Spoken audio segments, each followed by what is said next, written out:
Hello and welcome to TORTOUR 2026, the ultra endurance event for the ages. I'm Matt Stevens, alongside me is Hannah Walker, and for the next, 20 hours or so, we're going to be talking you through one of the most epic endurance events in the world of cycling. With things are just fizzing off now, we're in the beautiful place of Schaffhausen. For the last few years, we're in Zurich, in the canton of Zurich. We've moved into this beautiful part of the world. We're actually in an ice rink, aren't we, reporting? The teams are warming up, they're getting ready. They're full of coffee. How are you feeling? Because I think I might need another one, Hannah, but I'm excited to see what's about to go ahead. Yeah, absolutely, absolutely. It's a very early start for the riders and for, of course, everybody involved. But you can already start to feel that buzz down in the ice rink. It's incredible, and of course it's not just today but also yesterday when they already got underway racing in the prologue next to the beautiful waterfall there at Rheinfall. It was a beautiful day. The prologue was it was short but not very sweet, just along the side of the waterfall and up a horrible climb to the finish, and this basically was an hors d'oeuvre in relation to what's to come. And the idea of the prologue was to set the teams out in relation to their starting places today, and so it was very, very important indeed, and also a bit of a litmus test to the temperatures they're going to be facing, because it's 35 degrees out there today. But no, it was a great day. We were there witnessing all the action. It was wonderful, wasn't it? It was wonderful. The atmosphere was brilliant. Of course, there was still a strategy going into it for all of the teams. What did they want to do? How did they want to execute that prologue? And of course, with such a beautiful setting alongside that Rheinfall waterfall, 600,000 litres of water pass through that waterfall every second. As we take a look at the start list here of the teams. There we go. We've got the different teams here. Teams of 6, as you see. A lot of Swiss riders, as you'd expect, but some really mixed teams. We've got Winti Orcas, APG, SGA, Team Sudden Rush. We've got some of their product as well, which might help us get through the day. Team Visit Switzerland. They've already gone out, haven't they, Team Visit Switzerland? They left a little bit earlier because of the composition. They've got more women in their team. They've got the TORTOUR Racing team featuring the man behind this race, Joko Vogel, KAX or KX, well, we'll call them something, Skipstone X7. That is a big team. I think one of the favourites with none other than Levi Leipheimer and also Sunrise. And the sun hasn't quite risen just yet. But the first team, Hannah, is going to be off very shortly. Yeah, it is. And you can see they've got their presentation being welcomed to the stage so they can have that official sign-off. You'll see each and every rider has got a fluorescent strip around them. They have to ride with that until at least 6:30 a.m. because of safety reasons. So everybody has to have their lights front and rear too. And here's a look and a rundown at the 6 riders from Sunrise. 2 Swiss riders, Sen, Michael. You've got also Nicolas van Moralt, Yanni Fruitier, the Dutchman, Louis Neff, Corey Davis and Tim Vollenberg. And they're off. What a day ahead of them. I haven't ever ridden 500 kilometres in one go, nor have you. But we've ridden our bikes, but this is something quite different, quite special, all about teamwork. So many of the teams are going to be riding the first few kilometres, first 100 or so kilometres as a collective unit, and then after that they'll be essentially relaying, and every team has to have at least half of the team on the road at any one time, don't they? It's going to be massively important to preserve their resources. KX have gone off there with Ida Schelling, former professional rider, of course, at the highest level. So he's going to be a very important part of that team. Wearer of the polka dot jersey, no less, in the Tour de France. Blimey, and there's a lot of hills out on the loops today. One big loop, basically, folks at home. One big loop of 450 Ks at the start, and then a final finishing lap of 50 kilometres with some punchy climbs along the way, but more of that a little bit later. But the teams are going off in relatively quick waves, and this is the Sudden Rush team. I haven't had my Sudden Rush just yet. I'm going to strategise and probably have that about 11 o'clock in the morning, I think, Hannah, but Sudden Rush are off. The teams have to use lights as well for the first part of this race, as you'd expect, because the sun is yet to rise. And there's the TORTOUR Racing team. Doff your caps, everybody, to Joko Vogel, who did the race across America back in 2008, I think it was 2007, and was inspired to set this race up And what a vision, and what a lovely chap he is. And we shall be seeing him later on. We might even get him in the studio. Yeah, why not? Absolutely. Once he's finished, bring him on in. Well, they've also got the former professional cyclist Reto Hollenstein within their team as well. So he's a man who knows how to suffer, how to put his body through and under a lot of pressure, because this is an incredible achievement for anybody taking part. It's such a challenge, as we see Skip Stone ×7, former winners of this event, of course, and so they've got big hopes, ambitions to come back and take another victory. A lot of experience in that squad. Levo Leitpalmer there just at the back, rolling off. He told me he didn't have too much sleep last night, but I'm sure he'll bed himself in. And there were dressed in the Decathlon CMA CGM team. He had lights on, ready to roll.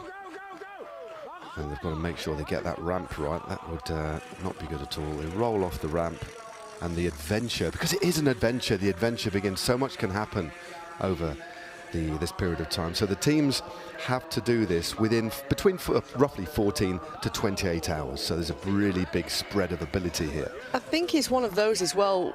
What and how can you push the human body, and how can you work together as a team and be fully united together? Because ultimately, you can't do this as an individual. You've all got to come together. As we see the next team roll off in these maroon jerseys.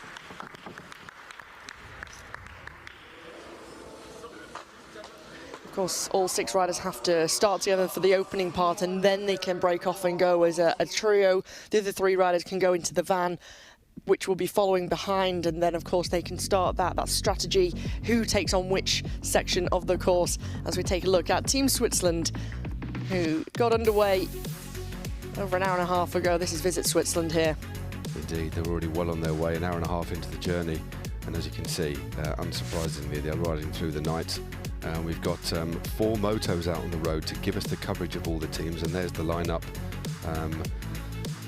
What a team that is, headed of course by Alistair Brownlee, double Olympic champion of the triathlon, and one of the best endurance athletes in the world right now, just showing you the quality of the field that's been assembled here for TORTOUR 2026. Riding alongside Dario Colnarga, Alistair Brownlee, you've got the 3 female riders, and what a brilliant challenge for Mayalen.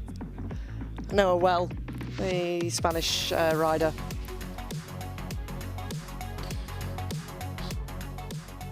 So we're going to go to our ComCam in a minute. There's lots of tech that we're going to be bringing into the equation for you today as you sit back in your armchair at home, wherever you are, maybe mowing the lawn with some headphones on. Who knows? But it's time for a bit of ComCam.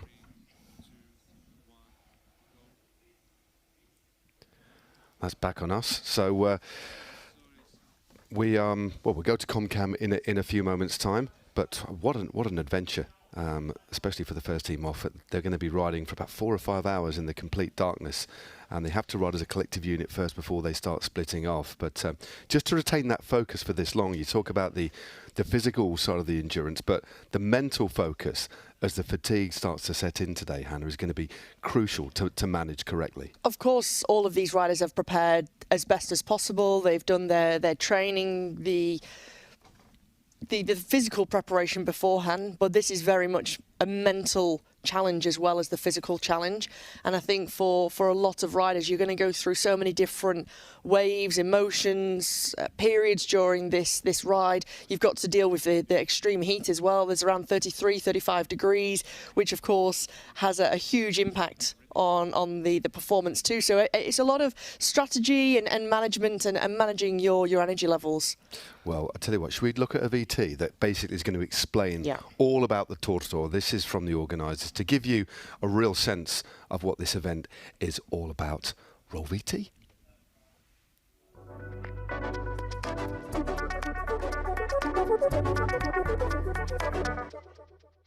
Ich war mit 3 Freunden in Amerika, am Race Across America.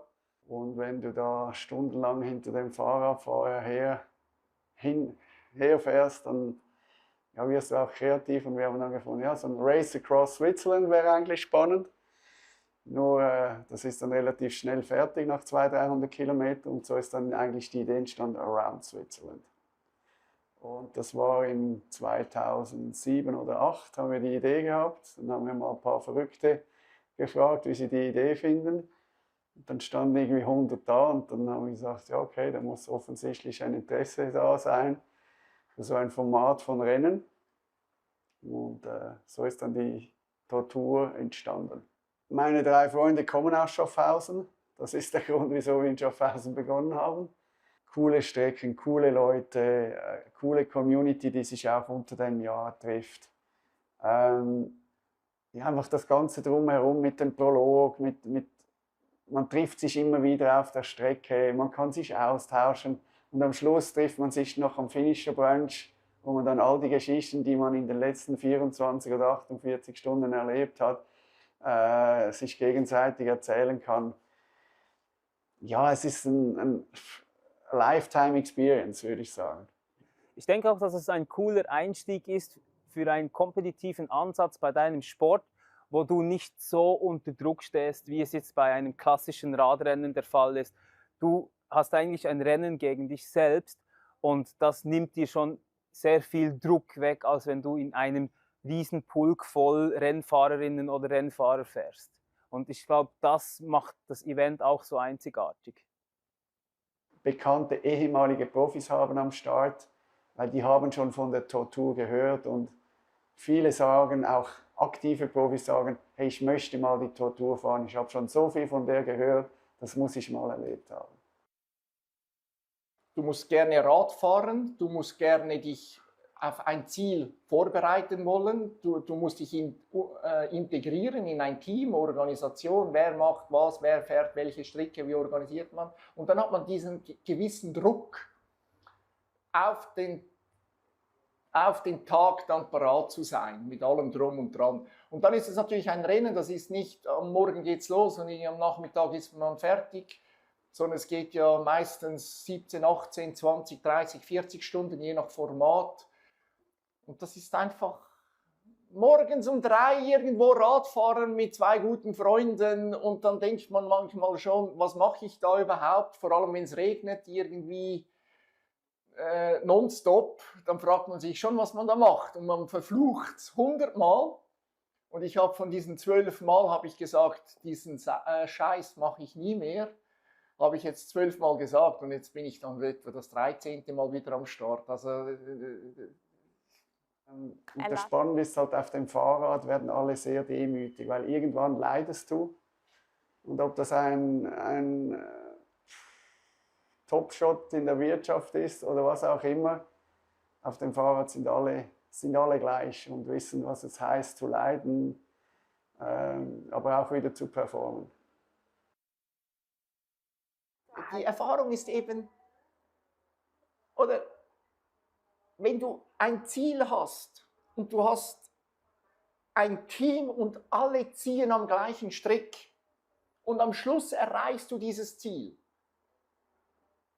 dann ist das eine unglaubliche Befriedigung. Dann merkst du, was du erreichen kannst, wenn alle mitmachen, dabei sind, das Beste geben, dann bist du eigentlich unschlagbar. Ich sage nicht unschlagbar, dass du gewinnst, sondern du bist eigentlich unschlagbar für den Moment. Für dich stimmt alles im Moment. Und das ist eigentlich etwas unglaublich Schönes an dieser Tortour mit diesen Abwechslungen, mit dem Team. Tatsächlich sicher auch Freundschaften, die sich daraus entwickeln. Und ja, es ist halt auch ein Community-Event, von denen gibt es heutzutage leider immer weniger. Und dass wir immer noch so eine Plattform haben dürfen, ist natürlich super toll. Also vor dem Start trifft man sich ja dann alle zusammen, da wird noch Pasta gegessen, reingehauen. Die Schweiz ist ja nicht so riesig, also man kennt dann sehr viele Leute. Also ein kleines Familientreffen, hallo, ciao und so. Und natürlich auf Social Media bleibt man dann in Kontakt, also das läuft schon.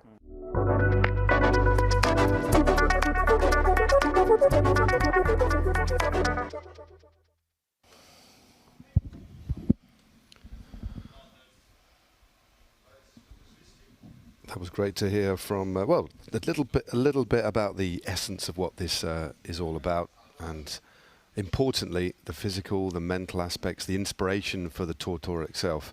and then the crucial element is that it's working as a team. Now, shortly, Hannah, we're going to go and be in the vehicle or on the road with Team Switzerland, where we'll get access to all of the teams and take us through the composition.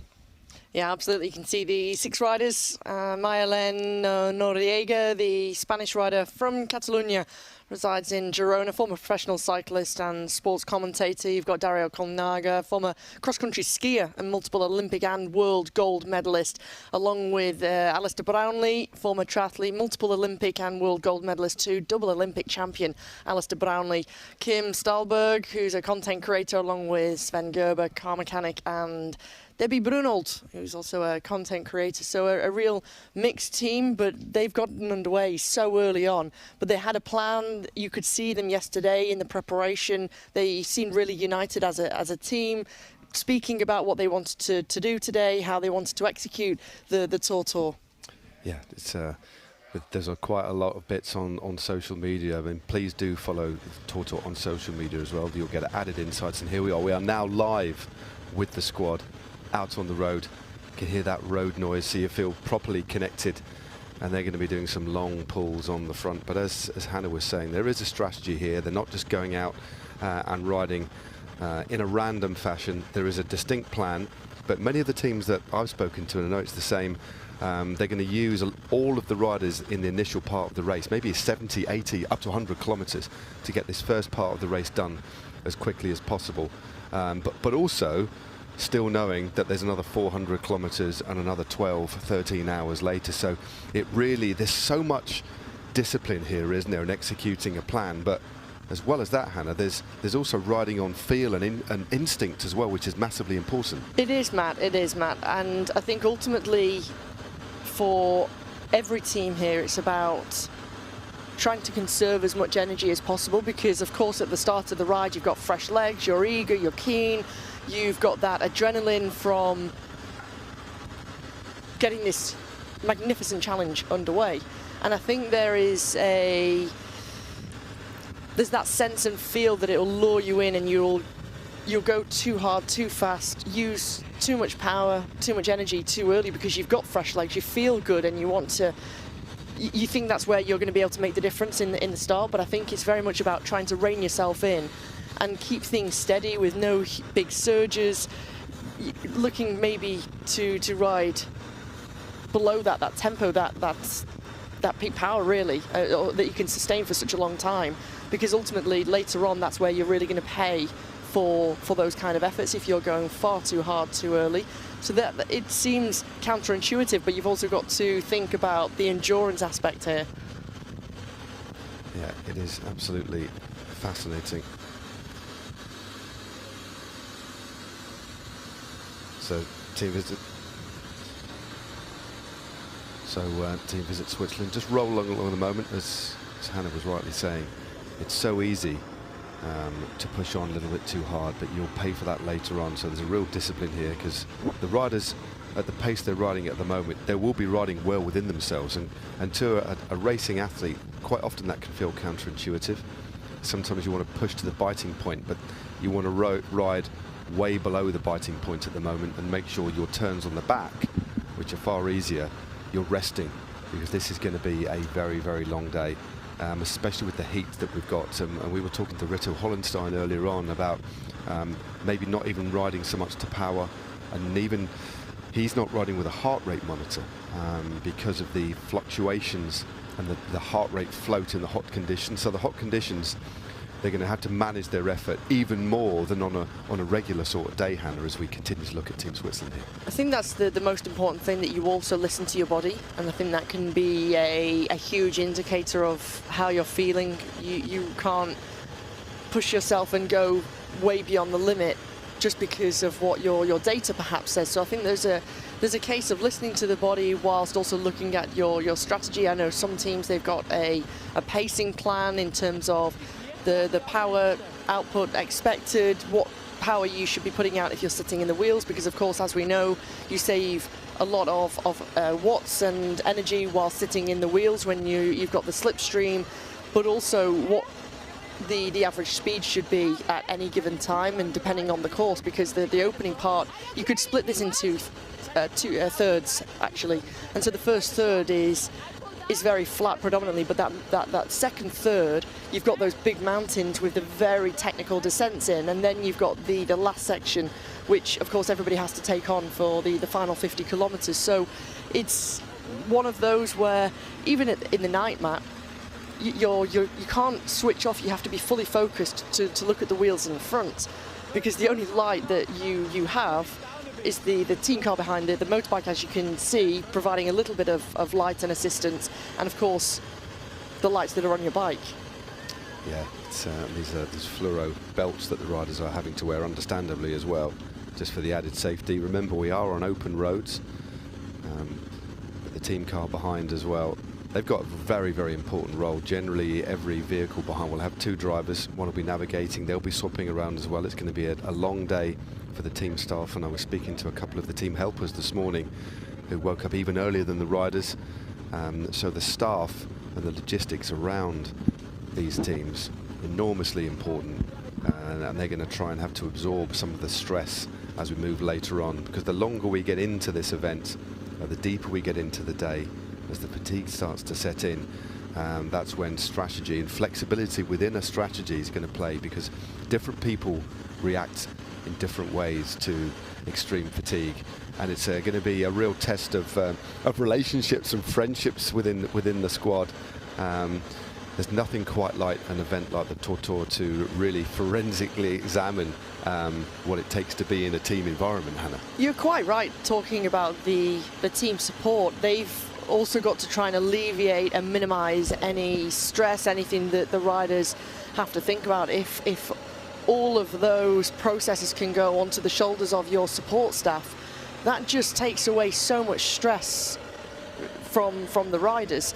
So whether it be having all your drinks prepared, the ice socks prepared, make sure that the nutrition is prepared. I even saw some of the team support staff yesterday evening getting big ices ready with full of liquid, with the carb mix, with electrolytes as well, so that it's easy to be able to refill bottles come race day today. So there's a lot that goes into it, making sure that they've got all of the data files perhaps prepared, with the GPX files too. So there's a lot for the support staff, and they have a huge impact. Enormously. There's so much that goes into this. There's the preparation in the days leading up to it, but also there's the preparation on the months leading up to an event like this. You cannot underestimate what it takes.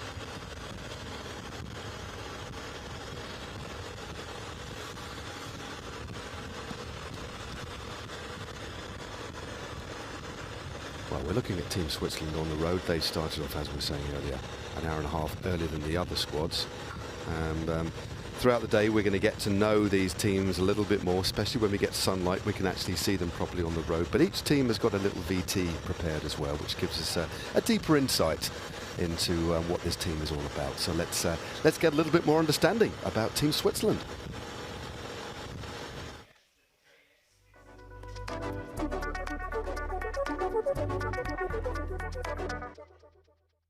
Yeah, I stopped skiing like professional 4 years ago, and I still love to do sports, especially running and also cycling, and to be outside. And I also need some challenge, just for me personally, to do something. And I used to run some marathons lately, and now I got this invitation for TORTOUR, and I knew the TORTOUR from the race, and I thought it would be fun to do this challenge in a team. Otherwise, I think it would be too long. Yeah. I've been retired from professional sport now for 2 years, and I'm very lucky that I get to do lots of different challenges, sporting challenges, all the things that are fun that I missed out on doing while I was trying to be the best athlete I could be. And so when I got the offer from Visit Switzerland to come and do TORTOUR, I really wanted to do it. And I love travelling to Switzerland. I spent a lot of time training here in my career, and love being in the mountains, exploring new places, doing new challenges, and meeting new people. So TORTOUR fitted all of those. Yeah, we met like here in Andermatt first time. We spent now 2.5 days together and did some 2 long rides, and I think it helped to know each other better, and also to see the strengths and weakness, and yeah, to make a plan. It's not easy to plan. I think it will be a lot of change during the race, but still, well, Alistair is the strongest rider, as a triathlon Olympic champion, had a lot of bike riding, and I think he has to do a lot of kilometers in front probably. I think on the whole, Dario and I are probably going to do most of the flat, with one of the other ladies swapping in and out, and probably the ladies are going to spend more time climbing on the hills. That's the kind of our general idea, but we'll have to see how it goes. I haven't ridden a road bike for a while, so it's just, I do a lot of gravel and I do a lot of mountain biking, but road, it requires a bit different skills, and I haven't really trained on that, so I think that's my main disadvantage. I have to train a bit more in a month and a half that we have. So yeah, just getting back to the road and how it works and how it feels. So that's been my main challenge. Yeah, it's always a bit of a pressure, like 2 ex-Olympians, medalists, and I was like, oh, maybe am I good enough? But yeah, it's pretty cool to meet them. And yeah, we never did something crazy like this. No. You can show that you can manage this, like riding 500k, like 20 hours, and also be an important part in this team. So, yeah. And I also think the women, they are more scared of this challenge, but I think maybe in the end we can maybe handle the long hours maybe better than the men. My strength is probably my head. Yeah, I can suffer for a long time. Yeah, I got my very first road bike, or I bought my first real road bike, and in this year I did 11,000 kilometers. The first year, that's crazy. I don't do this anymore now even. So I was super obsessed, and I really wanted to be able to ride these mountains. Crazy. I was thinking when I was riding with him, like, you ride with Dario Colonia now, and it's just kind of normal for you. That's funny. It was 10 k's of climbing. I was like, okay, just make it to the top, just make it to the top. So it was like I was going from 1 kilometer to 1 kilometer, like, okay, one less. And it was because of the team. If not, I was gonna go like way slower than I was. So you're always pushing harder. But then that's really a thing you have to look for, because if you push too much, it's a long day on the bike. So you really need to like know yourself pretty well. I saw it yesterday. It was interesting because I suffered a lot on the climb. I tried to stay with the boys. And in my head was like, you have to go. But I knew, for example, in the car there was Kim. She was an option.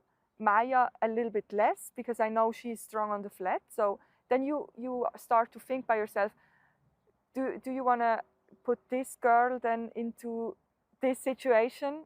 And then is it possible now to give up, or to say or not? Or do I need to push more through?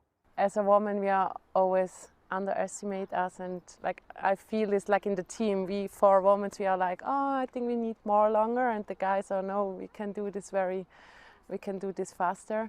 So another bonding when you cycle and when you suffer together, you see each other really raw in raw moments.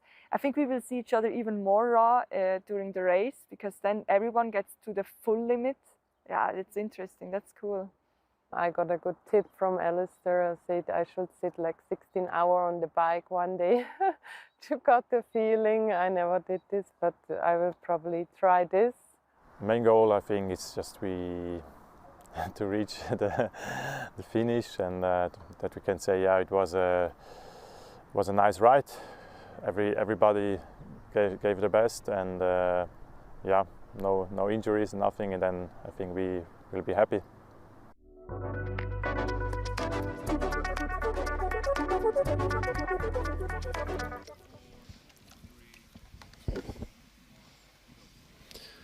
Oh, great stuff. That was really interesting to hear from Team Switzerland. Lovely video there. Next up, though, we're going to learn a little bit more about the Sunrise team. They're still waiting for the actual sunrise, of course. Michael Sent, Yanni Frutier, Nicholas von Muralt. We've got Louis Neff, Corey Davis and Tim Vollenberg. So a very, very solid team here indeed. They're looking good, aren't they? Yeah, really good. And I think one of the key teams to challenge for the victory today, in my opinion. You've got Corey Davis, who has won this event every time he's participated, a different team this year. So pressure's on. The pressure is on, and I think he is able to guide Sunrise. He also works at Sunrise as well, along with his colleague Jani Frutier. But for Tim Vollenberg, for example, the German rider, the professional gravel cyclist, he was a late call-up because initially it was supposed to be Lukas Postelberger who was in this team. Sadly, in the last 24 hours has fallen ill. He's not able to partake. So for Tim Vollenberg, what a great teammate you've got already, because to take on this kind of challenge at so late in the day, it's going to be really intriguing. And Vollenberg, an incredibly strong rider, as we see them out on course. Yeah, they're moving pretty quickly. I think this looks like a team has actually caught another team I was just at about the to moment. say. So this is Team Sunrise that you're looking at here. Here is the Dutchman, Jani.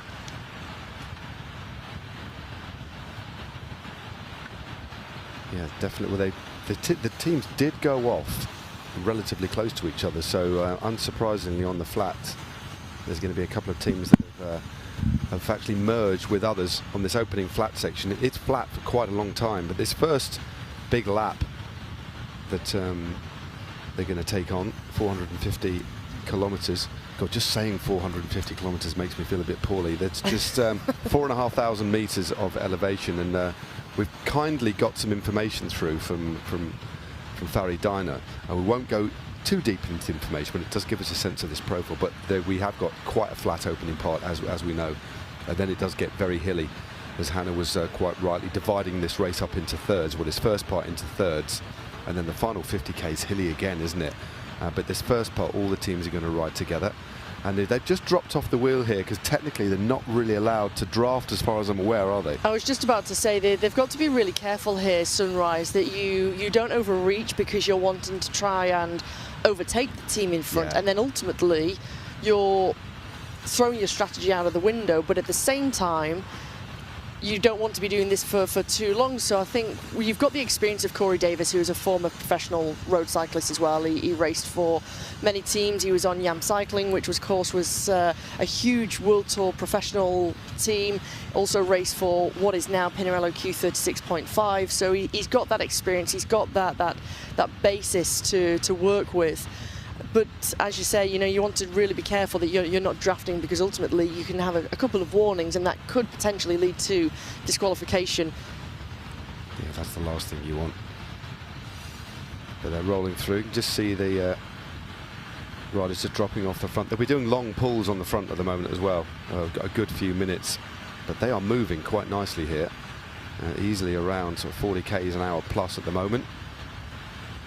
And that little transition, that little switch off the front, just shows there's three riders that aren't doing as much work at the moment as well. There's three riders working, three riders on the back. And one of the most important things, we heard from Team Switzerland there, Alistair Brownlee, talking about the way they're going to split up the labour through this 500 kilometres.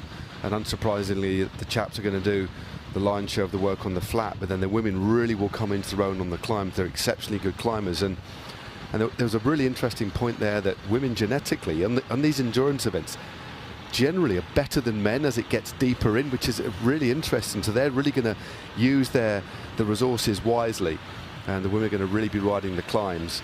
But again, at this early part of the day, you've really got to make sure that you don't put some of the riders into too much difficulty as well. You might feel really strong, but you've got to ride to I don't want to say the weakest rider, but you've got to ride to the limits of the rider in your team that maybe not be too suited to the flat, is what I'm trying to say.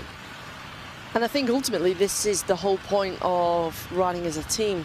Exactly. That riding as a team comes in various different formations, and whether you're looking after your riders who are in the van, who are on their resting period, or in this earlier part, or even in the final 50 when all six riders are back on the road. I think it's also being quite flexible, and I think for Sunrise here, as you can see, they're only using and utilising three riders to begin with, and really wanting to try and conserve the other 3 riders that they've got who are just sitting in the wheels, and you save such an immense amount of energy when you are sitting in the wheels. Crucially, it's about the energy management throughout the whole day.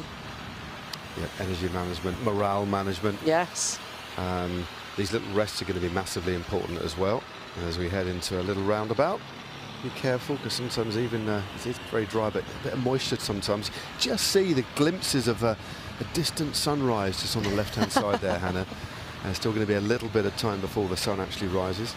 And it is now bang on 5:30 local time.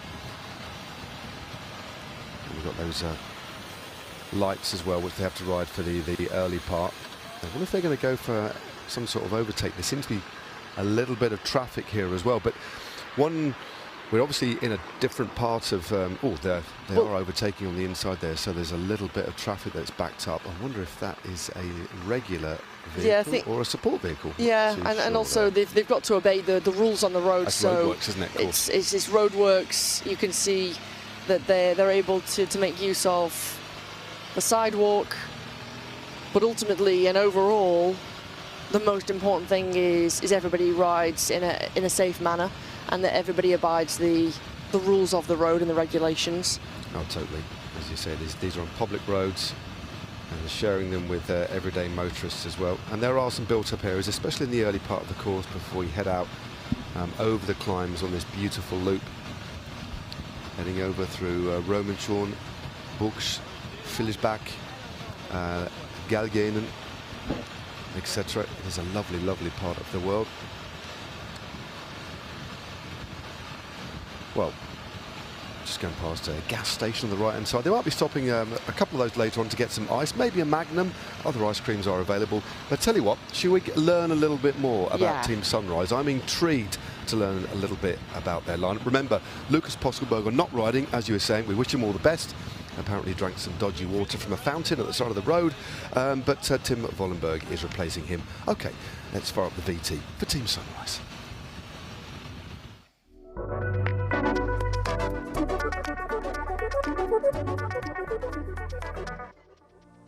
I very much believe in the fact of pushing people on and off in the company, and so it was a great platform for us to empower employees to do this race in whatever shape or form. And for the last couple of years, we've always done this charity as a team, and we've always been doing that. And I guess I'm part of the initiators or the driving forces behind it. Maybe not so much on the bike, but as much off the bike as well. I don't know, a couple of years ago when with Joko we were joking, I was always doing one format, he was doing the other format.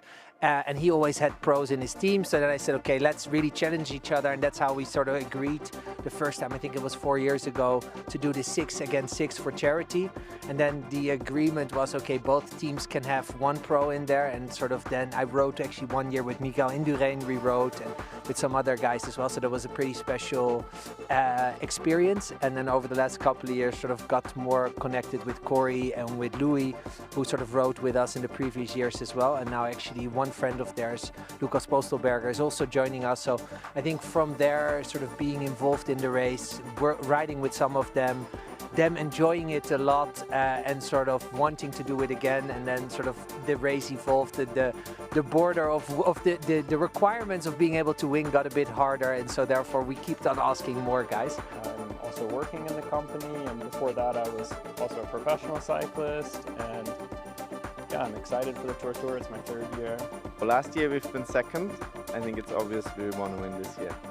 I usually race gravel for the Rose Racing Circle. Obviously here with the team it's much more fun because you kind of do team time trial always, and you only go for an hour or 2, so you can ride much harder, much faster than you can do in a gravel race. We have a really strong team. And we are all on a more homogeneous level than last year, I would say. 3 pro riders or ex-pro riders and 4 people from the company. So 1 is ex-pro and from the company. So I think that will be good, yes. Gianni, together we have already participated for quite some years. And I think this year might be the last one for Gianni as he's going back to Netherlands. So I think really want to take the chance as a team. I started actually the long distance racing triathlon with Jani 12, 13 years back, and so it's kind of another chapter, hopefully not the last one, perhaps the last one on the TORTOUR. So that's why we're really looking forward to it. And heat is really a big challenge for this, with just staying cool because it's so long. We ride over the hottest part of the day, whereas in years past we rode through the night and it was much cooler. So the heat, I would say, is one, and then of course when the mountains come, when we ride over Pragal Pass. This is a super hard climb. I live in this area and train on it a lot, so I know the roads but also know how challenging it can be. So last year I would say the biggest challenge was getting through the night, but this year will be different. Still, it's a very long race, so you should not overpace in the beginning, and it's gonna be 35 degrees or something on Friday. I think this will be a really big challenge, especially when we hit the big climbs, Sattelek and Ibergek and Pragal Pass. My goal is to keep up with the rest and enjoy and not get too burned on the heat. Definitely trying to contest the win. Let's see if it's possible, but I'm here to at least be as long in the contention as possible. First we thought just to have fun and enjoy it, but everyone's motivation is kind of there to push and see what we can do. AI scenario creator that we made says around 14 hours when everything goes well, so that's what we're shooting for.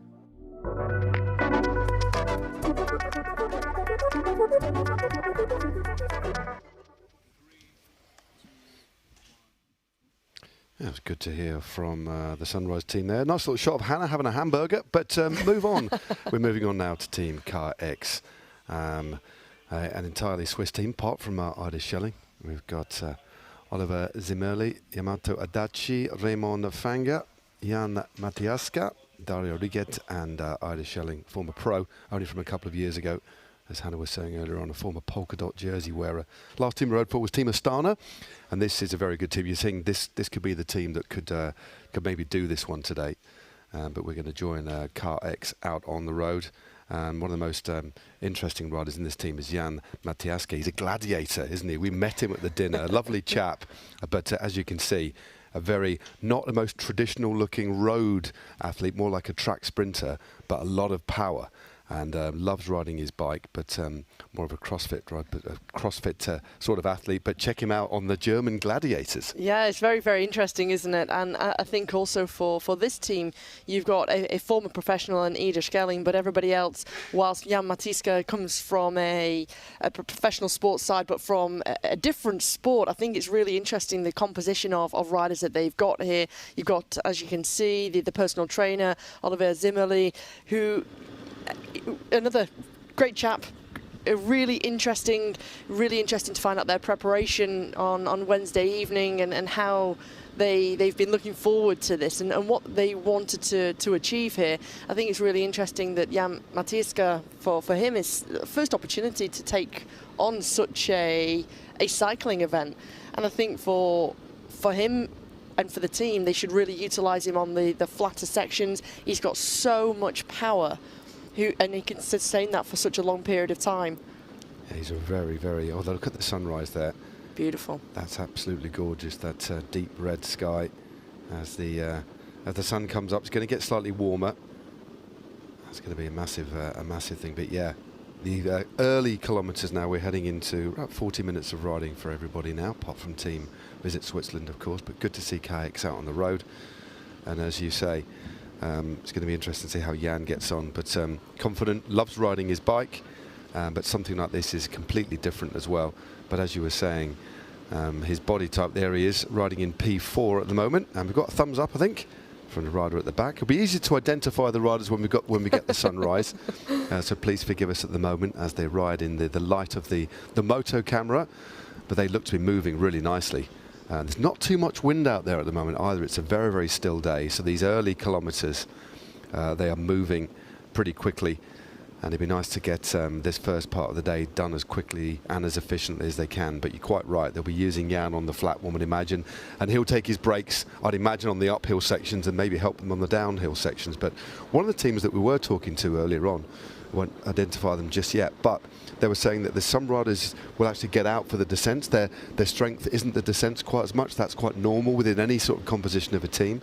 It's about skill set too. So replacing riders for the long descents to make sure they keep that momentum and the pace high. That's another small detail that's very interesting. There's around 5 you could identify, whilst there's lots of mountains in the second and final third of this course. There's around 5 descents which the riders have to tackle, but one of the most difficult is Pragel.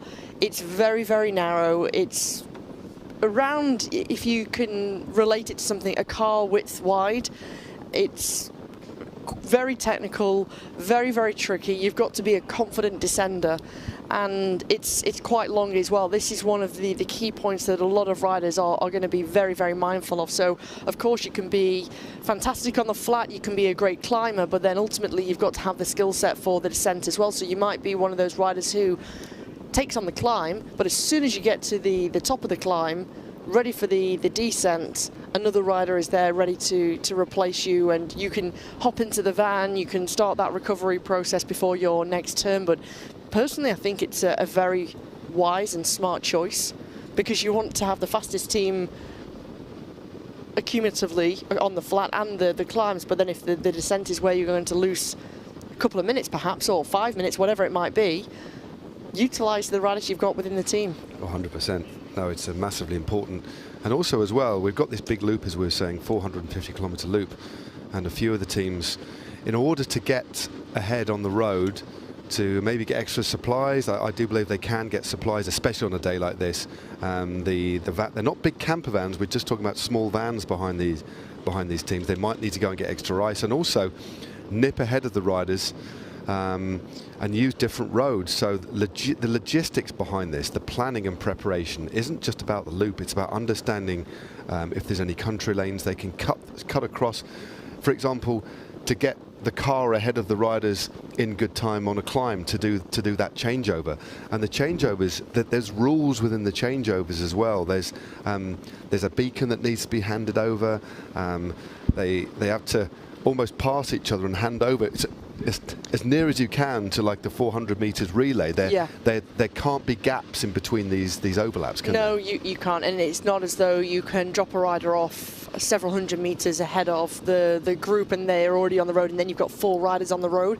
At any one given time there can only be 3 riders on the road, so you've got to be really careful that you don't make a mistake in that way either. Now, this is going to be closely monitored, but also each and every rider, once you, for those riders on the road, you've got to stop at various time checkpoints too, and everybody has to sign in as well.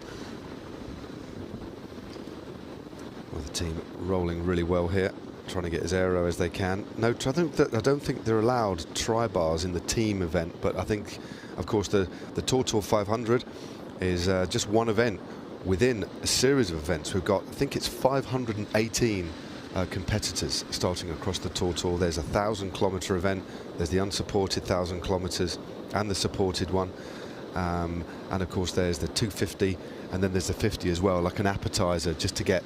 And I love the fact that there is not equal opportunities, but opportunities for people of a different level to maybe dip their toe in this sort of world before they're moving on to other things. I love the fact that it's quite democratic, isn't it? There's this ultra endurance, 1,000 kilometres. Riders started yesterday, didn't they? Yeah. The 500 kilometres today, and then the 250, and then the 50 as well. There really is something for everybody, whether you want to do it on your own or as part of a team. Yeah, I think it's brilliant, isn't it? And whether you want to do it of the 7 teams that we have here in this race of 6, there are some riders who are taking on such a challenge for the very first time, who have never raced in a road race before, or perhaps one of their first times taking on such a challenge. I think it's really, really interesting, but I think it's also interesting how events like this can bring people together from different nationalities, different backgrounds.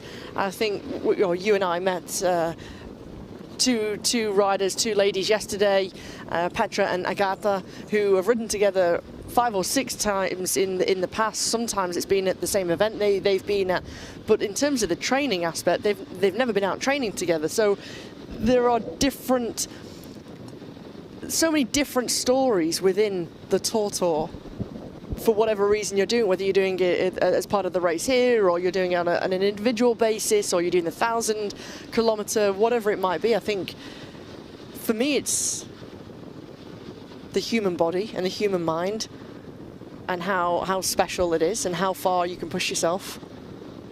Without a shadow of a doubt. And then relationships, as you say, there are people that have certainly going to test relationships here, isn't it? Friendships, because in the team event you've got to stick together.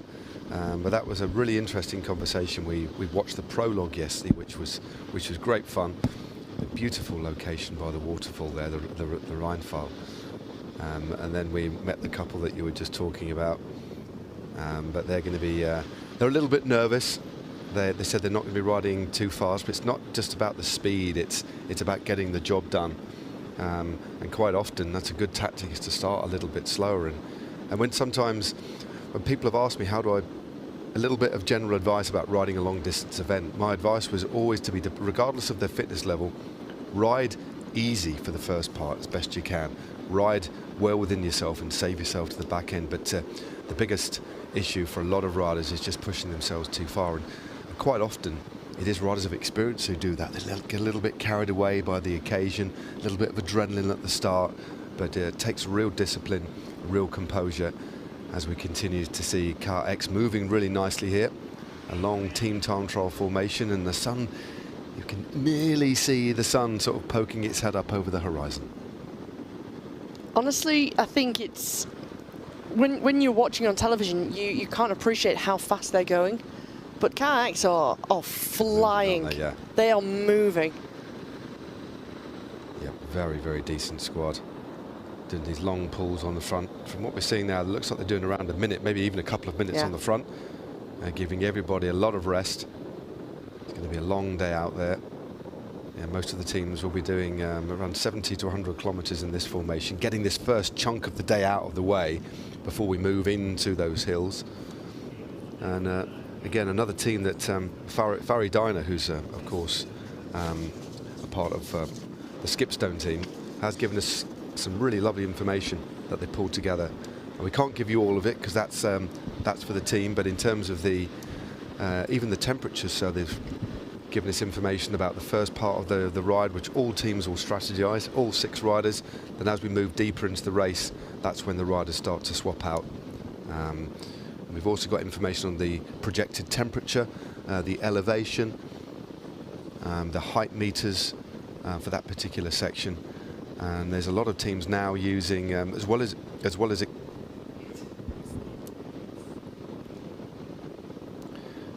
a lot of teams are using, as well as coaching experience. That's great. Give us one moment. I'll bring them in. Coaching experience. They're using AI programs as well, which is another real development, isn't it? So teams like dipping their toe into AI to help manage their effort as best they can. But as we were talking about before, there's so many different impact factors on a day this long, a day this hard, and a day that is going to be this hot. Right then, Hannah, shall we learn a little bit more about the Car X team? Everybody's got a nice VT. They're really good VT. I'm loving these VTs. Yeah, likewise. Likewise, I think they're excellent. I think it's a really good way to introduce the riders that we're going to be seeing across the next sort of 15, 16 hours. Yeah, it's very, very interesting. And also to see the different backgrounds of where these riders have come from and what they do and how they're able, for some, to incorporate this into their professional working life as well. It's really interesting. Okay, let's hear a little bit more then about Team Car X.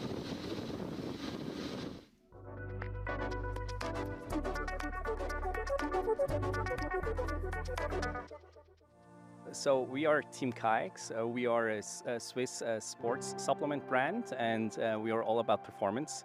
So when setting the team together, obviously we were kind of competitive. I think getting the people that, I think we have a good chance to win the Tour this year.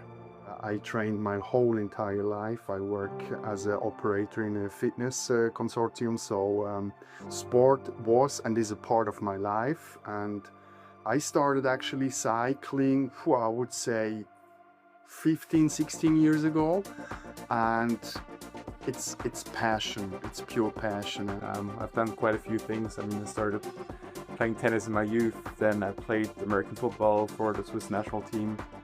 I did CrossFit for about 6 years. I won the World Championship and Euro Championship in functional fitness. And now for the last 2 years, I've kind of been swimming around a bit and started a family, have my own business, and now I'm finding joy in just different challenges. I've actually just completed the Ironman in Switzerland. That was a very big challenge as well. Each team member prepares himself for the fitness part, but riding together is a different story. We already did one ride and more to come to know and get to know the riding style of each rider, how he behaves in various situations, the skills, uphill, downhill, fast cornering, all of that is very important and also contributes to our safety while riding. Everybody has to prepare themselves for 500 kilometers, and that's of course a lot of work and a lot of hours in the saddle you have to ride. I believe I can give the team something with, even though we didn't race it competitively necessarily, but I think I can give the team a good insight in what the TORTOUR actually is. I know that Yami rode 100,000 of kilometers in one go. Right, it's crazy, but and everyone in the team, they have at least something that makes them remarkable. But I think I can help the team a lot with already being there. I have built those Excels myself. I try to hold the team together. Also at work, I'm trying to organize stuff in a good way, enable the team. And I think my role is not necessarily my legs, but also my hands in organizing and helping out. It's a completely new sport that I haven't really had any experience in, so I really try to be well prepared and hope that I'm not going to be too much of a break for the rest of the team. In preparation, I'm trying to prepare my body as much as possible, and I really try to have the confidence that my mind is going to be there. I think mental strength in that sense has never been an issue for me, or even the opposite way. It's always been a strength of mine to really push myself to the limit. So all I can do in preparation is trying to get my body to be able to tolerate as much as possible of what my brain wants me to do on race day. I would not say it's a fear, but you should have respect for the speed you have, especially in the downhill. You should be prepared for mistakes for other let's say car driver or motorcycle driver, and then last thing you want to have is an accident or a horrible crash. And that's for sure a thing I have respect for. And fear, I would say that I'm the slowest team member. Could be a fear, but I will give my best and hope it's good enough for the team to win this race. Like to see a good performance of myself, a good strategy to eat, to be prepared. It's not about to overpace, to be more consistent, have my endurance, my line, and if the possibility then to win, let's take that as well. But first of all, having a good, fun day, I would say. There's a lot that can happen in cycling, and especially riding groups, riding fast, riding overnight. There's a lot of stuff that can happen, and this is, I would say, the thing I respect most. Like that's all the 6 of us, we arrive at the finish line in one piece. Like that's for me the most important, and also something I always try to keep in mind, right? That we're here to stay safe. It's still an amateur sport for us, for most of us, except Ide probably. So it's an amateur sport for us. We have to go to work on Monday. We have to go home, kids, our families and babies and whatever. So for me, it's super important that we get there in one piece. And I know that I met these guys, and some of them I knew before, some of them I haven't met before today actually. Physically, I know that we will have a fantastic collaboration together, so I'm not afraid at all on the operational side and on the team spirit side, but really I hope that we get there in one piece and have fun doing it, of course. I know we're gonna suffer, but I'm used to that, so that's all right. It's gonna be special riding through the night, I think. I kind of look forward to that.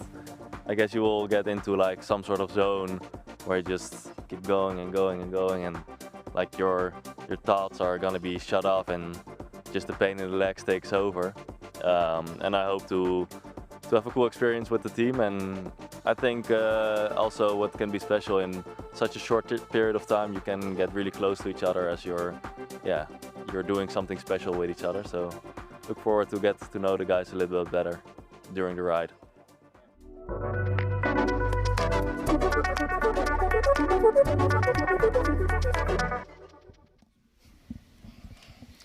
Oh, really nice to learn a little bit more about Team Car X. This is the big lap. This is where we are. We're just the team's just heading in basically a clockwise direction. Had to get my. It's still early in the morning for me, Hannah. This is where the squads are out. The numbers are out on the road. Still got a fair bit of a chunk to do, but they're moving pretty quickly at the moment.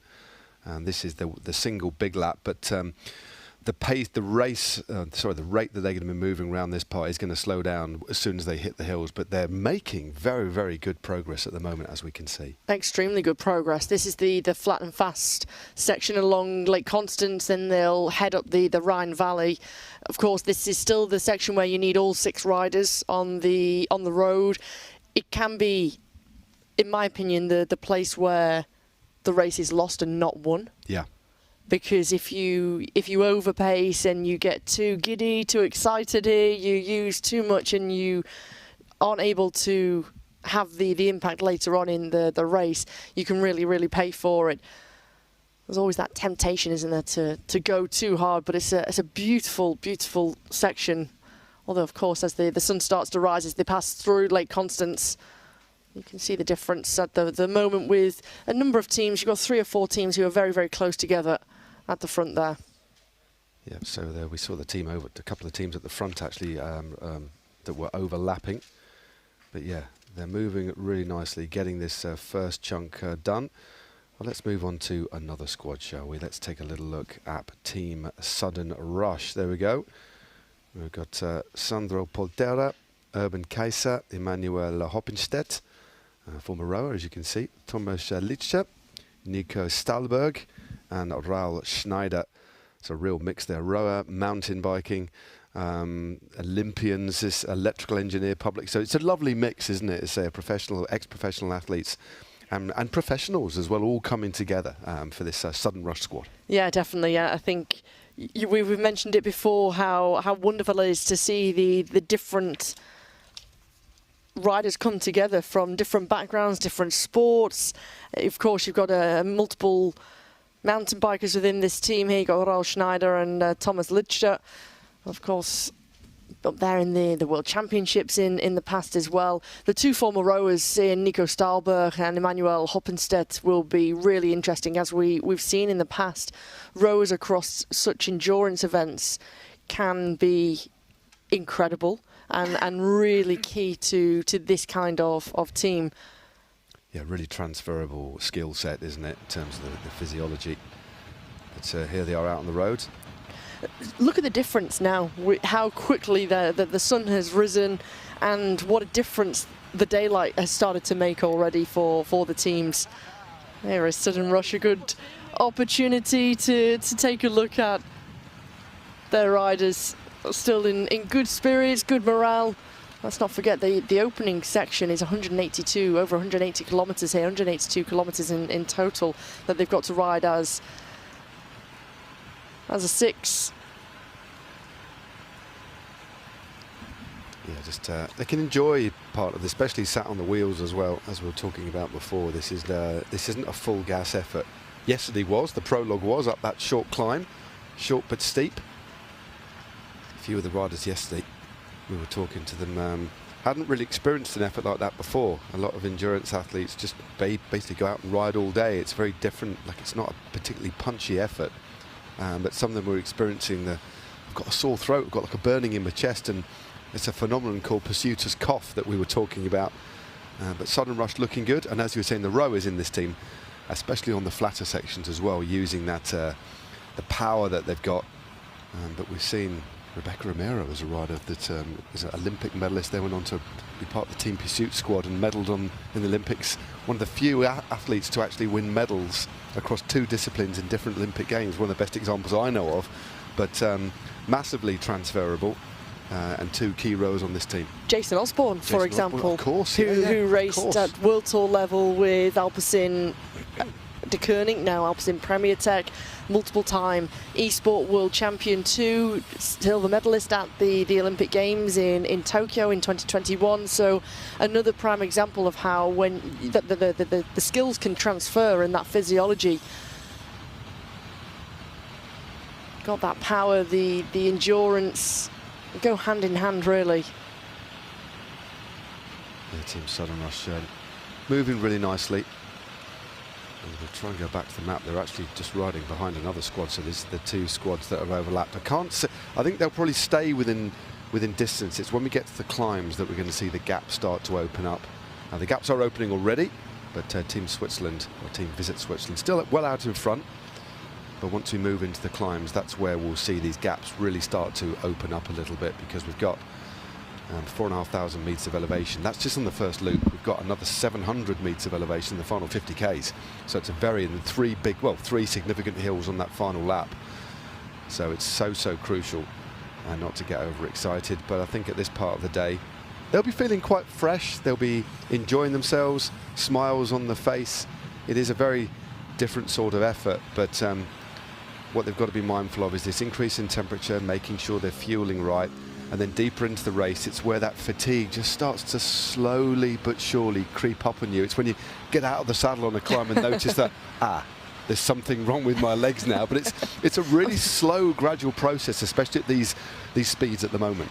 But it can depend on how you fueled yourself in the early part of the race, and we're already starting to see riders take on gels, food, and it seems obvious. It seems like an obvious thing if you've got over 500 kilometers to do in the saddle and you have got such a big test ahead of you that of course you need to fuel the body. But when you're in the early phases of this and you've got good legs, you aren't really feeling the effects of the ride and the kilometers in the legs. The important thing is to make sure you start that fueling process earlier and keep it consistent, and don't go for long sustained periods of time without taking on gels or your carbohydrate drink.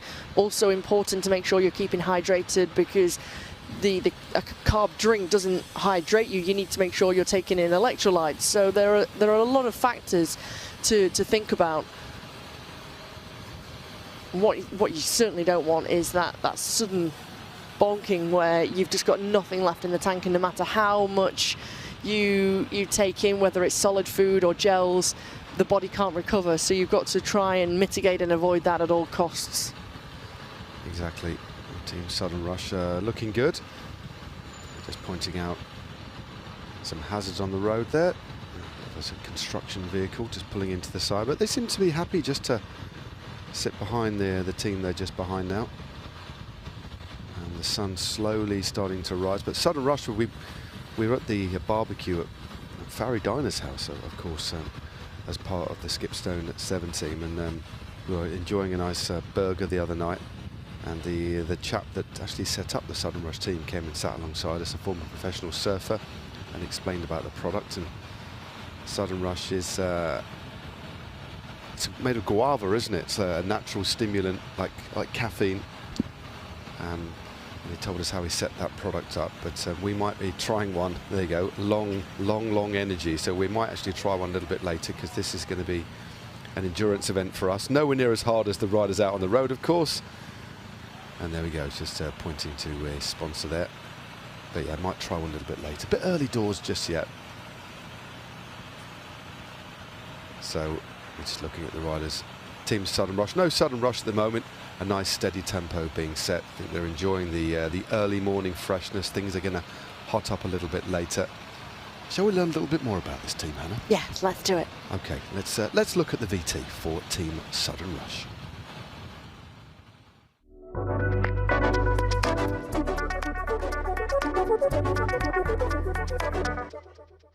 Before I was only a team member, I was not the organizer. This time I organized the things around the team. In the end, it's important to have a good mix, because you have hilly parts, you have flat parts. I think that's will be a challenging part of this, because not all the riders are on the same level. So we have to think which rider is in the best position on the steep climb. So that's maybe the main part of my work now. And yeah, so we was looking around my personal colleagues and friends. They are in cycling, a team of 4, and then we also found Thomas and Ralph, you know, our stars or our fast guys, and now we have I hope a good mix. I dreamt about the TORTOUR last night, and I was scared afterwards. I was in 500 Ks. I never did this before, and my longest ride before was around 200 Ks, but this one is the next level. So I have a history as an athlete. So first I was an Olympic rower. So I went to the Olympic Games in Rio de Janeiro, as well in London, in a quad. Then I stopped rowing, and chance came and I had the opportunity to go on one of these American Cups boats, the big fast boats, foiling boats. We were actually cycling on the boats, producing the power to move the sails. So it was really cool. Yeah. A friend and me thought like TORTOUR would be a great challenge for us. So we started to build a team. First we were 4 members, then we became 6, and then there was a question, if you want to do the races with the other teams, and we said, yeah, cool. It's a mountain bike pro. Our races were 90 minutes, and this one is like 12, 13, 14 hours. So this is another challenge. Yeah. It's a younger rider, and he will be for sure really prepared. He likes the long rides. He likes to sit on the bike as many hours as he can, and he will be prepared for sure. Well, I feel a bit honored because, yeah, Tom also is on a really high level, and he's also my trainer, so he knows me well, and I think that's the point, yes. Well, I feel okay with it. It's no problem for me, I think, because, yeah, you can just learn from the others and just have fun. Spätestens 50 Kilometer bei der letzten Runde, 50 Kilometer vor dem Ziel, werde ich wahrscheinlich so blau sein, dass nur noch alles ja, sauer und ist und schmerzt. Und dann, ich glaube, dann kann ich nochmals mit dem Ziel vor Augen nochmals die letzten Körner rauspicken. Ja. Und auf das freue ich mich, den Moment, wo du so völlig durch bist, aber weißt, jetzt zählst du die Kilometer runter und dann bist du da. Das sind, ich glaube, auf das freue ich mich sogar, obwohl es brutal hart wird sein am Schluss. It's always special. We know each other not that good, but in the race we will find us and we will have a good time. That's for us very important too. So first time in history, I'm competing against my sisters. It's cool, yeah. It's funny how it became. They started quite late with sports. First it was like they were like not so interested in what I'm doing. Now they're really into sport as well, and now we're competing against each other. That's fun. So we're looking forward to the race. Mich würde wahrscheinlich stressen, wenn ich eine völlige Krise habe und alle anderen wollen wegfahren und ich komme nicht mehr nach und ich bremse alle. Das würde mich stressen. Probably that someone crash and have an accident. We don't hope, but that's something which can happen in cycling. 50% of the loop I already know because I did a lot of rides and it's passing my hometown, so yeah, it will be beautiful, and especially I never knew before riding early in the morning. This also can be a special moment when you see the sunrise, and it would be very nice. Be home the fastest. No, for sure. I think our team can be fast, and everyone gives his best, and we will try our best to finish in the front. I hope we can win this race. It's always the goal if you start the race.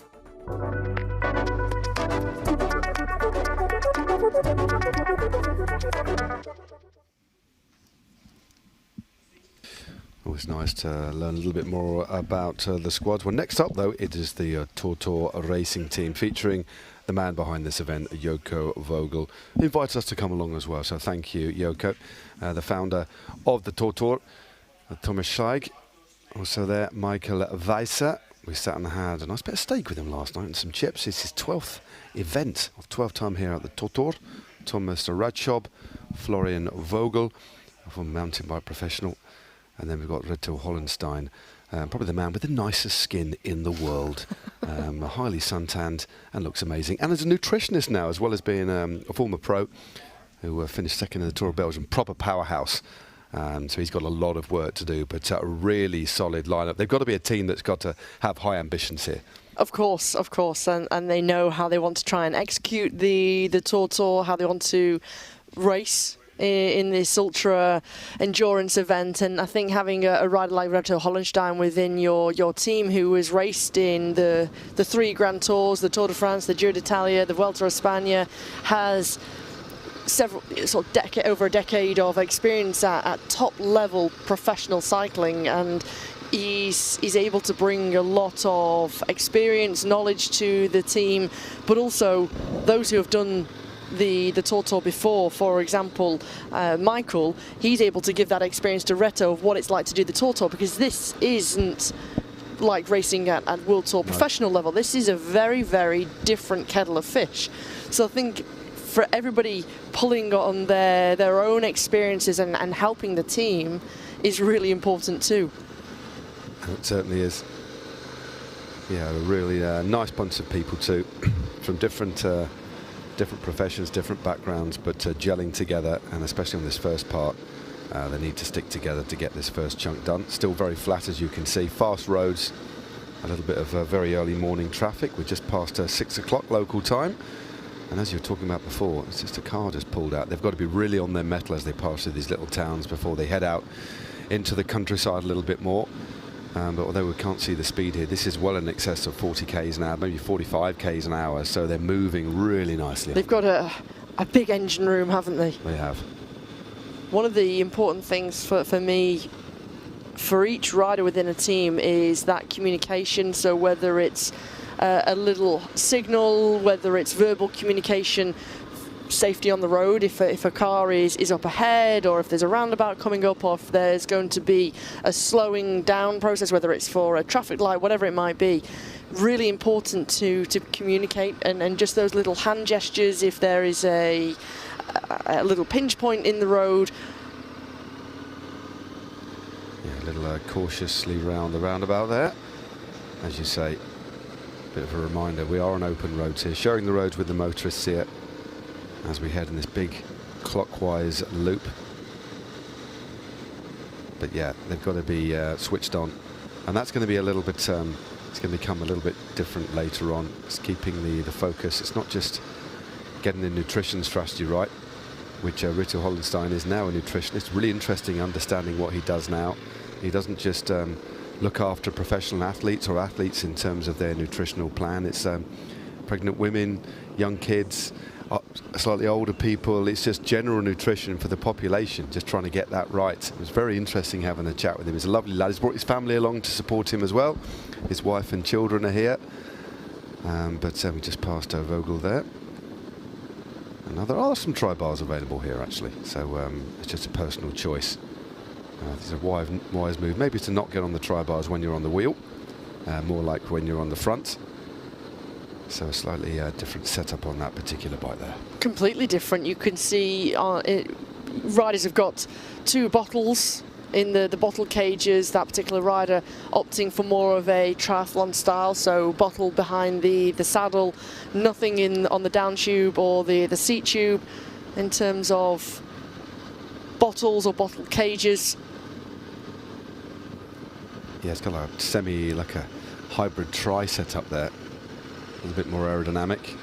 Of course, some of the bikes that we've been looking at. Ooh, it's just here we go again. Remember, we are on open roads.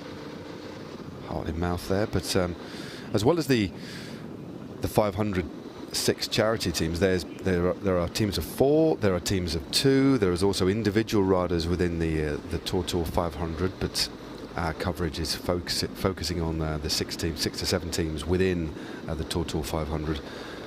All of these teams are raising money for charitable concerns. It's not just a team pursuit. It's not just these riders expressing themselves, having fun, furthering themselves, experiencing new things. They are raising money for very, very good causes as well. So it's a multifaceted few days of riding. No chance to pop through for some nuggets at the moment at the McDonald's drive-through there.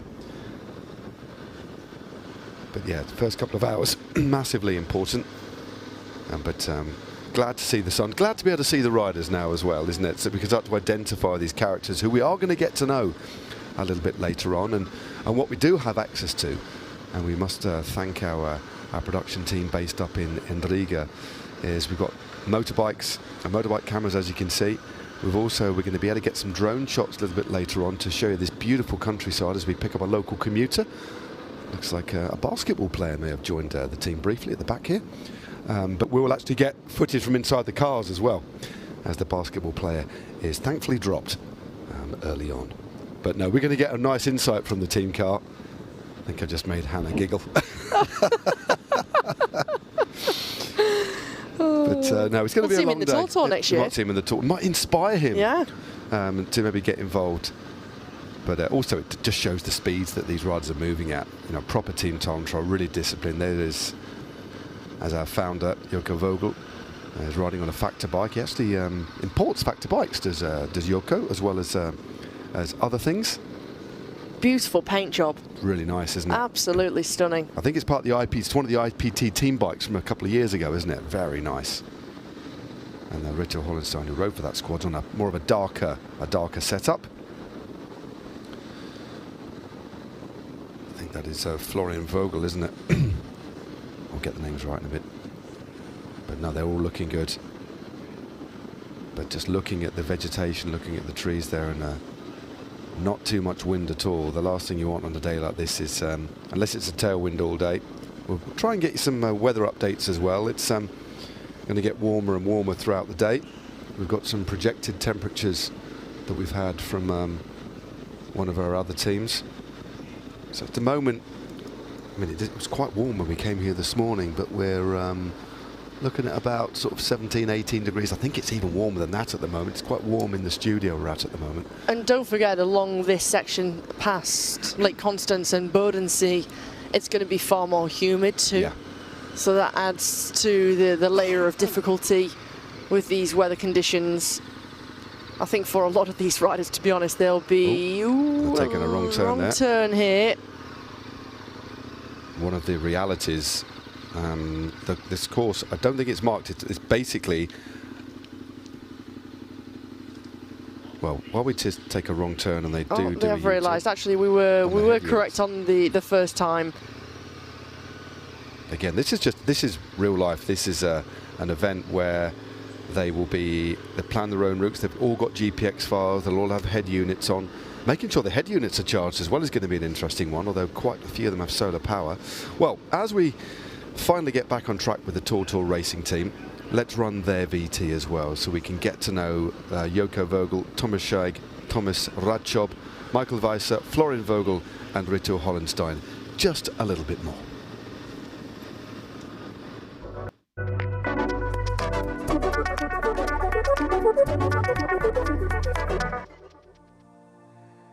Well, I think we are an older team. We have 4 riders who are over 50. We are a very experienced team. Nearly all of our riders did the TORTOUR different times. Only one rider, that's our pro or former pro.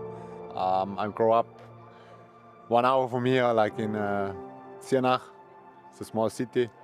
And I was a professional cyclist for many years. I was 5 times on the Tour de France and all the classics, all the big races, many times. I was domestic for the leaders, racing for the leaders. And yeah, now I'm here. I know Joko from the Tour de Suisse time, and he asked me already many times I can join. And yeah, this year finally it happened, and I'm here. I'm excited to be part of a race where I never did. Die meisten kennen sich auch schon untereinander. Und wir haben ein Ziel und ein Interesse und alle frühen dem gleichen Hobby nach. Also das wird sowieso passen, also die Stimmung wird sowieso gut sein. Und ja, gemeinsam, sagt man so schön, gemeinsam rocken wir das Ding. Ich glaube, die Taktik ist ganz einfach. Kopf runter und Vollgas, so wenn es nach Joko geht, würde ich mal meinen. I was participating at the TORTOUR roughly 10 years ago when a friend of mine and I we read about this and we thought, oh, let's do this.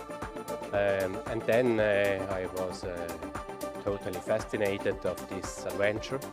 And since then I participated 7 times or so.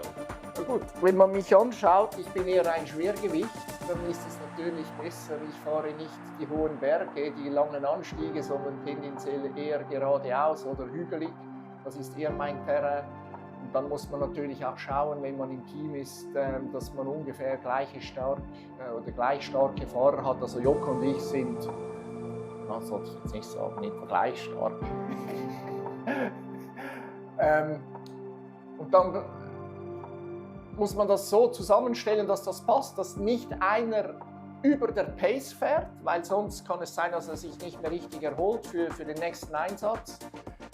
Oder dass man auch mal sagt, hey Jungs, etwas langsamer, ich bin über der Pace, dass man sich aufeinander abstimmt und aufeinander schaut, Rücksicht nimmt.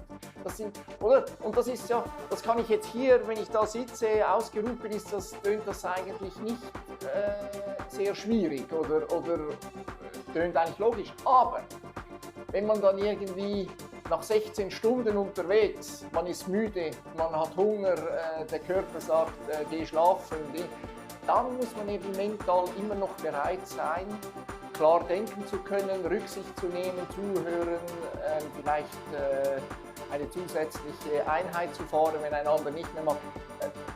Das ist eigentlich dann die Schwierigkeit.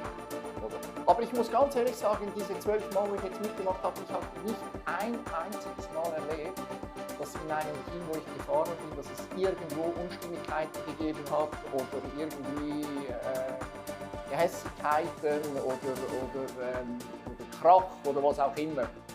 Well, for me, I rode in July from Zurich to Perpignan, south of France, 1,000 kilometers. It was very hot, sometimes 40 degrees, and I'm prepared for hot weather, and I think that could be also something which could be difficult for one or other rider. You know, TORTOUR is always a challenge because it's not only bicycle racing, it's about navigation, it's about temperature. A very important element is to keep the team together because we cannot win or lose it alone, so we do all together. And this is very fascinating but also demanding. In total, I think we have to work together.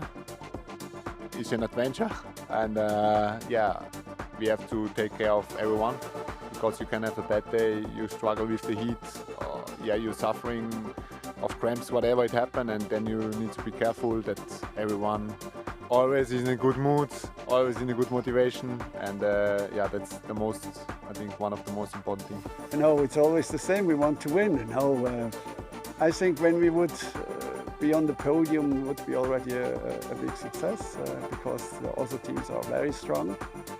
So I think it will be a very close race, and I'm looking forward to this race because I like close races. So it's also a bit a mental game, and yeah, let's see.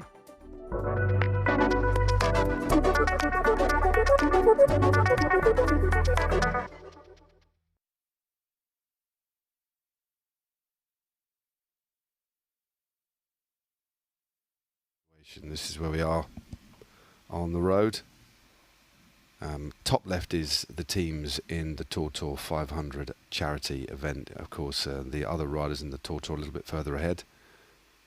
But 2 teams very close together, as you could see. And then a few teams a little bit further ahead. The team that started first are still well out in front. That's Team Visit Switzerland. As you can see, still a long way to go. And as we move in the clockwise direction, south of Lake Constance, that's when we start to move into the climbs. And then we'll loop round and head back into back north, up towards where we started in Schaffhausen. And then we commence that final 50-kilometre loop as we look back at Team Switzerland on the road at the moment. Alistair Brownlee, part of that squad, of course, and there he is, giving us a wave. Twice an Olympic gold medalist. He's recently competed in the Norseman triathlon in Norway, considered one of the hardest triathlons in the world. I think it was like a 3.8 kilometre swim, 170 kilometre ride, and then a run, but up a mountain. And there's nothing quite like it. And he finished second on his first attempt. I managed to speak to him in a podcast a few weeks ago. Lovely lad, such an interesting guy. Not just focused on athletic pursuits, but runs businesses as well. So as an investor, has got his own startup, but a team Visit Switzerland, looking very good on the road. As we were talking about before, the riders that we're seeing on the road at the moment, Dario Cologna, Alistair Brownlee and Sven Gerber.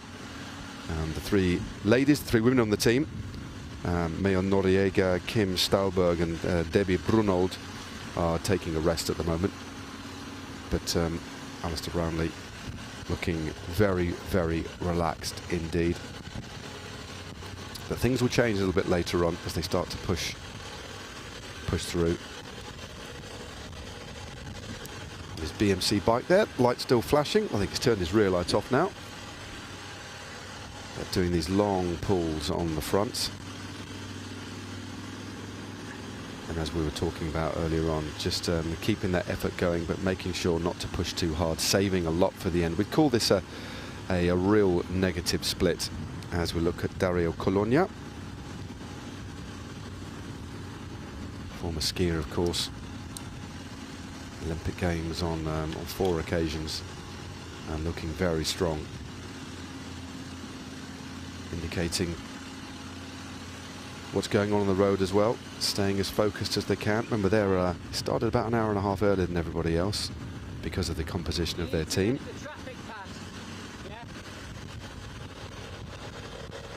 So Alistair just giving a couple of instructions to our moto camera as we are on open roads, especially moving through the towns.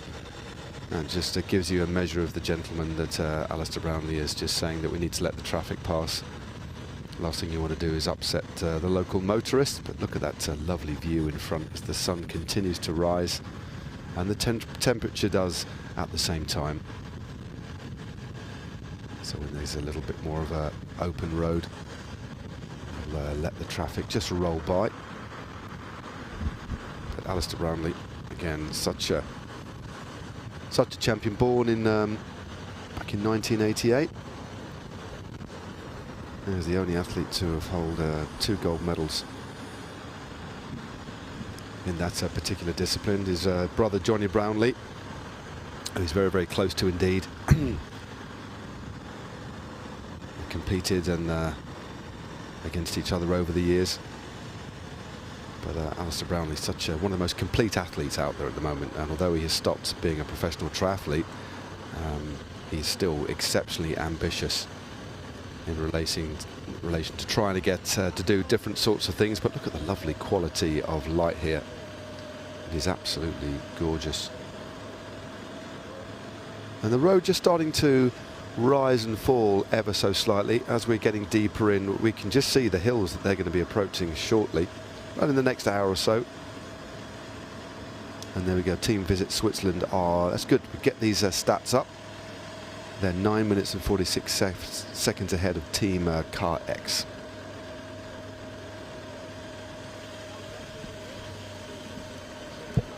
So beautiful views of the mountains.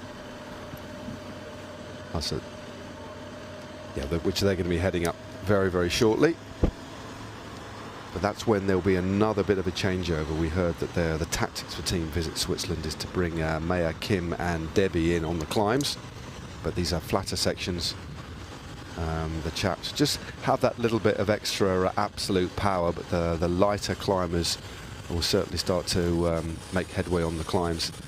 And we do have some big ones coming up. The first of which is the Filsbach. That's 4.4 Ks at 6.4%, going up to 281 meters. But there's a couple of small little ramps leading up to that, essentially moving very gently into the climbs for the first time. There's a couple of little rises and falls now, Hannah, isn't there? You've got those false flats which you can start to get quite eager when you start to approach.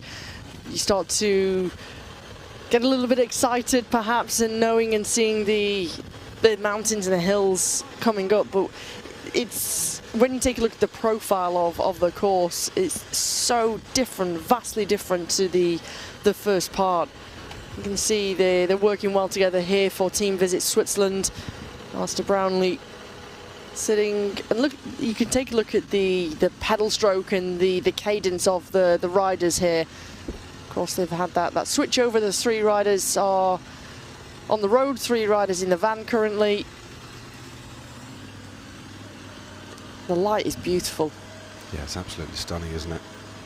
Must be wonderful as well for like Dario and Sven and the rest of the riders here to actually ride with such a decorated athlete as well, twice Olympic champion, and the individual has also medalled in the team triathlon as well, which is a relatively new event. And of course, won gold in Rio de Janeiro and then in 2012 in London too. But so much experience. I was just saying, when you popped out for a bit of fresh air there, Hannah, that Alice has recently competed in the Norseman. Yes. Which is considered the hardest triathlon. The swimming in a fjord for like nearly 4 Ks, 170 odd Ks running, cycling, and then a mountain run, which was nearly 4 hours. Pretty much all up, bit flat, and then like 17K uphill. And finishing at the top of the mountain, yeah. when you see such a challenge, such a race. And we were talking to a couple of people who are here at the TORTOUR yesterday, and they were saying he was doing that in preparation for this, knowing that this is such a huge endurance event as well. I think for certain riders, the likes of Alistair Brownlee, they're able to take on these challenges because they want to push their body, but also push the mind. Well, we're looking at back to looking at the KX team, Team 606. And we're making sure that they are fully fueled along the way today. They're going to start to feel the warmth a little bit as they get just briefly stuck behind a tanker there. And this is one of the, not exactly the hazards, but one of the things they are going to have to cope with. That's part and parcel of it, isn't it? It's not going to be, it's not a completely clear run, it's not a completely clear track. They do have to obey the rules of the road, but nice indicator of the speed they're moving at through these town streets, 44 Ks an hour. Yeah, not hanging around at all.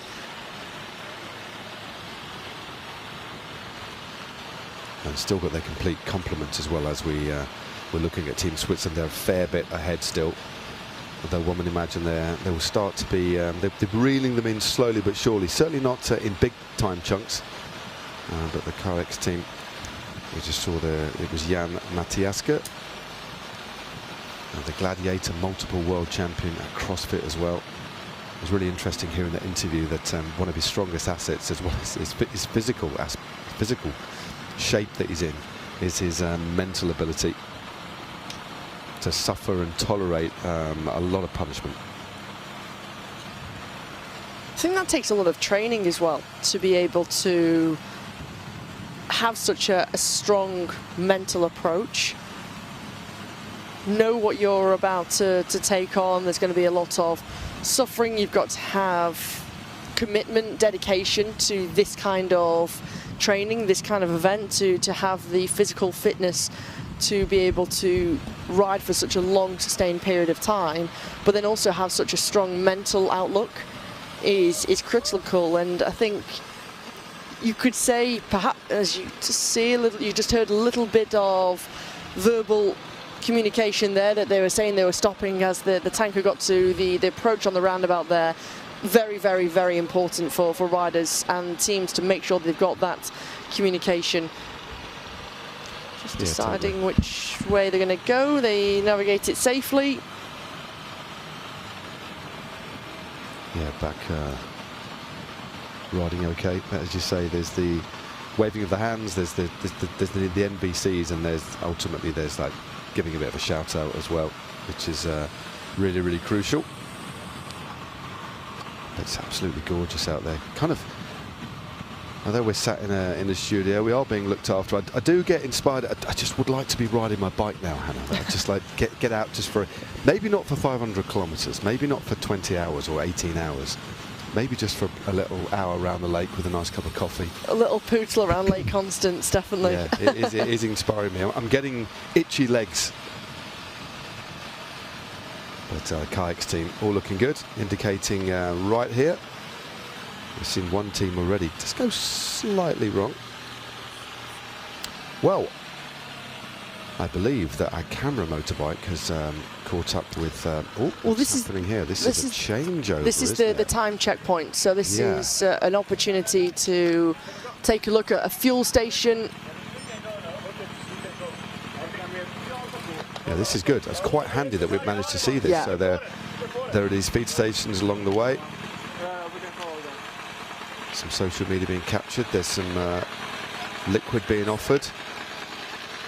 And I'm wondering if they're going to change in some of the lads get in the car, because 3 have gone off, 3 have waited. Let's wait and see. Let's see how this unfolds. It does look like that's the case. That's their team vehicle, and it does look as if maybe there's a few teams that have stopped at that particular position. And yeah, there we go. That's our first. So the kayaks team, 3 rods have pulled off. They're going to be resting up.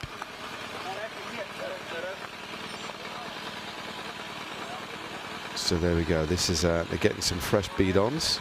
So really interesting point. We'll be seeing a little bit more of this, and I'm glad we've managed to see this actually take place. This is an education for us as well, isn't it? Yeah, likewise, Matt, because it's great to be able to see the support staff with their vehicles getting back underway. This is Jan Mateska. They can also get rid of the fluorescent belt now because it's past 6:30 in the morning here local time, so there's no need for riders to have that with them. They will be picked up by their helpers, and they're back on their way. So good to see that little, let's call it the, we can look inside. There's our first sight of inside the vehicle as well. We understand we might, a little bit later on as we get deeper into the race, be able to talk to some of the team helpers.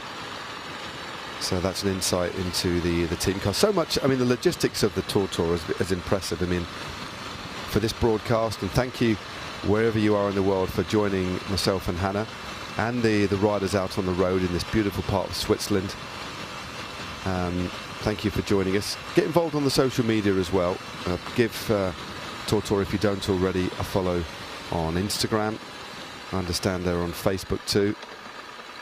But we will be getting the views from the inside of the team cars. We can maybe speak to some of the team helpers, maybe even the riders, and that's going to be increasingly more interesting as we get deeper into this race. Once we pass 5, 6, 7 hours and fatigue starts to set in, and it's not just that, there's invariably going to be niggles along the way as well, maybe riders not feeling quite well, so a lot of opportunity to really get to know what is happening within those teams. Things will change as well, won't they, Matt, as we get deeper into the race.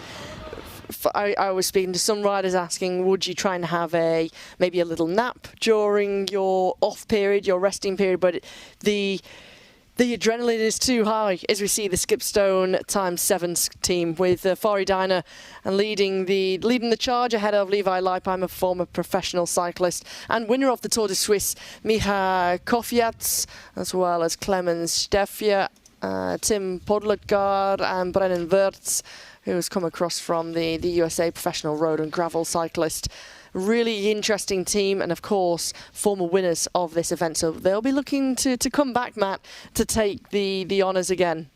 They certainly will. I mean, Brendan Wirtz, we were talking at dinner about the sort of power that he can sustain hour after hour, the experience of Levi Leipheimer and the ridiculous belief, determination, drive and knowledge of Fari Diner and the rest of the riders too. That is one heck of a team. And Miha as well, a cycling tour operator. I've ridden with Miha in the Dolomites a couple of years ago, got to know him. Very solid bike ride. And here we are, this is our final team. This is Skipstone ×7. And they are yet to split up, yet to reach that point. But they're looking good at the moment. There's a Levi Leipheimer. Looks like he's in third wheel at the moment. There's Farry Diner and wheel number 5. Team at number 607. And I think that's Mia just at the back there. So a real mix, but Mia's really used these long distance events, as well as riding them, organises them too. So a lot of experience. He really understands from a 360 degrees angle what it takes to put one of these events on. But early stages yet, but skips don't look pretty good, don't they? Yeah, they're looking really, really good in terms of their formation. I know they've got a very, very solid plan of how they want to try and execute this TORTOUR, what average speed they want to try and achieve in the opening part. They know they can't go too hard too soon, because they know ultimately this isn't where things are won, but it's certainly where things can be lost in the TORTOUR, in the race for the 6 riders. They've got their engine room, so you've got Brennan Wirtz, you've also got Tim Podlejar, as well as one other rider in Levi Leipheimer as their big engines, their locomotives, if you like. Also able to take on the climbs, but for Brennan Wirtz, for example, a tall, rangy rider who is setting the pace at the head of this ahead of the team. He's got so much power, and he's able to do kilometre after kilometre after kilometre on the front. He's got so much power. Very accomplished gravel rider.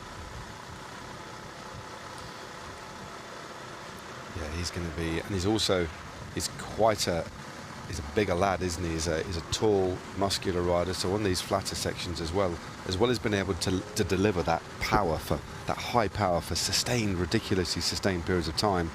He also offers up the riders behind him, a lot of protection. So it's the way that you actually perm your riders out on the road, not just. And I know that Farry in particular, I know Levi's interested, that Farry has developed this bit of AI software. He is an entrepreneur within the tech industry, and he's developed it himself, and they've shared that information with you. There's hardly any stone left unturned in making sure they optimize the team, the nutritional plan, their pacing strategy, everything else. There's so much effort that's gone into making this right for them, isn't there? How much power they should put out if they're riding on the front. In the same vein, how much power you should be producing if you're sitting in the wheel, where you can save the energy intake as well, how much energy they're projected to burn, and how much you need to try and take in. They've split it into 2 rounds, so the first round is all the way up until the final 50 kilometers, and round 2 is that final 50 where all 6 riders need to be back on the bike together to finish things. And they're looking and aiming to do this in just over, I would say you'd be looking at around 16 hours for this kind of team. For Farry Diner, I know he had a bad accident earlier on in the year, so he's had to go through that rehabilitation over the last couple of months. He's not been able. Ooh. There we go. That's real life for you. Yeah, definitely. He saw the little gesture, the hand gesture there, just to say and allow and let the riders behind know that there's an obstruction up ahead. But for Farry Diner, who you can see on the far left-hand side there, it's taken a lot in terms of the recovery, trying to come back, not being able to have the training and the preparation that he might have liked. Being in South Tyrol, which is in the north of Italy, for 5 or 6 days with Brennan Wirtz, a little bit of a training camp, all in preparation for this. Yeah, I was talking about what he actually did. He tore his quad. Just the high part of his quad, so it's a muscle tear, and it did take quite often, can be worse than actually a bone break. It can take a lot longer to heal, but he's certainly such a focused individual, such a generous rider as well. We met him at his place, or rode with him, didn't we, over in America at Levi's Fondo as well. But he's a strong rider. He really is. Just one of these characters who is so committed, so determined, when he sets himself a goal, and I think he really injects a lot of, not that these riders necessarily need it, but a lot of motivation to succeed into the group.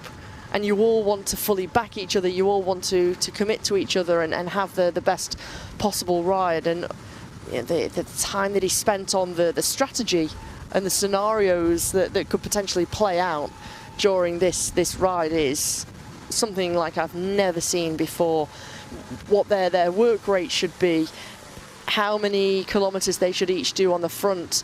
As we see one of the riders just take a little wrong turn here, getting into the time checkpoint and into this changeover. So just roughly, they're about, I mean, we're watching these images, of course, in real time. This is completely live. Thank you for joining us wherever you are in the world on YouTube. They look like they're about 7 or 8, maybe 9 minutes behind the what was it? The Team KX team that stopped last. So early days yet, but this will be where they get their first rest. So we are about an hour and 3/4 in, approximately, for the teams. They all started within a minute or so of each other, save, of course, for Team Visit Switzerland. But Levi Leipheimer, let's see if we can hear him.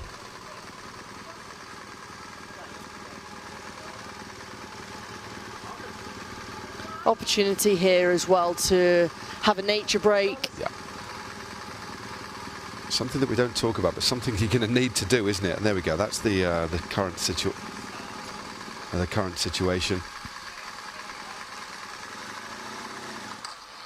KX are leading at the moment with 1 hour 36. Sunrise at 8.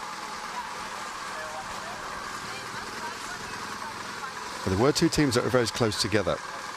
So Sudden Rush at 2 minutes and 4 by the looks of it. Yeah, TORTOUR at 3:33. We'll get confirmation of those. As Fari's taking a little bit of a break now.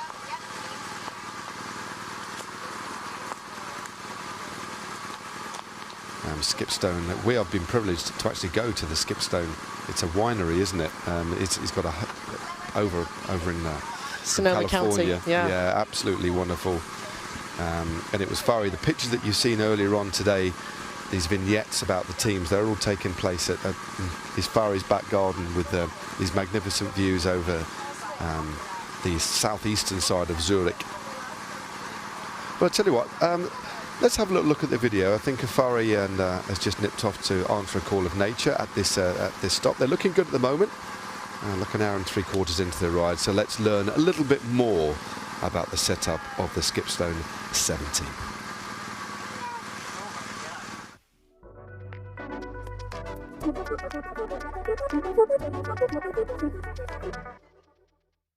Well, the team is Team Skipstone. We're not, it's not our first time. Skipstone is a wine estate in California, which I have there. So it's, we have a philanthropic foundation. No, I'm not a professional cyclist, but it's the sport that I like the most. I do cycling and skiing, mostly, for sports, but no, I'm not like these guys. I'm the weakest link in the team, I think, but I try to keep up. I know Fari because we're partners on my event in Sonoma County, California, the Levi's Grand Fondo. I won the Tour of Switzerland in 2011 and might be the best result of my career. Yeah, very proud of that. Obviously, it's a historic and very important race in cycling. So, yeah, that was very good memories. I love Switzerland. My name is Clement. I'm 25 years old. This is my second TORTOUR that I'm doing. I really like it from the charity perspective because all of the money goes then to the charity. Since it's my second year, I think I can improve on some of the mistakes that I've did in the past. I'm a programmer, so I code stuff with AI. That's most of the things that I work on. I own the cycling company.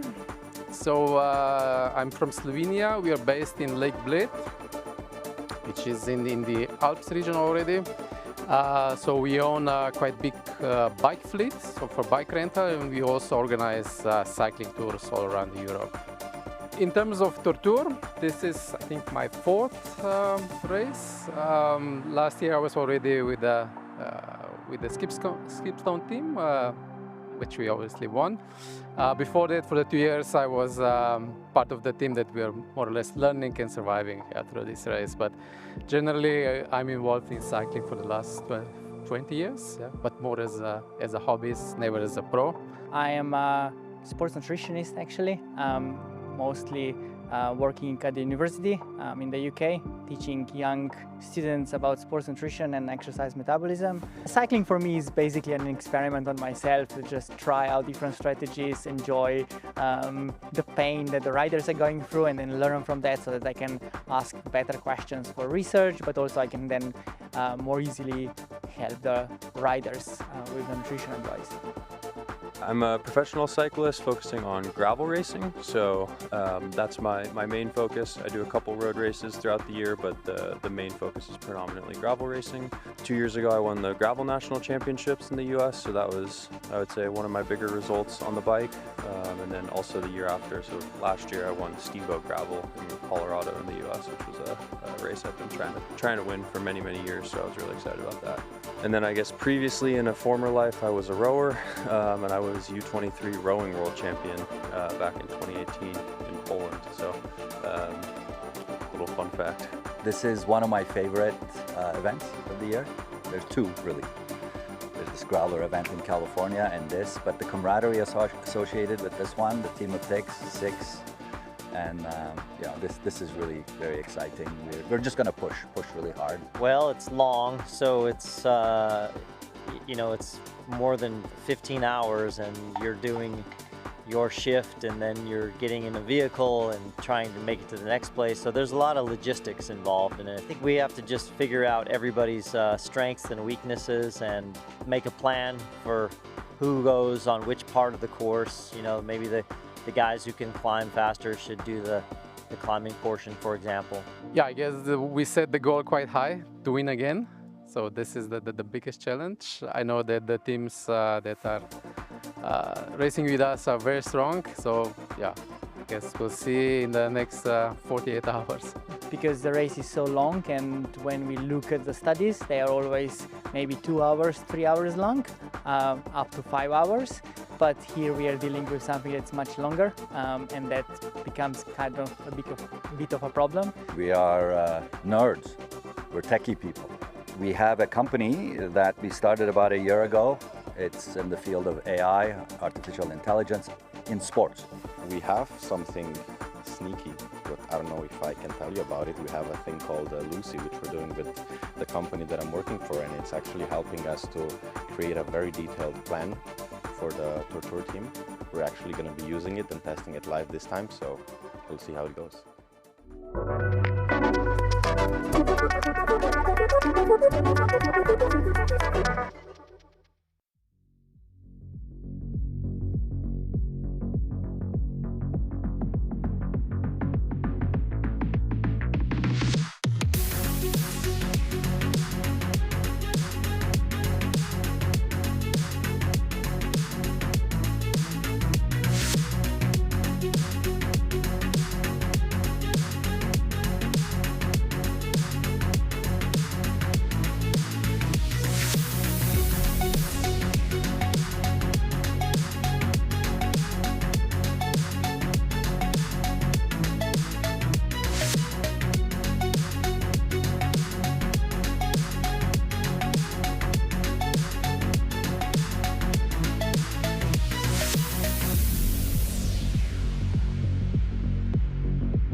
Oh, great to see a recap of what's going on. I hope you've enjoyed it so far. As we head back onto the roads, we just managed to pop outside to have a bit of fresh. It's actually quite fresh out there. It's actually not too bad, these early temperatures. I think it's as we look at Team perfect Switzerland. for the riders, Matt, to be honest. Definitely. The fact that it's far cooler because of the high temperatures that they'll face later on in the day. It's, pardon the pun, a warm welcome for them, or a cool welcome for them. The fact that it's only around 18, 19 degrees currently. Yeah, it's actually pleasant. As we look at Team Switzerland still there with their 3 male riders on the road, but we're going to be heading upwards soon. In the next couple of hours we will head into the climbs, but she's using that extra bit of absolute power on the flat, and look good. They're looking drilled here, aren't they? Looking really, really good, really dialed, very smart. I've got to say, I'm a big fan of these jerseys, how they've incorporated the part of the Swiss flag into the Switzerland down the side of the body there, acting as the T. I think very, very smart kit. You can just see what I mean in between the I and the Z. I think it's really smart, very clever. Very subtle. Stylish kit. I think they've done a great job at Team Visit Switzerland. Now, although they're first on the road, the time they did to the first split, we've got some split times for you. They did a 1 minute 54, so 1 hour 54, 56.3 to the first time check at Romanshorn. So that puts them in 6th place, although they started earlier because of the makeup of their squad. But the fastest team on the road at the moment is KX. They did a 1:36.12 to Romanshorn, which was 2 minutes and 5 seconds quicker than Team Sudden Rush.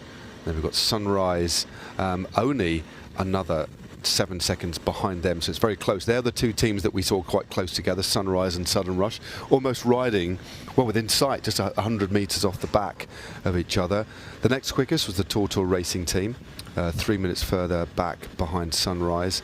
Then Skipstone at 1:46. So last year's winners have got a little bit of making up to do, but of course there's so much more riding still to be done.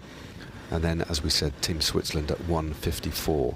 So the quickest team on the road, the KX team of Oliver Zimmerli, Yamatato Adachi, Ramon Franga, Jan Matiaska, our gladiator, Dario Riget and Ida Schelling. They are looking good. So that's an early marker, but just a sense of how well they're going as we look a little bit further down the road.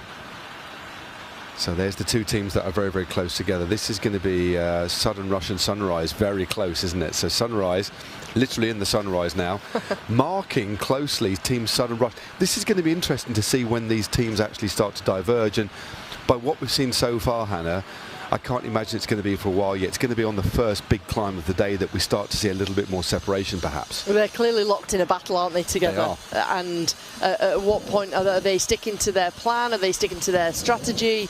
A little bit of discussion between Corey Davis there on the right-hand side and his teammate. A little bit of hold up here because of the traffic. As things are getting more busy on a Saturday morning, people going places, but an opportunity just to take on some gels, discard of some unwanted clothing, so get rid of the base layer as things start to hot up now. A good opportunity to make use of these points in the race. Oh, definitely, and a chance to have a word with the opposition. I don't think they'd have expected that, to have a little bit of a chat. Well, we've got 3 teams here, haven't we? Sudden Rush, KX and Sunrise all together. 9 riders in total So with this flurry of riders. Right, that's interesting. So yeah, there wasn't too much. So Sudden Rush have caught up with KX. We saw them at the feed, and again, when they do stop at these feeding stations and these transition stations, for want of a better phrase, getting that right is going to be important. So if you cumulatively add up those, because they were quicker on the road but have clearly taken a little bit longer, and right now in this competition, these 3 teams are very, very evenly matched, aren't they? And you wonder whether as they go on they're going to have to say to themselves, right, we need to speed up these transitions a little bit. But right now, I don't think it's super important, but as you say, 3 teams have merged on the road. but it is going to be the mountains, isn't it? The big climbs, where we see this separation, and also pacing on the climbs.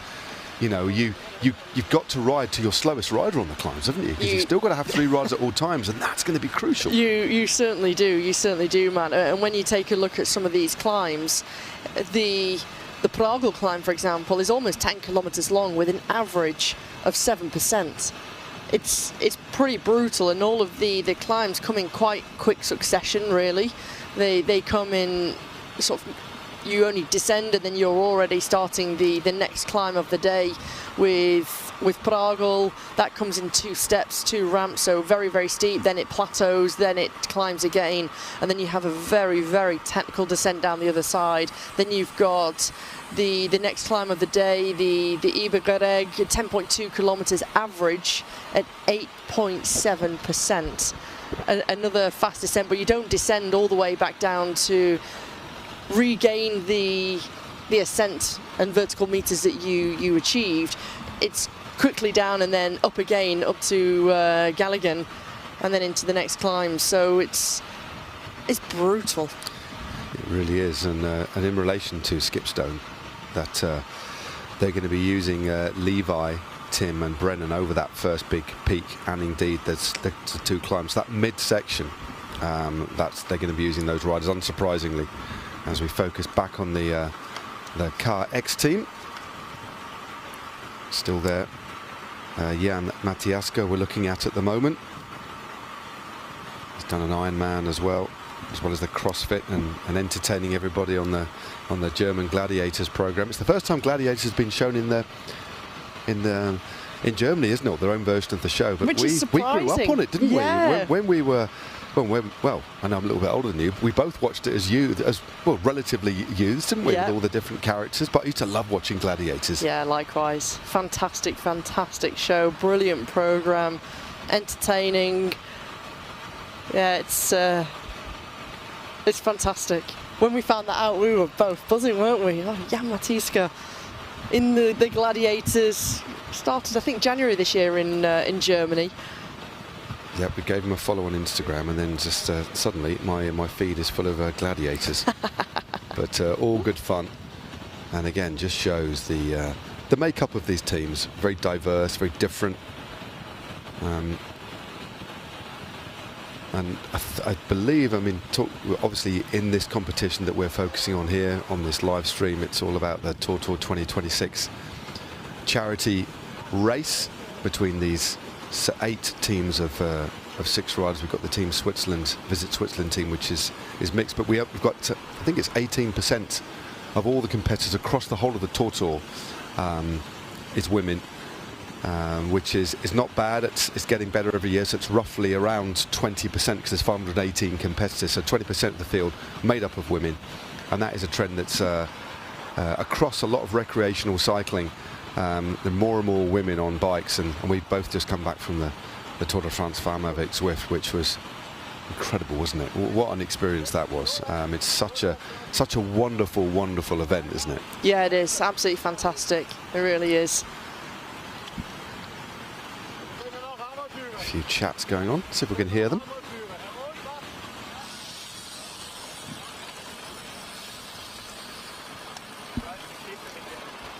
Yeah, Team Southern Rush having to stop at the lights here. This is one thing, they're not allowed to buzz through the lights. So 3 teams. Team Southern Rush along there with Car X and Team Sunrise. TORTOUR Racing a little bit further back down the roads, and Team Skipstone as well. Whilst Team Visit Switzerland are still a good hour up the road, one would imagine. Yeah, approximately. They're around 15 minutes behind, but with the 3 riders they've got, they might actually be hard to pull back at the moment. But they're quickly on their way and back up to pace. And no panic at the moment in these early stages. We're over 2 hours of riding done, which is a solid chunk of time. But still a long way to go. Still the best part of 14 hours for most of the teams that we're focusing on here. So we're looking at between 14 and 16 hours in the saddle, but still relatively calm conditions. And it'll be a little bit different when we head into the mountains as well, as we navigate our way through these little towns and little industrial areas.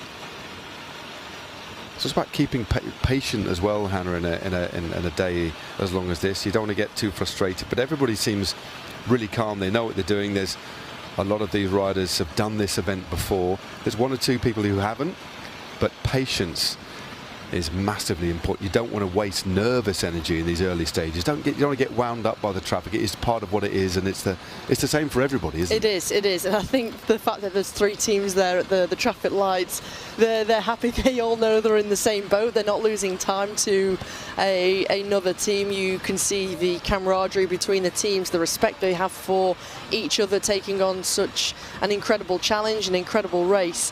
And so you can't waste energy with those kind of emotions and throwaway emotions, which ultimately you're using vital energy. There's no point getting frustrated at certain times or at any point really during the race. Good to see you're still smiling, still the good morale.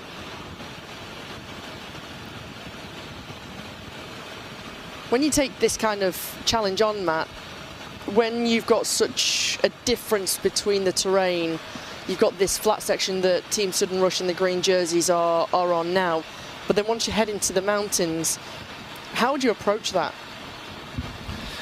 Yep, they would have had a plan beforehand. When they head into the mountains, they've just got to ride. They'll know the pace they're going to ride at, and the key thing here, I mean, there's a couple of the teams here, like Team Visit Switzerland. They're here to do the best ride they can. They're not here necessarily to win, but there's a real competition between Sudden Rush, TORTOUR, well, all of the teams, Kayaks, TORTOUR, Sudden Rush, Skipstone teams, all good teams. Yeah. But they're all riding at quite different strategies at the moment. Well, 3 have got a similar one. But on the climbs, that's where we're going to see the most of the differences. And then there are climbs at the end as well. They've just got, I think, for the first climb, just bed themselves in and stick to the plan as well.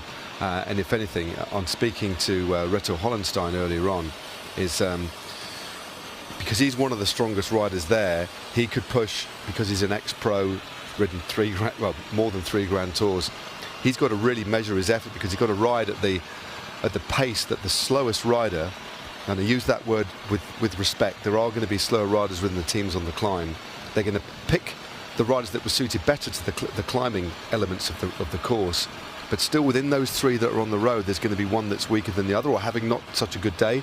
So communication is, they'll have a plan, but then communicating on the road just to make sure that they're riding at a sustainable pace, not for that climb necessarily, but for the next climb after that and the next climb after that, before they have a little bit of a break and refuel. So communication equally as important as trying to nail the plan, because as they get towards the back end, they might actually be able to give it some more. But right now, it's riding conservatively, sticking to the plan, and then adapting a little bit later on, especially when it gets warmer. On some of these climbs, there is the added benefit that you have the slipstream. Yeah. If the gradients aren't too fierce, and depending on the type of climb, important to try and stay in the wheels for as long as possible, and to have that aerodynamic benefit too. Oh, definitely.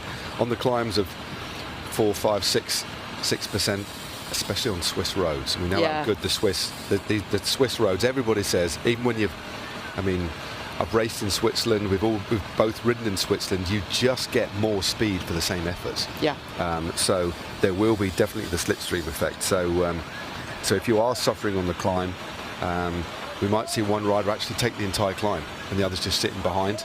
And I think we might see that rather than relaying. I think we might see riders doing really long pulls on the climb as well, especially on the climbs that aren't quite as steep. As we briefly hop onto the bike lane, and again, seeing that contrast as they pass a local commuter, just the difference in speed here is impressive. But yeah, discipline on the climbs, communication, but also sitting as close to that wheel as you can and making sure you've got the benefit of that drag. Whilst at the same time in the back of your head not getting too carried away, because as soon as gravity starts to come in and you're on a climb, it's very easy to go over into that red zone and feel what I like to call that biting point, where you know that, okay, I'm in this place now where I can't sustain this for necessarily too long. And it's easy to get carried away, so they're going to need constant reminding amongst each other not to push on. And the riders that are in the wheels shouldn't be afraid of saying slow down. Yeah. So it's that. Because if you don't say slow down and you go into the red for too long, it's going to be so hard to recover. Yes, you can get back into the car, but what you don't want to do is break the plan too early on. And you've still got to remember the final 50 kilometres that you have to do together. If you've got one rider who is really suffering for that final 50 kilometres, it can be lethal to your overall time and ultimately to what happens overall. As Team Sunrise, they've made the overtake to Sudden Rush on the road. Sunrise in those red jerseys, Sudden Rush on the bike path still. They're not holding back, are they, the team in red, Sunrise? They're certainly not. They are motoring here. Now, as we look at Sunrise, actually pressing on quite hard here. Looks like a determined acceleration. We're going to play you a couple of minutes VT to give you some insight into the charities that are going to be benefiting from the TORTOUR 2026. We're going to be speaking to Joko Vogel and also another one of the riders too, in relation to the money that they're going to be raising during their exploits today.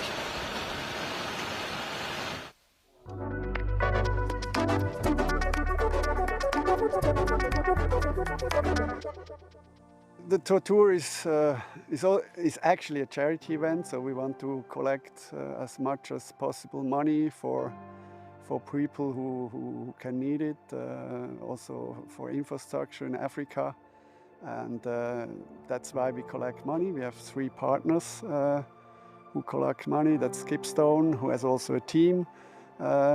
We have Summit for Hope, who have a lot of riders who participate in TORTOUR myself, which is awesome. How many people are riding for Summit for Hope? And last but not least, we have Sporthilfe, who support young sport coming professionals.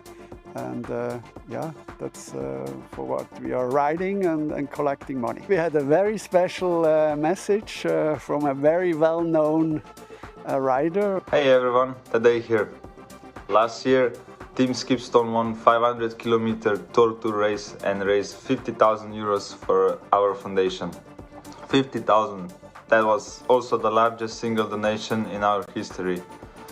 And it helped around 35 scholarships with 94,000 euros for young people who have been through cancer and want to keep studying. So really, really thank you. From not just me, but also from everyone that works at our foundation. So now you're going again. Team Skipstone, Team Podlogar, Levi Leipheimer, Brennan Wertz, Micha Kofiant, Clemens Tefe and Farid Diner. American and Slovenian, red and white and blue on both sides, so I really like that. Guys, good luck. Take care of each other out there, and when it's time to go, just full gas. To everyone watching, get behind them, support the team, support the ride, every euro counts. Let's go, gremo gremo.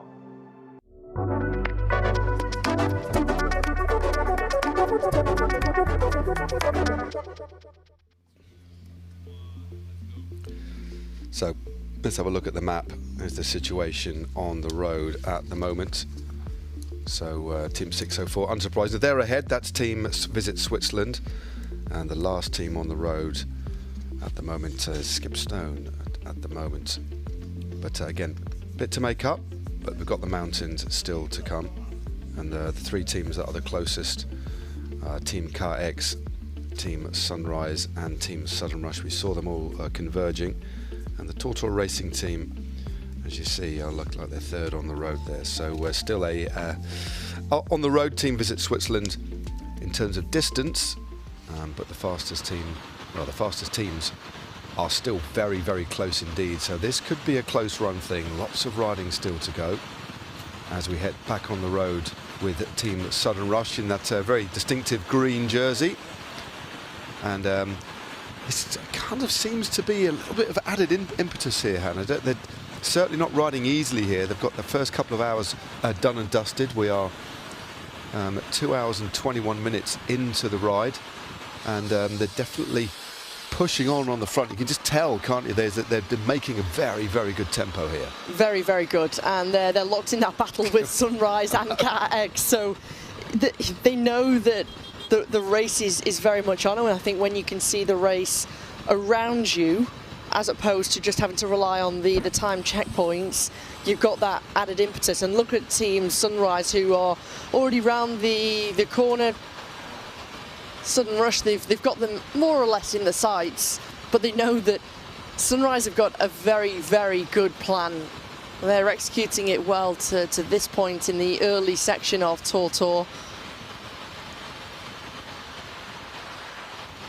Yeah, they really are very, very close together. We're just on the outskirts of a place called Lustenau, and we're coming up. We won't be too far from the 100-kilometer mark, so they're moving really, really nicely at the moment. Just looking at just through being the outskirts of Host, Lustenau. So yeah, we're about, well, Team Sunrise are about 96, sort of 97 kilometers into the race, and Sudden Rush are very close behind them as well, as are Car X. In fact, they're together, as we can see. So coming up to the first 100 kilometers done, which is a fifth of the day. And you've got to say that's a pretty respectable pace that they've made, especially when you factor in the fact that they've had a couple of stops, well, one stop in particular. They've stopped at traffic lights. Already we're getting a sense of how strong these teams are. Incredibly strong, and not least because this is an endurance event. This is not a case of in the next hour or two that the race is done. They're looking at around 8 p.m, 9 p.m. this evening where they'll be completing the TORTOUR. So they're in it for the long haul. They're having to pace it right, make sure that they're constantly, as you can see, one rider here from Sudden Rush, constantly taking little sips of the gel with drink, keeping themselves well fueled in the early part. And interesting to me, they're taking far longer turns now at this point in the race. So we saw when they were a group of six, a team of six on the road, shorter pulls, minute and a half, maybe 2 minutes, but now the turns are much more sustained, longer turns on the front, as we're here with Team Skipstone. And this is Miha, who is on the front currently, Brennan Wirtz, who is on the wheel, as well as Clement right at the back there. Yeah, in terms of distance on the road, they've gone through, they're at about 90, just over 90 kilometres done for Team Skipstone. So they're the best part 5 or 6 Ks behind, 7 kilometres behind at the moment. That is something they can make up, especially when we hit the climbs, because at the moment we've got the non-climbing set up on the front, and that will change. What kind of things do you think riders, when they're in the support van, will be discussing between the three of them? Is it very much focused on the recovery? Are they talking about strategy still? Is it about trying to take a calm moment? All of those. I think it's a little bit of all of them, depending on the team. At this point, I think morale's going to be really high. Yeah. I think they'll be really enjoying what's been going on. They'll also be discussing how the first 2 hours have gone as well, and who was feeling good, who maybe wasn't. And on a day like this, as you well know, Hannah, you can go through so many physical states and emotional, mental states as well. Especially given how early everybody had to get up. The lack of sleep, same for everybody, including us, although it's not going to impact on us quite as much as these guys. But they're looking ahead as well and just making, I think most teams at the moment, from what I've seen, should be on track. That will start to change, but I think morale will be high. They'll be making sure they're taking the opportunity to rest up, take off the helmet, maybe even take the cycling shoes off, just relax and really use the moment in the van to maybe even grab a power nap. Yeah. So there might not be much being said at this particular point in the race. And I certainly know if that was me, I would be going in just closing my eyes for a little bit and just relaxing. Because they're not in direct communication. They can obviously pull over and have a chat, but they're not on radios. No. So there's no direct communication. But of course, they'll be communicating amongst themselves, but they might be discussing what's going on. And basically, we could be in a situation where 3 riders sat in the van might be thinking, do you know what, I'm not feeling exactly how I would have liked to have felt. Or conversely, I'm feeling really good, I think I can do an extra bit of a turn. And they might be gently shifting and fine-tuning the plans as we move through the day. And I guess you've got to be flexible, haven't you? As a team, you've got to be flexible. You mentioned it already on a couple of occasions, Matt. You might not be feeling good. You might feel pretty rotten at the start of the ride and at the start of this race. Do you think anyone would, in the build-up to this, knowing that they've got to get up so early, so maybe 3 a.m. in the morning, maybe for some maybe 2:30 in the morning in preparation to make sure that they can get some solid food down there at breakfast, in the preparation, in the build-up, wake up at these early times, do a training ride to try and get the body used to riding at such an early hour in the day? A lot of these, it's rare that riders will ever do the full distance, but you're quite right, they will tackle some big rides. 8-9 hour rides aren't uncommon. You can't just do 3, 4, 5 hour rides and expect to be able to ride 500 kilometers, although it's broken up. I think for example, Reto Hollenstein will be doing about 350, 400 Ks out of the 500 because he's such a strong rider. So some riders will be doing far less than others. But yeah, I've heard a couple of riders talking about doing long rides, and especially people who are doing it for the first time. If you've never done an event like this, you do need to put your body through something similar. So fueling, you're going to be going for a lot of carbohydrate gels, and also you're going to need a lot of electrolytes. So getting up at the right time, eating at these strange hours, probably on that 3 or 4 can be difficult, can't it? If you just tried to do this as a one-off, you might really struggle. So it's not something you need to do super regularly. You don't need to do it every week, but I would say every 3 to 4 weeks, that as well as part of their building up their endurance, there will be a lot like a race simulation or a day simulation, not maybe 250 kilometers, but getting up really early, getting the body switched on, and then riding and fueling in a similar fashion. And helping yourself to adapt. Exactly. It's so important, isn't it? And like we've heard, Fari's been out training in the mountains, and also, importantly, we've had such a hot summer, a lot of these riders would have been out training in the heat as well, and I think most people have been adapted. I think even we've adapted a little bit to the heat. That you've been at the Tour de France and the Tour de France Femme. We've both been out there to a degree as well. It's very warm, but heat acclimatization is massively important, and also getting used to doing these long climbs too. You can't just ride on the flat and on a couple of local small hills. So these long climbs in the hot conditions, and then fueling in these hot conditions as well. So you'll be drinking a lot more liquid, so your carbohydrate or your calorie intake is spread over a lot more liquid. And there's so many, a lot of the riders here are sponsored by different brands, but the nutrition that's available to riders now, as opposed to even like 5-10 years ago when we were racing, it's so different. It's come such a long way. There's a lot more natural products used, which is far more easy for the body to digest. And I know Alistair Brownlee was talking about the other day, he said that he went through, and that triathlon that we'll talk about, the Norseman triathlon, he went through 1,000 grams of carbohydrate in gels, or 1,200 grams of carbohydrate just in gel form, and he said he didn't have a bad stomach because he's trained for it. And you've got to help the body, help the stomach and the gut adapt to that amount of carbohydrate to be able to process it and to be able to take it on in an efficient way, because otherwise you can get a bad stomach, make you feel sick. Some gels, they used to be very, very thick, and in these kind of hot conditions can be very difficult even just to swallow and to take in and to digest. Totally. Very, very difficult. They can just sit in the quite stomach, heavy. can't they? Yeah. You can feel very, very bloated. But the nutrition has come a very, very long way. It really has. And there's the trickle down. There's from the elite sport, from the pros using it, the elite triathletes, but it does trickle down. As we look at the TORTOUR racing team. This is an effective way now for the TORTOUR racing team. You can see there was only one rider within their team who had opted for the clip-on bars, the triathlon bars, and this is a real efficient way for them to be comfortable, be aerodynamic, especially for such a long sustained period of time. Joko Vogel sitting in second wheel with Michael just sitting in third wheel. Michael Weiser sat on the back there.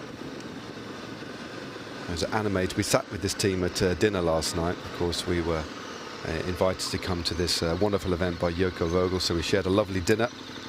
Had a nice glass of wine as well. But I think spirits are really high. It's lovely to sit with some of the teams. We spoke to a lot of the other squads as well. Some familiar faces, some new ones. I think the standout thing for me was everybody was at the same restaurant.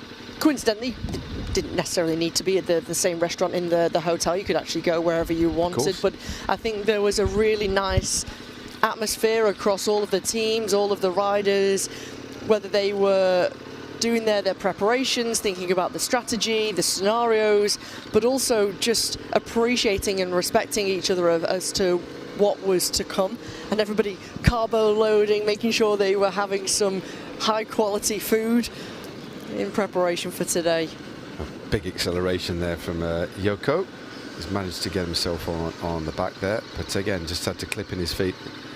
And this is one of the maybe a little bit frustrating. You've got to try and keep you cool here because we are going through this this built-up area. Let's try and give you a sense where TORTOUR Racing are at the moment. If I just refresh my browser, they're just over 100 k's now in, but we'll soon be moving into the hilly area.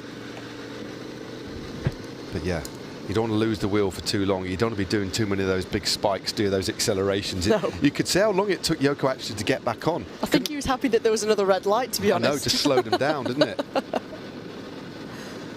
Yeah, but he's back on the wheel now. And I'll zoom in on the map.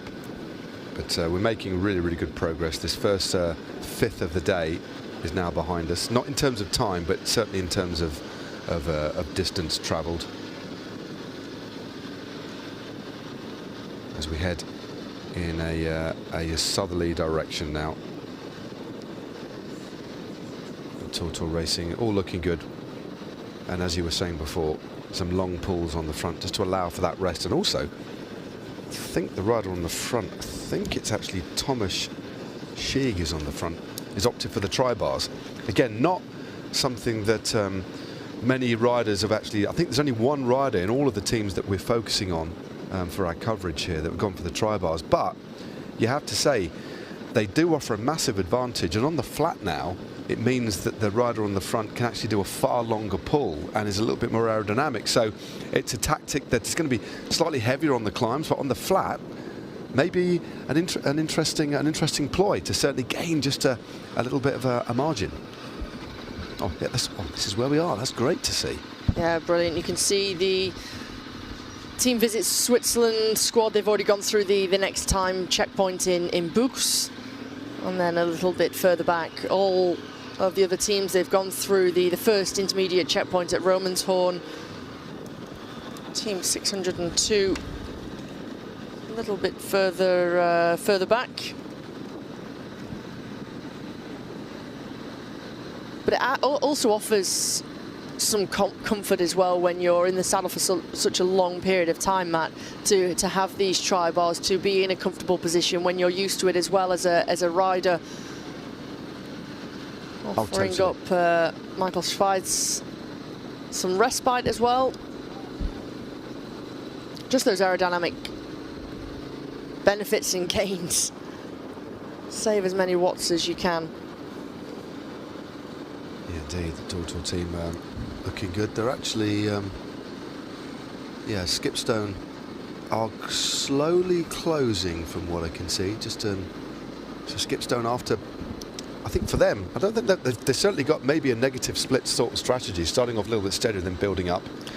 I don't know about you. Where they are on the road. Yeah, definitely. I don't know about you. I think it's about not getting caught up about what other teams are doing. 100%. So if you've got your strategy, you've got to trust what you've planned and not get caught up in the battles that other teams are getting themselves locked into, and really have that self-belief that your plan, your strategy is going to work out and you're in it for the long haul. This is not about the short-term gains and victories here and time gain. And you keep saying it time and time again, the climbs are going to be absolutely critical and going to be so critical.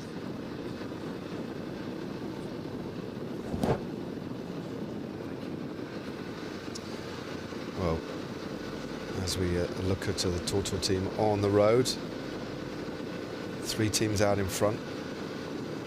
We talk about the preparation needed. So we've got a short VT that's going to give us some views from the riders in relation to the mental preparation, the physical one to a degree, but more the mental preparation of what it takes to participate and prepare for an event like the TORTOUR. Ultra endurance at the highest level in one of the most beautiful places in the world.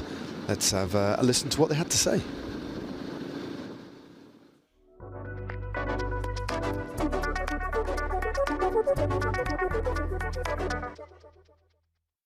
Für mich ist eigentlich, wenn ich weiß, dass ich an der Tortur starte, ist für mich eigentlich die mentale Herausforderung größer als die physische. Ich trainiere seit 20 Jahren eigentlich mehr oder weniger regelmäßig. Früher etwas mehr, jetzt etwas weniger. Aber wenn ich sage weniger, bin ich immer noch zwischen 8.000 und 10.000 Kilometer im Jahr. Das ist im Vergleich zu anderen nicht sehr, sehr viel, aber im Vergleich zu den übrigen, ich sage mal, Hobbygümmler ist das sicher ordentlich. Du musst haben, dass du das durchstehen kannst. Ich sage eigentlich immer, wer irgendwie 200 Kilometer am Stück Rad fahren kann, der kann auch 300. Wer 300 kann, kann auch 400. Wer 400 kann auch 500. Eigentlich geht für mich die Gleichung auf bis etwa 1000 Kilometer. Das ist wirklich dann nur noch Kopfsache. Ausgeruht bin, tönt das eigentlich nicht sehr schwierig oder tönt eigentlich logisch. Aber wenn man dann irgendwie nach 16 Stunden unterwegs, man ist müde, man hat Hunger, der Körper sagt, geh schlafen, dann muss man eben mental immer noch bereit sein, klar denken zu können, Rücksicht zu nehmen, zuhören, vielleicht eine zusätzliche Einheit zu fahren, wenn ein anderer nicht mehr mag. Every rider start to struggle after 250 something, even the pros, and you start to think, why I do that? Come on. For example, last year we was also with a rider. He was 22, and he was very strong for the first 100 or 150 Ks, but he was a lot too fast for. Yeah, and he was then with a lot of problems in the last 5 or 6 hours. The body sends signals like, hey, stop now, it's getting uncomfortable. And at that point, your mind needs to be strong. And that's why I would say cycling is at least 50% fitness and 50% mind, especially on long distances, even more your mind. I also think this always on the climbs, you know, physically everyone can do it, basically, but you just have to keep going. You have to push yourself all the time, so it's all mental. Yeah, mentality and the head, it's always very important, and it's not only about, especially in high performance sports, they're all very close with the fitness, so it's at the end it's a lot of the mindset and the head which decide who will win, and so I think we're really used to it, and also to be positive and to push each other. Otherwise maybe you hear sometimes, oh no, I'm I'm tired, I don't want anymore, but I think it's about training, and we are all used to do longer rides. Wenn es dann wirklich die Distanzen länger werden, also so ab 150 Kilometer, muss man sehr viel mit dem Kopf machen. Ich denke, das ist, ja, ich würde sagen, am Anfang ist die Physis wichtig und dann kommt der Kopf und am Schluss wird es wahrscheinlich 50-50 sein. Da denkst du über Gott und die Welt, manchmal eben, wenn es mal wieder ein bisschen schwieriger ist, denkst du, oh mein Hintern, oh meine Füße, oh meine Hände, oh ich muss was essen, ich muss was trinken, und irgendwann flutscht es wieder und dann schaust du einfach herum und genießt. Also es ist wirklich völlig, ja, und sehr unterschiedlich. You do get a lot of demons in your head, no? It's like, oh, am I gonna be able to do this? It's like, this is too hard. We have still so many kilometers. So I try to switch my mind and try to think another thing, like positive things. It's like, okay, we'll do 1 kilometer and then this lake is gonna appear and then this mountain. I think the race is won with the legs, but still you can lose the race by not being organized, by not making sure that everything is on its place. Everybody knows what to do and when. Eigentlich fast jedes Mal. Hier kommt irgendwo der Moment, wo ich sage, ich kann nicht mehr. Wir hatten vor 3 Jahren war es extrem heiß. Also oder vor 4 Jahren war es extrem heiß. Also da waren die Temperaturen in 5, 6, 37 Grad. Und da sind wir, also wir waren zu 4 unterwegs und 2 mussten aufgeben mit totaler Erschöpfung, weil sie einfach von der Hitze her dehydriert, Kraft etc., Körper überhitzt. Und ein Jahr zuvor war genau das Gegenteil. Da war vor 250 oder 260 Kilometern, hat es einfach 200 Kilometer einfach nonstop geregnet. Aber richtig von unten, von oben, von links, von rechts, von überall.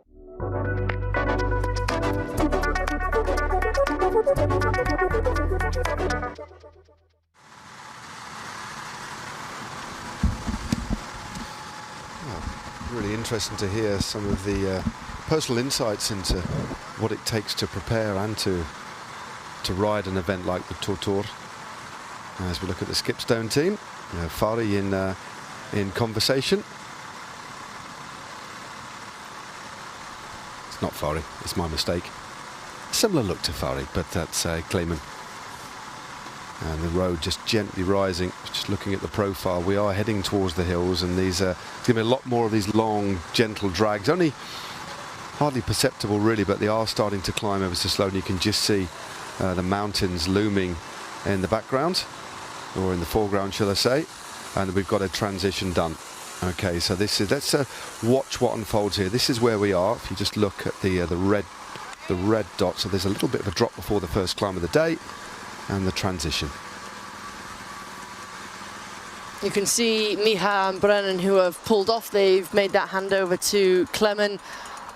2 of the riders, Levi and Fari, Levi Leipheimer and Fari Diner, they're already on the road. They can make that change. Now an opportunity for Brennan and Miha to refuel, replenish, rest, change kit as well, which I think is really important, to make sure you've got several sets of fresh kit when you've been riding in kit for several hours. You certainly don't want to stay in the car in that kit either. You want to make sure you've got fresh bib shorts, a fresh jersey. See how crucial the support team are for each and every team, but you can see here at Skipstone ×7, they've got the boxes with the food, they've got the hydration barrels in the back of the car, spare wheels as well, other equipment, other spares. Yeah, plenty of supplies and food that they actually like to eat as well. On a day like this, you need food, not just for getting the calories inside, but food you're going to enjoy eating as well. It's really mentally challenging to just be eating gels and carbohydrate drinks. They are massively important because they get into your system so quickly, but just to have some morale food as well. So getting a view of inside the van.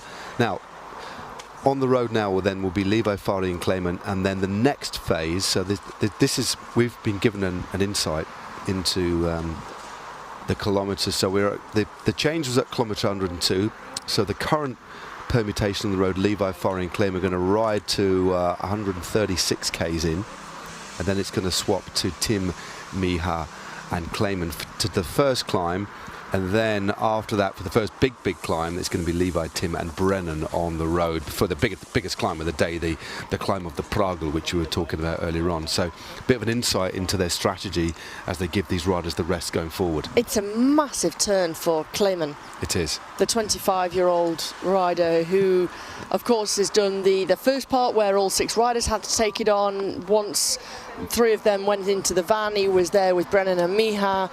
Whilst that changed into Levi and Fari, now he's still on the road, and even when they change again back to Tim and Miha, Clement's still on the road, and it's only once they start to head into the descent after the first mountain of the day where he's afforded a rest. So it's a huge turn, but I think that also shows what a strong rider he is and how capable across this kind of terrain and this distance he is. See Tim Podlachar taking in some solid food, Miha wanting to make sure that these bottles are ready and prepared for the next phase too. Yeah, before they get themselves in. So interesting to see. But yeah, early days, but 2 3/4 hours into the ride. But yeah, we're very lucky in that we need to thank Fari for forwarding you the information to give us a sense of, and also we don't have that for all of the teams, but it gives us a sense on to what other teams might use as their strategy, which is massively important. But still a lot of climb, most of the climbing in this event still to come. But a solid block of 100 kilometres plus now under the wheels of Skipstone 7. But we'll see what they do on the climbing sections. They are a little bit behind the other teams, but as you were saying before, they don't want to get drawn into these early battles. They've got the pacing strategy. And all of the riders' data would have been plumbed in, up-to-date data plumbed into this AI system created by Fari, and then you've got this strategy, this protocol that they're going to stick to as best they can as we move up to the KX team a little bit further on. They're really moving nicely here, aren't they? Yeah, 3 locomotives. Really are. You can see a distinct difference between teams as well. So KX, they wanted to try and get themselves the rider on the front, really aerodynamic. We've seen some of the riders who've been riding on the front of their teams where they're in quite an upright position, whereas KX, they wanted to try and make the most of all of the aerodynamic gains and benefits. Looking really slick, a really dialed team. There are the mountains ahead of them, which they'll be taking on a little bit later on. One of the steepest gradients that they'll face on today's course is one of those on the big mountain, the longest mountain of the day, Eberberg. Gradients, maximum gradients of 15.2%. It's going to sting, isn't it? It's going to sting, it's really going to bite.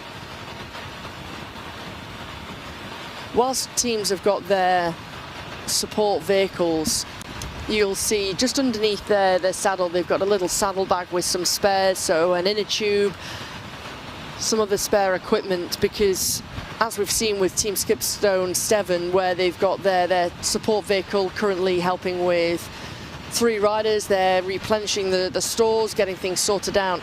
If you would have an issue, you wouldn't want to wait at the roadside for 5, 6, maybe 7 minutes, 10 minutes perhaps. Better having these spares with your inner tube and all the rest of it on your bike. No, 100%.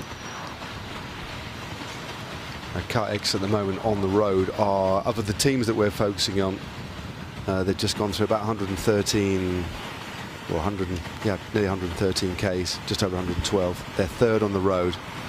So the 3 teams that had merged are starting to separate a little bit now. And in front, it's Team Sudden Rush and Sunrise that are still very, very close together on the road. KX are third, and then a couple of Ks behind them are the TORTOUR racing team. And then another 3 kilometers is the Skipstone 7 team.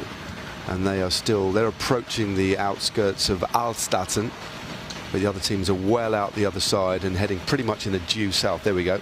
That's the position on the road. You can just see where 607 are. The Skipstone team, they're just coming into Alstaten, so they've got to navigate their way through there before they head bang on due south and get ever nearer the first couple of climbs at of the day.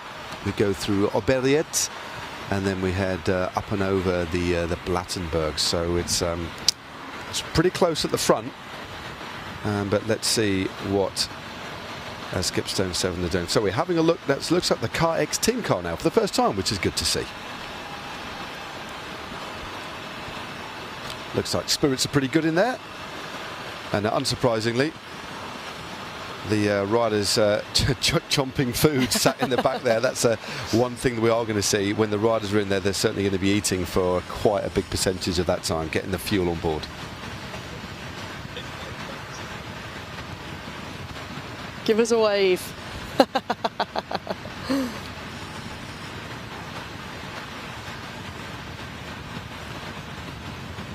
And they might be trying to communicate with us at the moment. There we go. There's a bit of a wave. Hello, Mom. Hello, excellent stuff, there's. Hello. Hey guys. Hey Jan. Hey, how are you? Hey. How are you all feeling? How was that first part? It felt hectic to me, but I guess that's the first bike race start, so. Yeah, but we had a pretty good flow, I guess, in the team. And that was pretty nice. Even with the fast guys, it was super nice, super flowy. And afterwards, I guess, we managed good rotations. No problems there. Just in the end, we had a little flat. But supporting people was super quick to the scene. And like 2 minutes later, we were going again. All good. No drama yet. Has everything gone? Have you sticking?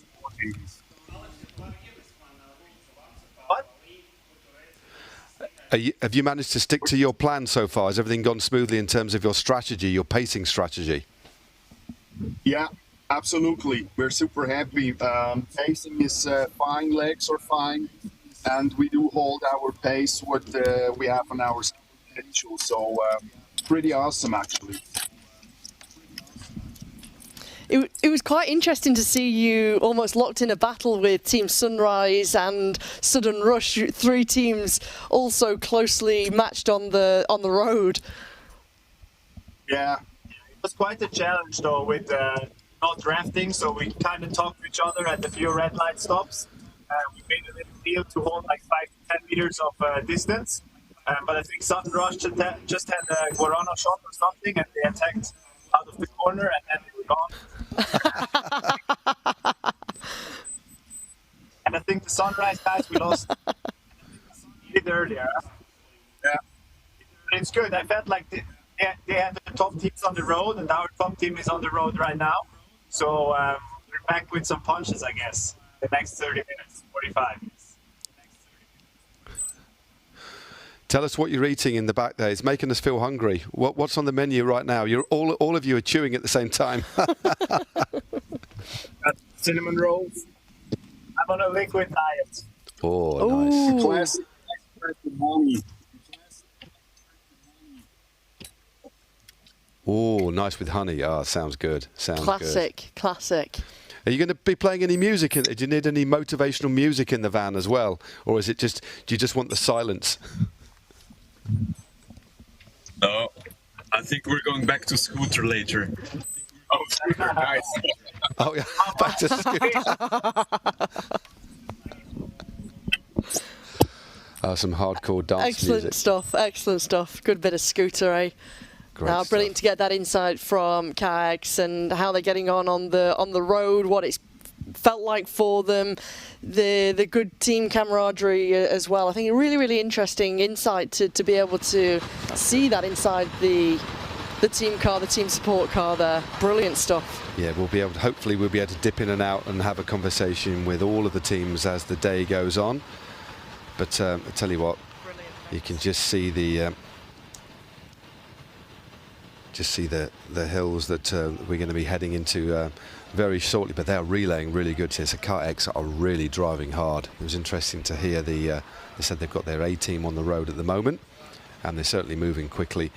You do get the sense that this maybe isn't, especially for the rider on the front, super comfortable. Just look at the way the bodies slowly are rocking here. They're really trying to eat into the remaining flatter kilometres of this day before we hit the first climb. Trying to get as aero as possible. It does feel now, earlier on it was steady, just building into the day, and we do feel like we're actually looking at a breakaway in a race now, doesn't it? It's a different feeling. Yeah, it is a very different feeling. Almost, you could say, yeah, a 3-up breakaway or a 3-up time trial, but a team time trial between these riders. But Ida Schelling looking really comfortable, solid in the upper body, doesn't look like he's suffering with any fatigue, looking really good and comfortable. Currently the rider at the back of the trio there with a very classic handlebar and bar tape. Big fan of that old school look, the leather look. You can see the other 2 riders here on the team working well, quite a high cadence, a little signal there that he was getting out of the saddle.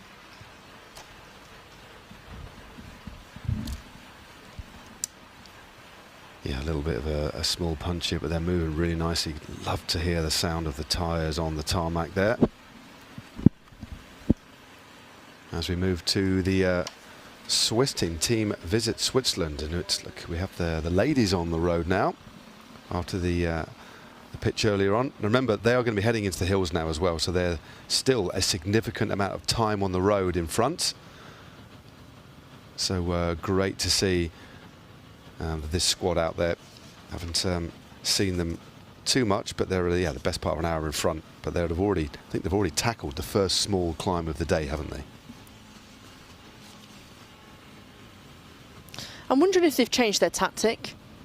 Because initially they were planning that Marjolein, Kim and Debbie would be doing the climbs, and it would be Alistair Brownlee, Sven Gerber and Dario Cologna who were doing the flatter sections. And I wonder if, and that's perfectly possible, perfectly fine, if they have made a change to the strategy on the fly and been quite flexible. As you can see, this is Debbie Brunvold, who is on the front currently.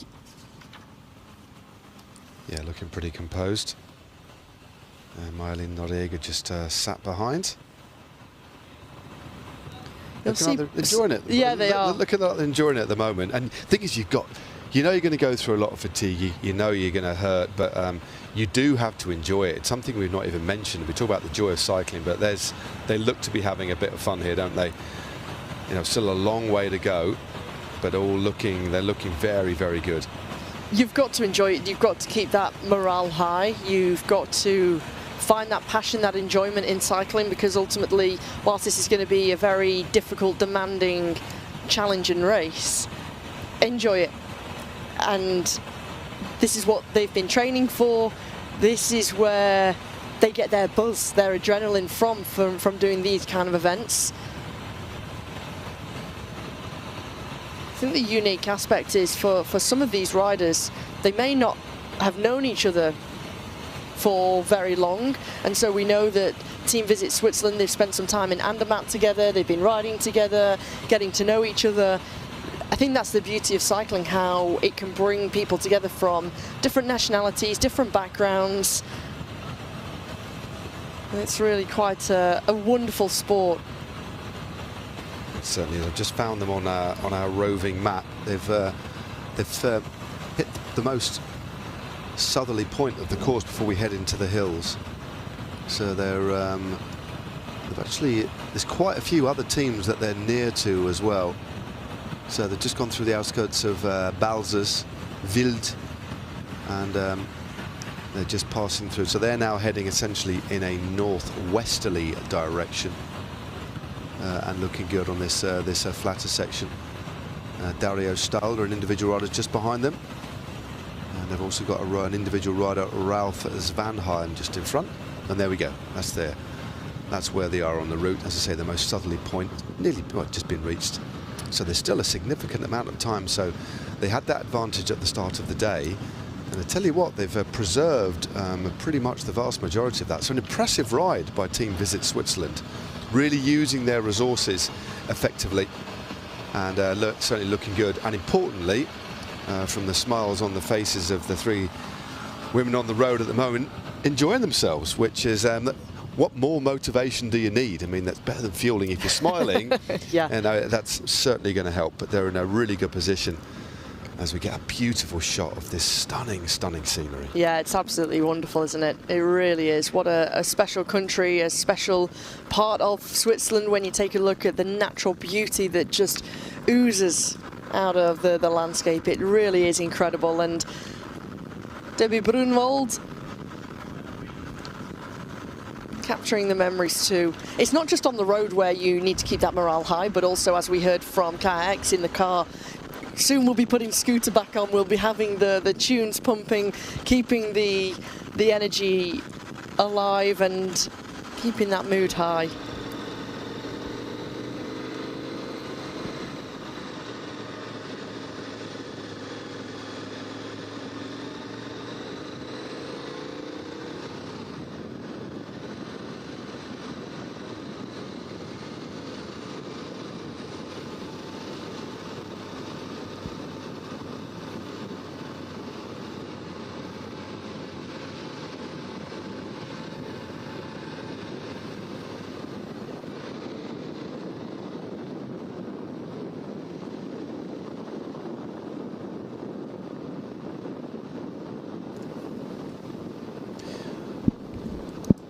quite like the sound of the wind in the microphone as well as they lose a little bit of elevation here as we head back to the TORTOUR racing team. Now, throughout the day today, to help us with this broadcast, we're going to be inviting various people in. We have a studio set up at the ice rink where we are, where the headquarters of the race is, where the race starts and finishes, where the pasta party was last night, where the presentation is going to be tomorrow as well, which we're very much looking forward to after a good night's sleep. Yeah, definitely. But the first guest of the day, after a short video that we're going to play for you, and to give you a little bit more of an insight into the TORTOUR, will be Peter Newcomb, who is the mayor of Schaffhausen, which is where we are located today. And we're going to discuss a little bit about why the TORTOUR is important to him and to the people of this lovely town. So we're going to leave the racing briefly, and then when we do come back after a 5-minute video, I'll be talking to Peter Newcomb. So we'll see you in a little while. Next time you see us, you see our faces again, or my face with the mayor, we'll be in our little studio. I'm looking forward to that. So we'll just roll another VT and we'll see you again in a few minutes' time.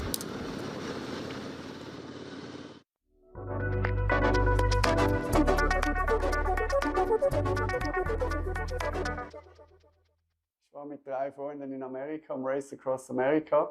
Und wenn du da stundenlang hinter dem Fahrradfahrer herfährst, dann ja, wirst du auch kreativ. Und wir haben dann gefunden, ja, so ein Race Across Switzerland wäre eigentlich spannend. Nur das ist dann relativ schnell fertig nach 200-300 Kilometern. Und so ist dann eigentlich die Idee entstanden, Around Switzerland. Und das war im 2007 oder 2008 haben wir die Idee gehabt. Dann haben wir mal ein paar Verrückte gefragt, wie sie die Idee finden. Und dann standen irgendwie 100 da und dann haben wir gesagt, ja okay, da muss offensichtlich ein Interesse da sein für so ein Format von Rennen. Und so ist dann die TORTOUR entstanden. Meine 3 Freunde kommen aus Schaffhausen. Das ist der Grund, wieso wir in Schaffhausen begonnen haben. Coole Strecken, coole Leute, coole Community, die sich auch unter dem Jahr trifft. Ja, einfach das Ganze drumherum mit dem Prolog, man trifft sich immer wieder auf der Strecke, man kann sich austauschen und am Schluss trifft man sich noch am Finisher Brunch, wo man dann all die Geschichten, die man in den letzten 24 oder 48 Stunden erlebt hat, sich gegenseitig erzählen kann.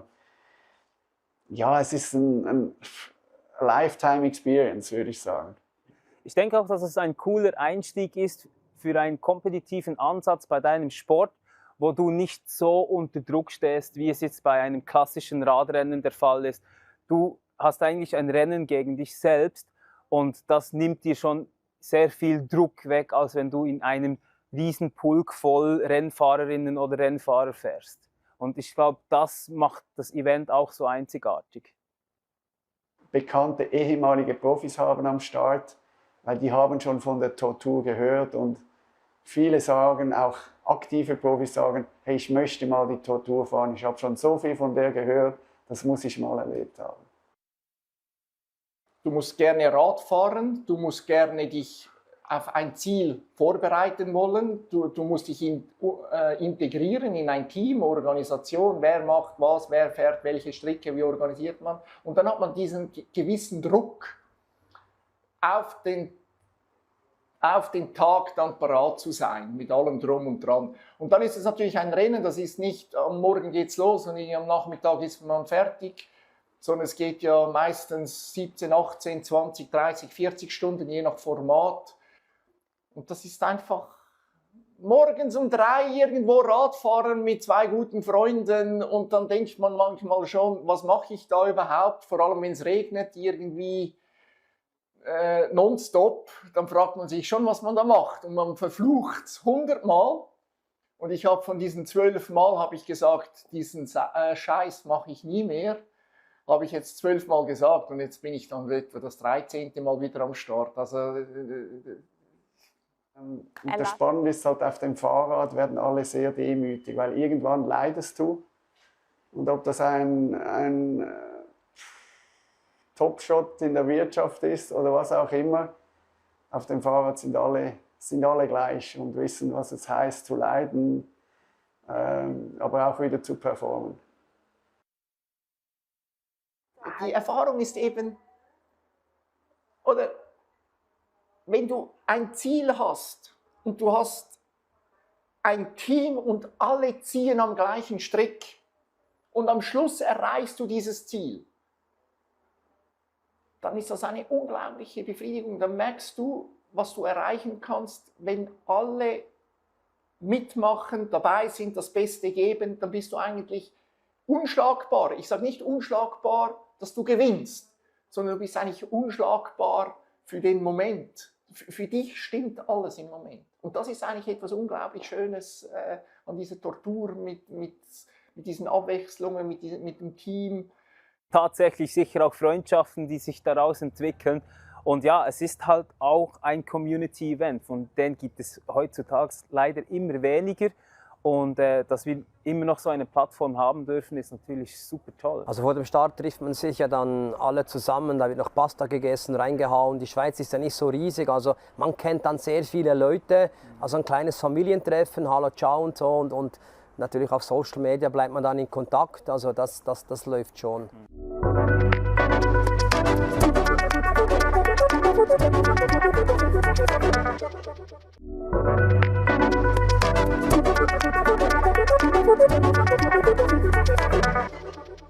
My name is Marco Baloch. I did the first Tortour in 2009 and won it. It's a long time ago, so I try to remember. It was similar, I mean, the distance was the same, 1,010 kilometers, probably around 35 hours, 36 hours.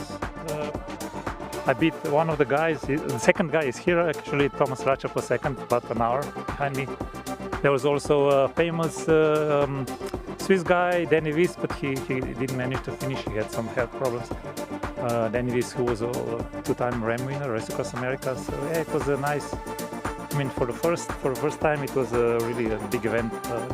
We kept that format for probably 7-8 years, I don't know. I did the first 10 Tortours in a row. Yeah, not all of them as a solo, but probably 3 of them were team. All the time that you're resting or changing or stopping, it's a lost time. So the longer you extend the bike, the faster you come to the finish. For teams, yeah, it's a different kind of event. It's just go full gas for your part and then rest as much as you can.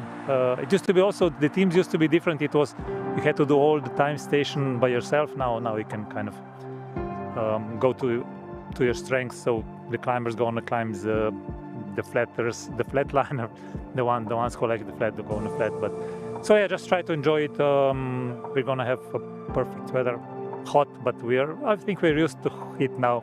It's changed a lot during some years. We were in Zurich and it was a different format, so shorter loops. I prefer this one, the big one, because you can get to see almost all the Switzerland, big part of it anyway. I mean, it's been growing all along, so I wish them all the best.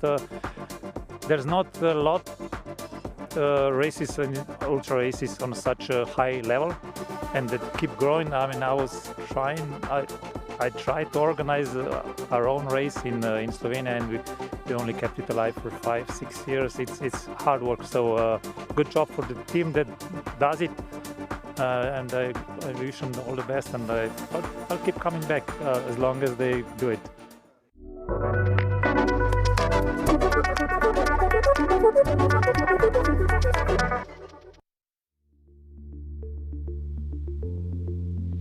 Of course, we are located on the Tortour in the beautiful town of Schaffhausen. Just look at that, soak in that wonderful view. First time I've been here, I'm certainly enjoying myself, and I'm sure that the athletes, the riders, have enjoyed the welcome that they've been given by everybody here. It's a place that I certainly will recommend to people to come here again. I'm here with Peter Newcomb. Peter, you're the mayor of this wonderful town. Just explain to me a little bit about the importance of the Tortour coming here and the welcome that you've given this wonderful event.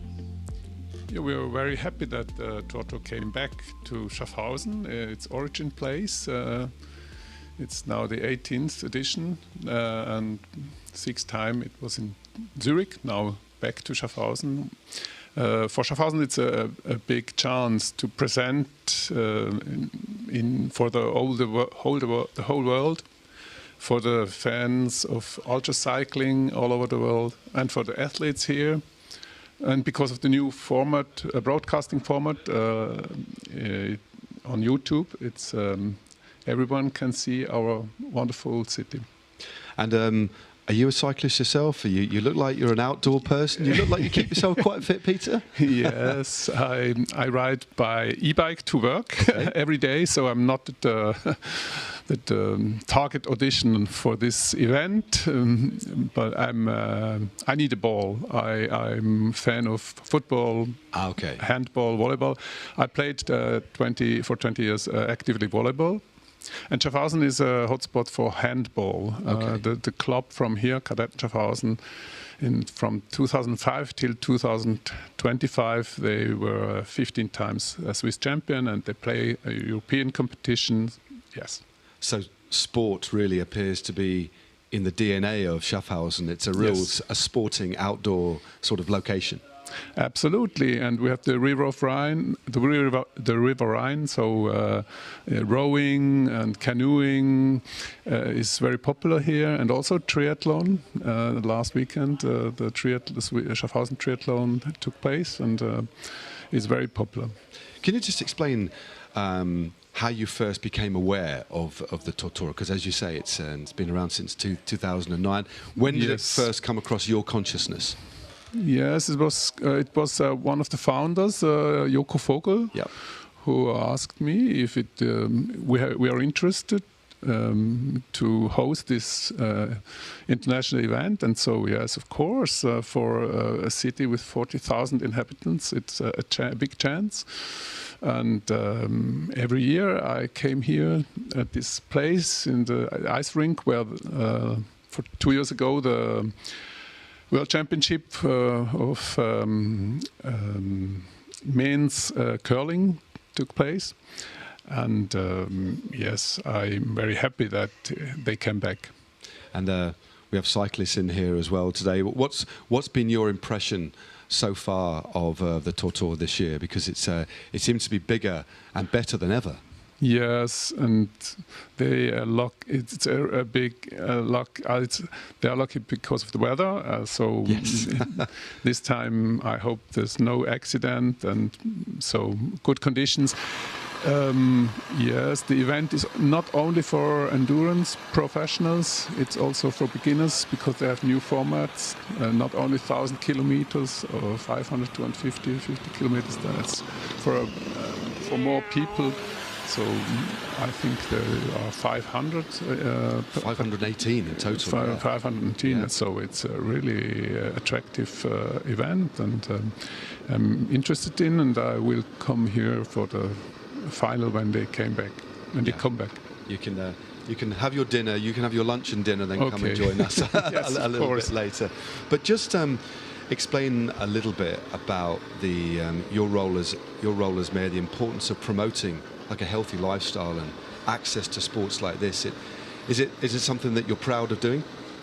Yes, absolutely. I'm proud that this event is here. We have a lot of other events, but TORTOUR is this is the birthplace of the TORTOUR, I say, and so we are very. It's an honor for us to host this event, and yes, so I'm happy they are here again. Do you think one year you might be tempted to maybe do the 50 kilometers or maybe the 250 kilometers? Perhaps. I say when I retired, I will try it. And just a bit more generally, just your role as mayor, what does that actually involve? Just to explain to maybe viewers from overseas who don't quite understand what your role is as mayor. Yes, we have a city council with 5 members from diverse parties, not from only one party. So this is a Swiss system. We are elected by people directly, and we have a parliament here with 36 seats.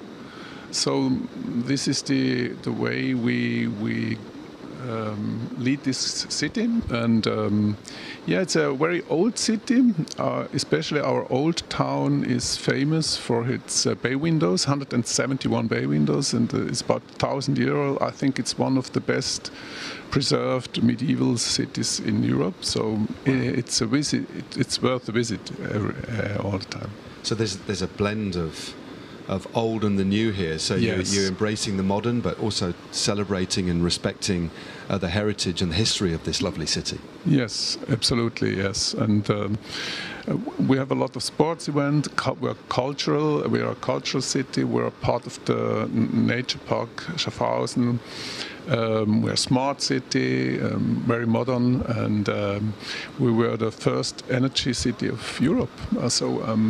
Yes, we were the first city in Switzerland which made the buses electric. Okay. So I've been on one of the buses. I went on the bus yesterday. Yeah. Yes, and the electricity for the buses comes from the River Rhine. We have one cube to the Bahnhofstrasse, and from there the buses are loading for 3 minutes, and then. So all hydropower. Yes, hydropower. That's wonderful. How much do you know about the course that the riders are on today? Because they're going into, it's flat, then they're going to the mountains. Just explain a little bit. I mean, it's going to be such a big day out there. I know that they made 1,000 kilometers, 14,000 climb 14,000 meters, and driving 48 hours on the saddle. So I have great respect for this. This is really exciting, not for me, but it's really exciting. And of course, this new format with the broadcast that myself and Hannah, we're privileged to be here. But what this broadcast does, I mean, look at the images we've got on the screen. We've got the team visit crazy. Switzerland. Look at that for an advertisement and a publicity shot for this region as well. Yes, it benefits also tourism for Switzerland, also for Schaffhausen. That's very big benefit for us. So this new format, that's interesting, and I hope it also the next time they will do it. Yeah, it is absolutely beautiful. Where, Peter, is your favourite place to visit in this beautiful region? Where do you like to go to relax in nature? I go to the River Rhine. I have a boat there, as many families here has their boats. So it's too hot this summer. It's a pity. The River Rhine has 26 degrees, so we have fear that the fishes can survive. Okay. But normally 24 degrees, and so it's in summertime it's lovely here. Yeah, it is absolutely beautiful. It does. Watching cyclists riding through this beautiful terrain, it makes me want to go out into nature. It makes me want to ride my bike. It is inspiring, though, isn't it, to see the athletes doing this? You know. Yes, it is. Now, in terms of Schaffhausen, where's your favourite restaurant to go to? Where do you recommend? So I have to pay attention to nobody. It is dangerous. Yes, there are a lot of good restaurants in Schaffhausen. We are lucky of that. You can go in Frieden, you can go Sommerlust, Klosterhalle. There are a lot of good restaurants here. That's no problem. And what would you say, again, because we'll have people tuning in internationally, what is a recommendation for like a local food that is common in this particular region? Well, very international. We are very international now because of our good transport links to. We're at the edge of Switzerland, but in the middle of Europe, I say. So we have good related to Zurich, Basel, Stuttgart, Munich, to the Lake of Constance. So that's really good for the international companies. So a lot of international companies settled here, their headquarters in the recent years. Of course, also because of taxes, of course. But the environment is so nice here, and that is a great success for us. And so you can eat international here, everything you want. So that's at the moment. I hope it will stay like this. And you're the mayor here, Peter. But is this where is this your hometown? Is this where you were brought up? Yes, this is my hometown. I'm a lawyer, and I was over 20 years public prosecutor here before I changed to politics. So this is my hometown. Yes. So you really care about. Yes. About events like the TORTOUR and promoting the city in a positive way. This is my duty. I have to promote my city. Yes. It is. No, it's wonderful. It's lovely. It's lovely to meet you. Okay, and as I say, just looking at these images now, what's not to like? It's exciting. Yes. What's not to like? Yes. Well, Peter, hopefully I'll see you a little bit later on. Okay. We're going to take our leave now and go back to these absolutely beautiful images. But thank you so much for joining us. Thank also, importantly, thank you for the support of the council, of the people of Schaffhausen as well. And thank you for making me and Hannah and the rest of the international team feel so welcome. It's a wonderful. I'll certainly recommend that people visit. Thank you for visiting Schaffhausen. Thank you very much. Okay. We will head back to the images of the competition. So that's a team visit weather. Switzerland out there. It's fantastic. Nice weather all over Switzerland at the moment. That's really.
Well, brilliant to see the recap as to what's been happening over the first few hours as we take a look over the beautiful scenery here in Switzerland. This is the profile that the riders will be taking on.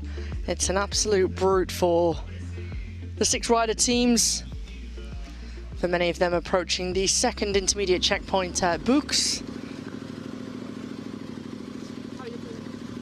And this is Team Visit Switzerland with Maya-Len Noriega and Debbie Brunold. Now starting the elevation onto the first climb of the day for Visit Switzerland.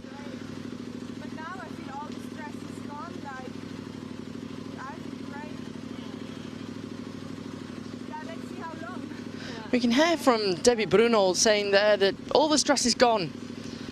All of that nervous energy. Now they're deep into their ride, sitting on the wheel of Kim Stahlberg.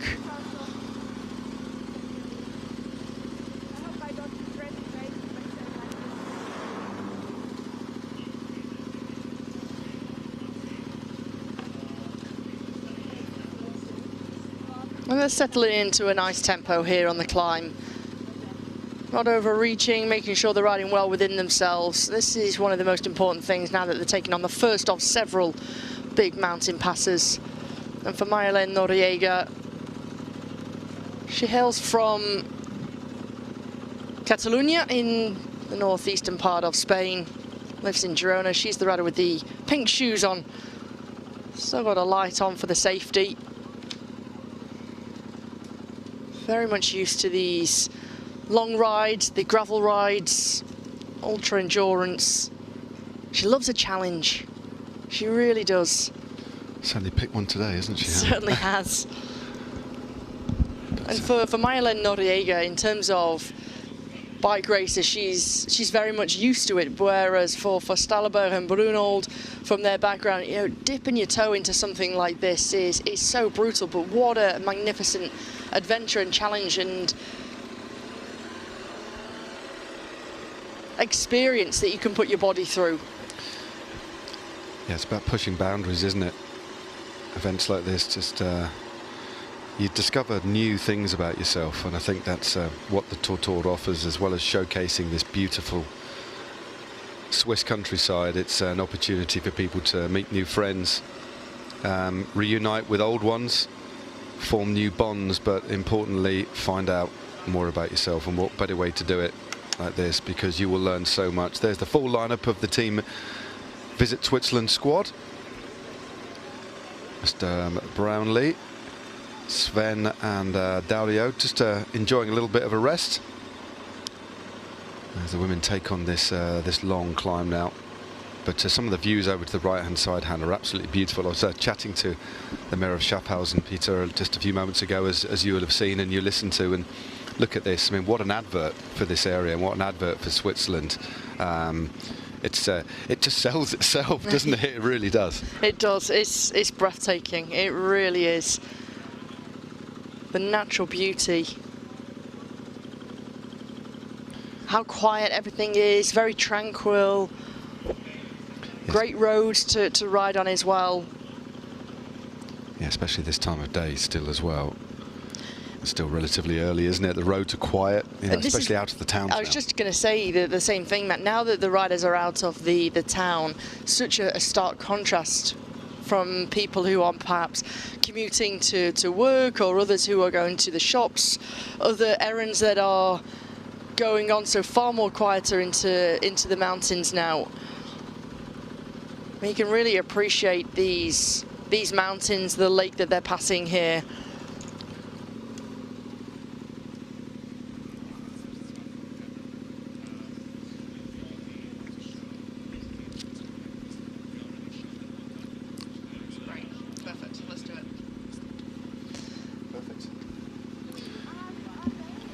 Well, as we look at Team Visit Switzerland, or half of the squad out on the road on this beautiful climb. If any of you have maybe just joined the broadcast, let's learn a little bit more about the composition and background of this important team. Let's hear about Team Visit Switzerland.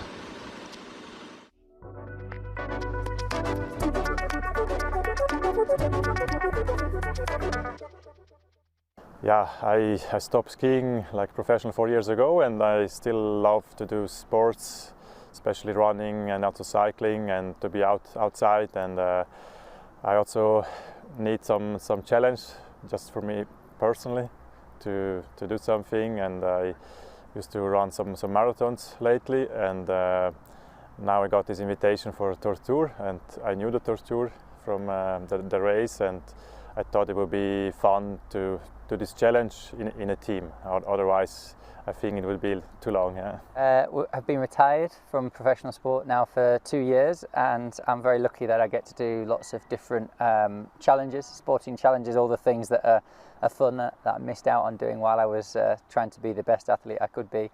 And so when I got the offer from Visit Switzerland to come and do TORTOUR, I really wanted to do it. And I love travelling to Switzerland. I spent a lot of time training here in my career, and love being in the mountains, exploring new places, doing new challenges, and meeting new people. So TORTOUR fitted all of those.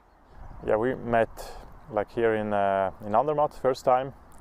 We spent now 2.5 days together and did some 2 long rides, and I think it helped to know each other better, and also to see the strengths and weakness, and yeah, to make a plan. It's not easy to plan. I think it will be a lot of change during the race, but still, well, Alistair is is the strongest rider, as a triathlon Olympic champion, and a lot of bike riding, and I think he has to do a lot of kilometers in front probably.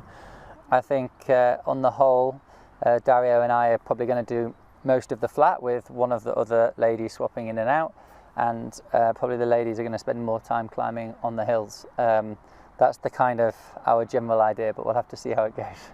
I haven't ridden a road bike for a while, so it's just, I do a lot of gravel and I do a lot of mountain biking, but road, it requires a bit different skills, and I haven't really trained on that, so I think that's my main disadvantage. I have to train a bit more in a month and a half that we have. So yeah, just getting back to the road and how it works and how it feels. So that's been my main challenge. Yeah, it's always a bit of a pressure, like 2 ex-Olympians, medalists, and I was like, oh, maybe am I good enough? But yeah, it's pretty cool to meet them. And yeah, we never did something crazy like this. No. You can show that you can manage this, like riding 500k, like 20 hours, and also be an important part in this team. So, yeah. And I also think the women, they are more scared of this challenge, but I think maybe in the end we can maybe handle the long hours maybe better than the men. My strength is probably my head. Yeah, I can suffer for a long time. Yeah, I got my very first road bike, or I bought my first real road bike, and in this year I did 11,000 kilometers. The first year, that's crazy. I don't do this anymore now even. So I was super obsessed, and I really wanted to be able to ride these mountains. Crazy. I was thinking when I was riding with him, like, you ride with Dario Colonia now, and it's just kind of normal for you. That's funny. It was 10 k's of climbing. I was like, okay, just make it to the top, just make it to the top. So it was like I was going from 1 kilometer to 1 kilometer, like, okay, one less. And it was because of the team. If not, I was gonna go like way slower than I was. So you're always pushing harder. But then that's really a thing you have to look for, because if you push too much, it's a long day on the bike. So you really need to like know yourself pretty well. I saw it yesterday. It was interesting because I suffered a lot on the climb. I tried to stay with the boys.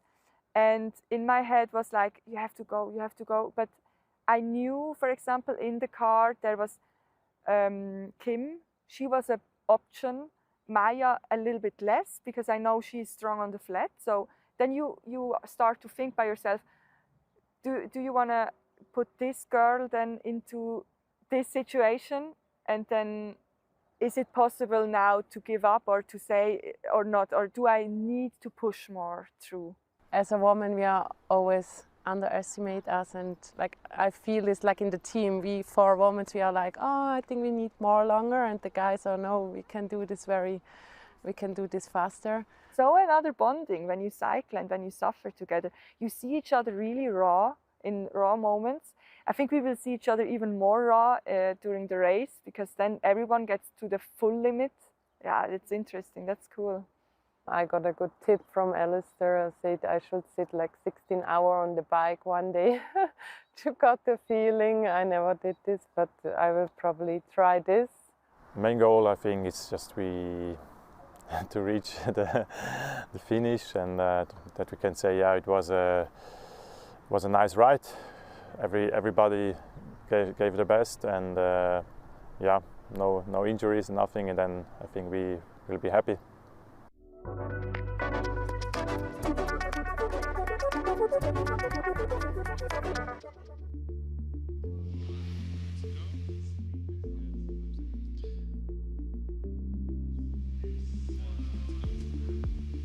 It's wonderful to get a bit of an insight, wasn't it, from the team Visit Switzerland.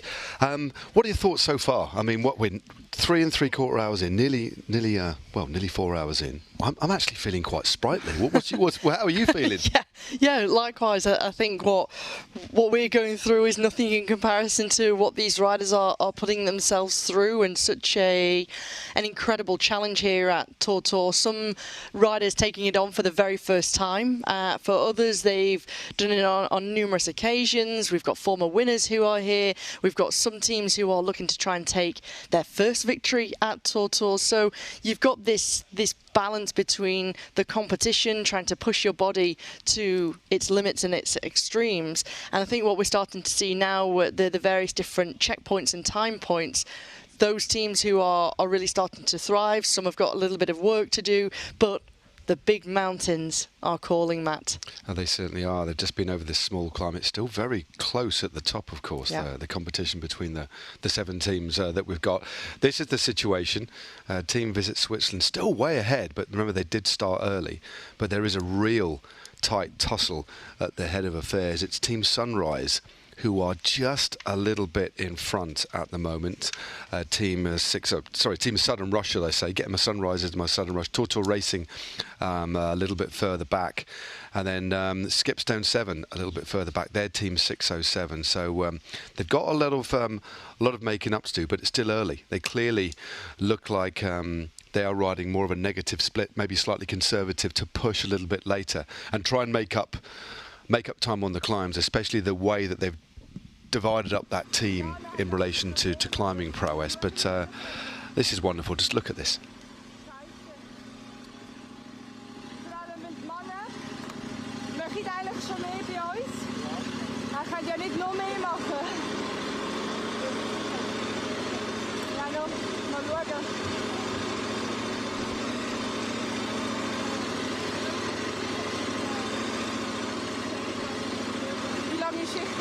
For a lot of riders, Matt, they're going to have to call, for those who have done the TORTOUR before, call upon their experience and what they've gone through in the past to try and learn from maybe any mistakes they've done in the past. We heard in one of the earlier interviews earlier on this morning that one team had a young rider within their roster last year, went off so hard and used up so much energy early on. They really paid for it for the back end and could barely hold the wheels. So you've really got to be careful. This is a marathon, not a sprint. Yep, totally. As the saying goes. Yeah, as we were talking about, it's very easy, especially for, like you say, for younger riders and riders who've not experienced it before, just to find that binding point and start pushing. That's okay if you're going out for 2 or 3 hours, not if you're going out for 16 hours. It's a completely different proposition. And also the way that the body will start to feel. So you can see Kim Stahlberg, just for the last 30 seconds or so, has been holding the lower back. There's There's a lot of pressure on certain points on the body. It's being put under a lot of stress. Yeah, it's the lower back that's one of the first things to go, as we just see Maya taking a photo, memories of the day. And a little bit of a gentle assistance being given there as well, just maybe to help. But we're going to be seeing this. Remember, this is a team event. The TORTOUR 26. There are riders, individual riders, doing the 1,000 kilometres. I'm still I was just looking at some of the maps and Quite seeing mesmerised and blown away Yeah, by what I'm still- people can do. I know, just over the couple of days, 1,000 miles, so 1,000 kilometres is impressive, especially with the amount of elevation. But Team Visit Switzerland looking good here. Noriega and Mayalen there just sat at the back from Spain. You maybe, as we were talking about before, I remember her from GCN Spain and GCN back in the day. But a little bit of gentle assistance going on there between Kim and Delby. But I think that it's allowed within the teams, but on the climbs, it's about supporting each other, isn't it? Ultimately, support each other, but also listen to the body, and if you need to make a call that you need to get in your support vehicle a little bit earlier on than you had initially planned, take the opportunity, because you could really pay for it later on. Yeah, they're actually taking it. It looks like it's Kim that's slightly struggling here, isn't it? Especially on these climbs. So interesting here. We've got Debbie and Mayalen just taking it in turns to give her a gentle push just to get her over this section. Still a fair way to go to the top of the climb. But also this generosity as well, because that's not easy.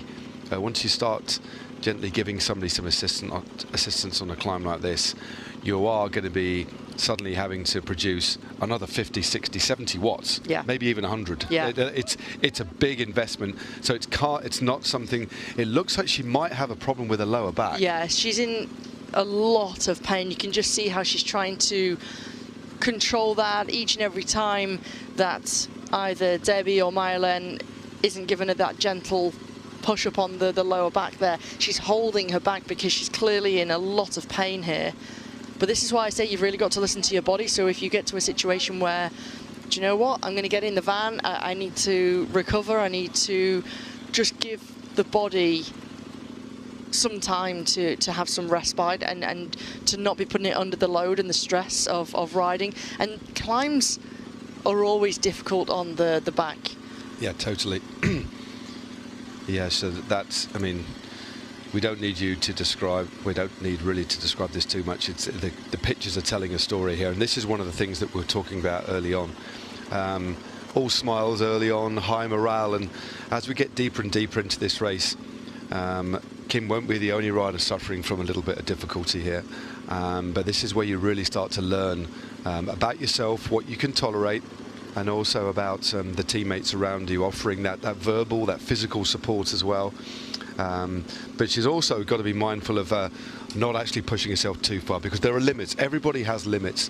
And as you were saying earlier on, the TORTOUR and events like it are about achieving something, but safely, and not putting yourself at risk. Nobody wants to injure themselves. So we'll have to monitor this closely here. And I know that in the team car, hopefully if they've got a good signal, they'll be able to see the pictures of what's going on, because quite often the team car goes ahead strategically, so they'll have had, but as we heard from Alistair in that short VT, that was quite timely that we saw that VT again, that we have a plan, but we're going to have to see how it goes on the road. So given this situation, I think Team Visit Switzerland might have to adapt a little bit here to give Kim a little bit of rest, and then so she can maybe ride the flat near the end, because this looks like she's in a fair amount of discomfort.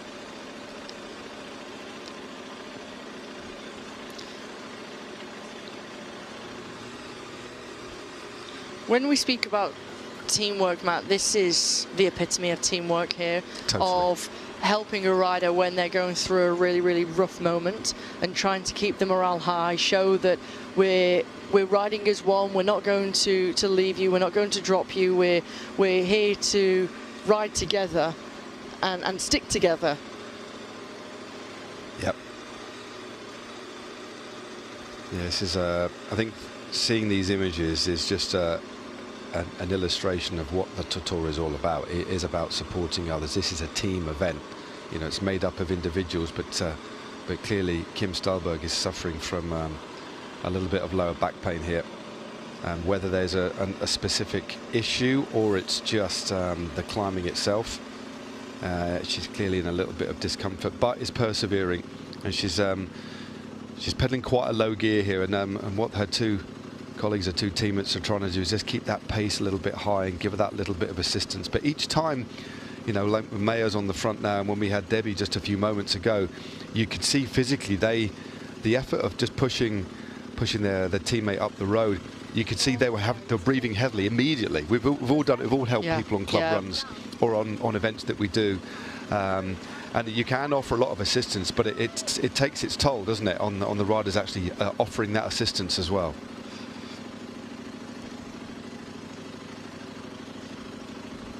Yeah, let's hope she can push through.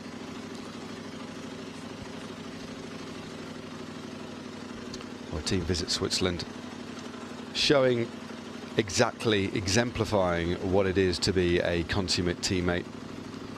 Dario, Alistair, Sven taking a break, but at the moment Kim is being helped ably by Debbie and Malin in a real shining example of looking after your fellow teammates on the road.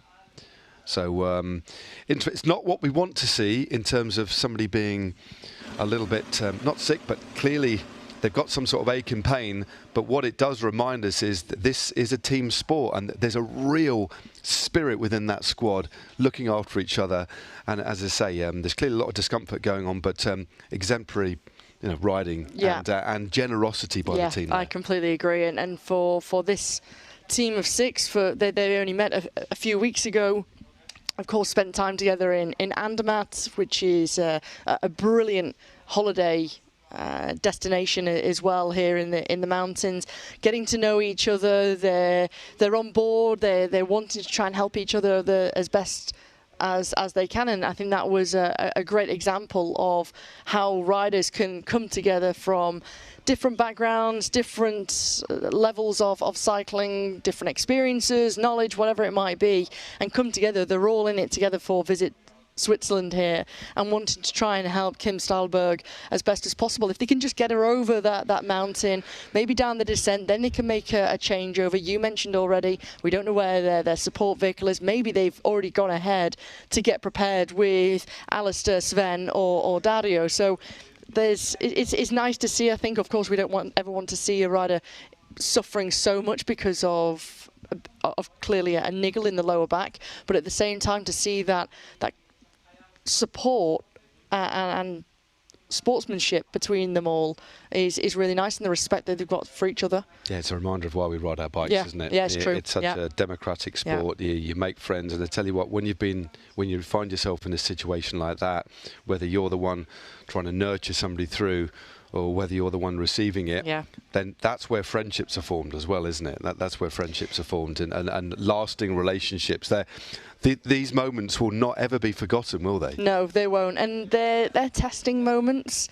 And I think at some point everybody's going to go through a bad patch, a rough moment, mentally feel really down. But your teammates can help lift those spirits. And I think it's not that they're all going to go through it at the same time. Simultaneously, it could be different moments, and clearly here Kim is getting so much support, so much morale from Debbie and Maya-Lynn. Well, definitely. Well, let's hope Kim can get us all through this one. We're going to take a quick commercial break, and we've got another guest for you. Yes, we have. In just a few moments' time, in the company of Hannah.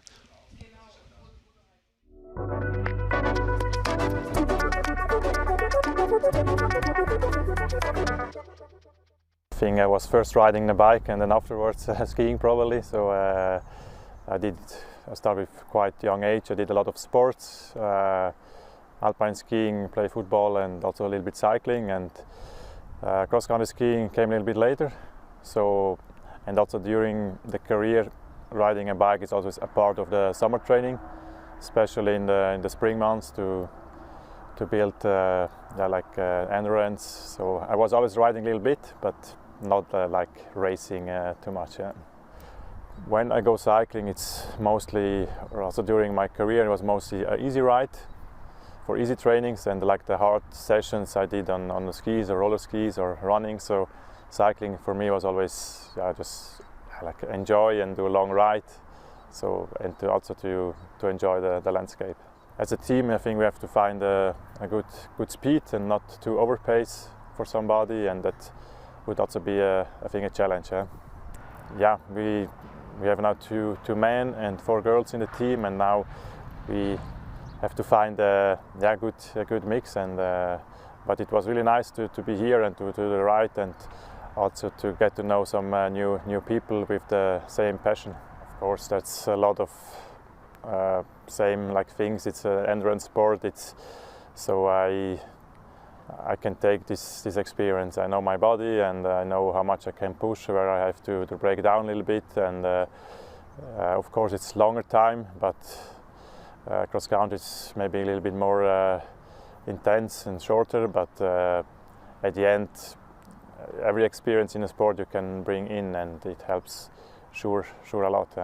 Probably, yeah, we are used to it. It's the mentality and the head. It's always very important, and it's not only about, especially in high performance sports, they're all very close with the fitness. So it's at the end, it's a lot of the mindset and the head which decide who will win. And so I think we're really used to it, and also to be positive and to push each other. Otherwise, maybe you hear sometimes, "Oh no, I'm tired, I don't want anymore." But I think it's about training, and we are all used to do longer rides, and so I think it will work well in the race. Yeah.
Hallo zusammen, ich wünsche allen Tortur-Teilnehmern eine großartige Tortur 2026.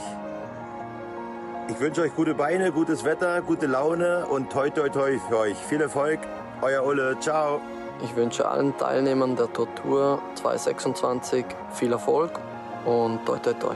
Ja, für alle, die Tortur dieses Jahr mitmachen, ich wünsche euch viel Glück, viel Spass, trinken genug und vor allem, wenn es hart wird, denkt dran, der Körper hört alles, was er denkt. Bleibt positiv und vor allem bleibt auf dem Velo. Wir sehen uns in Schaffhausen. Ich wünsche allen Teilnehmern von der Tortur 2026 alles Gute und toi toi toi. An alle Torturteilnehmer, ich wünsche euch viel Erfolg, kommt heile wieder zurück und vergesst auch nicht den Blick nach links und rechts, denn die Landschaft ist wirklich atemberaubend. Also toi toi toi, viel Erfolg, euer André. Ich wünsche allen Torturteilnehmerinnen dieses Jahr ganz viel Erfolg und geniessen den mega coolen Event. Happy Riding wünsche ich allen Teilnehmern und Teilnehmerinnen von der diesjährigen Tortur. Stay safe und viel Erfolg.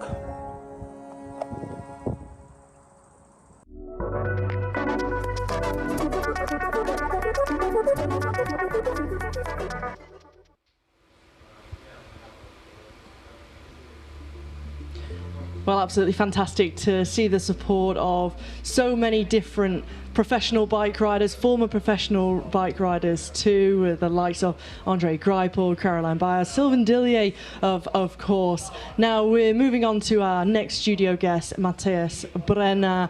Matthias Brenner, you know what it feels like to be racing in the TORTOUR. You did the very first event back in 2009.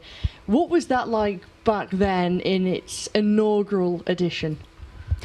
Yeah, I mean, it probably also tells about my age when I look back to 2009. But I mean, my memory is really, it was for us just a big adventure, you know. I mean, we were all into cycling. We did a lot of endurance sport in general. But most of all, we just wanted to take part in that adventure, not knowing really what it will be, you know, because it was the first time we didn't had any experience with ultra distance cycling at all, but we were just fascinated about the idea cycling around Switzerland, and so we signed up. We teamed together. We formed a team that was supporting us, and my memories still today are very vivid about it, you know. And sometimes when you drive around around a city, or you go up to a mountain pass, and then you realize, I was here. I was here once. Probably I was suffering. Probably I had a great time. So it really tells a lot about the experiences that you can make during the TORTOUR. We've already seen some of the most incredible landscapes, the lakes that the riders have passed by on Lake Constance or on Bodensee, other lakes coming up, but also the mountains, and the landscape is breathtaking. It's an incredible place to ride a bike, whether it's for a race or of course just for recreation, but it's absolutely stunning. It is. I mean, it's probably also the best advertisement to visit Switzerland, really, if you watch those images. And I mean, in Switzerland, it's absolutely fantastic to ride your bike, and it can be really in a sporty way, like we see today. But it can also be just for, as you say, for recreation, but also just for commuting to work. You know, I mean, in Switzerland, it's so easy to ride your bike, and probably we also have still opportunities to improve the cities to ride even more safely. But overall, I would say, if not riding the bike here, where else? You know, yeah, I mean, absolutely, it's absolutely awesome. Absolutely, and a great place to race, to be able to do such an ultra endurance event, because it seems in the last 15 years. They've become so popular, more and more are happening all around the world. But this has become a mainstay in Switzerland, an event that everybody wants to come to. So many different nationalities here. When you take a look at the riders who are competing, whether it's in the charity event with the 6 riders that we're taking a look at now with Skipstone ×7, but also for those who are doing the 1,000-kilometer ultra. There's also the 250. You've got the other 500 as well. There's so many different nationalities who are traveling, not just Swiss people, but people traveling to Switzerland to do this event. I mean, that's the beauty about probably that event, but also that sport in general. It's different nationalities, different backgrounds, people coming together, having a great time, also suffering together, going through a hard time together, and that creates the memories. And that's really the beauty about that sport, to bring people together, no matter the background, no matter the nationalities, and just having a great time. You're the co-founder of My Cycling Circle. What is that? For viewers who are watching, what is My Cycling Circle? Yeah, My Cycling Circle probably is exactly that, to bring interesting people together, and that people that have all like this passion for cycling. And these are all interesting people in a sense of there's our CEOs, these are executives. And I mean, some people say cycling is the new golf, right? Yeah. And what we were thinking last year when we did sort of the first trial of the My Cycling Circle, it's great to have business networks, but probably they're also a bit old-fashioned, you know. I mean, this traditional apéro style event, that's probably not what we want to have today in terms of networking. So we just wanted to bring great people together on the bike, but also organizing events off the bike. And part is really that, just a networking element with people that love cycling. And in addition to that, we also invest a lot in charity, because if you sign up to that event, it's also about charity, it's about networking, mingling together, and obviously sharing the passion for cycling. So typically, if you have one of these events, how many people could be on the bike in the group at any one time? How big are these networking events? Or is it all about keeping it quite tight-knit so everybody can really interact in a very fluid way? Yeah, exactly. There we really try to find that middle ground between, obviously, we want to have a big network in that sense that it's interesting to everyone, but at the same time we want to keep it sort of as small as possible to really say, like, you should have time to interact with each other. So right now we are at a typical event probably around 50 people. Wow. And in the entire ecosystem of our circle we are around 100 people. What parallels do you see between an event like the TORTOUR, where you've got a huge challenge, it's a big adventure, you have to try and call upon your experience, it takes a lot of preparation and training, and being an entrepreneur in business? Yeah, I mean, that's somewhat exactly my own story, right? I mean, I was riding the very first TORTOUR 2009, and shortly after that I was co-founding my own startup and really jumped into that entrepreneurial lifestyle.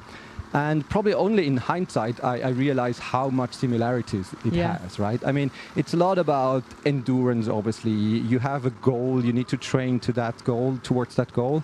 But also you need a team. You need a team on the roads, but you also need a team in the car that is supporting you. So it really has a lot of similarities in the sense of it's not always shiny, especially we road cyclists or we cyclists, we know that, right? I mean, sometimes it's really like you have a bad day and you don't know really why, but you still have to perform, and the day after tomorrow you have to perform as well. And you have that in an entrepreneurial journey as well. I mean, it's not only about the successes, probably you lose more than you succeed. Yeah, somewhat I have that in me to realize, keep pushing, keep going, and it will be better the day after, the day after, the day after. And in that sense, I really believe you can learn a lot from sports and bring it to the business side, and obviously also vice versa.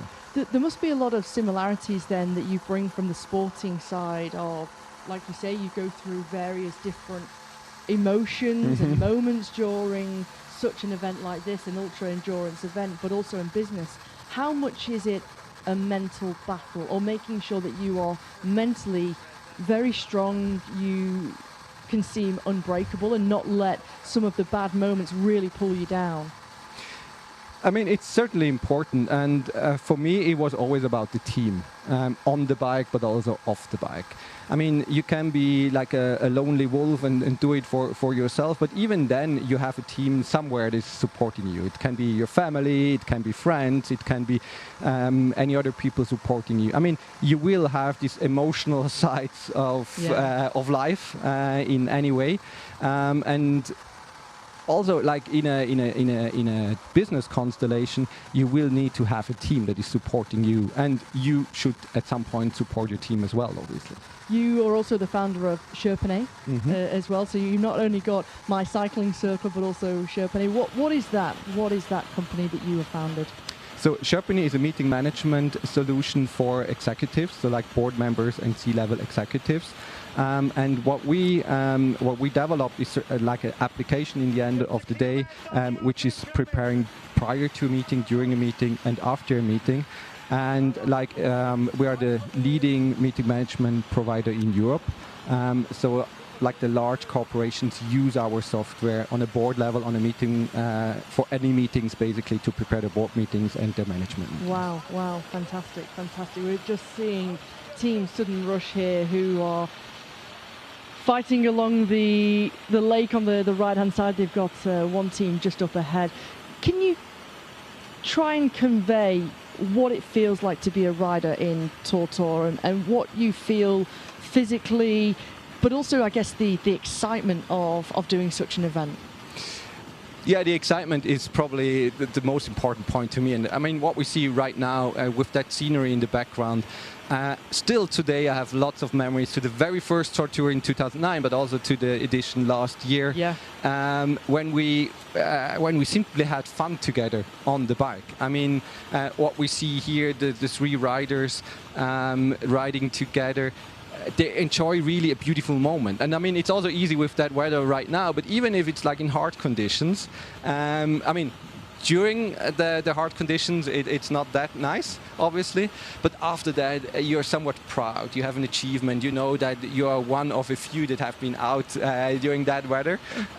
So it's really about creating those moments and sharing it with others, be it like really close friends or just people that you know since a short period of time, and having that unique experience. How do you have fun? You just mentioned you can see the riders here of Team Sudden Rush in the green jerseys. They're having fun. How do you keep that morale high? I mean, what's going on in the support vehicle when you're on your resting period?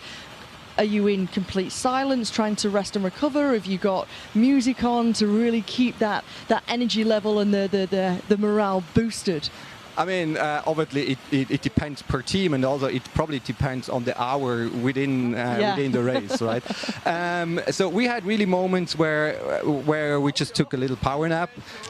We had moments where the music was quite important, but we also had moments where we were like, we need fast food because I really want to have some chips and burgers, and then we also did it. You know, so it can be really something small. It can be just a joke in the right time. It can also be like you see a special animal crossing the roads, and then you are like, whoa, that was fantastic. Yeah. And it's probably also embracing those little moments. It's hard to say that you will encounter huge moments, and these are the very special moments. It's probably also the tiny little moments, and they accumulate over the time. What's been one of your fondest memories then of TORTOUR, where you look back and you think, oh, that was fantastic? And also, what's been your favourite animal that you've seen out loose on the wild as you've passed by on this epic ultra endurance ride? I mean, I have a couple of memories, obviously, but one of my fond memories is really when I was cycling up the Julia Pass. And I sort of did all the work, and on top I had to give the baton to my brother, and he could then enjoy all the way down from the Julia Pass, and then even further down. So you'd done all the climbing, and I did all the climbing, and he did the descent. And I still remember that I was completely down at the top, and then after his turn he was telling me like it was so great to race down there, and I was like, thank you. You see, so it's also that part of suffering in a way, but also then sharing that moment and enjoying, or also like just being happy for my brother, which then had the other turn. So that was certainly one moment. And then we did, or back then it was the 1,000 kilometers in a team of 3. And what I also remember quite vividly is when the sun came up in the morning again. Yeah. So we were riding through the night. And I mean, mentally, that's really brutal, because it's like you're since hours on the bike, and then you sort of really start to feel that you're losing energy, not only because of the race, but also because there's no daylight. And as soon as you see the sun coming up again, you feel that the energy is coming back. And that still today is amazing to me to realize how important daylight is for your body. And I mean, it's clear that it's important. Of course. But like in combination between how important it is just overall, but also then within a race, that's another memory that I still remember having. I can imagine that must have been beautiful as well, with the sunrise coming up in front of you, seeing all of these magnificent colours and having that daylight. Because what did it feel like to be racing in the dark, where you've got to be so concentrated, so focused that you don't touch the wheel in front? If there's any obstruction, you're really focused. What did that feel like? I enjoyed it a lot, actually, because like going back to the mental part, probably it also helps not to be too much distracted. So you're just focusing on the wheel in front. If we were riding together, or if you're riding alone, you just focus on yourself. It's pitch black, and you just have to continue cycling. So I enjoyed it a lot, but it's certainly different, because it's also somewhat dangerous. We almost had, or sort of a little accident, that happened during the night. So you need to be extra cautious during the night as well. Yeah, I enjoyed it. Talk to me about your support team. When you have your team, you've got your supporters who are in the support van. What kind of role do they play? What do they help with that means that you as a rider can completely relax in the car or between the different switches within the team? It's exactly the part of you can really focus on your part of the work, and they focus on their part of the work.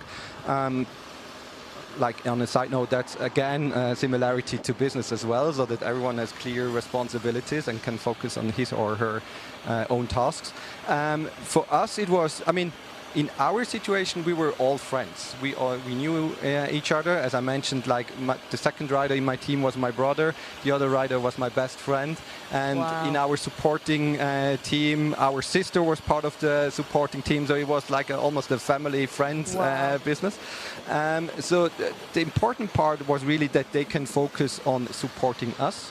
And also that we let them focus on supporting us. Because like, interesting to see is also the dynamics within a team, especially after some time, everyone is tired, and then you have different ideas how things should be done. Yeah. And then at some point you have to keep your mouth shut and think like, yeah, that's okay.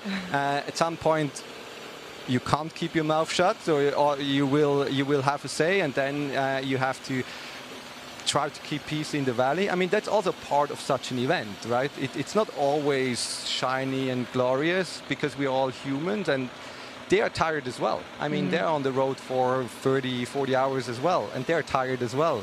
And they do it because they want to support you. And therefore you have to be thankful in a way that they take the time as well for that journey. But you can also, or you know that you can really rely on them, that they support you back. It's a brilliant team building exercise and team bonding, and I think it really tests relationships, but it can also build very, very strong relationships if you take a look at it from a business or entrepreneurial perspective too. Something like this where you're all in it together, everybody is fighting for the same cause for the race, but also trying to raise a lot of money for charity, to really build those strong relationships in the bond. If you're a company, it's a perfect opportunity, isn't it? Everybody's in it together. Absolutely. I mean, especially with the different formats at the TORTOUR, it's also possible on different levels of like how trained people are. But you're absolutely right. It's the perfect bonding exercise as a team, and it really trains you on different levels within a team. I mean, one is really like the sportive element, and the other part is also how to interact between the riders, how to interact with the supporting car, like even the planning prior to the event. How long are your stints? Who is riding first? Who is riding second? Etc. All these elements will lead to certain discussions, right? I mean, you have the AI part nowadays, like the solution with Fari, but still, you have discussions on how to ride together, how to make that event great, and that's bonding exercise at its best. Well, yeah, it certainly is. It certainly is. It's really interesting to get your thoughts on it. What do you think has been some of the key things that you have learned, having done the TORTOUR on a couple of occasions, and you've come out of it as a person, as a character, as human beings? What kind of lessons can we take from such events like this? I mean, one is, and probably it sounds a bit like silly, but really keep pushing even when it's hard, or keep pushing, keep continuing, following your goal. That's certainly one lesson that's coming out of the TORTOUR. Another lesson is really about the team, as cheesy as it sounds, but that's super important in sports, in life, in business, like overall. And the other lesson is really an ultra cycling event like TORTOUR is a lot about different people. I mean, we watch the riders in the team of 6, but there are also individual riders. There are different formats, and the beauty is really you have so many people sharing one passion for cycling, and you can have a chat whenever, right? And I mean, these guys are super competitive, but still you have also people that just want to finish that race, and one learning is really just talk to people and share the passion for whatever it is. In our case, cycling. It builds a great community too. Absolutely. And I think that's one of the key things ultimately, whether no matter what you do cycling for, you can be part of a wonderful, very supportive, passionate community, which is excellent, and everybody coming together, like-minded people, no matter what you've achieved in your business career, in your athletic career. We see so many different athletes who have come from different sports who are taking part in the TORTOUR. Doesn't matter if you're a world champion or Olympic champion, or whether you are an incredibly successful business person, everybody can do the TORTOUR. Everybody can do the TORTOUR, and I think that the beauty is also sharing the stories afterwards. You know,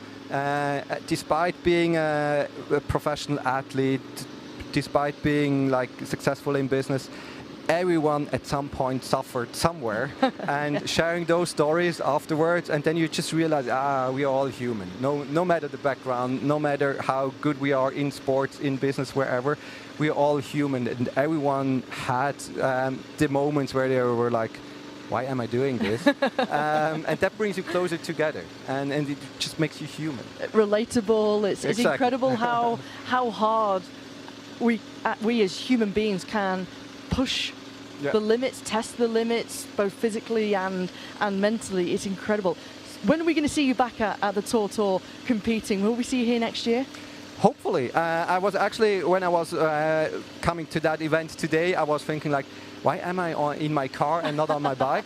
Especially with that scenery, with that weather. So I won't make any promises today, because I'm a person, when I make a promise, I really want to keep it. You have to follow through with it. I have to do it. But actually, I should be competing next year on the TORTOUR as well. Brilliant. Matthias, absolutely fantastic to have you here live on the show, talking about your experiences of TORTOUR and the correlation and similarities in business. Thanks very much for taking the time. We look forward to seeing you next year, and looking forward to it as well. Thank you very much, Matthias. Thank you very much. Well, we'll head back to our studio with myself, Hannah, and Matt. We'll get ourselves set as we're taking a look at Sunrise as they've gone through that checkpoint in Buchs.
Für mich ist eigentlich, wenn ich weiß, dass ich an der Tortur starte, ist für mich eigentlich die mentale Herausforderung größer als die physische.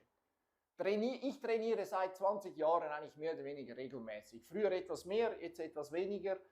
Aber wenn ich sage weniger, bin ich immer noch zwischen 8.000 und 10.000 Kilometer im Jahr. Das ist im Vergleich zu anderen nicht sehr, sehr viel, aber im Vergleich zu den übrigen, ich sage mal, Hobbygümmler ist das sicher ordentlich. Du musst haben, dass du das durchstehen kannst. Ich sage eigentlich immer, wer irgendwie 200 Kilometer am Stück Rad fahren kann, der kann auch 300. Wer 300 kann, kann auch 400. Wer 400 kann auch 500. Eigentlich geht für mich die Gleichung auf bis etwa 1000 Kilometer. Das ist wirklich dann nur noch Kopfsache. Ausgeruht bin, tönt das eigentlich nicht sehr schwierig oder tönt eigentlich logisch. Aber wenn man dann irgendwie nach 16 Stunden unterwegs, man ist müde, man hat Hunger, der Körper sagt, geh schlafen, dann muss man eben mental immer noch bereit sein, klar denken zu können, Rücksicht zu nehmen, zuhören, vielleicht eine zusätzliche Einheit zu fahren, wenn ein anderer nicht mehr mag. Every rider start to struggle after 250 something, even the pros, and you start to think, why I do that? Come on. For example, last year we was also with a rider. He was 22, and he was very strong for the first 100 or 150 Ks, but he was a lot too fast for. Yeah, and he was then with a lot of problems in the last 5 or 6 hours. The body sends signals like, hey, stop now, it's getting uncomfortable. And at that point, your mind needs to be strong. And that's why I would say cycling is at least 50% fitness and 50% mind, especially on long distances, even more your mind. I also think this always on the climbs, you know, physically everyone can do it, basically, but you just have to keep going. You have to push yourself all the time, so it's all mental. Yeah, mentality and the head, it's always very important, and it's not only about, especially in high performance sports, they're all very close with the fitness, so it's at the end it's a lot of the mindset and the head. Which decide who will win, and so I think we're really used to it, and also to be positive and to push each other. Otherwise, maybe you hear sometimes, oh no, I'm I'm tired, I don't want anymore. But I think it's about training, and we are all used to do longer rides. Wenn es dann wirklich die Distanzen länger werden, also so ab 150 Kilometer, muss man sehr viel mit dem Kopf machen. Ich denke, das ist, ja, ich würde sagen, am Anfang ist die Physis wichtig und dann kommt der Kopf und am Schluss wird es wahrscheinlich 50-50 sein. Da denkst du über Gott und die Welt, manchmal eben, wenn es mal wieder ein bisschen schwieriger ist, denkst du, oh mein Hintern, oh meine Füße, oh meine Hände, oh ich muss was essen, ich muss was trinken, und irgendwann flutscht es wieder und dann schaust du einfach herum und genießt. Also das ist wirklich völlig, ja, und sehr unterschiedlich. You do get a lot of demons in your head, no? It's like, oh, am I gonna be able to do this? It's like, this is too hard. We have still so many kilometers. So I tried to switch my mind and try to think another thing, like positive things. It's like, okay, we'll do 1 kilometer and then this lake is gonna appear and then this mountain. I think the race is won with the legs, but still you can lose the race by not being organized, by not making sure that everything is on its place. Everybody knows what to do and when. Eigentlich fast jedes Mal. Hier kommt irgendwo der Moment, wo ich sage, ich kann nicht mehr. Wir hatten vor 3 Jahren war es extrem heiß. Also oder vor 4 Jahren war es extrem heiß. Also da waren die Temperaturen 5, 6, 37 Grad. Und da sind wir, also wir waren zu 4 unterwegs und 2 mussten aufgeben mit totaler Erschöpfung, weil sie einfach von der Hitze her, dehydriert, Kraft etc., Körper überhitzt. Und ein Jahr zuvor war genau das Gegenteil, da war vor 250 oder 260 Kilometern, hat es einfach 200 Kilometer einfach nonstop geregnet, aber richtig von unten, von oben, von links, von rechts, von überall.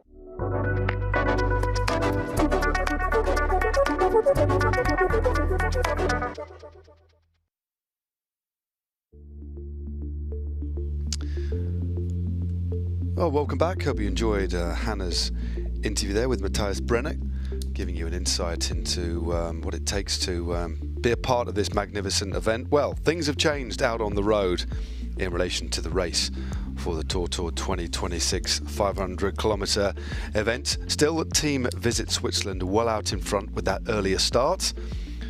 But at the moment, it is Team CarX who lead from the other squads just behind. They're the fastest team, and the gaps are just starting to open up ever so slightly. There you go, CarX, Team Sudden Rush, Sunrise, just behind TORTOUR Racing Team, and then Skipstone, Team Visit Switzerland, and then Abgizka. They're an hour behind, so Team Switzerland still in front on the road, but they're slipping back in terms of the time. But we're onto these steep slopes. We're still on the first big climb of the day. We're not onto the mountain. This is the first. There we go. This is where we are. So it's a real steep section. So we've been over that first climb. We're down the other side, and now we're coming up to the plateau. And this is a team of Switzerland on the road at the moment. Dario is there, Alistair, and also Sven as well. So the chaps have taken over on this part of the climb. We saw some difficulties earlier on. Kim Skalberg was being looked after, nurtured in fact on the road by Debbie and Mayalin. Just apologies for the brief bit of picture breakup. We're going through some trees here, some forested areas can quite often wreak havoc with our images. We'll get back to them as soon as possible. But yeah, really interesting situation out on the road as we get deeper and deeper in. What are we now? We're 4.5 hours in, Hannah. A big chunk of time have passed, but now we're entering this really chunky part of the race. We've been over one climb. We're part way up the second climb, but there's a long way to go to the highest point of this race. Whilst we've already seen some elevation, Matt, and a couple of the climbs and one of the big mountains already, now it's shifting into a different gear, a different phase, and this is where that big climb is coming up, of course, with that very technical descent over the other side on Pragel, as we're inside the team support vehicle of Team Visit Switzerland with Debbie Brunold, Kim Stalberg and Mayalin Norrega. Hello. Hello. How are we feeling? Great. We're rolling. Trying to recover here in the car. Great stuff. Good to see you all smiling still, guys. Firstly, Kim, we saw you earlier on struggle a little bit with your back. How are you feeling at the moment, and how is your back? Yeah, I feel so like pain, but the girls are really like strong and you're not like.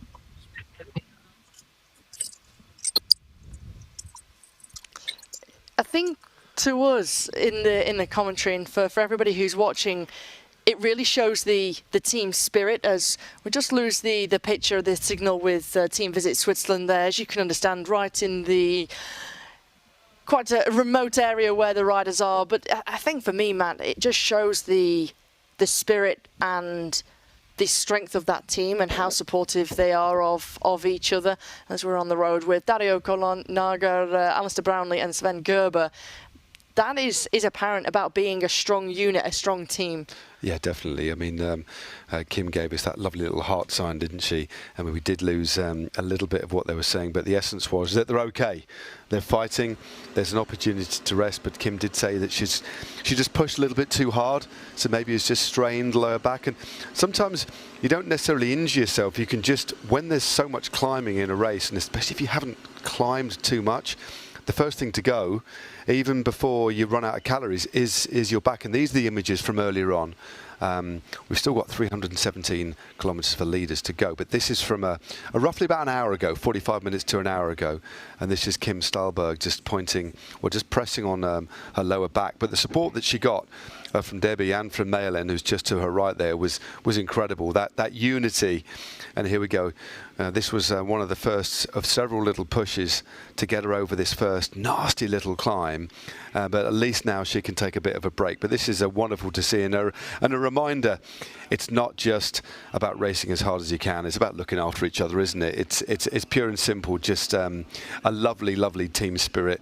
One person and a group of people being good to each other, and that's what we need. A bit more of this in the world, don't we? we certainly do, Matt. You're quite right. I think this is the essence of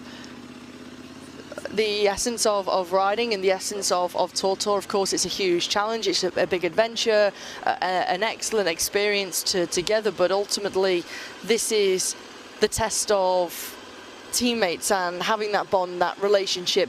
As I was speaking with Matthias Brenner about how it forges great bonds together. If you're a company or if wherever whatever your background is, you can create such a strong team rapport together. Yeah, they are moving on this climb, aren't they? Team Switzerland, Dario Cologna, Alistair Brownlee is the rider setting the tempo at the moment. Such a good climber. You know, he's good on the flat, he's good everywhere. You've got to be good everywhere if you're going to be double Olympic champion. The first man to double up, and that's their time at the moment. So that was the time, the last checkpoint at Buchs, 3:51.09. They're about 25 minutes behind the fastest team on the road at the moment, but still way out in front, but still with a long way to go, 316 kilometers. But from a mental standpoint point of view, Hannah, you know, not too long now, 60-odd Ks till they get to the halfway point, and that's a big, just seeing that tick under 200 to 249 Ks, and once they get over the top of this one, they'll quickly pass a lot of kilometers, so it won't be too long in terms of time, maybe an hour and a half and maybe an hour and 40 over the climb until they get to that crucial halfway point. Mentally, that's got a huge bearing when you get to that halfway point, and I think it's also important that riders reiterate that to each other. The team support staff say, look, we're over halfway now, half of it's done, we're on the home stretch, the finish is in sight, and you start to count down, and I think mentally that has a brilliant impact on the brain. A lot of other riders on this climb as well as we go on board with the TORTOUR squad.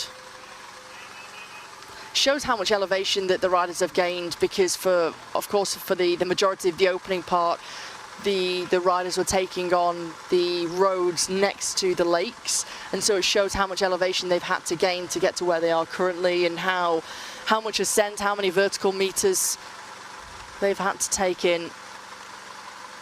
Yeah, it's a little bit of welcome shade there on this climb as well.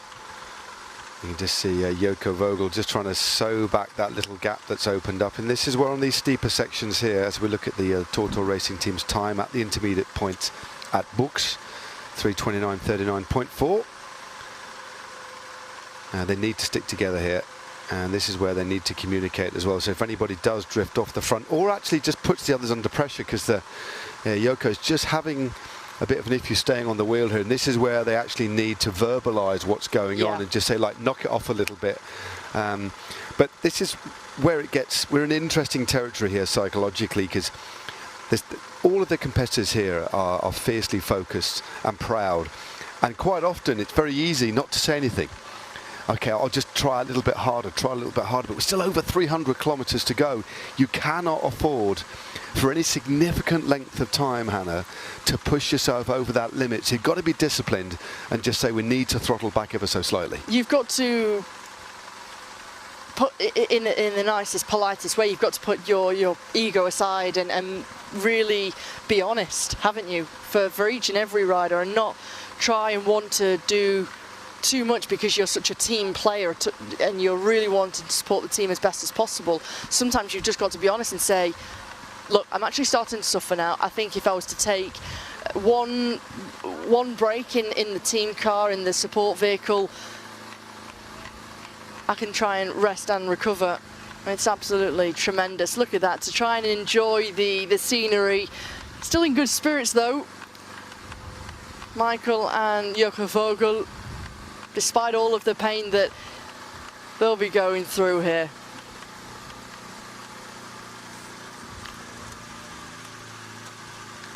Won't be long until the TORTOUR Racing team will get to the next intermediate checkpoint, Matt, at Vilsbach. They're still able to smile a bit as well. And we just saw Yoko as well, the man who founded this event, just riding in second wheel, just gesturing to the incredible vista, the beautiful azure blue lake and the mountains. It is something to behold. It is absolutely breathtaking. And look at the lovely shots that we've been treated to here. And at least Yoko, through his suffering, is able to showcase this. Right, here we are in the TORTOUR racing team car. We've got Reto there. Reto, how are you, mate? You're looking pretty relaxed. How was the first phase of the race? Really good. Until we had a small crash, but everything is fine.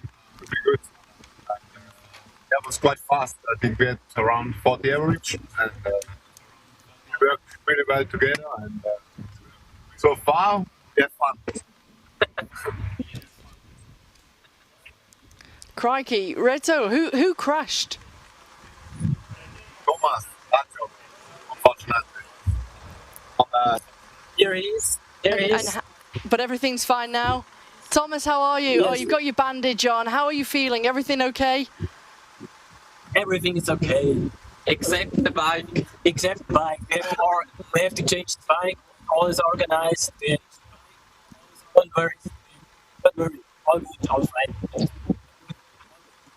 He's a tough guy. Good to hear you are physically okay. Tough guy, absolutely. Made of tough stuff here. But sad to hear about the bike. But of course, as you say, you're getting things sorted. And I think, Matt, that's the importance of a support team as well within these teams.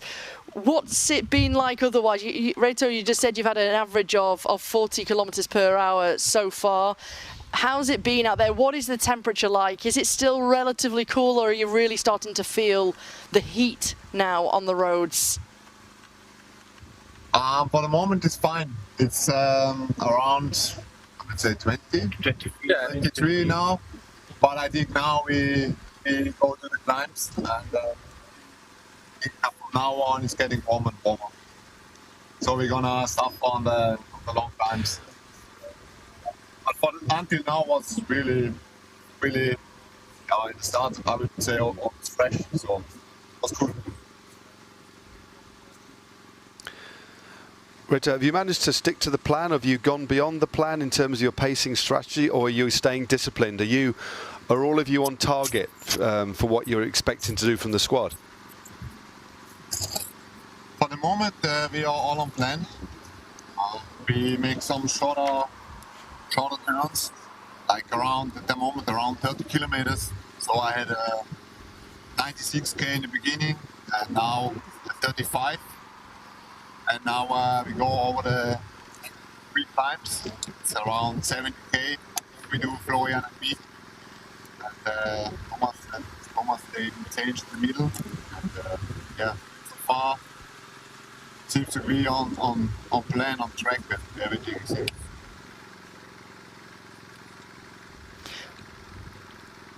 What music have you got playing in the team support vehicle, if any, to try and make sure that you can keep the morale high? Any preference of music choice or artists or genre?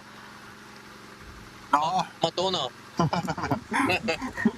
At the moment, I'm relaxing. We were speaking, and still somehow, still feel a little bit morning, but I think next changes we're gonna have some fun. We're gonna ask our bus drivers some music.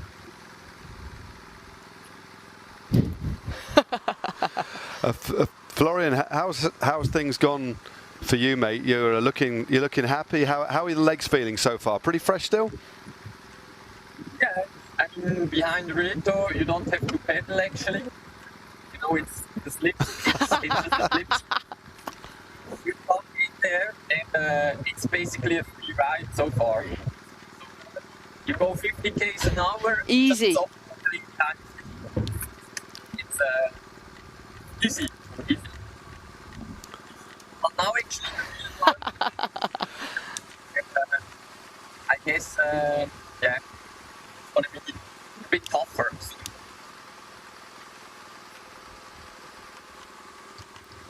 And how have you been? Have you managing to eat okay? You're on top of your fueling strategy at the moment? I'm some meat, typical Swiss meat, sandwiches, and nice. all they can. Now they mostly wait until the finish, let's say the last 100. So the goal actually is to get 60 grams per hour. Okay. So we have 3 short segments. Like as we mentioned, we only ride for 35 Ks, which is basically less than an hour. So you can still cool down and carbs again, and yeah, cool. I think it's the right way. We've got a stray banana. Yeah, whose banana is that? Is that a ghost banana?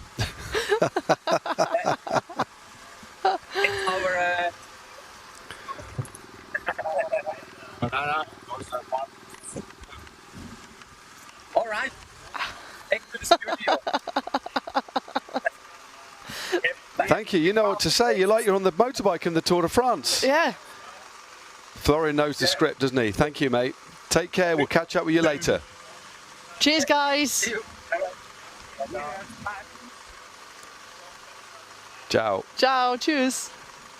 Oh, fantastic. I think that was Thomas trying to feed us a banana. Yeah, I think to keep so. our energy Maybe he's levels wondering high. how our fueling strategy's going. How is it going, Matt? I'm still waiting for somebody to ask.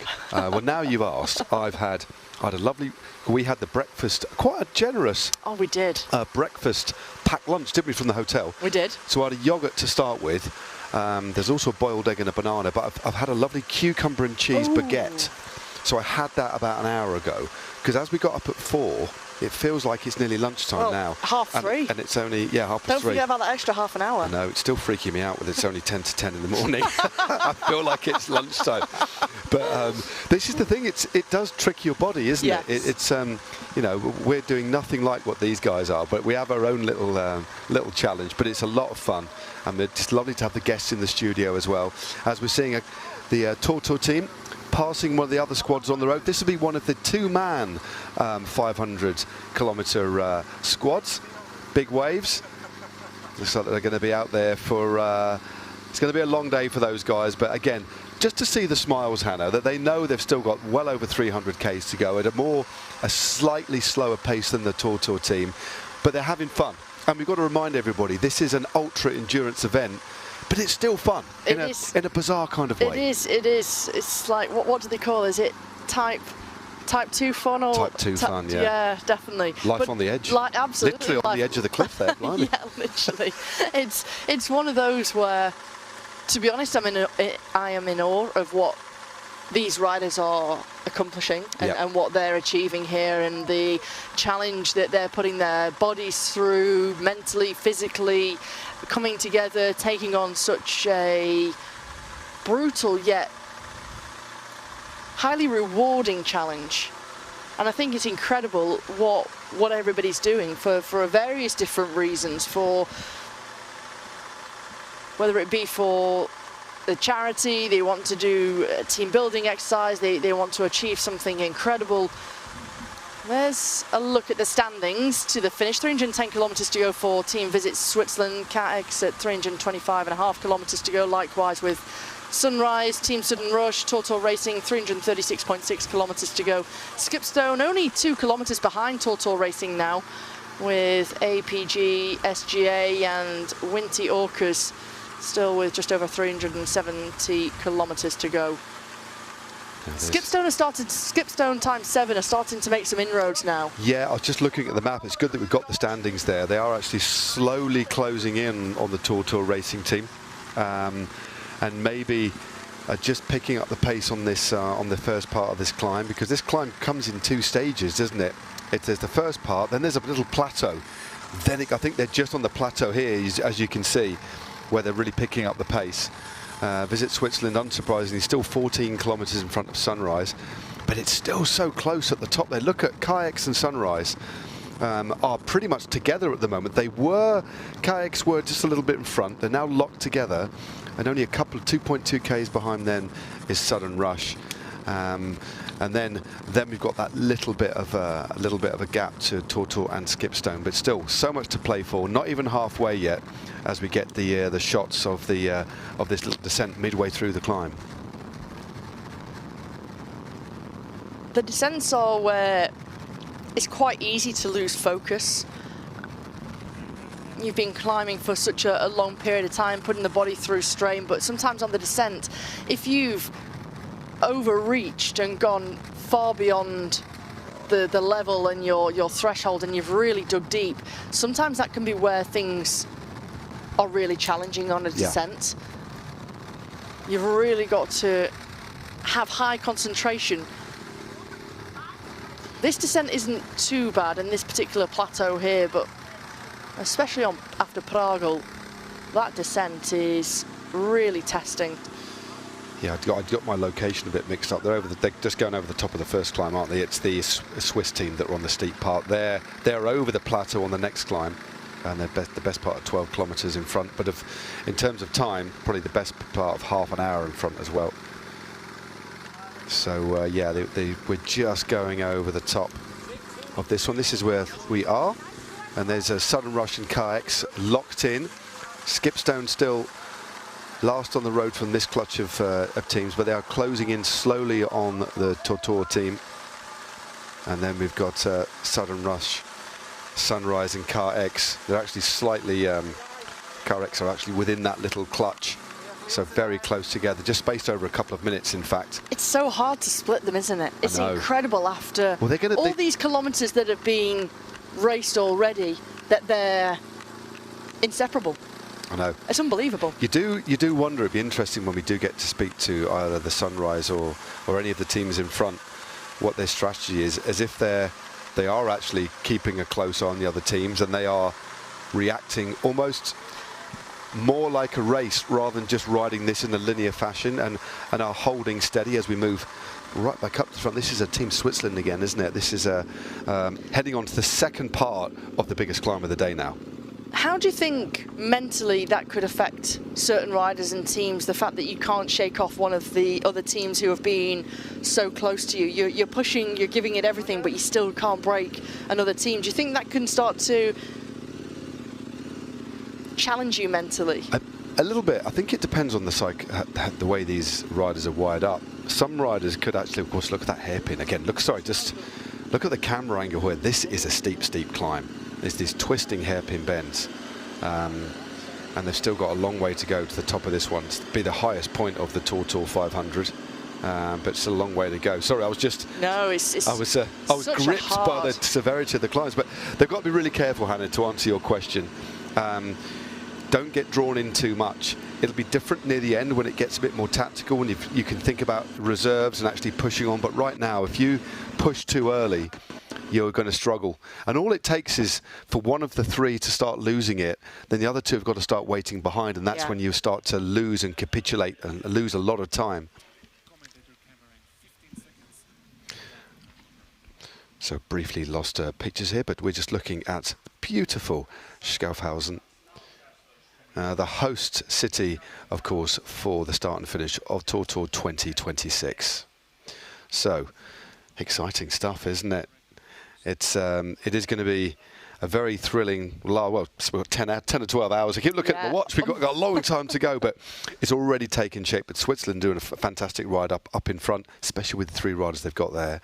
And then that real tight tussle between Sunrise, KX, and Sudden Rush. I can't call it. I cannot call it. No, likewise. I think one of the intriguing things to me is how teams have had to adapt on the road. And yes, you can come in with a strategy, a plan, predetermined plan of what you want to do and who's going to do which section, but ultimately you have to be flexible. You've got to be able to adapt and be willing to adapt on the road and change things where necessary, and we've already seen that with Visit Switzerland, because initially the three female riders in Marjolein, Kim and Debbie were supposed to do the climbs, whereas things have shifted and changed.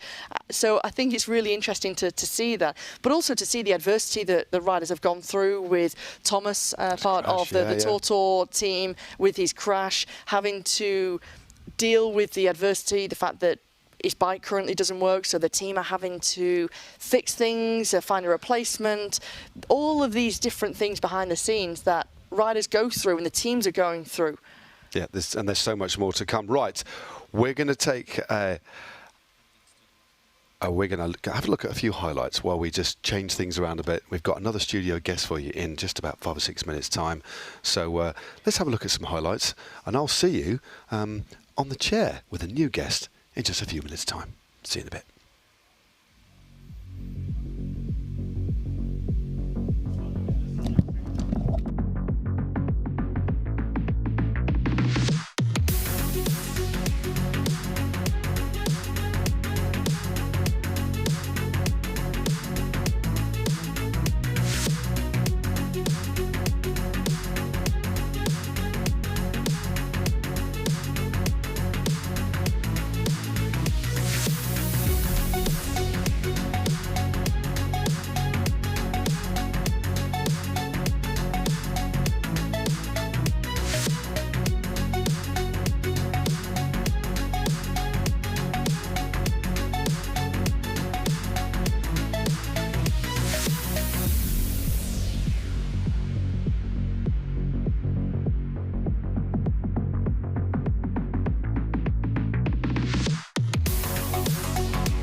My name is Marco Baloch. I did the first Tortour in 2009 and won it. It's a long time ago, so I try to remember. It was similar, I mean, the distance was the same, 1,010 kilometers, probably around 35 hours, 36 hours.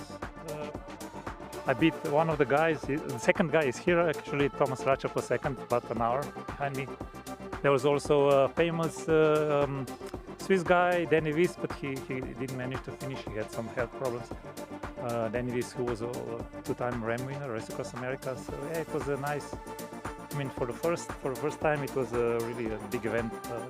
We kept that format for probably 7-8 years. I don't know. I did the first 10 Tortours in a row. Yeah, not all of them as a solo, but probably 3 of them were team. All the time that you're resting or changing or stopping, it's a lost time. So the longer you extend the bike, the faster you come to the finish. For teams, yeah, it's a different kind of event. It's just go full gas for your part and then rest as much as you can. It used to be also, the teams used to be different. It was, you had to do all the time station by yourself. Now you can kind of go to your strengths. So the climbers go on the climbs, the flatters, the flatliner, the ones who like the flat, they go on the flat. But so yeah, just try to enjoy it. We're gonna have perfect weather, hot, but I think we're used to it now. It's changed a lot during some years. We were in Zurich and it was a different format, so shorter loops. I prefer this one, the big one, because you can get to see almost all the Switzerland, big part of it anyway. I mean, it's been growing all along, so I wish them all the best. There's not a lot races and ultra races on such a high level and that keep growing. I mean, I tried to organize our own race in Slovenia, and we only kept it alive for 5-6 years. It's hard work, so good job for the team that does it, and I wish them all the best, and I'll keep coming back as long as they do it.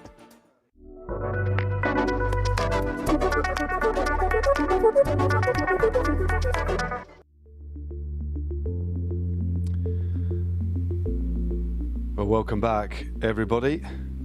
We have another guest in the studio to talk about all things technical, in fact.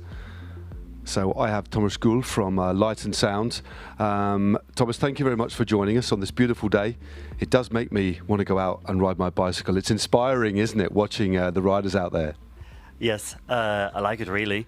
I'm so happy to starting this event together with the team. And looking forward, what's happened. Just explain then your relationship, the first time you heard about the TORTOUR and how you're involved. Yes, the first time was I got an unexpected call from a colleague of mine. He was a radio moderator, and he asked me, "Hey, Thomas, maybe you have a couple of speakers and maybe a projector on the screen? Okay. We're doing a bicycle race." And I was like, okay, I have no clue what this was turning in such a big event. So literally, this would have been back in 2009, wouldn't it? The first time you were asked. So when it was a small event. So just explain, before we talk more about the TORTOUR, your background, your professional background my professional background in my time before. I'm an aircraft engineer. Wow. I've got some licenses of big airplanes above 5.8 tons. And for example, Airbus and Boeing and stuff like this. And then I got a small hobby somewhere. And I try to install some lights, some loudspeakers, and dealing with some mixing consoles and stuff. And afterwards, just growing up a little bit, and TORTOUR was a major point of this journey.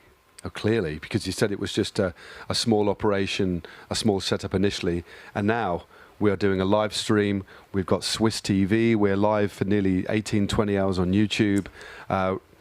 This is your world, isn't it? Really, what you're this seeing is my now. life. This is your life. But so, just talk about the evolution year on year with you involved with TORTOUR. So, did TORTOUR help create the company for you, Light and Sound? A little bit, yes. Yes, we are dealing before with parties and exhibitions and stuff like this. And TORTOUR was the point we are starting in the sports world. Okay.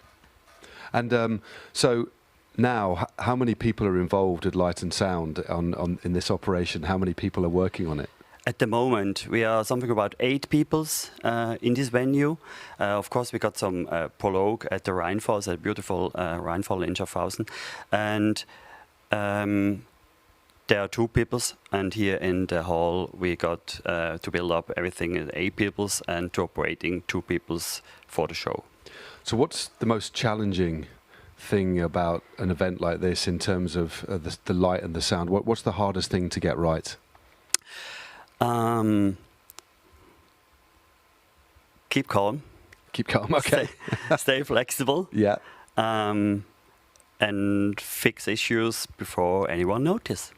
Before anybody notices, that's good. Almost, it's the same as what the riders are doing, isn't it? It's like keep calm, you know, try and keep a cool head, because there are so many potential points of failure in an event like this. So you have to be flexible and always one step ahead if you can.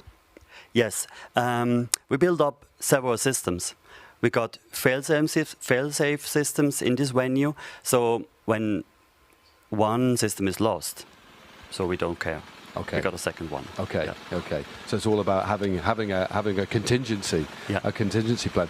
What do you like the most about working on an event like the TORTOUR? What drives you? What makes you happy in this sort of thing? The point is, I love the gasneck during this event. I love people seeing the emotion in the faces. That's the point I like the most. And I know you're not a road rider, but you ride a bike. You're a mountain biker. So how long have you been riding on the mountain bikes for? Something about 35 years, something long time. like that. Yeah. Okay. Yeah. So from the early days of mountain biking. Yeah, from the early days. And you're still riding now when you can? Yeah, I'm still riding. Yeah. So is this your local area? Are you from Schaffhausen, or are you from Zurich, or where are you from? I live here in Schaffhausen. I live next to the venue, let's say 5 minutes by feet. Okay. So it's really in the neighborhood. And talk to me about the growth of the TORTOUR. Now it is a very, very big event. We have over 500 people here. Just what's it like to have seen it grown, and for you to be a part of that journey? Yeah, this is a really good question. I think about back in the 2009. There's one special point. I got one member of my team. He was a volunteer on the TORTOUR together with the TORTOUR team, and now is my production manager. Wow. Okay. Yeah, it's growing up together like a family. Okay. So he's learned the skills along the way from a small, like a hobby, like you said, and now you have a business. Yes. And he's your production manager. Yes. So he's learnt along the way. Yeah. And everyone is burning for these events, like TORTOUR. And as well as the TORTOUR, you have done a lot of other events as well. Tell me about the other events that you are now working on. Yes, the other events is like shareholder meeting, especially here in this beautiful venue, IWC Arena. Okay. We're doing some curling world championships in this area. Yep. And the other events are, of course, Tour de Suisse, Alpenpreuve, events like this, and of course some corporate events. And the Tour de Suisse must be a really special event to be involved in. Were you involved in that this year as well? Yes, we are involved this year as well. We got some long-term contracts. And this is very special because we have to change the locations every day. Yeah. With the whole stuff, techniques, vehicles and stuff. Yeah. And of course you've got the men's and the women's races running concurrently, so it's a long day for you to set up, de-rig and then go again. Yes, it's a really long day because we have to build up early in the morning, 4 o'clock in the morning, to be prepared at 8 o'clock in the morning, especially for the Tour de Suisse, sorry. And afterwards we have a shift change in the middle of the day. The late shift overtakes, bring it to the end, dismantle, change it to the next position. So it's constantly moving all the time. All the time. Always one of your team or some of your team working in a rota. Yes. In a rota basis. It's almost like the team's riding in the TORTOUR, isn't it? You know, but in a different sense. But yeah, it is a.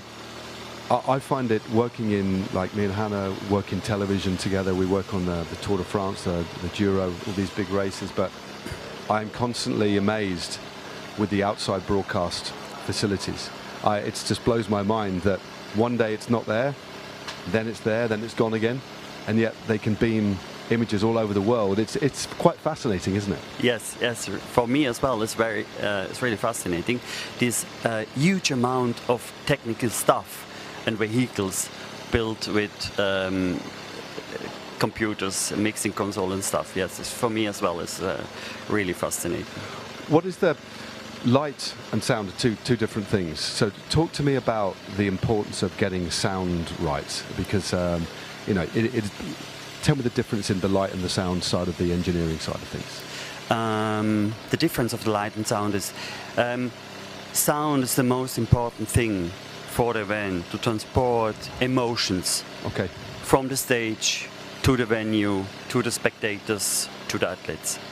Light is to make it comfortable, nice. The people nowadays, they took pictures for the social media and so on. We have to take care about that we have a nice picture for the social medias. Yeah.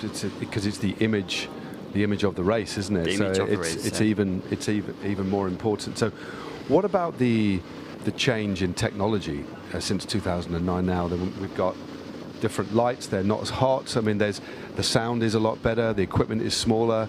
The evolution of the technology in light and sound has been incredible, isn't it? Yes, really. The main change is we change from analog to digital. Okay. We got some IT infrastructure now. In the past, we have to pull different lines and such hard work to connect everything together.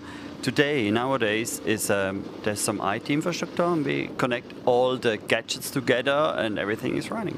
Fantastic. Just back to the cycling again. Where in this area do you love to go mountain biking? Tell me your favorite place to ride your mountain bike. Okay. Of course, here in Schaffhausen we got one hill, it's called Randen. Okay. The highest point is 950 meters. We are here at the moment on something about roughly 400.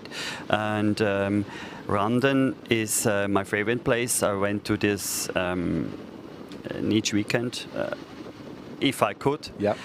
And my second place, let's say it's Lenzerheide. Okay. Because where the World Championships and the World Cup. World Cup, yes. They got a really nice shaped infrastructure with funicular, and I love to bike there. Are you more cross country or do you like the downhill? Or a bit of both? I like both. Like both. For my personal fitness, I do mountain biking with a cross-country bike, and of course, sometimes I like it really to downhill with a special bike. Then, yeah. So you have the downhill bike as well? No, I don't have, but it's no possible to rent it. Okay, yeah. That's fantastic. Yeah. So, what are you hoping for in the future with the TORTOUR? It's just getting bigger and bigger. You clearly want to stay involved. It's 18 years you've been involved, 17 years you've been involved now.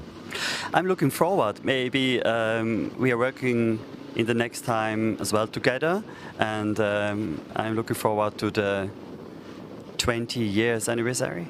20 years, it won't be too long, will it? Yeah. And do you think one day that you could be tempted to maybe ride the TORTOUR, maybe the 50 kilometers one day? If you could take a day off and you could have a free ticket. If I spoke to Yoko and he said you could ride, would you ride? Yes, I would ride, but only the sprint. Only the sprint. That would be enough. That's enough. Yeah. That's brilliant. That's brilliant. Yeah. Thomas, thank you so much for talking to us. It's really interesting getting a lovely insight into what you do, because you are part of this event. It's not just the riders. It's not just the organising committee, it's the people behind the scenes, the technical expertise to put on a show, which is massively important. So thank you very much indeed. Thank you for having me. Thank you. Thank you very much to Thomas. Really interesting insight. I do love the technical stuff, but maybe we'll have another guest on in around about an hour's time. So for the time being, we'll head back to some more images, and we'll see you back in the studio soon. Thank you.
Oh, I have no emotions at the moment. I'm not awake yet, but I feel very ready. Very ready. I'm ready for this day. It's. I think the hardest part is done. Waking up at 2 a.m. It's pretty hard. So yeah, just looking forward to it. A bit nervous, but yeah, it's a long day ahead. Yeah, it's quite early in the morning, but the feeling is okay. It's really nice outside at the moment, not too warm. So yeah, I'm looking forward, but still a little bit nervous. It will be a long day. So yeah, shaky feeling, but it's But I'm also excited to just come on the bike and just start, because when you always have something ahead, you're super nervous, and when you just go, it's better. I got changed in the last moment, like 2 weeks ago. I got the call, but I was training for my own championships at home, so I'm really good prepared, and I think I can help them a lot. Quite excited through the night always really special and really cool to make some meters in the cold air and to get the legs flowing. And then it's going to be hot soon, so we enjoy the darkness and the coldness as much as possible. Slightly nervous. It's going to be a very long day. It's going to be very hot as well. I think the last few hours are going to be super tough. But yeah, I think looking forward to getting as many kilometers as we can done while it's still cool and dark. 2 weeks ago I did Norseman triathlon, which is one of the world's hardest triathlons, and yeah, that was less than 2 weeks ago now. I'm still a bit tired, but hopefully I'll be okay. Yeah.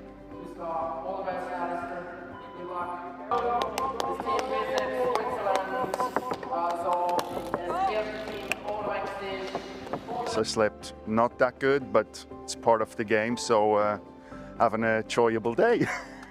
Exactly. We're all ready, we're all trained, so it's only a short ride today. We are here for it and we're super motivated to give it a good go. Can blow into the same horn. I think everyone in the morning was really early, even before the meeting time, I think. We're super happy, good breakfast, now ready to get going, and yeah, we hope to catch up to the lead guys pretty quick, I guess. Time we can expect you back here? First. Okay, good morning. Yeah, I think we feel us ready for this TORTOUR today. We sleep all very well, and we hope now we have enough power for this day.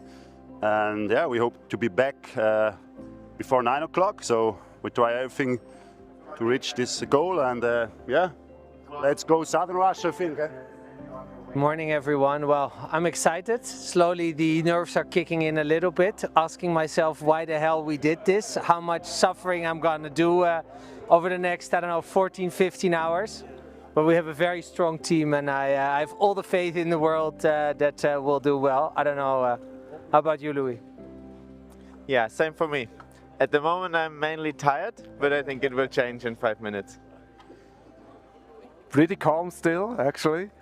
We just have to go through the first 5-10 minutes and then things are settling in. So yeah, looking forward. We're gonna manage. It's gonna be awesome. Look at outside tonight, it's stunning. I mean, what a scenery to start with, and now along the lake. Couldn't be better. Emotions are a little bit tired, but full of excitement. About to start.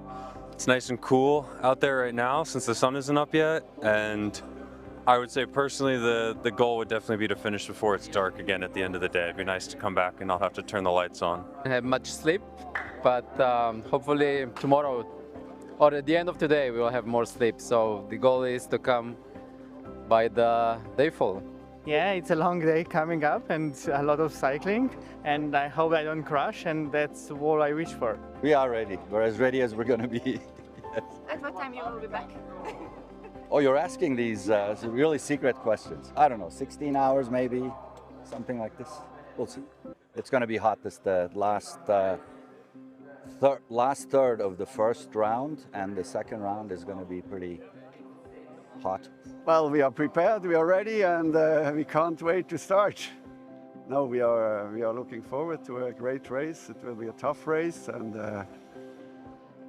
the weather will be a factor to win or lose, I would say. I feel really excited. First time to be here, and yeah, looking forward. Nice weather.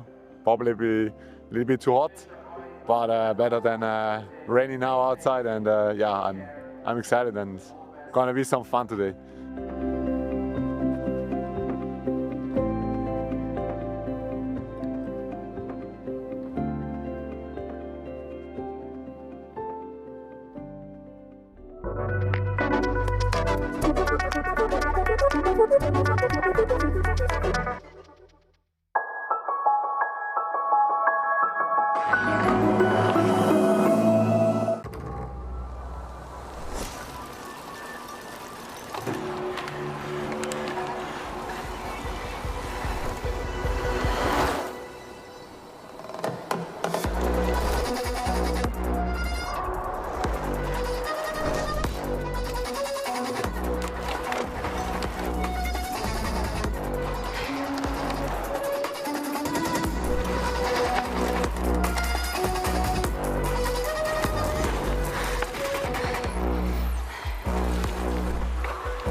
Welcome back to the TORTOUR.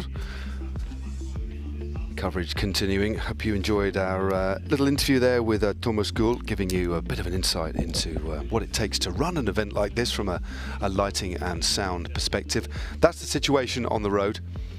Skipstone ×7 just slowly making inroads to the TORTOUR racing team. And then, as you can see, we've got a clutch of teams. Team Sudden Rush, Team KX and Team Sunrise closely locked in a real battle as we head on to the biggest climb of the day. And Team Visit Switzerland still way in front. Remember, they did start an hour and a half earlier, but they are our 6 teams currently on the road, and this is the KX team, all looking good. It's the lower slopes of the biggest climb of the day. It is hideously steep, and also they have got 300 kilometers to go as well, so quite an important point psychologically to get that sort of mileage behind them. Now the Swiss team have actually gone over the top of the biggest climb of the day, Team Visit Switzerland, and the other teams are well on to this this nasty climb. It is the climb of the Pragel, and that leads into the second part of the climb. 9.8 kilometers at 7% average gradient, and the summit of the levels out ever so slightly over the top. And this is the situation at the Vilsbach checkpoint. KX still in first place, 4 hours 38 minutes 15 seconds. Team Sunrise have moved up one place. They're only 1 minute and 25 seconds behind. Team Sudden Rush have dropped down to third, but still well within a shout. And then there are some big distances between the rest of the teams. This tough terrain, the temperatures really starting to split the squads up.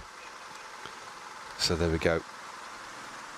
And this is the situation on the climb. It looks like we're looking at some of the Skipstone riders, and they've actually caught one of the other teams on the road. There are several, well, many more of the other teams on the road as well, but Skipstone, they're about 20 minutes behind now. As they go into Vilsbach. So the Skipstone racing team, they were the winners, remember, last year. But they're struggling ever such a little bit at the moment. Fari Diner, Levi Leipheimer, Miha Kovac, Clement Steff, Brennan Wirtz, and Tim Podlogar. And the man on the back at the moment is Brennan Wirtz. So you can just see Fari Diner just having a little bit of a word. Sorry, it's Levi Leipheimer, should I say. The man that won the Tour of Switzerland back in the day, and has his own event over in the United States as well, in California. Of course, Levi's Gran Fondo, an event that myself and Hannah have worked on before with Fari. And it was Fari who actually introduced us to this wonderful event and introduced us to Joko Vogel. So thank you to Fari. Constant drinking needed on this climb, or throughout the day, because the temperatures are really starting to rise. We of course are in Schaffhausen. I've just popped out of the arena, and the temperature is definitely heading in a northerly direction. But just under 300 kilometers to go.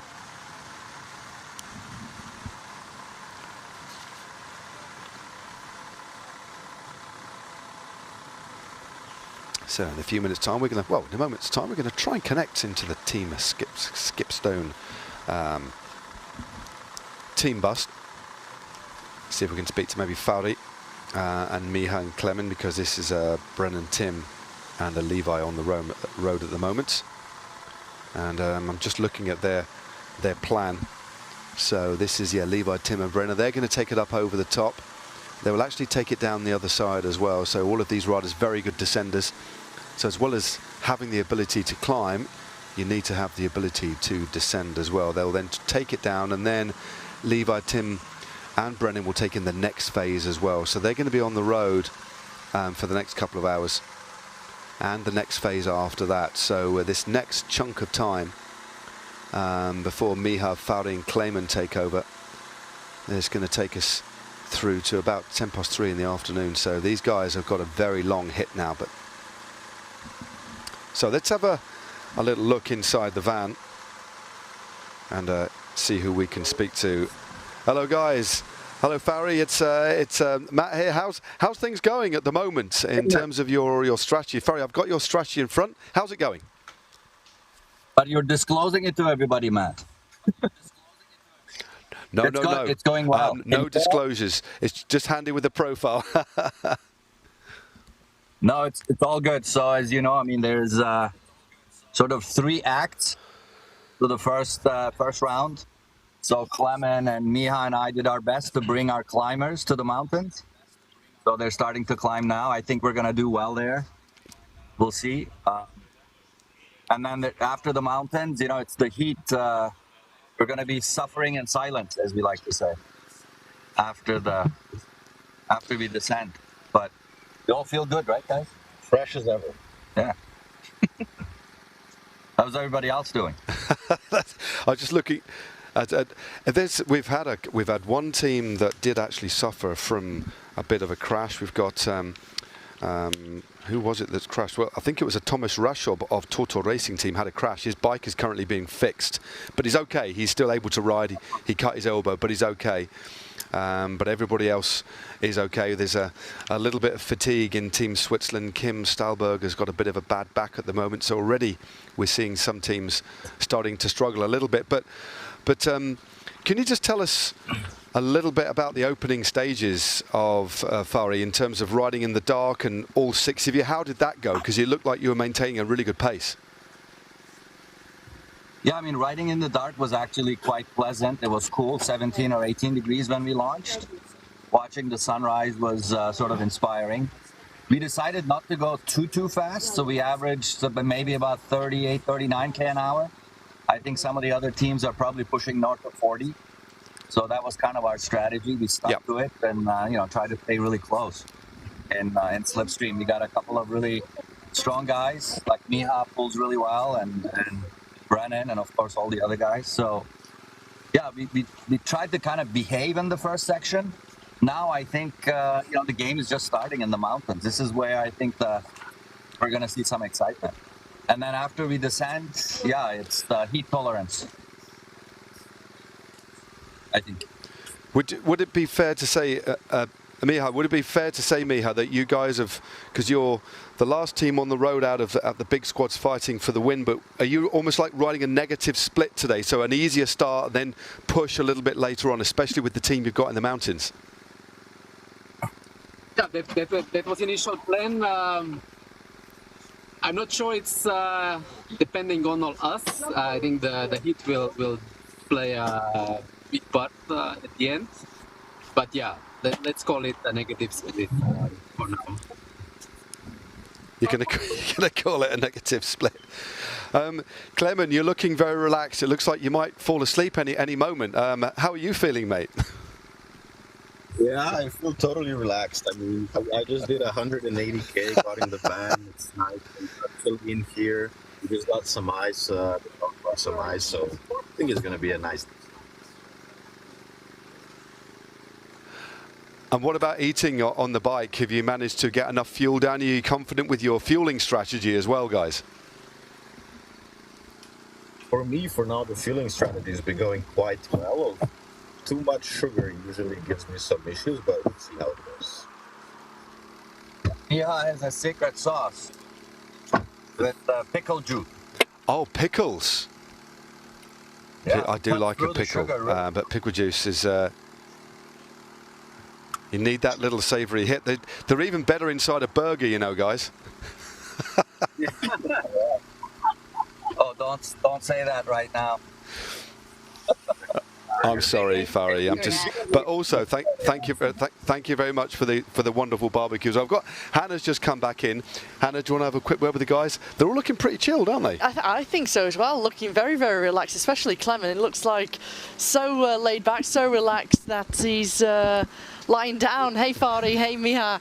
Great to see you both. I think it's been really, really intriguing to see how things have unfolded. What's it been like for that big stint, Clement? Because it's your first time to be in the van. That's right. Oh, it actually feels quite pleasant to be in the van. There's no wind inside here. A little bit from the AC, but I think that's quite pleasant. But otherwise, enjoy it. Let's see how. Excellent. Excellent, excellent. No, it's great to see you. What's the strategy now going forward? Have you made any changes from your initial scenarios that you had planned and the strategy of how you wanted to execute this ride, or are you sticking to the plan? And so far, the plan is going well.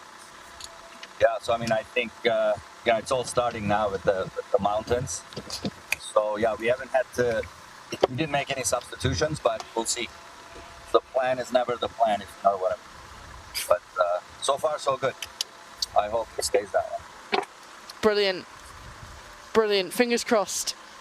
Good luck to you all, and I'll let you get some rest and respite inside the van and chill out or put the music on, whatever you decide to do to keep the morale high. Cheers, guys. Cheers, guys. Oh, right. Oh, really?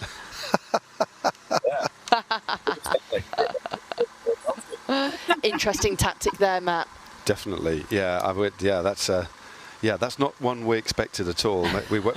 But great to chat to the guys there, Clement, Miha, and of course Fari.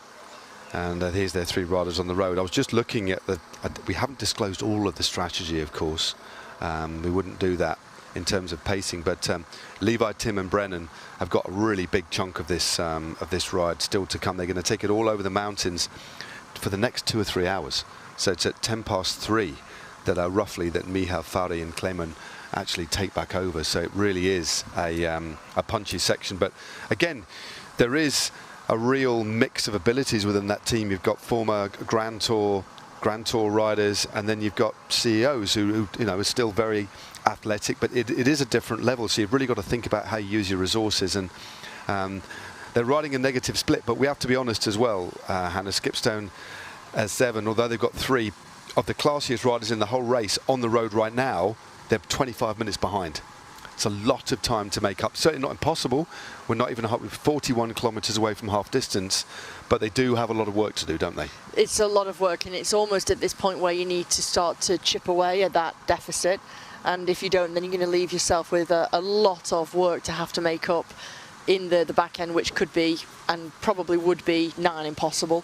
So if they are wanting to try and bring back and close that gap of 25 minutes at the moment, now's the time to really start to ramp things up and try and use these mountains to their advantage. Like you just said, you've got 3 of the classiest bike riders in the TORTOUR within this team who are on the road right now for Skipstone ×7. So if they feel like they've got what it takes, then try and start to make those inroads. As we're on board with Team Visit Switzerland on the technical descent. Yeah, this is the one you were talking about. It's pretty narrow, isn't it? Twisty. And they're just going over the top of the highest point of the race. Yeah, this is Pragal. So hard, isn't it? But as you say, you can easily lose several minutes on a descent to riders who've ridden in the pro peloton. And remember, we have to remind people this isn't the closed roads of the Tour of Switzerland or the Tour of Romandy. These are open roads, so they need to ride with prudence and ride with caution. And they need to stick on the right-hand side of the road, so that the lines they're going to be taking are going to be exceptionally different to the ones we'd see in a pro race.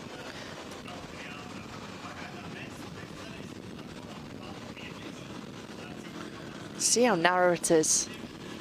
you want to try and take a good line as well, entering into some of these corners, but ultimately that means that you're on the other side of the road. As you can see there, a car there on the left-hand side. Luckily, the road was a little bit more narrow. The car was able to pull onto the right-hand side there, just allowing and giving space to Team Visit Switzerland. They're descending so quickly, they're catching vehicles up ahead. Yep.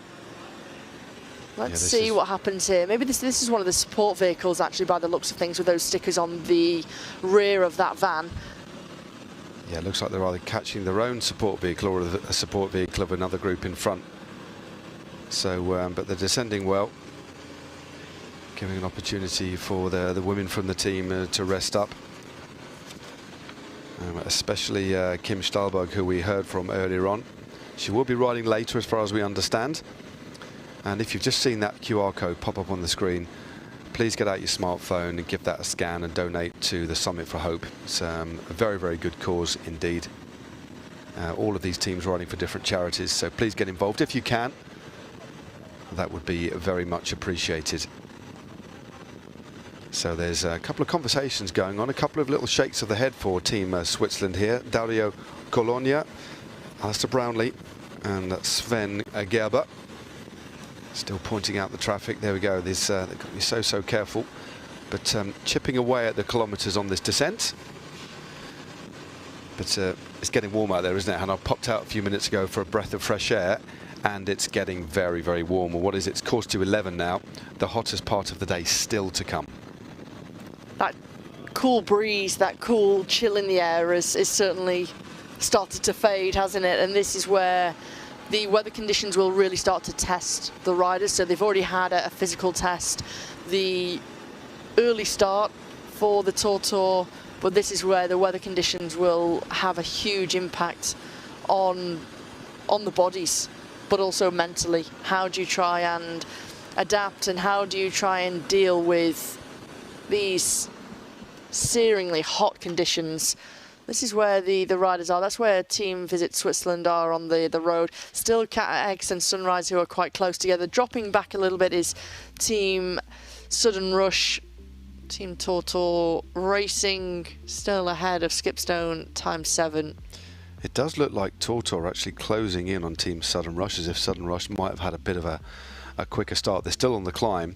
They've got a fair way of the climb to go, but it's actually, yeah, Sunrise who have now moved in front. As you say, they've had that real tussle at the front. They were locked with Team Sudden Rush. The three teams actually went into the foot of this climb all together, and they are starting to split up a little bit. So TORTOUR keeping steady. Skipstone still with a fair bit of work to go, but the riders they've got en route for the next 3 hours will have to start chipping away at the time. And you imagine they would. Hopefully, every now and again we will get the exact time distances between the teams for you, but that is the situation on the road so far. But if you ask me, Hannah, it's still completely and utterly up for grabs. It's so open still, isn't it? Even 25 minutes to 300 k's, that's not a lot. No. I mean, I think it's going to be hard, but it's certainly not impossible. All it needs is for a team to have just got this strategy wrong, or maybe lost that little bit of discipline, or simply not be able to cope with the heat that is still to come. And having lost that edge, going so early with these mountains, it's so difficult. Sounds good. No stress, we'll do that. Sunrise, despite going so early and have been really setting a high pace, Matt, they're showing no signs of weakness, slowing down. If anything, they're able to be consistent and hold such a high pace, which is remarkable, but it takes an amazing team effort all round. No, it certainly does. Well, apologies for briefly the loss of pictures. We are in a quite remote area with the wooded area and the mountains as well. No surprise we've briefly lost the pictures, but I tell you what, you've got to look at us instead. How nice is that? Our lovely faces here in the in the arena, the IWC arena. I'm enjoying myself. I've got bedded in. I think the tempo that we've both set, or the one I've set for myself, I'm happy with. Happy with your strategy? I'm happy with my strategy. How's your tempo? How's your? Have you gone too hard or negative split? I think my strategy is good. I think I need to just improve on my fueling strategy. I'm not sure about you, but I feel like I'm lacking and lagging behind a little bit on that front. But all jokes aside, all good. I think it's really intriguing. You already mentioned how open this race still is and how quickly you can lose time but also gain time depending on the scenario, the situation out on the road, whatever may happen to your rivals, different teams, whatever it might be. So I'm very, very curious, and still such a long way to go. If you think, I mean, what time are we on now? Local time 10 to 11, potentially another 10 hours in the saddle. Yeah, it's going to be a long, long way. Some of the teams a little bit further back as well. So we're expecting teams to arrive, because it does flatten. The last part of the loop is a lot flatter, but already there'll be a lot of fatigue. Yeah. So if anything, holding things back in an event this long, difficult. But the terrain does get easier a little bit towards the back end. But by then you've been 15, 16 hours on the bike, so you'll be desperately wanting to come back. Now I suppose the almost cruel thing is they pass through Schaffhausen and then go out again on another 50k loop. I just hope that the riders and the teams aren't too tempted and to sack it all off. But no, they're determined, especially going that far. But a lot more riding to go, and as soon as we can get back to pictures, we will return to them for you. But yeah, delicately balanced at the top, and also because it's such a long day, let's hope that Kim as well gets her back sorted as well, because a lot of things can change. If she gets a little bit of treatment, a little bit of stretching, some fuel, and she rides on the flat, she might actually pull through this. Yeah, absolutely. And I think it's all about management and managing that injury, the niggle that Kim Stalberg has been suffering with. I think it's also for the team members around to really make sure that she can keep that morale, also assure her and reassure her if she needs to miss a turn or a section on the road, do so, because the most important, they have to have all 6 for that final 50-kilometre loop. Once they head back to Schaffhausen, she has to be on the road there. So critical, otherwise potentially a time penalty. Well, that's one of the really interesting rules, isn't it? They had to have the 6 for the start, the opening kilometres there, and for the finish. And that's where, if you've got one member of the team who is really struggling, you have to ride at their pace to nurse them across the line. And that's where 25 minutes now or 15 minutes now, if you're on a bad one, things can really change in the back end as well. Certainly. So this is still up for grabs. All 6 teams are still in with a shout here, is what we're trying to say. So much jeopardy, so many things still to happen. A lot of riding done. You can see that on the fatigue in the faces now, over 200 kilometres done. So a lot to play for, a lot to talk about, a lot to show you. And yeah, a lot more chats in the van. I think we're going to see an array of different sorts of faces, aren't we? Yeah, we certainly are. Right, we're going to get back on the road in a bit. Well, actually, we've got a studio guest coming up next. But before that, before we have a chat with Søren Mose, the Danish gentleman who just gave me a hat, more of him later, we're going to take a commercial break. And we'll see you back in the studio after these.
Ich war mit 3 Freunden in Amerika, am Race Across America. Und wenn du da stundenlang hinter dem Fahrradfahrer herfährst, dann ja, wirst du auch kreativ. Und wir haben dann gefunden, ja, so ein Race Across Switzerland wäre eigentlich spannend. Nur das ist dann relativ schnell fertig nach 200-300 Kilometern. Und so ist dann eigentlich die Idee entstanden, Around Switzerland.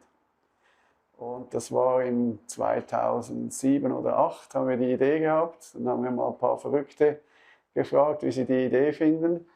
Und dann standen irgendwie 100 da und dann haben wir gesagt, ja okay, da muss offensichtlich ein Interesse da sein für so ein Format von Rennen. Und so ist dann die Tortour entstanden. Meine 3 Freunde kommen aus Schaffhausen. Das ist der Grund, wieso wir in Schaffhausen begonnen haben.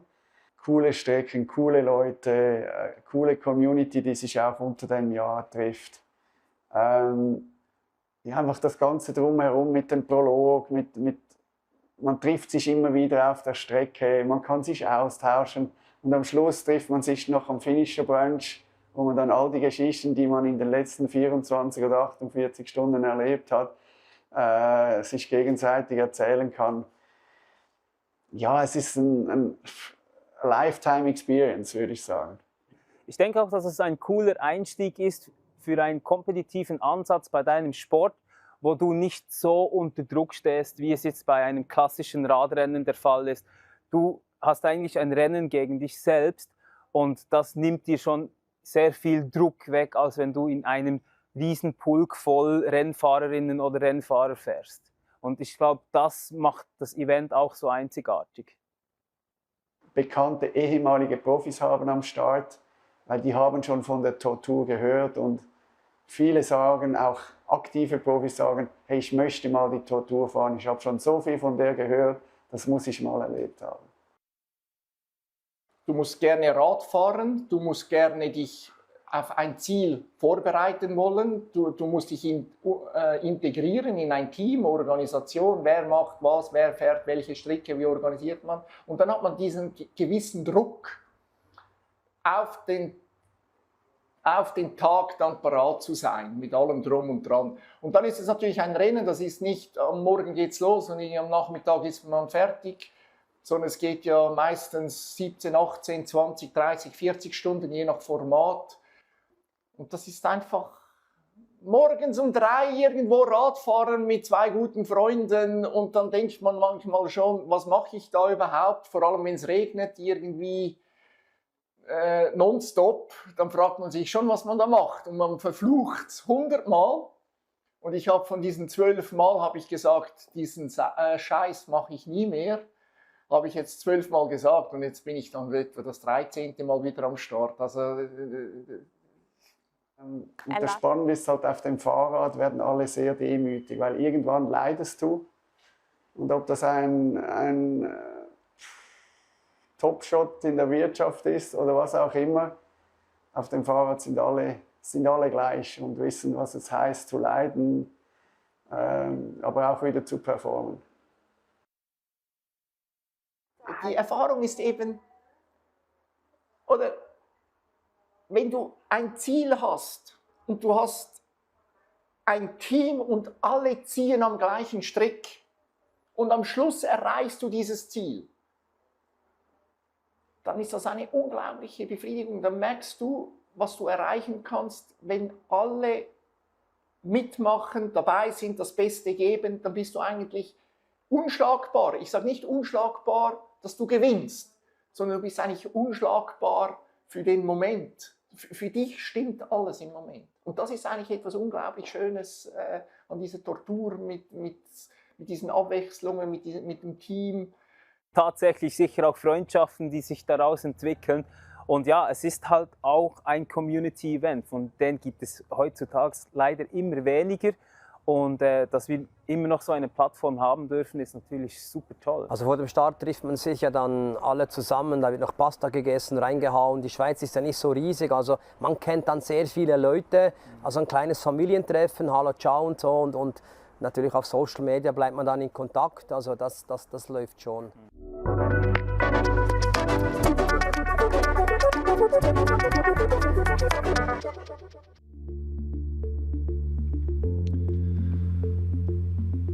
Welcome back to our live studio. There's three of us in the studio for this next section. We've got a very special guest indeed. A famous face in Swiss banking, a famous face in Denmark, loves his cycling. Søren Moes, the executive chairman of Twint. Welcome to the TORTOUR. How are you? You're looking good, you're looking well, you're looking fit. Hannah, Matt, thanks a lot. Thanks a lot for inviting me. I'm doing well, and it's a pleasure to be here.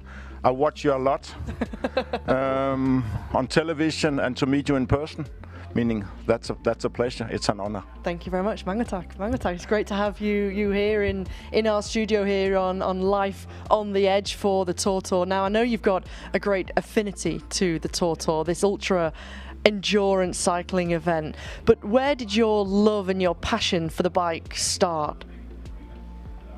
It actually started exactly 30 years ago.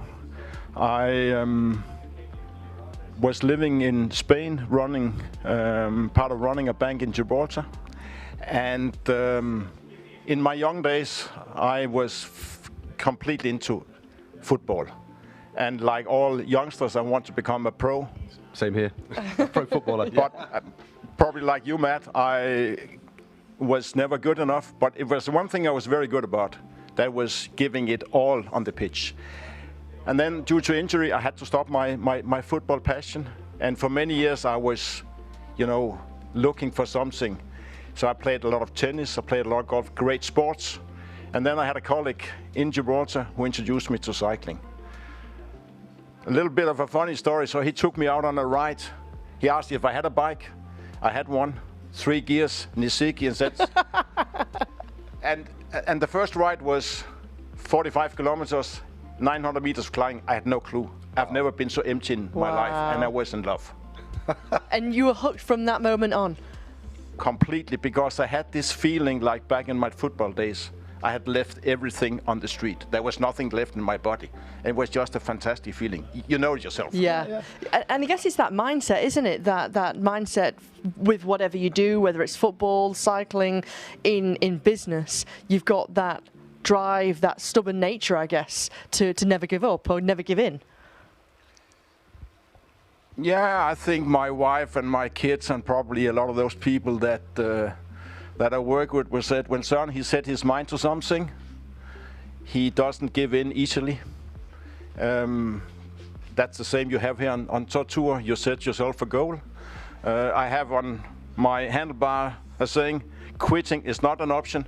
So you always, like in business, you have to find solutions. So from that first ride where you were empty, 45 kilometers, what was the next step?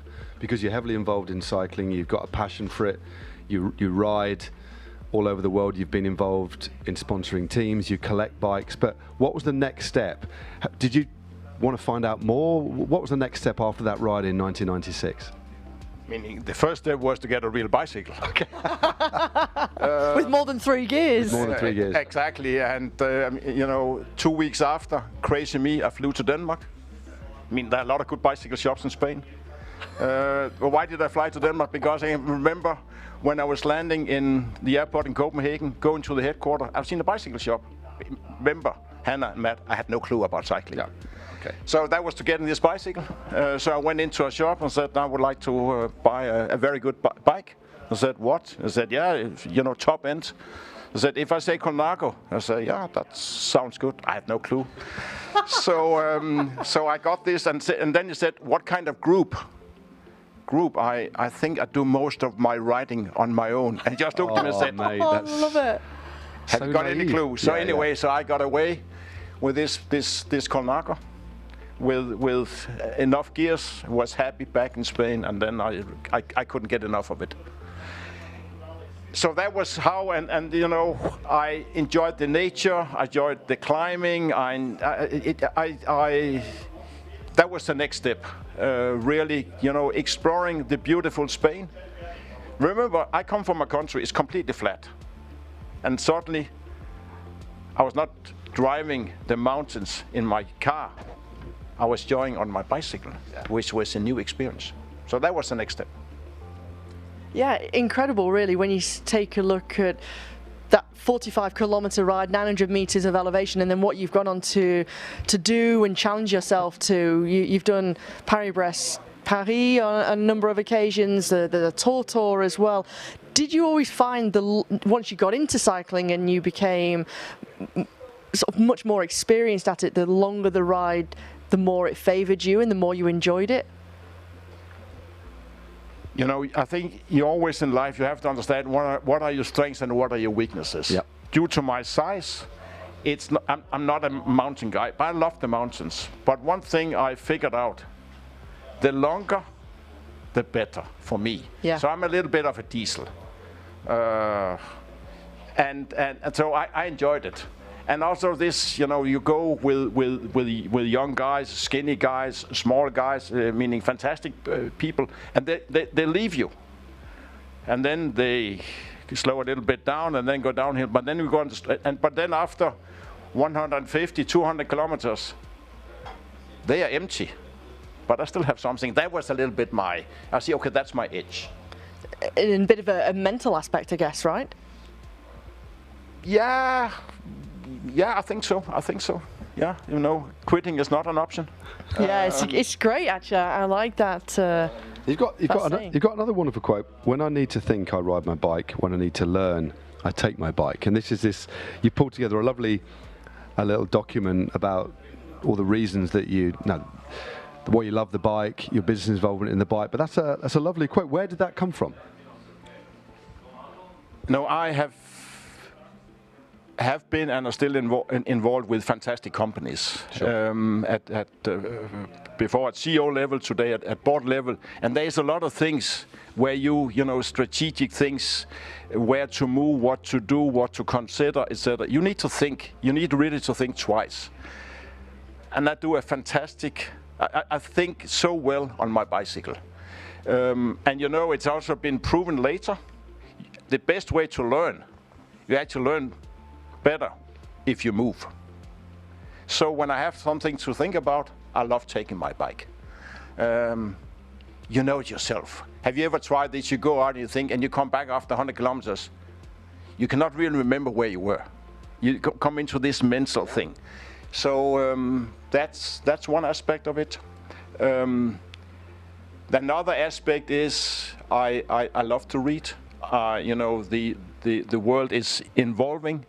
You need to keep up. I'm not the youngest anymore, so I need to read more and more. And I have, so I download a lot of books, podcasts, not only cycling podcasts, but really learning. Then I have found a number of long stretches, you know, 80, 90, 100, with hardly any cars. So I can actually put on my AirPods and then listening, it's a good learning.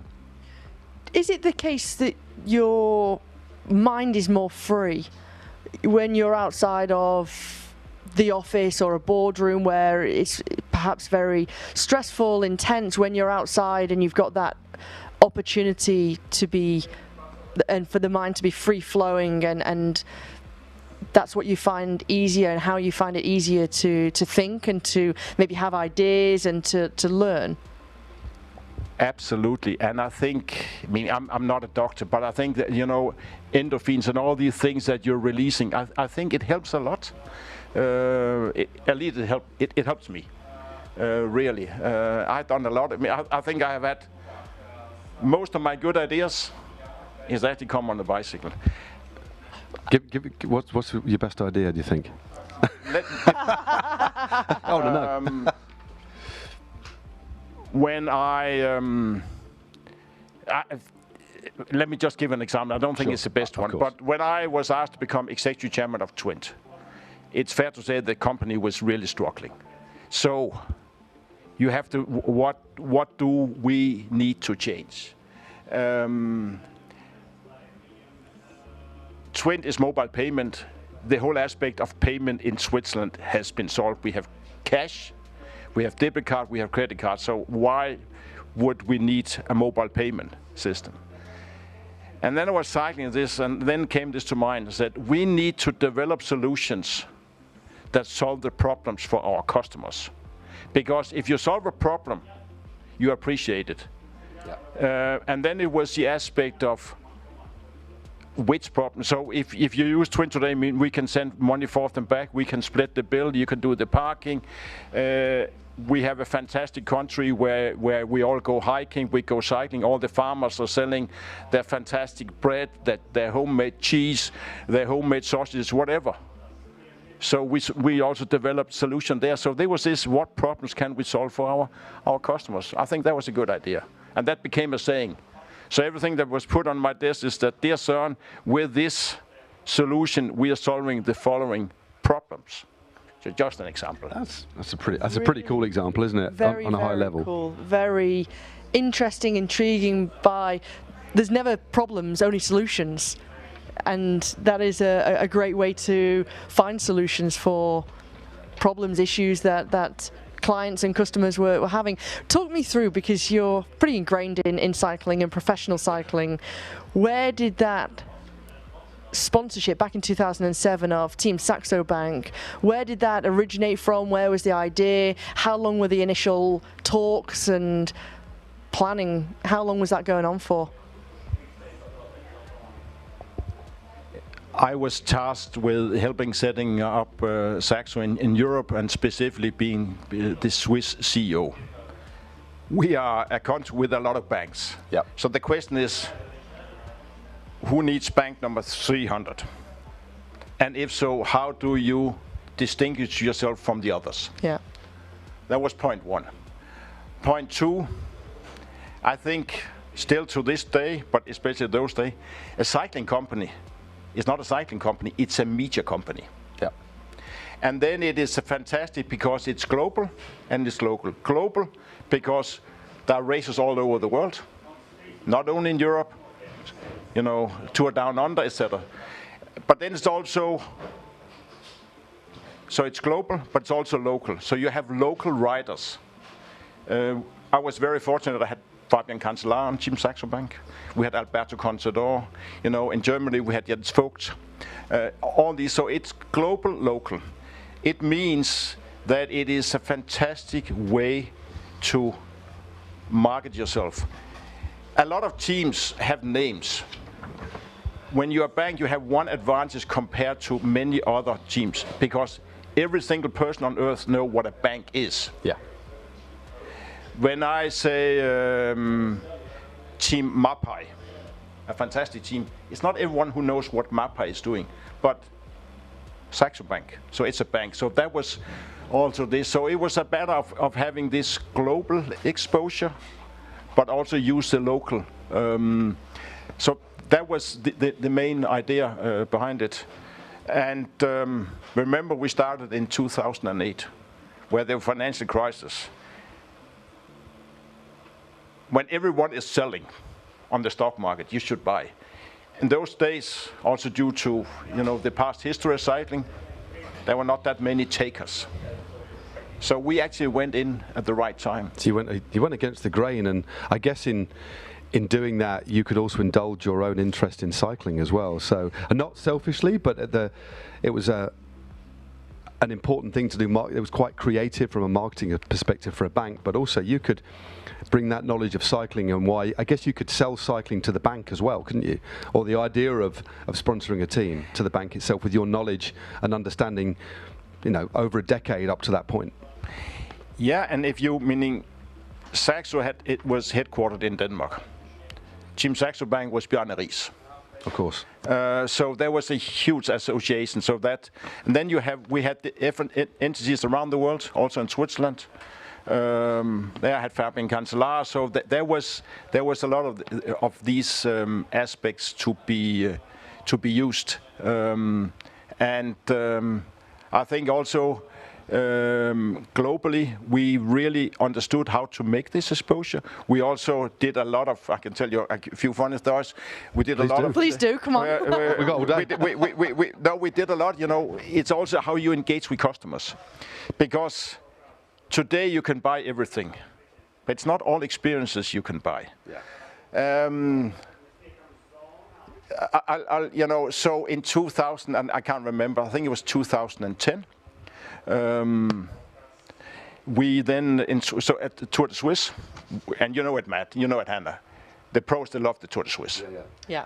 So we had organized a client event. There was a stage ending close to Zurich. The bank was based in Zurich, so we had an event there, invited 100 clients.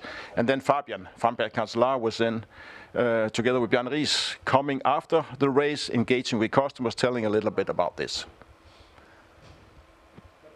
During the race, Bjarne calls me and said, "Son, we have a challenge because the logistics is really challenging. Fabian really needs to rest. He needs his massage, etc. Could we maybe send someone else?" You know, Fabian is, and I said, "Boo, not really." But respectfully, they are not riding the Tour de Suisse for me. They're riding the Tour de Suisse to do best. Yeah. I said, "If I can solve the logistics, are you coming?" I said, "What do you mean?" I said, "Okay." So I called my CFO, Martin, who was at that point in time training to become a pilot. I said, "Martin, don't you know someone, a helicopter pilot?" Yes, listen here. This guy, if you can find someone, he can fly. Fabian, that's an honor. So he said, so Martin also, let's do things. He found someone, called me back, so I called Bjarne and said, "Bjarne, listen here, we have a solution. We can, so Fabian actually, could have his rest, could have his massage, was there. We had a great event. I can also tell a funny story with Alberto. Please do. So Alberto, he agreed to, when the season was over, at the end of October, end October, beginning of November, I said, "Would you come here when you go riding with some of my customers?" He said, "Son, yeah." So we agreed we could cope with 100 customers. So we announced this. I mean, it didn't cost anything, but it's the fast overbooking I've had in my life. Right. So within 3 hours, it was sold out. We couldn't take more. Yeah. And then the funny thing is, so I had a COO, Ian, and I said, "Ian, customers are coming here and going riding with Alberto. We need some photos." And he is, apart from being a fantastic COO, he was also a spare time, or in his free time, he loved, acting as a photographer. I said, "Ian, you could take photos." Yeah. But I said, "Ian, like they do in the Tour, what does that mean, son?" He has no clue about cycling. "You're sitting on a motorbike." And I don't have a motorbike. I said, no, but Paul, which was another employee, so Paul was actually on the motorbike. Ian sitting there, he was very nervous. But the funny thing is that the most important aspect was actually to get a photo with yourself riding with Alberto. Of course. And of course, afterwards, then we wrapped it into a book and we sent to the customers. I still think they treasure it as something, very highly, because it's good memories and it's an experience which you cannot buy. There's no sport like it, though, Hannah, is there? I think it's one of the, if not the most democratic sport. We ride on the same roads. You can have experiences like the one you've described.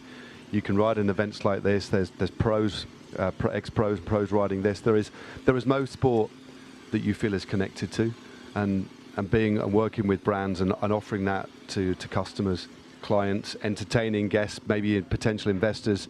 There's nothing quite like it, is there? Okay, you could get a box at Wembley or another big football location, for example, or maybe go to the British Grand Prix, but you can't embed yourself with these athletes, can you? Ultimately, you can't be on the pitch. You can't be on Silverstone racing a Formula One car yourself. It's so unique in that aspect. I can still remember when I took my kids to Alpe d'Huez in 2013. That was actually for them. They knew about dad's experience and passion. Then they experienced it themselves. And I actually took my 13-year-old son, had him to ride the Alpe d'Huez in the morning, and you know how it is. When people, and of course everyone was cheering on. I mean, Christopher, my son, He was flying. He was not even noticing was go up because he thought they was just cheering for him, and they were really cheering for him. You know how it is. So no, that makes cycling unique. Let's be honest.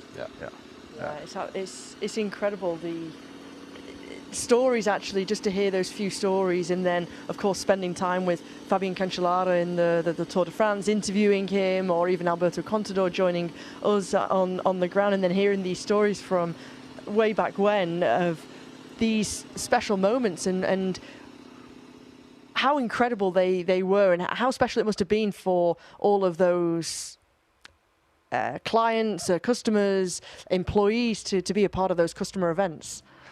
But I can give you a small. So so we had this event, and of course I do it right. So I dressed everyone in Saxo gear, not only a shirt. No, the full thing. Kit, yeah. Like Alberto.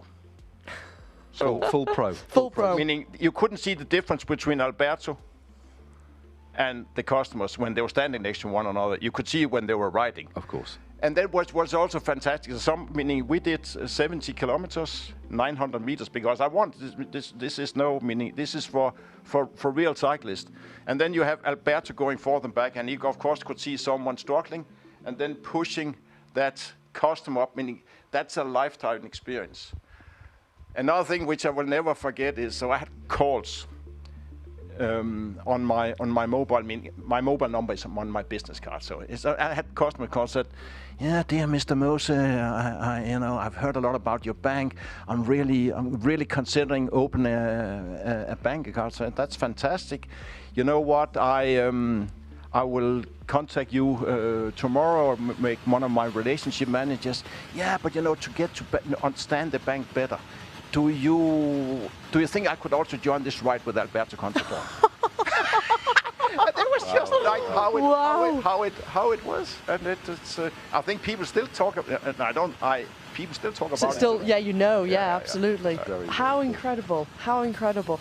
Do you still have that original Colnago, by the way? Yeah, from 1996? No, I don't sell bikes. No, that's. So you keep a collector, yeah?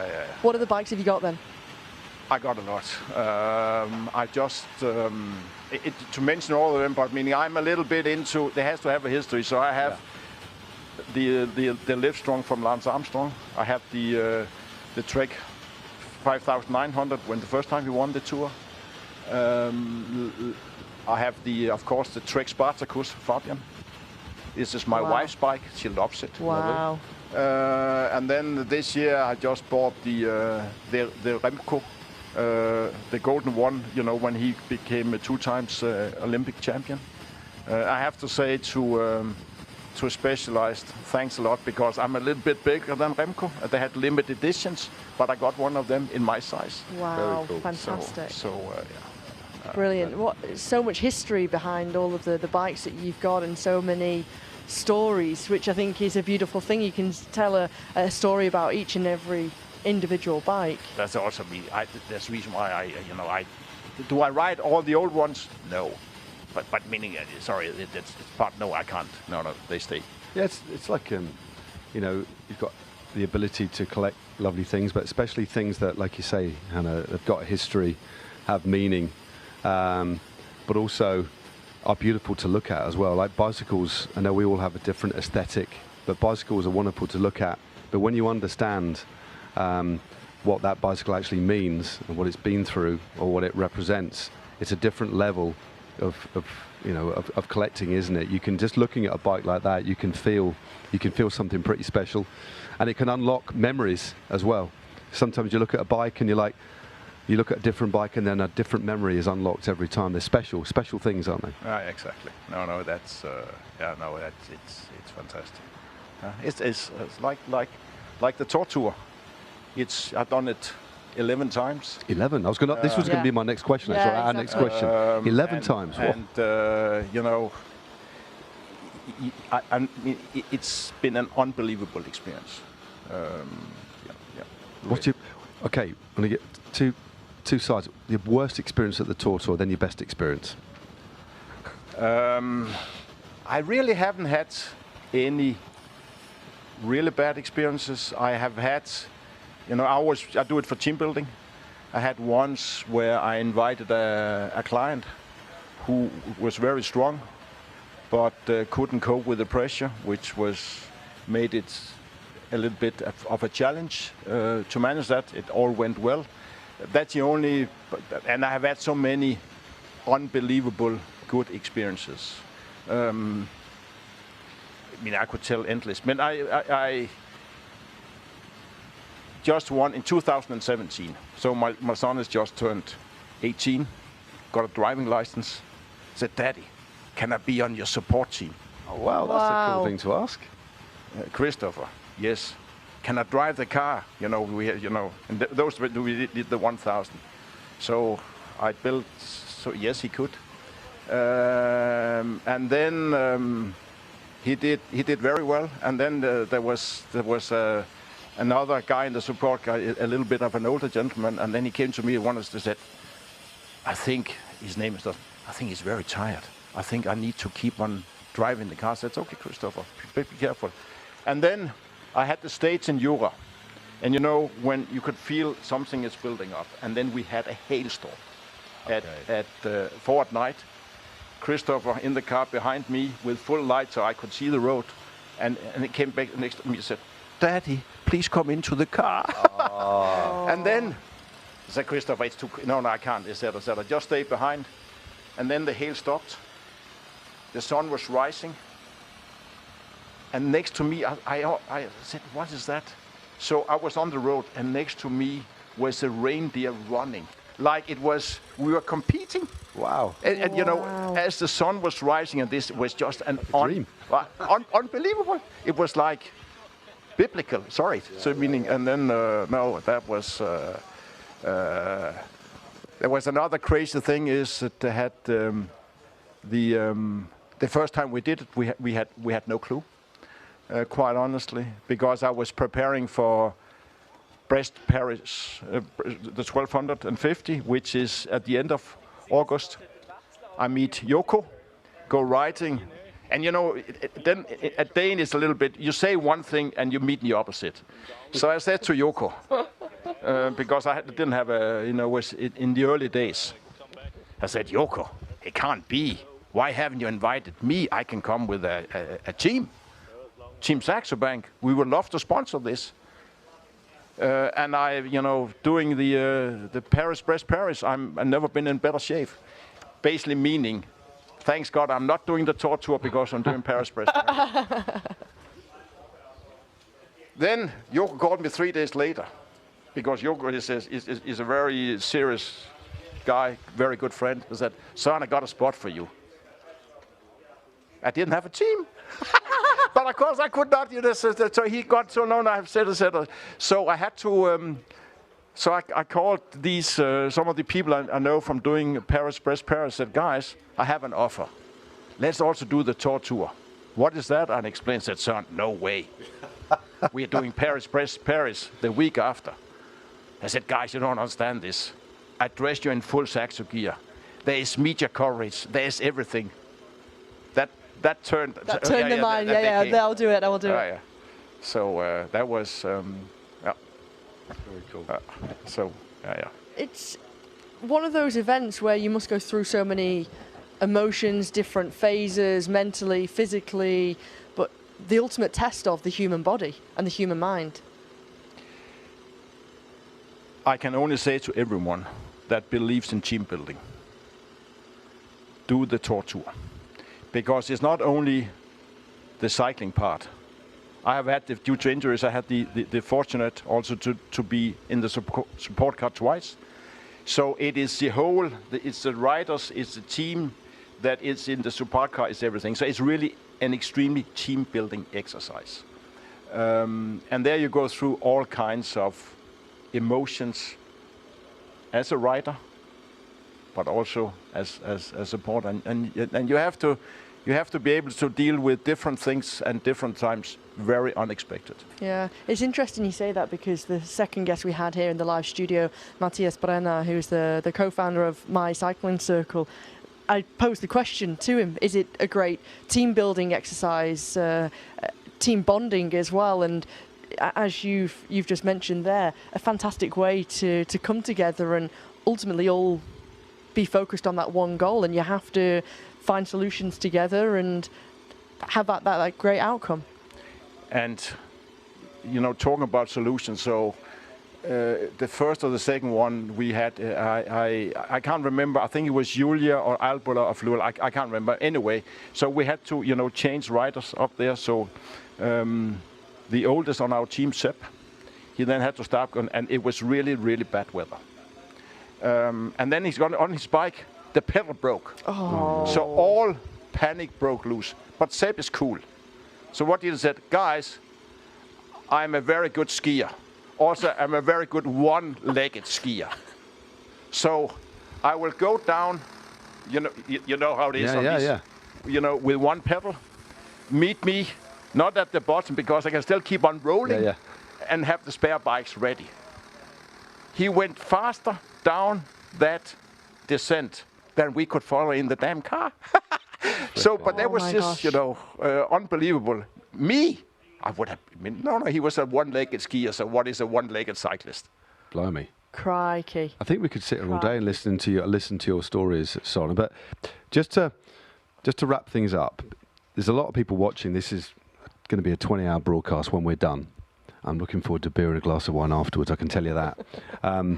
As will the riders, no doubt. But you've run businesses, you're on the board, you've got a really strong relationship with Yoko. You've ridden this or been involved in this 11 times. There's people watching this who will hopefully, probably wouldn't have ridden it, but are thinking about maybe booking it for next year. Sell it to the people that are watching. Why should they come and ride this magnificent event? Because you experience something you have never experienced before. Do the team aspect. If you train reasonably, you don't have to be crazy. You train reasonably.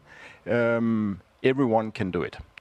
Don't come untrained. It's going to be a bad experience. But I mean, you don't have to be a pro. You don't have to be a whatever. You can just be passionate about cycling. So you will experience the most beautiful country. I can say this because I've been ridden my bikes in many countries and they are all beautiful, but nothing beats Switzerland. Then you would get to know more about yourself. Yep. If you're running a company or team, it's very good to see how people react under stress. Yep. This is real stress because there's also the competitive element of it. I have over the years got so many friends due to cycling. It's fantastic. Not doing it, you really miss something in life if you're into cycling. And then you can start with the 250, you can do the 500, you can do the 1000, etc. My wife, my son, my mother-in-law, everyone has been extremely supportive. They will experience the same. Meaning I've experienced that my 92-year-old mother-in-law stands after, you can hear. Yeah. No, it's emotional, man. It's standing there because she knows that I can do 1,000 with wind force and her apple pie. There we go. Wow. So, wow. It's emotional, but I think also having that support to do such fantastic things. One crazy, I can tell you when I did it. So in 24, it was. I mean, 23 was. The weather was so hot. 24, it was raining cats and dogs like crazy. Yeah. So at 3 at night, my bike, I couldn't change anything. So, but I not finishing is not an option for me. Quitting is not an option. So at 3 at night, I called my wife and said, listen here, the bike is gone. Can you bring me one of the other bikes? No complaints. Put it into the car, drove through half of Switzerland, delivered me the other bike, and I could continue. Wow. Wow. That's extraordinary. That's special. I think it's a wonderful way to wrap it up, isn't it? Yeah. I think if you're watching this, listen to Soren. Hopefully you've been inspired by his stories and his tales. And this event has been around a long time. It's going to be here hopefully a long time into the future, get on the internet, book yourself for next year. It will definitely. Listen to what this man has said.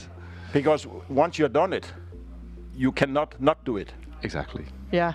I mean, one of the first things she said to me, are you still riding your bike? And have you done the TORTOUR? Okay, well, you need to do it. You know, first time here in Schaffhausen, you were saying that you and I both need to do the TORTOUR ourselves. You have to get two different commentators in so we can get out on our bikes. It's a work in progress. It's a work in progress. Absolutely. But you're doing amazing, and thanks for inviting me. No, thank you for being so generous in your conversation and celebrating along with everybody watching this wonderful event. Thank you, Soren. You too. Thank you very much, Soren. Thank you. Bye-bye. Magnetak.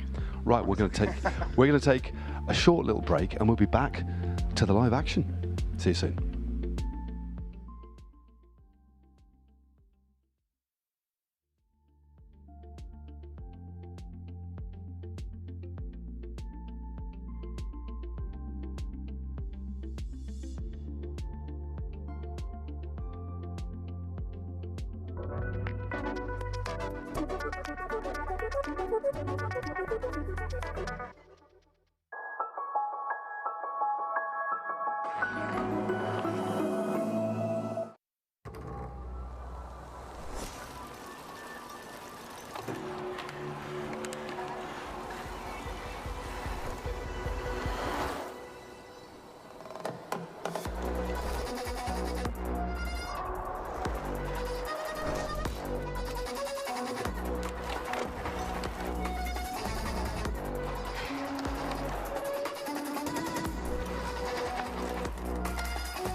Waking up at 2 a.m. It's pretty hard. So yeah, just looking forward to it. A bit nervous, but yeah, it's a long day ahead. Yeah, it's quite early in the morning, but the feeling is okay. It's really nice outside at the moment, not too warm. So yeah, I'm looking forward, but still a little bit nervous. It will be a long day. So yeah, shaky feeling, but it's But I'm also excited to just come on the bike and just start, because when you always have something ahead, you're super nervous, and when you just go, it's better. I got changed in the last moment, like 2 weeks ago. I got the call, but I was training for my own championships at home, so I'm really good prepared, and I think I can help them a lot. Quite excited. Through the night, always really special and really cool to make some meters in the cold air and to get the legs flowing. And then it's going to be hot soon, so we enjoy the darkness and the coldness as much as possible. Slightly nervous. It's going to be a very long day. It's going to be very hot as well. I think the last few hours are going to be super tough. But yeah, I think looking forward to getting as many kilometers as we can done while it's still cool and dark. 2 weeks ago I did Norseman triathlon, which is one of the world's hardest triathlons, and yeah, that was less than 2 weeks ago now. I'm still a bit tired, but hopefully I'll be okay. Yeah.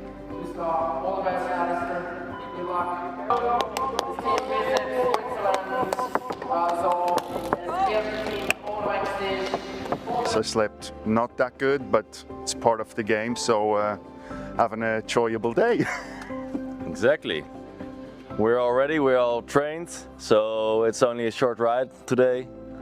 We are here for it, and we're super motivated to give it a good go. Can blow into the same horn. I think everyone in the morning was really early, even before the meeting time. I think we're super happy. Good breakfast, now ready to get going, and yeah, we hope to catch up to the lead guys pretty quick, I guess. Time we can expect you back here? First. Okay, good morning. Yeah, I think we feel us ready for this TORTOUR today. We sleep all very well, and we hope now we have enough power for this day.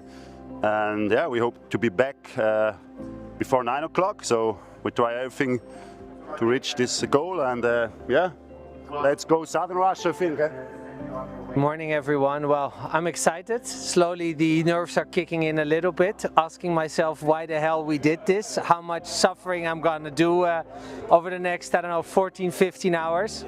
But we have a very strong team, and I have all the faith in the world that we'll do well. I don't know, how about you, Louis? Yeah, same for me. At the moment I'm mainly tired, but I think it will change in 5 minutes. Pretty calm still, actually. We just have to go through the first 5-10 minutes, and then things are settling in. So yeah, looking forward. We're gonna manage. It's gonna be awesome. Look at outside tonight, it's stunning. I mean, what a scenery to start with, and now along the lake. Couldn't be better. Emotions are a little bit tired, but full of excitement. About to start.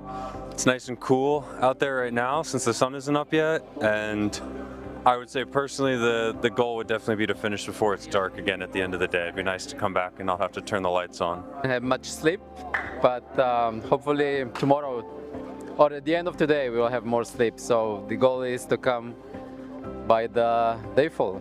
Yeah, it's a long day coming up and a lot of cycling, and I hope I don't crash, and that's what I wish for. We are ready. We're as ready as we're going to be.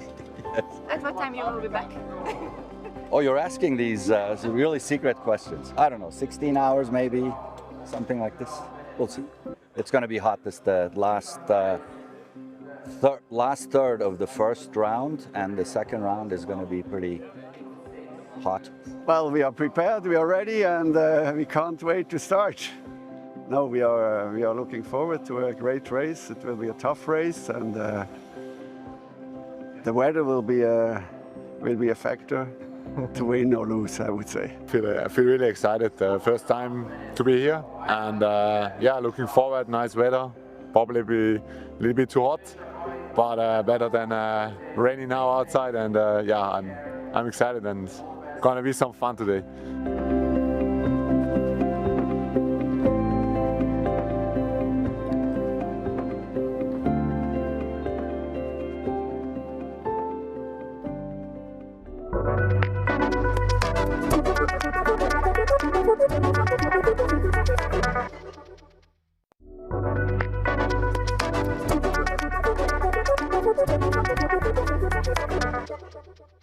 Ich war mit 3 Freunden in Amerika, am Race Across America. Und wenn du da stundenlang hinter dem Fahrradfahrer herfährst, dann ja, wirst du auch kreativ. Und wir haben dann gefunden, ja, so ein Race Across Switzerland wäre eigentlich spannend. Nur das ist dann relativ schnell fertig nach 200-300 Kilometern. Und so ist dann eigentlich die Idee entstanden, Around Switzerland. Und das war in 2007 oder 2008 haben wir die Idee gehabt. Dann haben wir mal ein paar Verrückte gefragt, wie sie die Idee finden. Und dann standen irgendwie 100 da, und dann haben wir gesagt, ja okay, da muss offensichtlich ein Interesse da sein für so ein Format von Rennen. Und so ist dann die TORTOUR entstanden. Meine 3 Freunde kommen aus Schaffhausen. Das ist der Grund, wieso wir in Schaffhausen begonnen haben. Coole Strecken, coole Leute, coole Community, die sich auch unter dem Jahr trifft. Ja, einfach das Ganze drumherum mit dem Prolog, man trifft sich immer wieder auf der Strecke, man kann sich austauschen, und am Schluss trifft man sich noch am Finisher Brunch, wo man dann all die Geschichten, die man in den letzten 24 oder 48 Stunden erlebt hat, sich gegenseitig erzählen kann. Ja, es ist ein Lifetime Experience, würde ich sagen.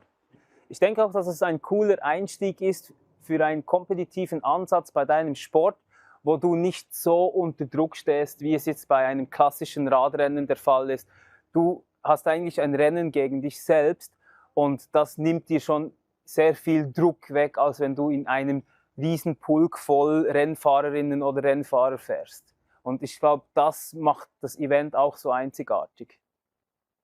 Bekannte ehemalige Profis haben am Start, weil die haben schon von der Tortur gehört und viele sagen, auch aktive Profis sagen, hey, ich möchte mal die Tortur fahren, ich habe schon so viel von der gehört, das muss ich mal erlebt haben.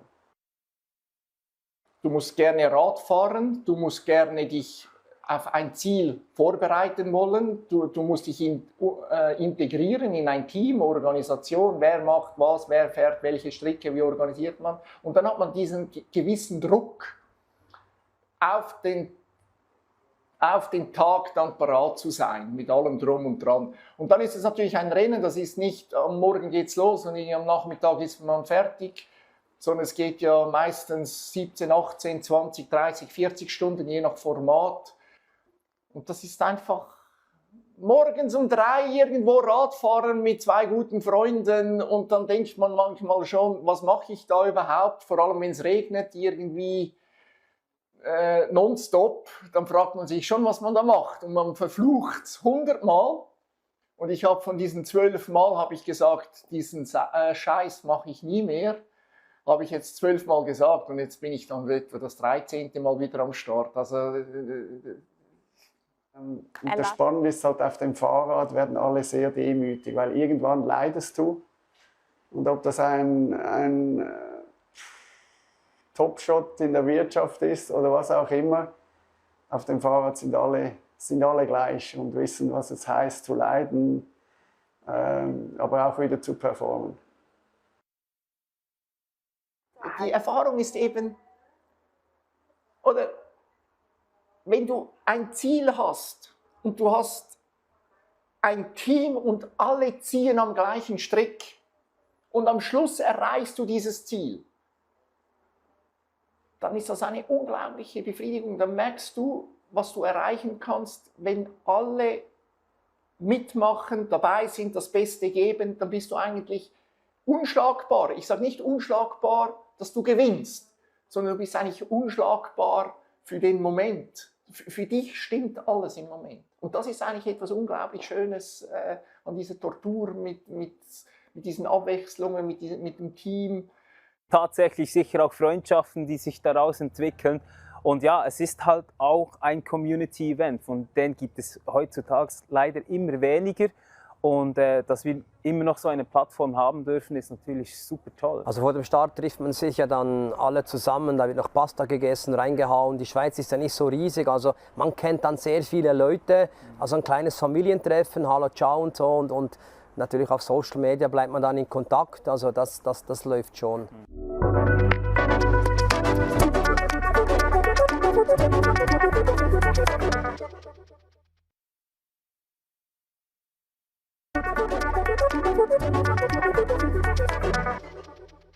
Welcome to the TORTOUR Ultra Cycling Race Office, where we gather with several teams to make sure that we have a good and safe event.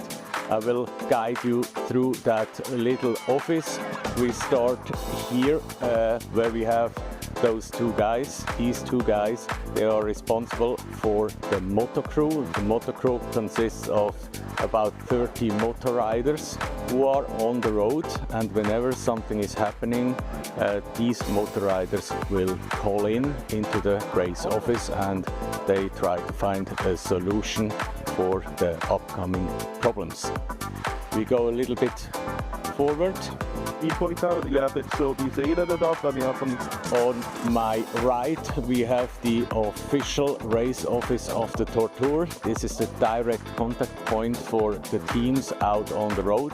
So if the teams get into troubles, if they have questions, if they have uncertainties, they call in and we give them some advice and information of whatever they need. It's covered the whole race office 24 hours, and that's an important point for us to make sure that we have safety and security on the road. On my left we have our social media studio for the Live on the Edge production. We do, of course, in parallel a lot of other things in communication, so that we will bring as many people on the live stream as possible. And we have here Kim, who is responsible to post and to make little films and photo reportages to be shown through the social media channels. On this side, with the gentleman in the red t-shirt, we have the company called Datasport. Datasport is responsible for all the timing and the live tracking, so everyone is able to go on our website with a link into a live tracking system, and friends, families and of course the team members will always know where their team or their rider is at the moment. Yeah, that's about it from the TORTOUR race office. You can see a lot of people being involved in that, just to make sure that the TORTOUR is going to be a successful event.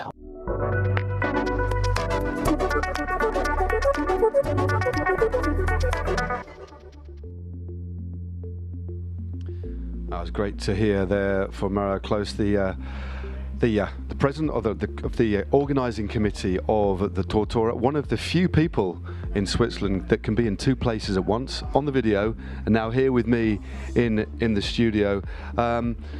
Mario, great to have you here. What are you, 7 hours into the racing already.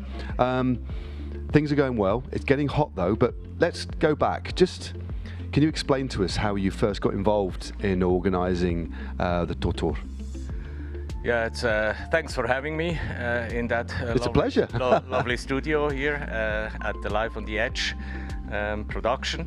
How I did get into the TORTOUR, actually I was a rider in a team of 6 to start with on the 1,000 kilometers. Okay. And then for approximately 6 years in a row in different categories and different formats. Until I got the question from the TORTOUR owner, Joko Vogel, whether I would take over the OC of the TORTOUR, because he's looking for someone who would like to do that. So I got into that 8 years ago. So it's my 8th TORTOUR ultra cycling I organize, and yeah, it seems to be that I'm more or less the oldest one now within the organizing committee. That's quite an interesting evolution, isn't it, from being a competitor to actually organising it. Is this your background, or do you have a background in organising events of some sort? Because it's quite a big step just from going, it must be something that you are an expert in or professional. I don't have any background in cycling, and I don't have any background in organizing events of that scale. So it was kind of, let's get into it. I'm going to find out what it takes to organize an event like that. Of course, I had the chance to be a participant, and I knew a little bit what is going on, but I had no clue of how much it is at the end to be organized, to be able to bring up an event like the TORTOUR. So just tell me how, what was the first thing you did then? There was a lot to learn, a lot to take on. You must have really enjoyed that journey. I guess it was a steep learning curve. It has to be a steep learning curve, and at the very beginning you don't even know what could happen. Okay. So you are kind of relaxed. You go into that. I had the chance 8 years ago that I had a team who did the TORTOUR for 10 years. So everyone knew exactly what they have to do, what their tasks are, and what responsibilities they have to take over. So I was kind of relaxed. And year by year, I get more nervous prior to the TORTOUR. The weeks before are extremely heavy and intensive. And yeah, it's not getting better actually. It's getting worse, and physically and also brain-wise, it takes a lot of energy from a guy 50 years plus. But I guess the event is growing and growing, and we've got this this live feed. This was I remember speaking to Yoko several months ago when I was put in touch with him by Farry Diner, and he said, I've got this event on. We've been doing it for a number of years, but we want to take another step up. So during the time that you've been involved, it has evolved enormously, and I guess that's where some of the pressure comes from. Every year, okay, we take it one step up, another step up, and it feels, although it's my first time, it feels already like a substantially big event. It became substantially a big event over the years. It has also to do something with the changes of the locations, which is also quite an important point. Where does it take place? Now we are back in Schaffhausen after 6 years in the area of Zurich. We are happy about that, and I think with that theme, back to the roots, where TORTOUR really has its DNA, we have really had the chance to get a step forward and to do something like Life on the Edge, which is completely new. It's a risk.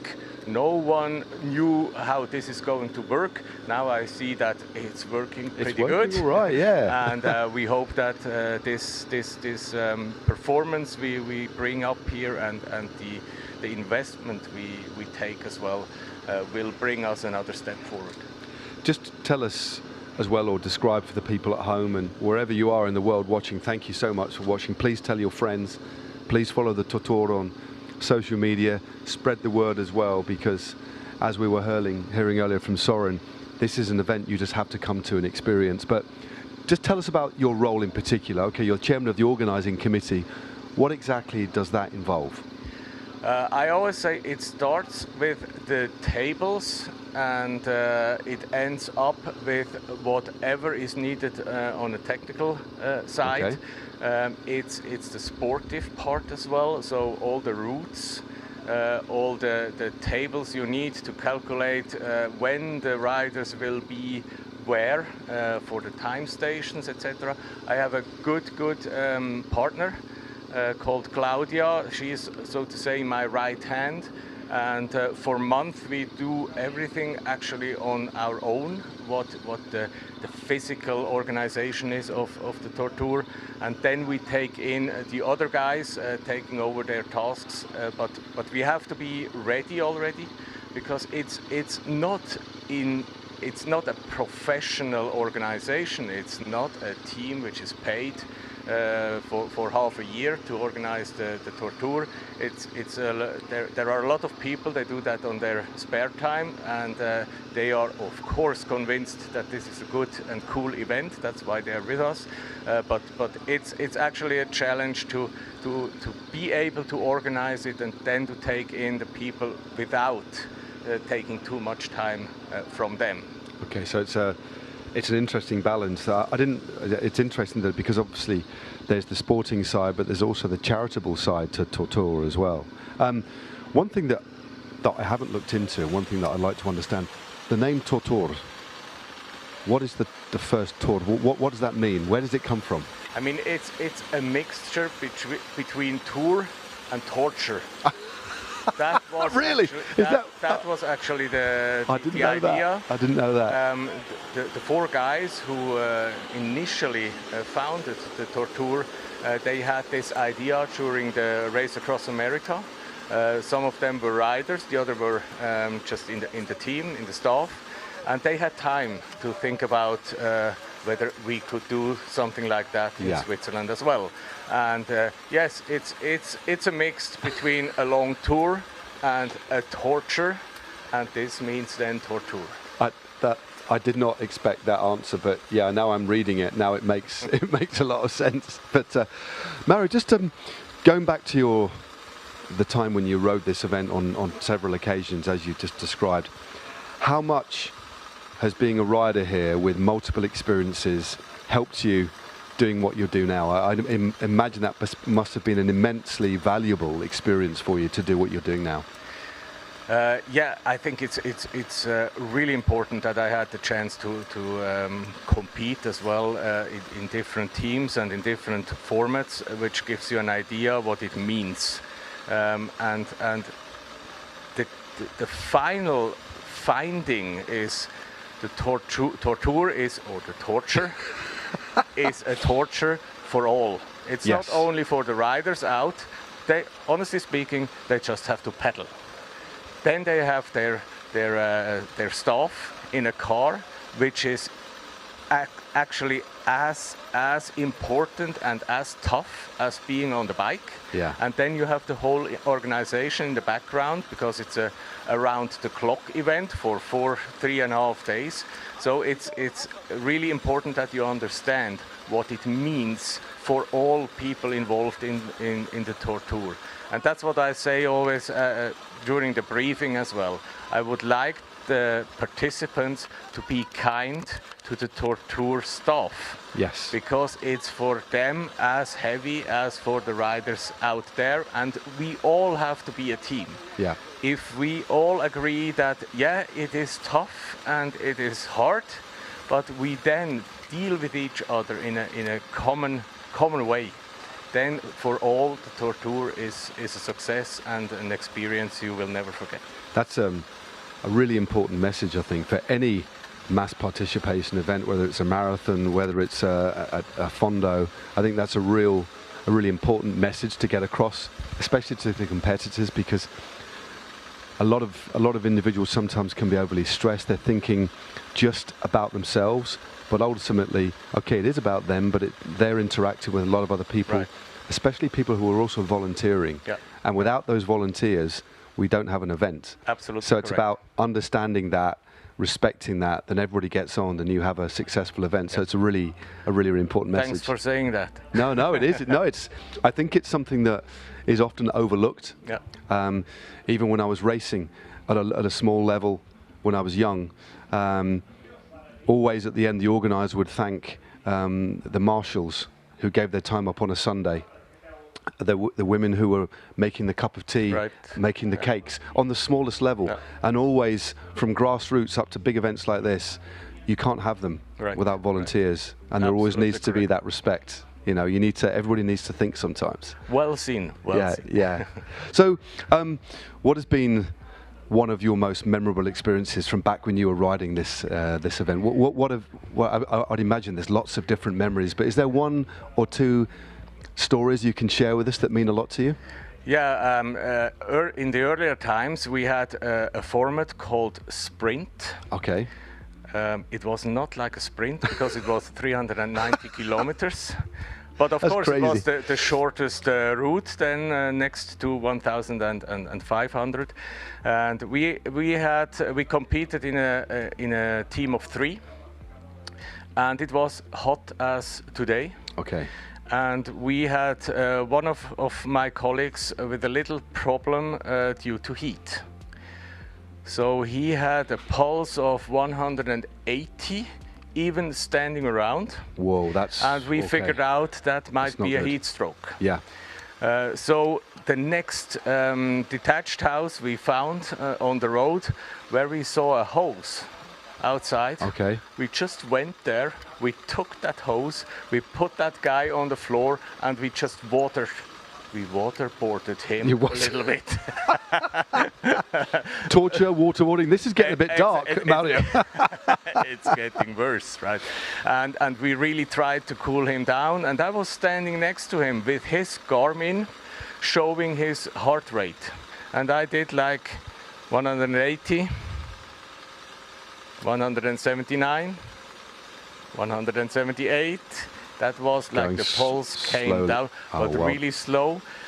We cooled him down. We got back on the bike for 50 meters, 180 pulse. Oh no. So we had to do a break and really be careful because we wanted to finish this little sprint of 390 kilometers. We finally managed, but these are like experiences you will never forget because you get into a, let's say, emergency situation and you have to figure out what has to be done right now that yeah, we as a team, as you said before, we want to finish that, and we want to get back to the or get into the finish or over the finish line, and having a good time afterwards. And we really managed to do that, but that was only possible because all of us three said, okay, we will give our best and try to finish that race and stick together. It's like you know, it is amazing what an endurance event like this can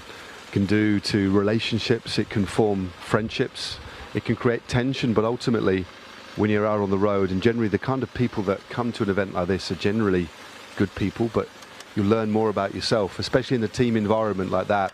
And I'm sure that the person that was not very well will always remember your assistance and your intelligence. And in a stressful, difficult situation when, you know, the emergency services aren't readily accessible, that's quite an extreme situation, but one that that person, I've no doubt, will remember for the rest of their life. For sure. And we two other guys as well. And we just met this morning, and we remembered about that moment, because it's hot outside as it was at that time. And of course, it's what you say as well. You get to know yourself really well, but you get to know other people you know for ages. Yeah. But if you get into a situation like that, then it turns out how the person is when it's not going just round and round. Yeah, yeah. You do learn a lot, like you say, about others and about yourselves. Now, I was grabbing a coffee earlier on, and I saw you walking around, and I saw you on the stage, and you said you're going to be speaking to me. So that was our first proper introduction. But what I was struck by, Mario, was the fact that you're the director of the organising committee here, but you were emptying the bins. Like it's hands-on. It's like you're getting your hands dirty. There wasn't other people to do that for you. So you're strategically looking at everything, organising everything in a lot of areas, but also getting your hands dirty during the day as well. You must like every single element of it. You're clearly in love with the event. I love to see that. I would say I'm a person not being afraid of working with my hands and make my hands a little bit dirty, because it's how I can prove to all the other volunteers that I'm not just as a guy sitting in the office behind his laptop, being important. Yeah, you're setting an example. Yeah, exactly. And I want to help, and I want people to see that I'm here to help. And whenever something is to be done, I grab the bin because it's full. Yeah, it's like, and it will not be empty. The fairies aren't going to take it away. I don't do it right now, so I'm sure afterwards. Okay, now we're happy, and I don't want to see any bottles next to the bin. That's why I do things like that. Yeah. And we start building up the whole story as of Wednesday. So we are here for quite a while already, and that's all hands on. Yeah. And I think that has something to do with respect as well, towards other people, other helpers, and that's important to me, that I can prove I'm not just here for being in an office. I'm here to help and support. That's fantastic. Now, before we wrap things up, Mario, let's, if we can, look to the future. Now, we've seen the evolution of the TORTOUR. It's got bigger and bigger and bigger, making you increasingly nervous every year because of what you've got to deliver. But can you give us a sense of how you'd like this event to grow? We've got 518 competitors across all the disciplines. We've got, I think it's 18% women are here as well, which is over 110 women are here. How do you see the TORTOUR over the next few years? I think we have to manage that the TORTOUR is the event to be in Switzerland for cyclists. Yeah. And I'm not just talking about ultra cyclists, it's for all. That's why we built several formats in the past. So the sprint format with 390 kilometers is no longer existing. We are on 250 because people ask us, do I manage to do 250? And whenever someone asks like that, I say, do you do 100? Yeah, I do 100. Then you will manage 250. Yeah. So we try to bring up new formats. For instance, as well, Tortour Myself. Tortour Myself is the format you just go on a 50-kilometer turn. It's like a little introduction. And you get back, and then you decide, may I go for another one? You come back, you decide, can I do a third one, etc., etc. And then you have the opportunity to get to these numbers of kilometers, because then after 5 turns you figure out, okay, next year I can do 250. So it should be from the target group, it should grow. That we have the entry level as well with the Tortour Myself, building up people up to 1,000. We have several examples doing that over the years. And you mentioned it before. I would like to have 50% women on the starting line. And we know we have plenty of women outside. It's typically on Sunday morning, if you go out with your road bike, 80% is women. It's the same in England, you know, now it's amazing. And we did manage up to now to bring these women into our event because I don't know whether they are afraid or they don't want to compete, etc. That's what we are working at. So it's about growing the event via other formats, of course, or the ride formats, and building a base for all kind of people being with us in the future. That's fantastic. Sounds like wonderful plans. Thank you for your service to what is a magnificent event. I'm learning more and more as each hour passes here. Lovely to talk to you. I'll maybe meet you for a coffee in a little while. For sure. I can help you empty the bin if you want. Just let me know. I don't mind doing that. But Mario, for now, it was a pleasure. Thank you very much, mate. And we're going to take a short break, and we'll be back very shortly with some live pictures and also another guest a bit later. See you in a bit.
The Tortour is actually a charity event, so we want to collect as much as possible money for people who can need it, also for infrastructure in Africa, and that's why we collect money. We have 3 partners who collect money. That's Skipstone, who has also a team.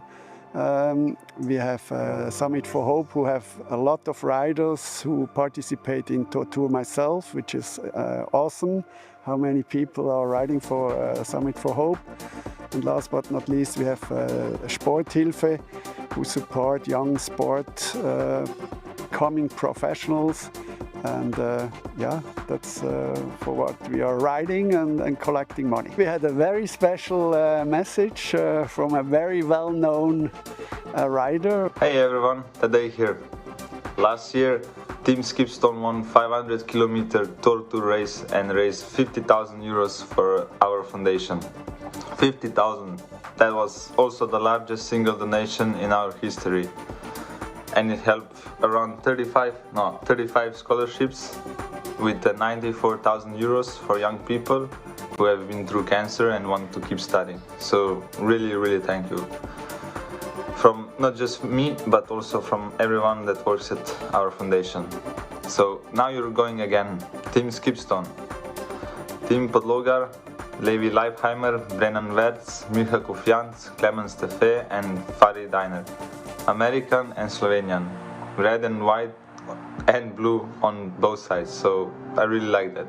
Guys, good luck. Take care of each other out there, and when it's time to go, just full gas. To everyone watching, get behind them. Support the team, support the ride, every euro counts. Let's go. Gremo, gremo.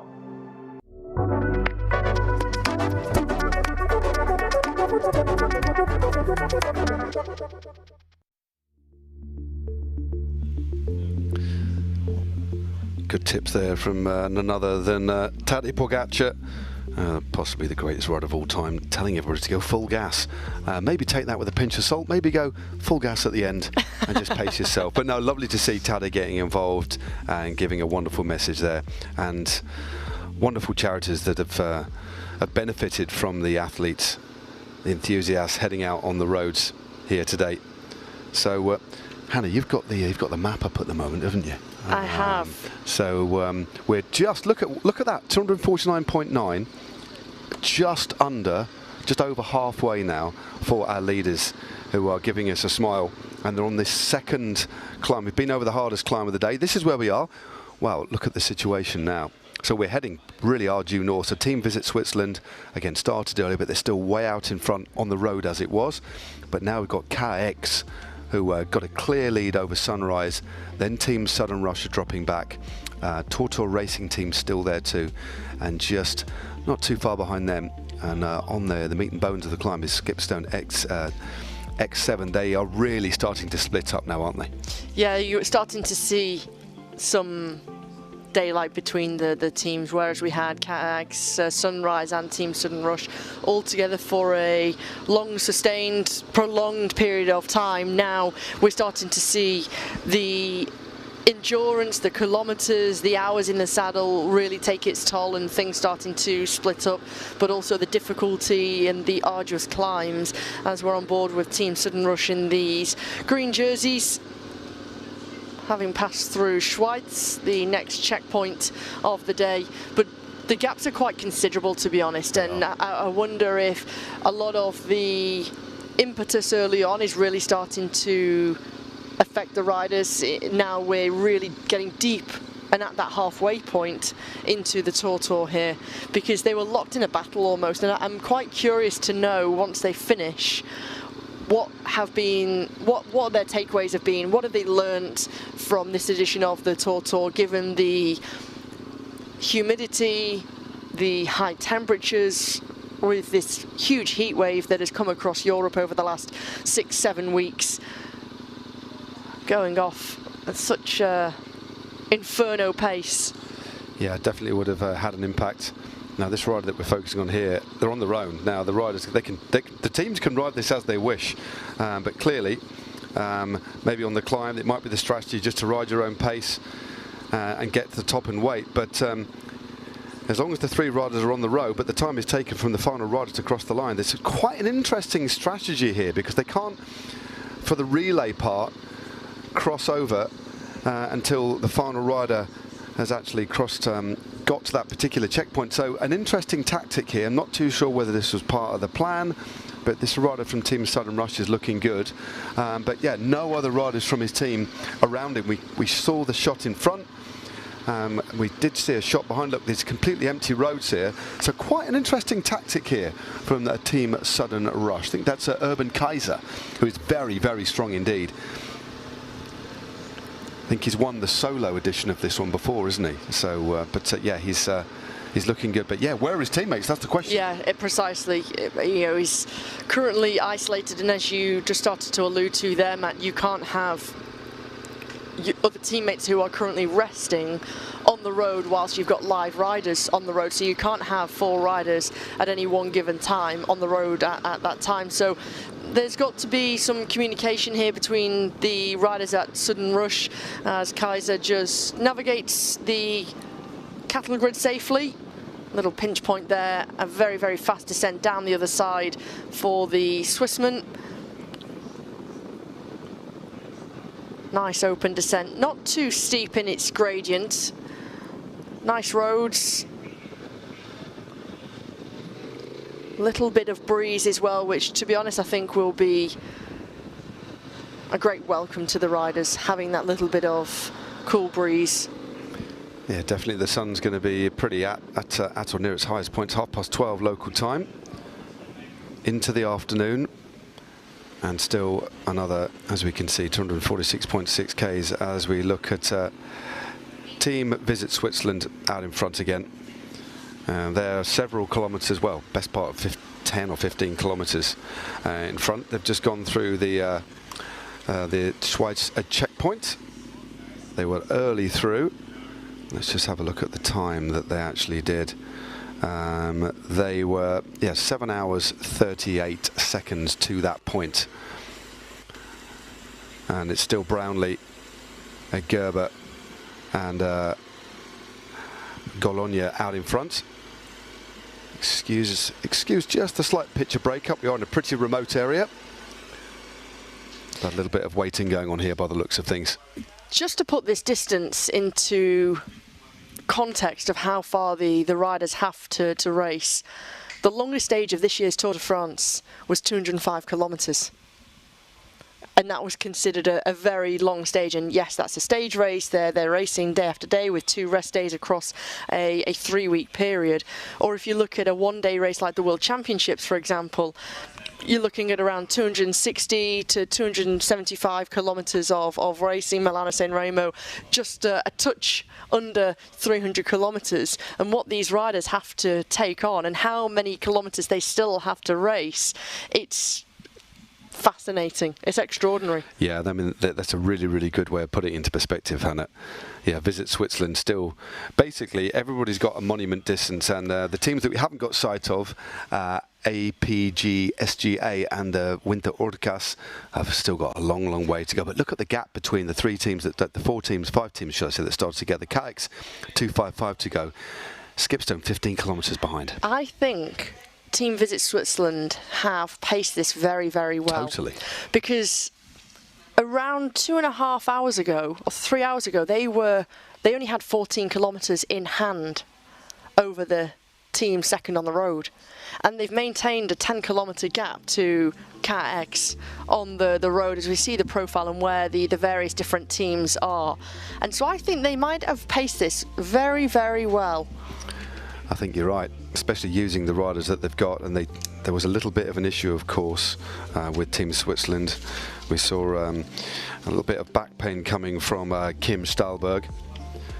So she was supported, and it's wonderful to see. We saw that in real time. The support she got from Debbie and Maya was fantastic, and she's recovering back in the van.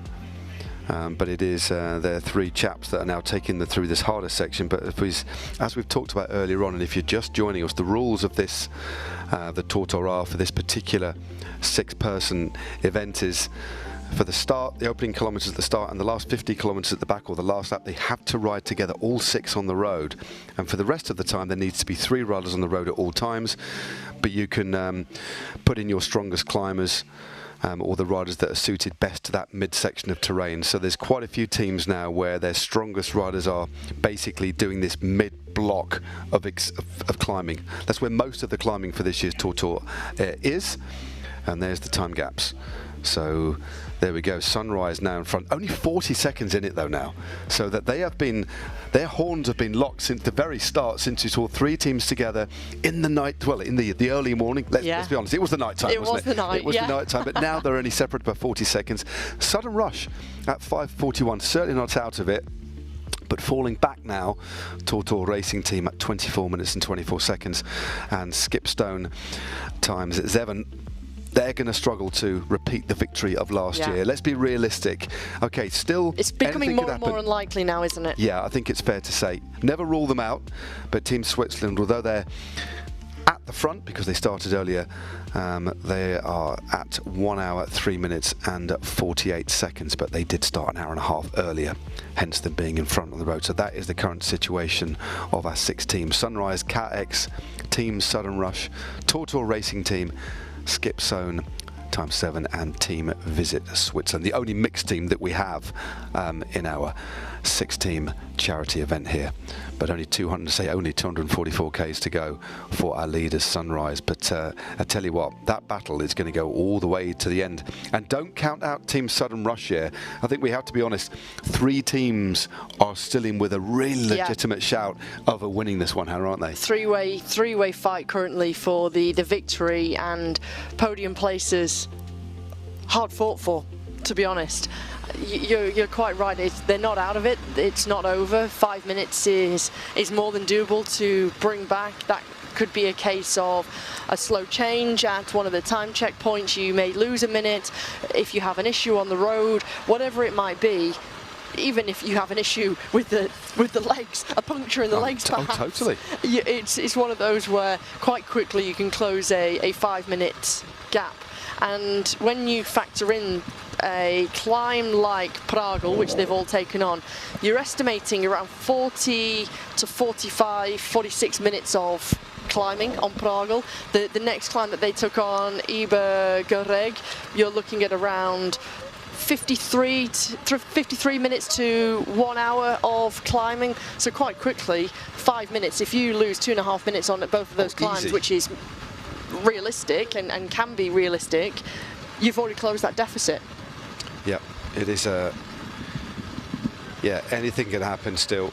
And as I say, with factoring in like just a puncture or something like that, I mean, the roles could be reversed. So that's why the support team are so crucial to be on standby at all times, alert, and making sure that these changeovers, I think that given the gaps that we've got, the next changeovers as we get deeper and deeper and into the final third of this race, if these time gaps stay like this, they're going to really need to engineer these changeovers so smartly, aren't they? It's not as if they've got like a 15-minute gap at the front. There's a real battle going on. So I think it's fair to say, Hannah, equally as much pressure on the riders as the team personnel and the team car as well, making sure they get everything right, making sure everything's arranged in the back, so when they do stop, the food is there, accessible. It's just the details now that are going to make the difference. It seems like you've got a long time. You've got a race of over 500 kilometers. You're looking at around 15, 16, 17 hours, whatever your target time is to complete the TORTOUR. However, with it being so closely fought for, all it takes is for a few slow changes, a little bit inefficient here and there, and quite quickly you can lose 30 seconds here, 1 minute there, a couple of minutes there, lose a bit of time on the climb, maybe lose a bit of time on the descents, depending on how many times you also make changes within the team and riders stepping off the bike and going into the support vehicle and vice versa. So everything adds up. You want to try and be as slick and as efficient as possible. Oh, this is a great view. Now remember, we're looking at CATX, but the Sunrise team are they're less than a minute in front. We haven't quite seen them yet, but the last check we got was about 40 seconds, so nothing would have changed too much just in the last couple of minutes since we've been talking. Got great images here as well. Looks like we've got perfect signal to share these images out on the road with you. But they're doing a good job, but they are in active pursuit now of Team Sunrise. But again, this is like no other race in cycling. There's nothing quite like this team event. It's very easy to be drawn into chasing a team rather than your own sort of strategy. Amongst these teams, competition is fierce. Of course, they want to be first across the line in 244.4 kilometers time, but also they've got to manage their effort perfectly so they don't get drawn into the racing. Because they cannot slipstream. A reminder is the teams, if they were to catch up, they can't sit on the wheels, can they? It's very much like in triathlon, really. Yeah. That's the rules they've applied. It's a good one as well because it keeps the teams completely separate.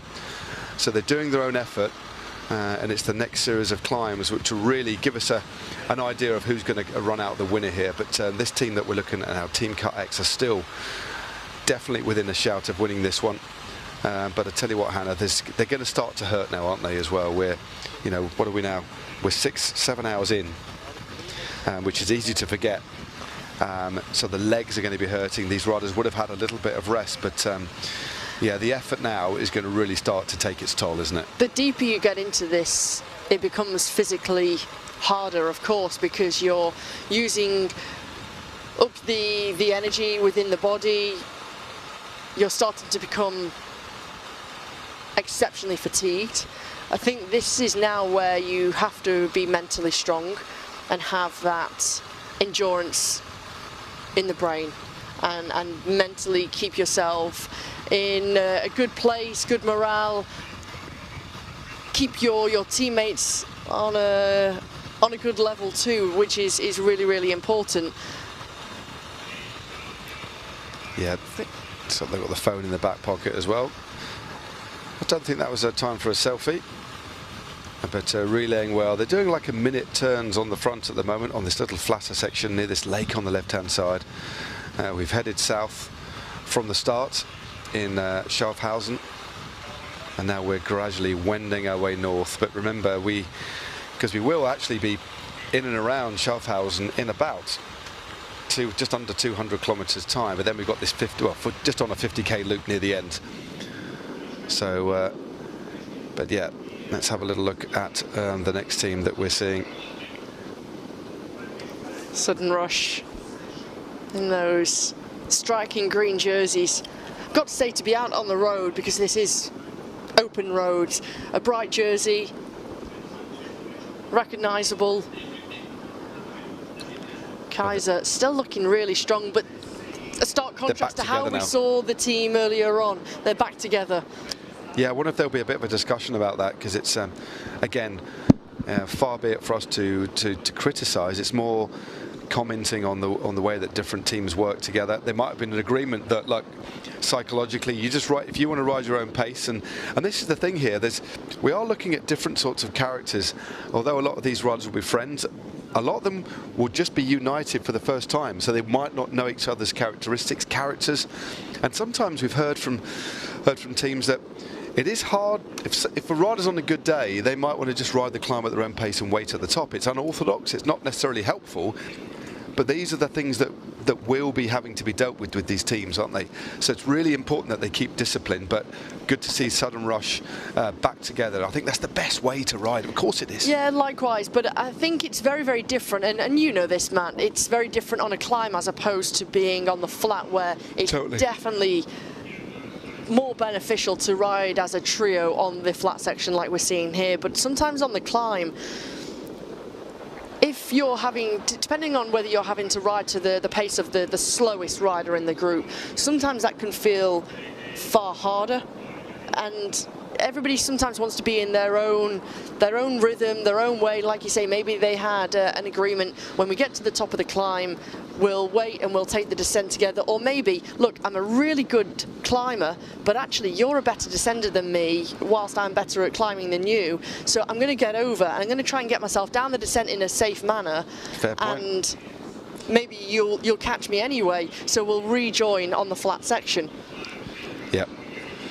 That's a very good point, and that is quite often the case. You'll get riders that can't actually match the pace of a good climber, but the climber can't descend, and then it equals itself out at the bottom of the descent. And some riders would like no other riders around them. Yeah. A lot of these riders have raced before. Others would just be doing sportives training, not necessarily be super comfortable descending with other riders on open roads. So there's so many other impact factors that we have to consider when starting to critique or to analyse the way that teams are riding here. They're flying along. They're motoring. They are absolutely flying. This is where you make progress, as we say. And a couple of our teams there, I think that's Shipstone and TORTOUR Racing Team, have still got to get over the top of the climb, but the others are down the other side. Team Switzerland are over the next climb, and then we've got a long descent, but then most of the climbing is over. But then it's just a lot of heavy kilometres on gently undulating roads. You can see the way that Sudden Rush are racing right now. There's a little bit of wind coming onto the left-hand shoulder of the riders. You can see the way they're trying to shelter as much as possible from the slight crosswind. So the wind today is around 8 kilometres per hour, but with gusts of upwards of 12 kilometres per hour. But nevertheless, it's important to try and keep yourself sheltered, try and save as much energy as possible. This is a very experienced trio.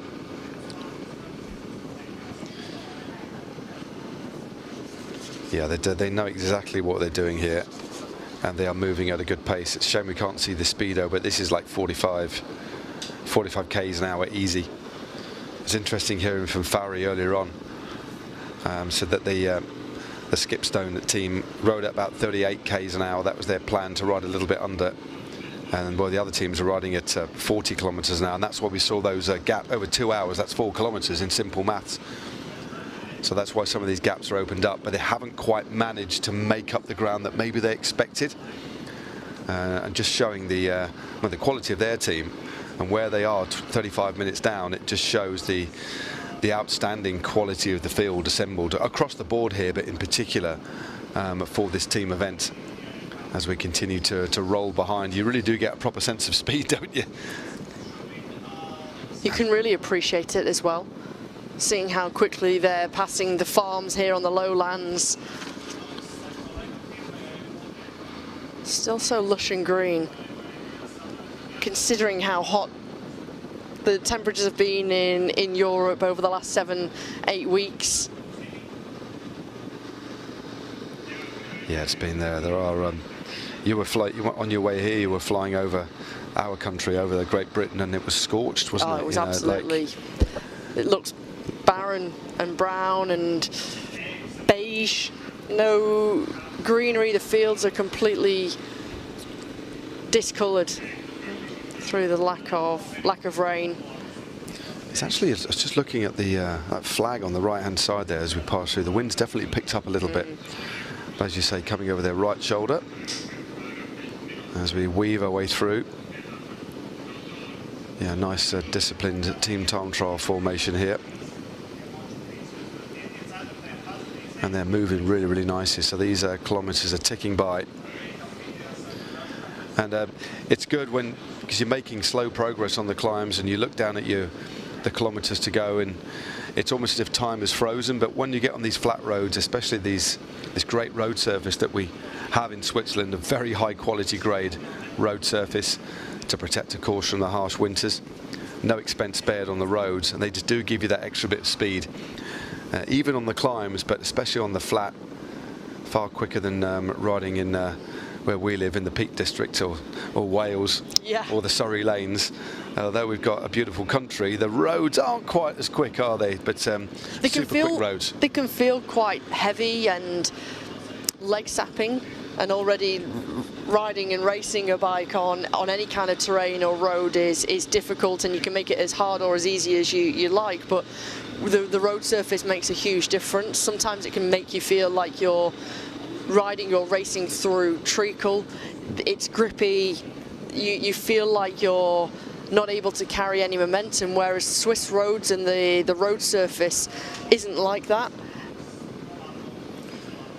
Yeah, really quick. I noticed that when I think I first raced in Switzerland in 1994, a race called the Tour of East Switzerland, and one of the first things I noticed was how fast we were moving for relatively little effort. And that was my first experience. We were going very, very quickly indeed. But Sudden Rush certainly looking good here. Rolling that gear around at the back, and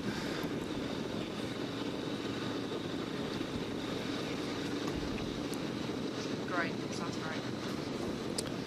I don't think there's any harm in playing the video anyway. These are quite long shots now, aren't they?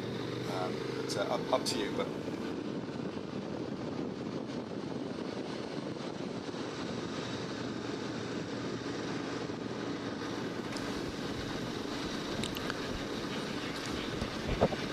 starting to climb again, Matt, out of that valley, and it won't be long until they take on the next climb. But to be honest, I've got to say I'm really impressed with Sudden Rush, the way that they are so united together, the way they've been racing together. Looking good, actually.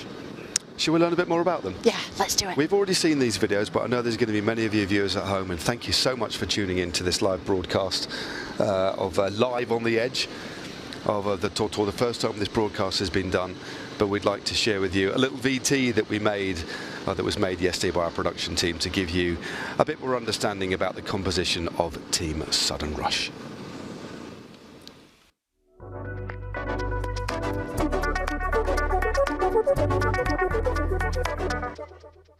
Before I was only a team member, I was not the organizer. This time I organized things around the team. In the end, it's important to have a good mix, because we have hilly parts, we have flat parts.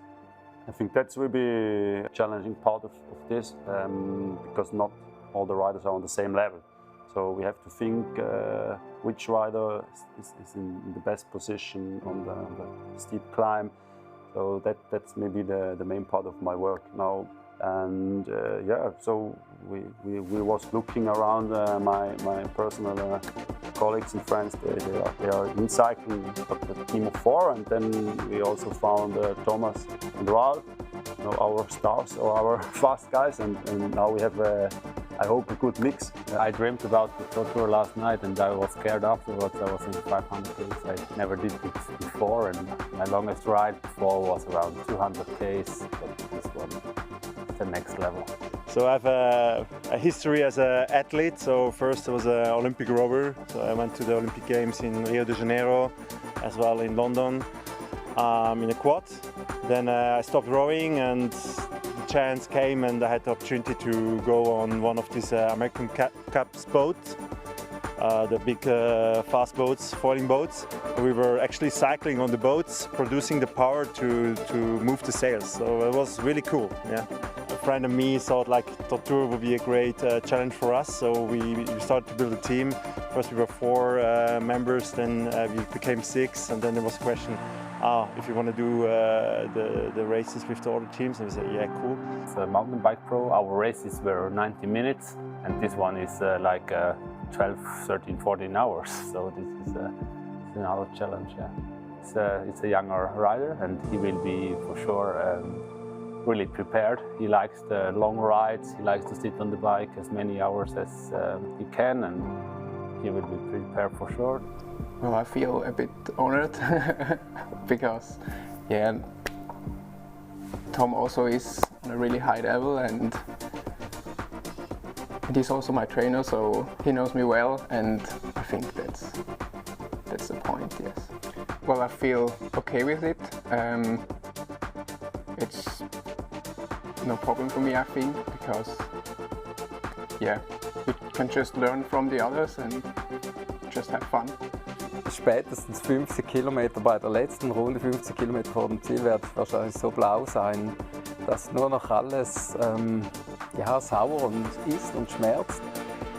Und dann, ich glaube, dann kann ich nochmals mit dem Ziel vor Augen nochmals die letzten Körner rauspicken. Ja. Auf das freue ich mich, den Moment, wo du so völlig durch bist, aber weißt, jetzt zählst du die Kilometer runter und dann bist du da. Das sind, ich glaube, auf das freue ich mich sogar, obwohl es brutal hart wird sein am Schluss. It's always special. We know each other not that good, but in the race we will find us and we will have a good time. That's for us very important too. So first time in history, I'm competing against my sisters. It's cool, yeah. It's funny how it became. They started quite late with sports. First it was like they were like not so interested in what I'm doing. Now they're really into sport as well, and now we're competing against each other. That's fun. So we're looking forward to the race. Mich würde wahrscheinlich stressen, wenn ich eine völlige Krise habe und alle anderen wollen wegfahren und ich komme nicht mehr nach und ich bremse alle. Das würde mich stressen. Probably let someone crash and have an accident. We don't hope, but that's something which can happen in cycling. 50% of the loop I already know because I did a lot of rides and it's passing my hometown, so yeah, it will be beautiful, and especially I never knew before, riding early in the morning. This also can be a special moment when you see the sunrise, and it would be very nice. Be home the fastest. No, for sure. I think our team can be fast, and everyone gives his best, and we will try our best to finish in the front. I hope we can win this race. It's always the goal if you start the race.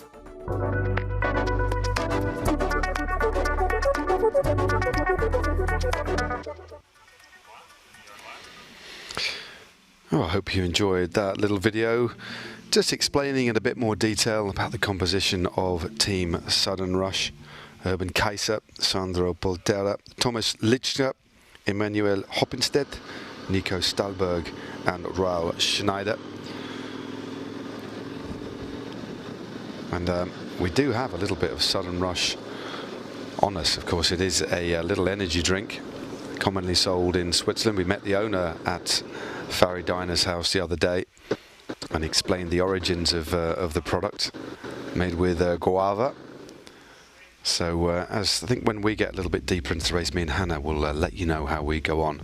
But 236 k's to go for our leading team, the fastest team out on the road at the moment, although it's a close one, is Sunrise, and not too far behind Car X, and then the team they've just been looking at. There we go. Visit Switzerland out in front. They started earlier. Car X now pretty much locked on the same distance.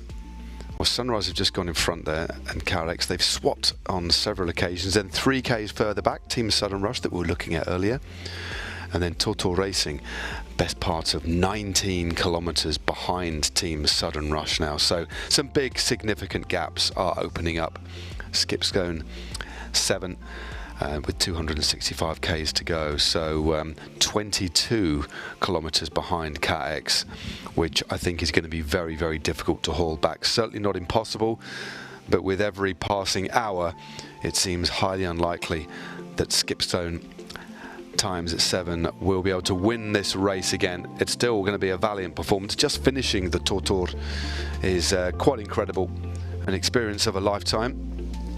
But they are your current standings there in this beautiful, beautiful location, starting and finishing in Schaffhausen. And we will be in Schaffhausen a little bit earlier than 234 k's because we do that small finishing lap. So the TORTOUR is made up of one 450 kilometer lap and then a smaller 50 kilometer lap at the end. But Team Visit Switzerland still out in front there. But I think in the next hour, or maybe hour and a half, Car X will actually end up catching Team Switzerland and be the first team on the road. I think that might happen in the next 2.5 hours, actually, sort of 2 hours roughly. But some big gaps opening up, but still locked in the heat of battle, Sunrise and Car X, riding within almost touching distance of each other. So still a great battle out there, Hannah. But just looking, Team Skipstone are 19 kilometers behind the best team on the road there, not including Team Switzerland because of the advantage that they had at the beginning, but 19 kilometers. And that's a lot, isn't it? Team Switzerland down in front. Then we've got Sunrise locked. They're actually there with Team Car X, swapping basically out in front. The Team Sudden Rush about 4 or 5 minutes behind them, but then look at the cavernous distance between TORTOUR Racing and Skipstone. It shows how quickly, once you're up and over the climbs, down the descent into the valley road, how much distance you can start to make up. Yeah. And I'm sure from Skipstone times 7 and TORTOUR Racing, once they've gone over the top of that climb, down the descent into the valley road, as the other teams have sort of lost that initial speed, I'm sure that they will start to close that gap. But to be honest, it's a case of conserving now for all of those teams as they're approaching that sort of 250 kilometre to go marker for Skipstone times 7 and TORTOUR Racing. Yeah, Skipstone times 7, they've still got the same riders on the front. It's Levi, Tim and Brennan, and they're going to be taking it through till we flatten ever so slightly. there's another big climb to come, and that is the climb of, it's just out of Gallingen, 6.5 Ks at 6%.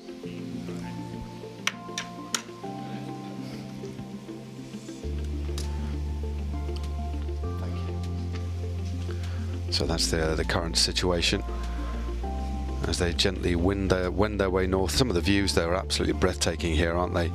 I don't know how much opportunity the riders are having to actually see those, but it was great earlier on to see a couple of riders actually looking out there. Joko as well, that was a great shot of the TORTOUR team. It was. He said, look at this is my race and this is our country. Yeah, it was lovely, it's wasn't fantastic. And although, of course, they're very, every rider, every team are very much focused on trying to win this race or do the best possible job, I think at the end of the day, as long as you can finish and say, I've given my absolute best, I've given my absolute all, you can be very proud of yourselves. But I think if you can try and take in some of these incredible sights, the scenery, the nature, it really does take your breath away when you see these mountains, the lakes, how crystal clear the lakes are, the colour of it. It's quite honestly, it's mesmerising.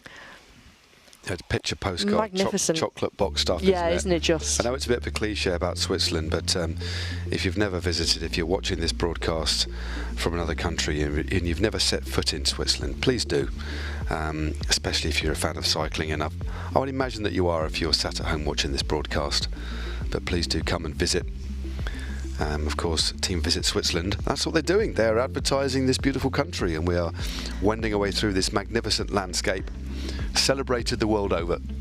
I think Switzerland are very good at these kind of things, so big sporting events. We already heard from the mayor of Schaffhausen. They had the Schaffhausen Ironman last weekend, or the triathlon last weekend. Yep. Ironman Switzerland was not too long ago, I think also in the last couple of weeks. But also other big events that take place just in this area alone. They love having sporting events. They love to have people who are active. They have a healthy lifestyle, taking part in events, sports, recreational or professional or otherwise, whatever it might be. So they're really proud to welcome everybody, no matter what kind of level you're competing at, to their country. One of the teams that are battling out at front, who are doing really well, are Team CarX. They're battling it out with Team Sunrise at the front. Southern Rush not too far behind. I think it's time we revisited and understood a little bit about the team that are really in a position to try and win the TORTOUR 500 2026. Let's roll the video and understand a little bit more about Team CarX. And following the video, we're hopefully going to connect with their team van as well and have a bit of a conversation about how their day has gone so far. So let's roll VT.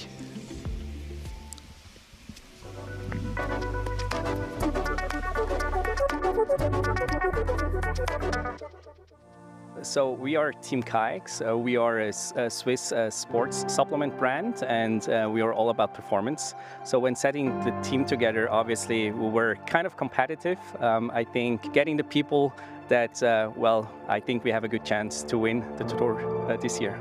I trained my whole entire life. I work as an operator in a fitness consortium, so sport was and is a part of my life. And I started actually cycling, I would say 15, 16 years ago, and it's passion, it's pure passion. I've done quite a few things. I mean, I started playing tennis in my youth, then I played American football for the Swiss national team. I did CrossFit for about 6 years. I won the World Championship and Euro Championship in functional fitness.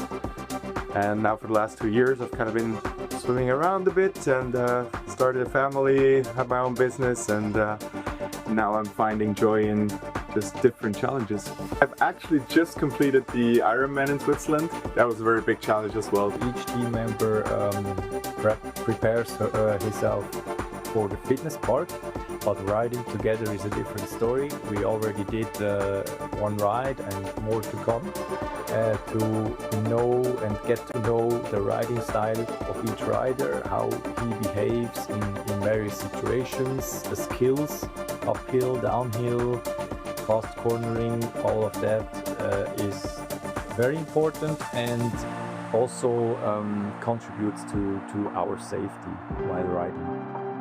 Everybody has to prepare themselves for 500 kilometers, and that's of course a lot of work and a lot of hours in the saddle you have to ride. I believe I can give the team something with, even though we didn't race it competitively necessarily, but I think I can give the team a good insight in what the TORTOUR actually is.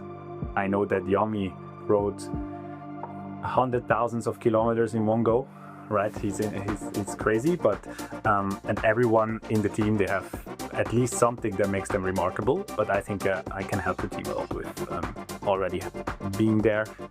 I have built those Excels myself. I try to hold the team together. Also at work, I'm trying to organize stuff in a good way, enable the team. And I think my role is not necessarily my legs, but also my hands in organizing and helping out. It's a completely new sport that I haven't really had any experience in, so I really try to be well prepared and hope that I'm not going to be too much of a break for the rest of the team. In preparation, I'm trying to prepare my body as much as possible, and I really try to have the confidence that my mind is going to be there. I think mental strength in that sense has never been an issue for me, or even the opposite way. It's always been a strength of mine to really push myself to the limit. So all I can do in preparation is trying to get my body to be able to tolerate as much as possible of what my brain wants me to do on race day. I would not say it's a fear, but you should have respect for the speed you have, especially in the downhill. You should be prepared for mistakes for other, let's say, car driver or motorcycle driver, and then last thing you want to have is an accident or a horrible crash. And that's for sure a thing I have respect for. And fear, I would say that I'm the slowest team member. Could be a fear, but I will give my best and hope it's good enough for the team to win this race. I like to see a good performance of myself. A good strategy to eat, to be prepared. It's not about to overpace, to be more consistent, have my endurance, my line, and if the possibility then to win, let's take that as well. But first of all, having a good, fun day, I would say.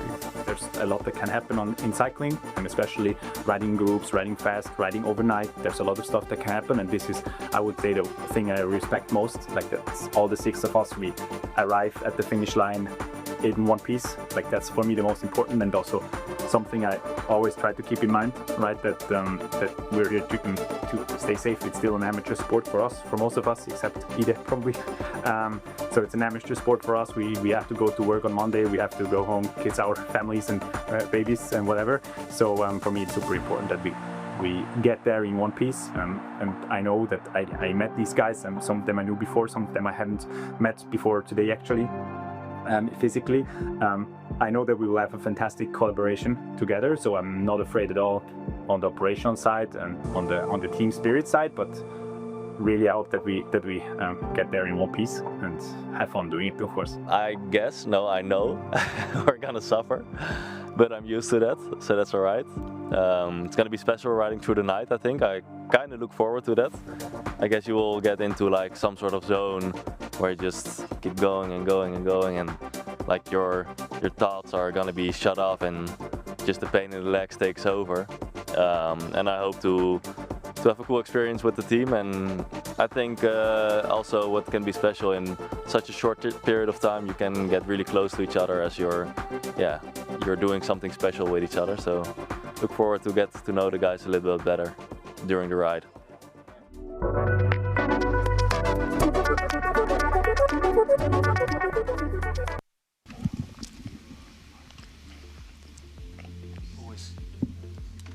Always lovely to hear from these teams, get a little bit of an insight, and also, Hannah, the fact we need to remind ourselves that there are pros here, there are ex-pros here, there are riders who do the gravel scene full time and are essentially professional athletes, and there are other professionals here who've got families. They ride for pleasure in and around a full-time job and everything else, and it's a lovely blend, isn't it? But we've got to remind ourselves, because the whole feel of the TORTOUR is an elite event, and it is. It's a magnificent event with history, with a legacy. You can't do it without any preparation. Exactly. You can't come into it undertrained. No, you can't. But it's a reminder, I think, that there are a real blend of people here now. I believe that through the medium of technology, we might be able to get patched through to the team van at Team Cut X, and they are right in the frame to win this thing. Here they are. Look at that. I think we've got a semi-naked Ida Schelling out there. How you doing, Ida? You looking like you're keeping cool, mate.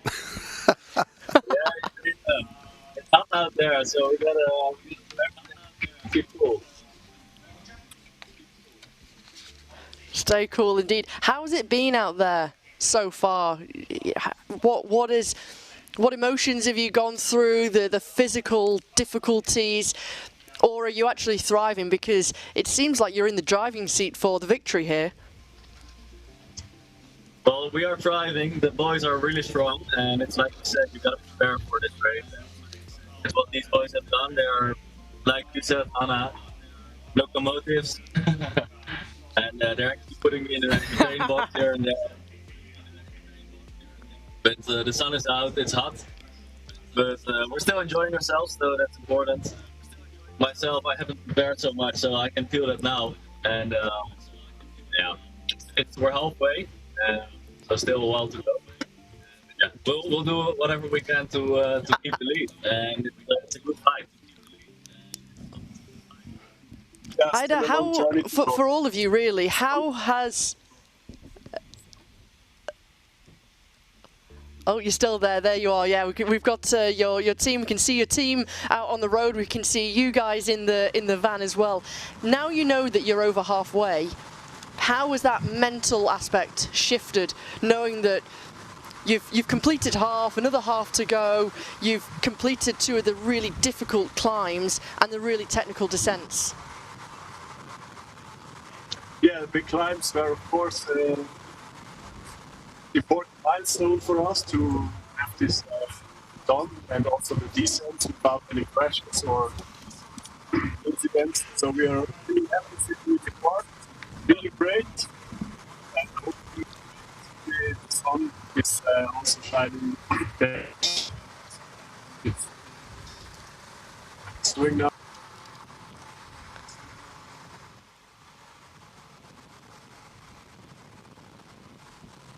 Well, we just lost a little bit of connection to Team KX.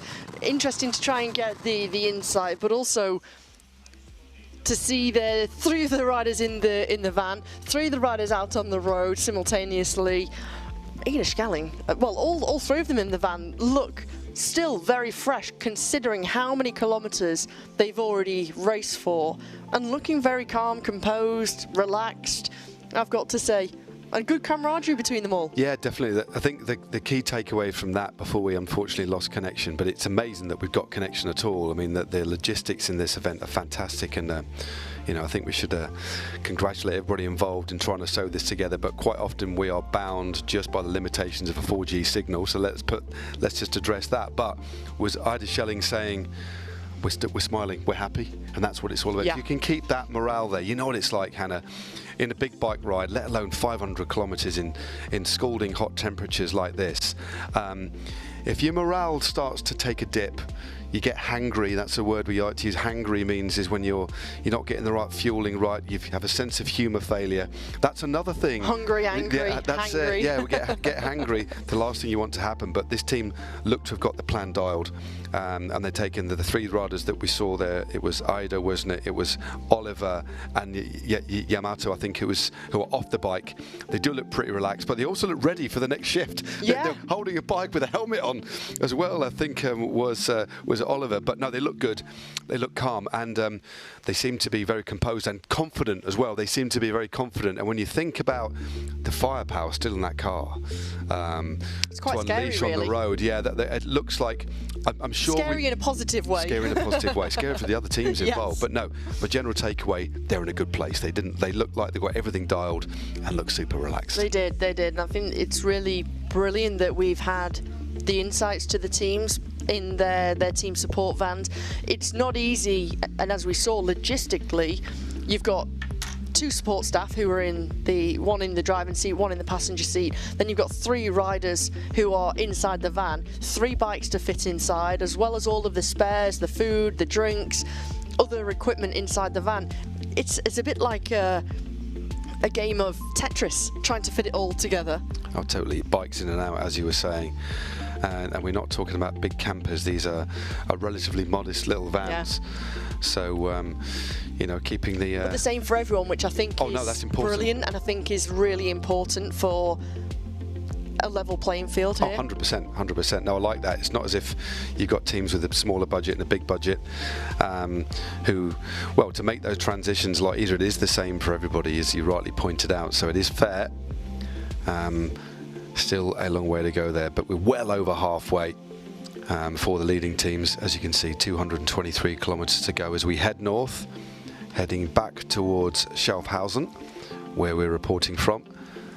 But just look at that magnificent vista. Everywhere you go in Switzerland, you want to get your phone out and stick it on Instagram, don't you? That's what we were doing. That's what we were doing yesterday at the Rheinfalls, weren't we? That was How many great. different angles did you get of the Rheinfall, the waterfall? About 7 or 8. The best one, though, was when we were having a beer, wasn't it, on the terrace? Yes. And we queued for that view, didn't we? We did. We queued for that view. We sat there and made the most of it. It was great. We Lovely thoroughly vibes. enjoyed it. I know what all the riders were suffering on the prologue, which was a rude awakening, I think. But yeah, 223 k's to go. We can just see several teams have dropped down into that little valley. Still one more significant climb to go on the course before it's still lumpy. We've still got well over 1,000 meters of elevation after this. But it won't be long, Hannah, before we enter the final third. About another 20 k's and we're in the final third. Yeah, definitely. I think something that was really beautiful yesterday, and really the spirit of this area and the TORTOUR in particular, when we were stood on the start line cheering the teams and the riders on ahead of their prologue, when some of the waiters heard the announcer there at the start of the prologue call another team up and do the countdown, they were running out of the little bar, the little restaurant there, to get a good vantage point, just to see what was going on and just to spectate and oversee things, which I thought was really nice. That was cool. Well, there's the current situation on the road. Sunrise and kayaks to just keep swapping. They're pretty much locked together on the road. So Team Switzerland still out in front, but only 7 kilometers in front of Sunrise and kayaks now, who are locked in combat. And then we've got 9 kilometers back to Team Southern Rush, still doing a solid ride. Then a further 10 kilometers back to Team TORTOUR Racing, and then between TORTOUR Racing and Skipstone, time 7 is 3 kilometers. And then we've got the APG SGA team and the Vinti Orcas team, but they're a little bit further back. But again, we haven't got cameras on those guys, but we will certainly be here to greet them back into this wonderful arena from where we are broadcasting. So yeah, good to see. I think the next big significant point for the psychology of these riders is in the next 20 or 30 Ks when it goes down to the 100s, under 200. So we've gone under 500 to 400, 4 to 3, 2 to 1. It's breaking it down into these bite-sized chunks, even for us as well, Hannah, isn't it? Yeah. We are slowly but surely, these little iterations, we're getting nearer and nearer that beautiful finish line. Yeah, definitely. You're quite right. You're quite right. When you were a professional man and you were racing either in the Giro d'Italia, you competed in the Olympic Games and various other massive races, mentally, what did you do to keep yourself, even when the body was physically starting to deplete and fatigue? Did you have any tips or tricks that you used to do to keep yourself mentally on top of your game? That's a really good question. I think depending on my shape and condition, I think when I was, let's say, struggling and trying to get through, I would visualize the comfort of my bed in the hotel, and what to have for dinner. So I'd use food and comfort as a motivator, because sometimes we've all been there where you are just getting through a race, especially in a stage race where you're not necessarily vying for the overall victory, and you're surviving and then performing a team role, and then it's just getting to the finish. So I would use food and duvets and comfort as a motivator. But when you're looking at winning, it was just winning. It was just my strategy. Didn't need anything to mentally help you. And it was like when you're on form and you're dishing out the punishment as well as taking it a bit. But when I was in good shape, I was thinking about my strategy. I was thinking about what was still to come. And this was before we had head units. We had little head units just with the speed on. That was pretty much it. But back then you'd have to digest the route. We'd have little laminated route maps in our back pocket. So I'd look at that, know what's to come. It's easier on a circuit, but I would think about when I was going to try and split the race up, or when I thought a move might go. So the only motivating factor really, without sounding strange, was the hunger to try and win. Yeah. And it's very different. So I think we all go through those different states. There's sometimes survival, which quite often, if you look back to the Tour de France film and the Tour de France, there's 80% of the field near the back end of that race were just looking at getting across the line. Yeah, making eating, a time cut, eat, drink. Exactly. But then for the other percentage who are looking at GC places, intermediate classifications or stage wins, it's a different focus. Your mind is in a completely different place. You're not thinking about food, you're not thinking about comfort, you're thinking about how do you win this bike race? How do you pull together a race-winning move, and how do you psychologically get yourself in a place where you know you're going to hurt? And it's there's so many different spaces to occupy in a bike race because of how long they are. But that's the way I would deal with it. Yeah, survival, comfort, and then when it was looking at trying to win a bike race, just strategy. And trying to embrace the suffering as well is what I used to try and do. Look forward to it rather than be fearful of it. Yeah, I think that's a really nice way to put it, that look forward to it and enjoy it, because ultimately trying to win the race is what you've been putting all the hours and hours and hours of training in, the planning, the preparation in pursuit of that victory. But it can be that, it seems like that cliche, doesn't it, of sometimes you're the hammer, sometimes you're the nail, and it just depends on how you feel that day. It very much depends on your mental state and how you have to try and deal with that. It's quite an interesting one, and so different these days. As you just mentioned, you had your profile in your like back pocket, analog route, analog. They used to give them out with the road books. So when we used to get the road books, and I remember the road book for the Giro, the biggest race that I've done, apart from the games, as you said, was with the road book, which they get still. There was a little packet of laminated profiles, the ones that I generally cut out. I'm curious if they still do that, you know. I don't know if they do. I mean, obviously we don't get them as commentators. We're both commentators on both of these races, haven't we? So I don't know if they do, but when I was racing, we got a little bundle with an elastic band, and you knew that you were getting sort of near the end of the race. And other races, Tour of Britain used to do it as well, so the milk race, and the bundle used to get to the point where you didn't need the elastic band, or the elastic band would fall off. So there's these small details. The elastic band wasn't functional anymore. That's it. But yeah, little lucky band, and those. I think I've actually kept a couple of those race profiles, but I'll have to dig out a box in the garage somewhere. But no, it's very analog, but essentially the same information. But you'd have to look, and often you'd mark it, and then we still did stem notes as well. So I've got a funny story for you. Do you want to hear a funny story? Go on. It was in Switzerland. Oh, I love a funny story. It was in the Tour of East Switzerland. Yeah. Carex and Sunrise still swapping on the front. There's still nothing between those two teams. Tour of East Switzerland. And I asked my director sportif. I was running in the top 10, so I was looking good, feeling strong, and I wanted to defend my place overall. And I said to my DS, could you give me the numbers of the riders that are immediately around me? So I thought, and he said, yes, I'll sort that out for you. So I went to my bike the following morning, and this isn't a lie, this isn't exaggeration.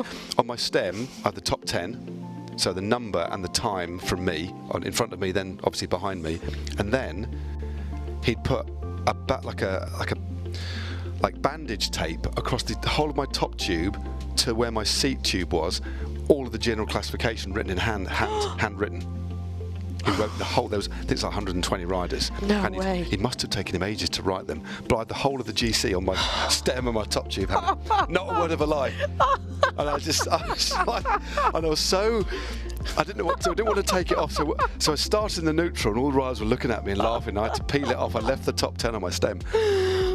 Yeah, honestly, Hannah, yeah. So he took it for literal. Took it literally. And to be fair, it was one of his first races that he'd ever done as a manager. So bless him. And that, you know, back in the day, it's not as though you could just print off the results and laminate it and stick it on. You know, handwritten. Oh, I didn't have printers back then. No. This was like 1994. So. Wow. Yeah. There's something quite wonderful, naive about that kind of thing. Well, I'm 30 years later. I'm still telling you the story, Still so I telling the think it was story. brilliant. Beautiful, absolutely fantastic. I didn't. Brilliant. He said, "There you go," and I said, "Thank you," but anyway. But there you go. There's, but thankfully these days. Luckily, you had some bandage tape because I know. You have to have a piece of paper or piece of material long enough. Exactly, but that was one of the funniest, brilliant. Funniest memories of racing in Switzerland, and also sleeping. We had a hotel. You know what it's like in Switzerland? All these lovely churches and these villages and these towns. And generally in Switzerland, they toll every hour. Right. So so we were in. Maybe it's changed now. We're in a little B&B in a small village, and had dinner and heard the bell. Oh, that's very nice. And it's bound to stop at midnight. Didn't stop at midnight, and I was literally, and it was so hot I had to have the window open, no air conditioning obviously, and every hour I woke up. Really? Honestly, the bell was so loud. I was woken up every single hour, but there we go. Well, it's a case of listen to the bell every hour or overheat with no air conditioning and have the windows shut. Exactly. It's best one is to be woken up every hour, surely. And again, I've got a nice anecdote for when I'm commentating in Switzerland with you. Brilliant stuff. It was all in preparation for the TORTOUR, Matt. It was indeed. Hey, look, we've got a gap that's opened up. Kayaks now are a kilometre, 1.1 Ks in front of Sunrise. No, they're not. Oh, they've moved back. Come back. Sorry. The suspense.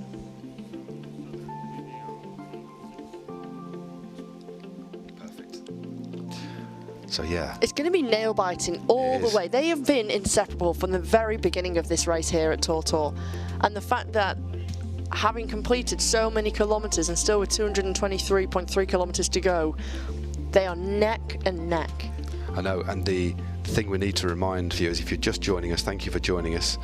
This is the situation on the road in terms of kilometres. In fact, this is a lovely way to measure it rather than time gaps, but that's what we've got. But teams are riding with 3 riders on the road, but the final phase, the final 50k, isn't it? Yeah. All of your team have to be on the road, and that will change things massively, won't it? But imagine we've got 2 teams of 6 coming into the finish. That's going to be interesting, isn't it? Yeah. There's a few little climbs, a few kickers to separate them, but they are at the moment literally neck and neck. But Team Visit Switzerland, though, they have stayed out in front for so long. Yeah. Only 6 kilometres between them, but I reckon maybe in the next 2 hours they might be caught on the road. And there is the situation. Only 18 seconds between Sunrise and Car X right now. That's fascinating. 8 hours, 17 minutes and 28 seconds. In fact, we're 3 minutes away from my longest ever bike ride. So in the stage of the Giro, we did, I think it was 280k, and it was 8 hours, 20 minutes of riding. So I've never gone beyond what's going to tick by in 3 minutes' time. And it does make me wonder what... I'm sure I'll be able to get round this, but I do like riding my bike for leisure now. And I don't know about you. I mean, we do ride a bike because we like going out for fun, don't we? Yeah.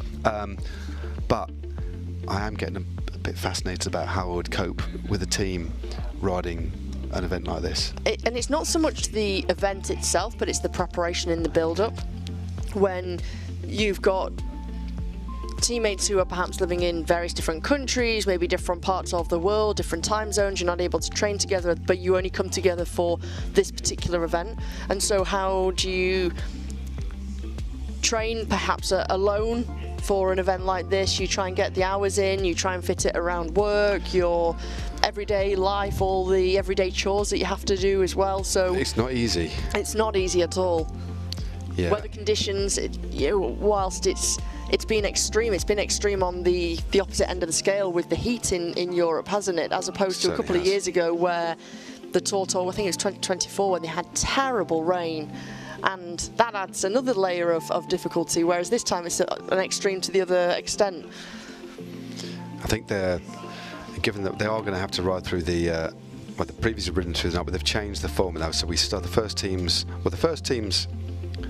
were off actually yesterday at 12 o'clock to do the 1,000. Yeah. But the TORTOUR teams were off at 3:30, and then at 5 o'clock, Team Visit Switzerland were off at 3:30. Everybody else had just gone 5 o'clock, 30-second intervals. And just to let viewers know who maybe have just joined, for Team Visit Switzerland, because they are a team comprised of 3 males, 3 females. For each female on the team, they got a half an hour buffer, so an hour and a half ahead of the other teams, just to try and account for potential time loss. They're doing all right. Yeah, they're doing a brilliant job. Cracking job. Yeah, it's a really decent team. They've got Maya Noriega, Maya Dario Colonia, Alistair Brownlee, of course, double Olympic champion, Kim Stalberg. It'll be interesting to see how Kim is going, because she had a bit of a back issue quite early on in the first 2.5–3 hours. But the way her teammates rallied round Debbie and Maya were wonderful, consummate teammates, really looking after her. And she acknowledged that in our brief chat from inside of the car.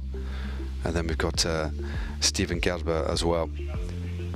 And they've been the men have been out riding, getting over these climbs, but the ladies will have to get back out, and they have to, for them to finish and qualify, every rider has to cross the line, don't they? And that's the rules are fair, but they know exactly what they've got themselves into. But by the same token, you can understand, nobody wants to push anybody beyond their limits, especially if they're looking at having an injury. So let's see how Team Visit Switzerland get on, because they're going to have to ride at the pace of the slowest person. And although it's a lot flatter, once we've got over this next climb, which you can see at the bottom, we've got this one more significant climb and then a series of small hills, and then it does flatten. But that is by no means flat on the run-in. And it's going to take a lot of discipline, a lot of patience, a lot of resolve to keep a team of 6 together in the last 50 kilometres when you've already done 450 Ks. Ultimately, they need to make sure that once they are back on the road as a team of 6, they're able to be efficient and not setting such a pace where they drop some riders, they have to stop, lose momentum, wait for the riders. You know, really keep that team ethos within the squad. No, totally. Shining examples. And some of the climbs are pretty short, sharp and steep, which can be real biters after such a long time in the saddle. Yeah. And sometimes they can be difficult, sometimes even more difficult. Oh no, totally. Well, we're going to go to a Team Sunrise video very, very shortly. 214 Ks to go. Only about, let's say, 20–25 minutes until we tick over for our leading team into the 100s of kilometres still to go. Local time, it is just approaching 1:30, but there are 2 teams that are only separated at the moment by 18 seconds in the TORTOUR 2026 500. We've already heard from Team KX. Now we're going to see the video again of Team Sunrise now. So any of you have just joined us, and those who've been with us all day, get a reminder of the competition, of the composition, shall I say, of Team Sunrise as they fight for victory. They have replaced Lucas Postelberger, by the way, with Tim Vollenberg. Lucas was poorly over the last couple of days, so he's got a late replacement, but boy, has he stepped up to the plate. So I think we'll call him the super sub, Tim Vollenberg. So let's watch the video of Team Sunrise. Enjoy.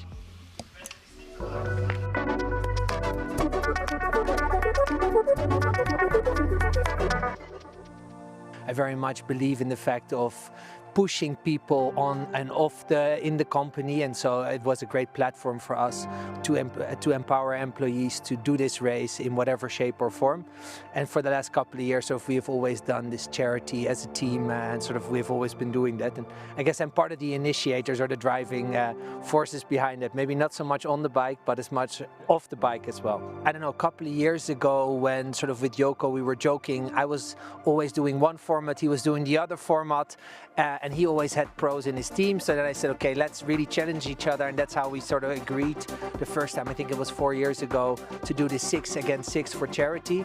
And then the agreement was, okay, both teams can have one pro in there, and then I rode actually 1 year with Miguel Indurain, we rode, and with some other guys as well, so that was a pretty special experience. And then over the last couple of years got more connected with Corey and with Louis, who rode with us in the previous years as well. And now actually one friend of theirs, Lucas Postelberger, is also joining us. So I think from there, being involved in the race, riding with some of them enjoying it a lot, and wanting to do it again. And then the race evolved, the border of the requirements of being able to win got a bit harder, and so therefore we kept on asking more guys. I'm also working in the company, and before that I was also a professional cyclist, and yeah, I'm excited for the TORTOUR. It's my 3rd year. Last year we've been 2nd. I think it's obvious we want to win this year. I usually race gravel for the Rose Racing Circle. Obviously here with the team it's much more fun because you kind of do team time trial always, and you only go for an hour or 2, so you can ride much harder, much faster than you can do in a gravel race. We have a really strong team, and we're all on a more homogeneous level than last year, I would say. 3 pro riders or ex-pro riders, and 4 people from the company. So 1 is ex-pro and from the company. So I think that will be good, yes. Gianni, together we have already participated for quite some years. And I think this year might be the last one for Gianni, as he's going back to the Netherlands. So I think really want to take the chance as a team. I started actually the long distance racing triathlon with Gianni 12, 13 years back, and so it's kind of another chapter, hopefully not the last one, but perhaps the last one on the TORTOUR. So that's why we're really looking forward to it. And heat is really a big challenge for this, with just staying cool because it's so long. We ride over the hottest part of the day, whereas in years past we rode through the night and it was much cooler. So the heat, I would say, is one, and then of course when the mountains come, when we ride over Prago Pass, this is a super hard climb. I live in this area and train on it a lot, so I know the roads but also know how challenging it can be.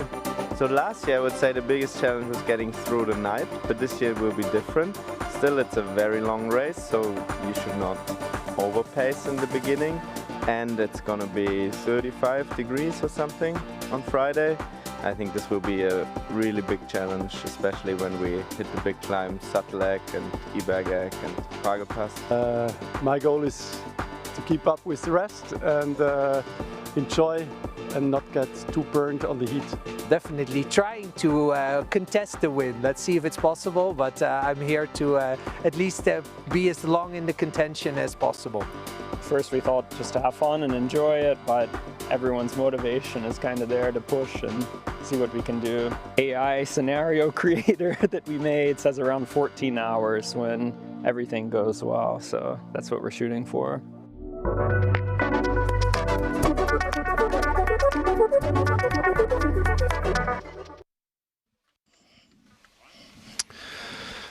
14 hours from Corey Davis there. Let's see if they're on target. They're certainly within a shout of pulling this off. Firstly, you've got to overhaul team and car X. A real interesting battle, but still a long way to go. Cards on the table, guys.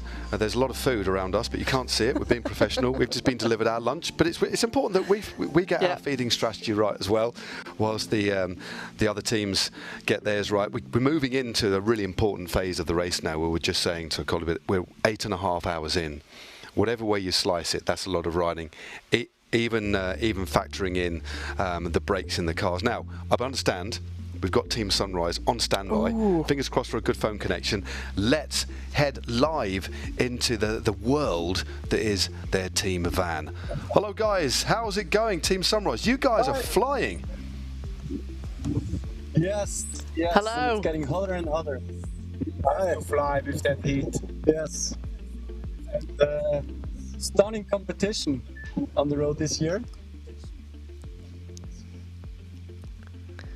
What's that been like, being locked in that battle with Team CatX earlier on with Sudden Rush, but a big battle right now that has been unfolding? We can barely separate Sunrise and CatX.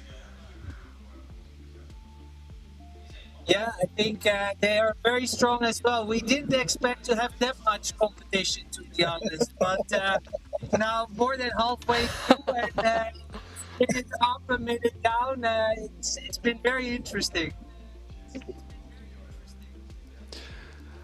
Gianni, have you had to change your tactics out on the road today because of this battle? Have you been drawn into it, or are you sticking to your pacing schedule, or have you been drawn into this battle with KX? Because it's really exciting for us to watch. Yeah, it is. To be honest, I think we have made some changes along the link. We have switched a bit in where we're relying perhaps more than initially anticipated on the strongest riders. But with the heat, I mean, sometimes they're also cooked, and then we have to give them some peace. So I think we're trying to sort of keep up. And I think the upcoming climb now, Rick, I think that's where the unfolding is going to happen. I think that's where either team is going to try and push for a gap. So I think it will be pretty interesting to see how it unfolds. You're still looking pretty fresh considering you're around 8.5 hours into this ride. I don't know whether that's how you feel physically in yourselves, but I've got to say, from the outside here inside the Sunrise bus, you're all looking pretty good, in good shape. Yes, perhaps a bit from the outside, but we have like 40 degrees. Gonna be cooked in a minute. So I think we enjoyed the fresh air inside, but looking forward to the next stage. And I think it's more game face on than anything else. I'm not sure my body feels that way. Exactly. And as soon as you're on the bike with the sheet, I think it looks... Okay, Yanni, okay. Yeah, I can imagine. What's it been like? Because within your team you had a change. Lucas Postelberger, who was initially supposed to race as part of your team of 6, sadly was ill yesterday. You had to have a late transfer, as we could call it, with Tim Wallenberg. He's slotted into the team perfectly, considering the very late call-up. Yeah, we had to call more Corey had to really call in some favors. This unfolded yesterday morning at 7:30. Corey woke up and had some messages from Posti saying that he was sort of had to excuse himself for the last 2 hours already. And then I think Corey was on the phone for 2 hours, didn't want to call me before he had found a resolution, which I was grateful for. But Tim has been doing an amazing job. And it was Corey's aim to sort of find a replacement that was as strong and that wouldn't compromise the team strategy. So far, to this point, with you locked in that battle with CatX, and of course Corey Davis has won the TORTOUR in the past. I think in actual fact he's unbeaten every time he's raced. He's got a 100% win record so far. Maybe he's the lucky charm for any team right now. True. I sort of brought Corey the first year he rode in our team, actually went to a team Skipstone, and indeed twice he had won, and now luckily he's with us again, and yes, but let's see. I mean, there's still a lot of heat, a lot of kilometers ahead of us. I'm going to ask this question to Michael. Michael, are you looking forward to the final phase when you have to have all 6 of you on the road? That's going to be very, very interesting, isn't it? The last 50k. What's that going to be like? That surely be part of the whole race. Always the inexperience, always the last bit all together. We stop in front of and a bit of local for the remaining stages. and I know they are very rolling hills, so it will anyway be harder than what we will all expect, honestly. So the big climbs are done, but the rolling bits are still to come. Yeah. There's no. That will be the hard parts. And no real flats. A lot of hours in the legs, and a lot of heat. So I think even though the climbs are done, I think it's nowhere to be finished.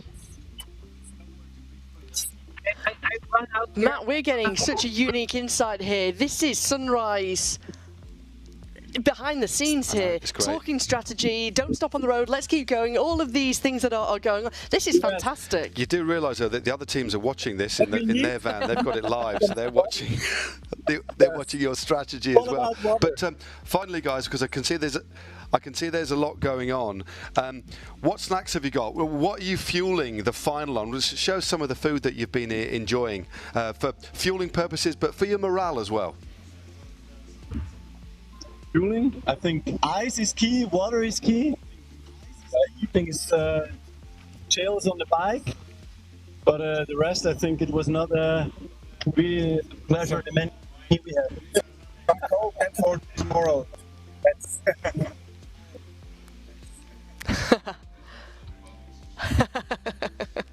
Excellent stuff, absolutely excellent. Well, keep smashing it.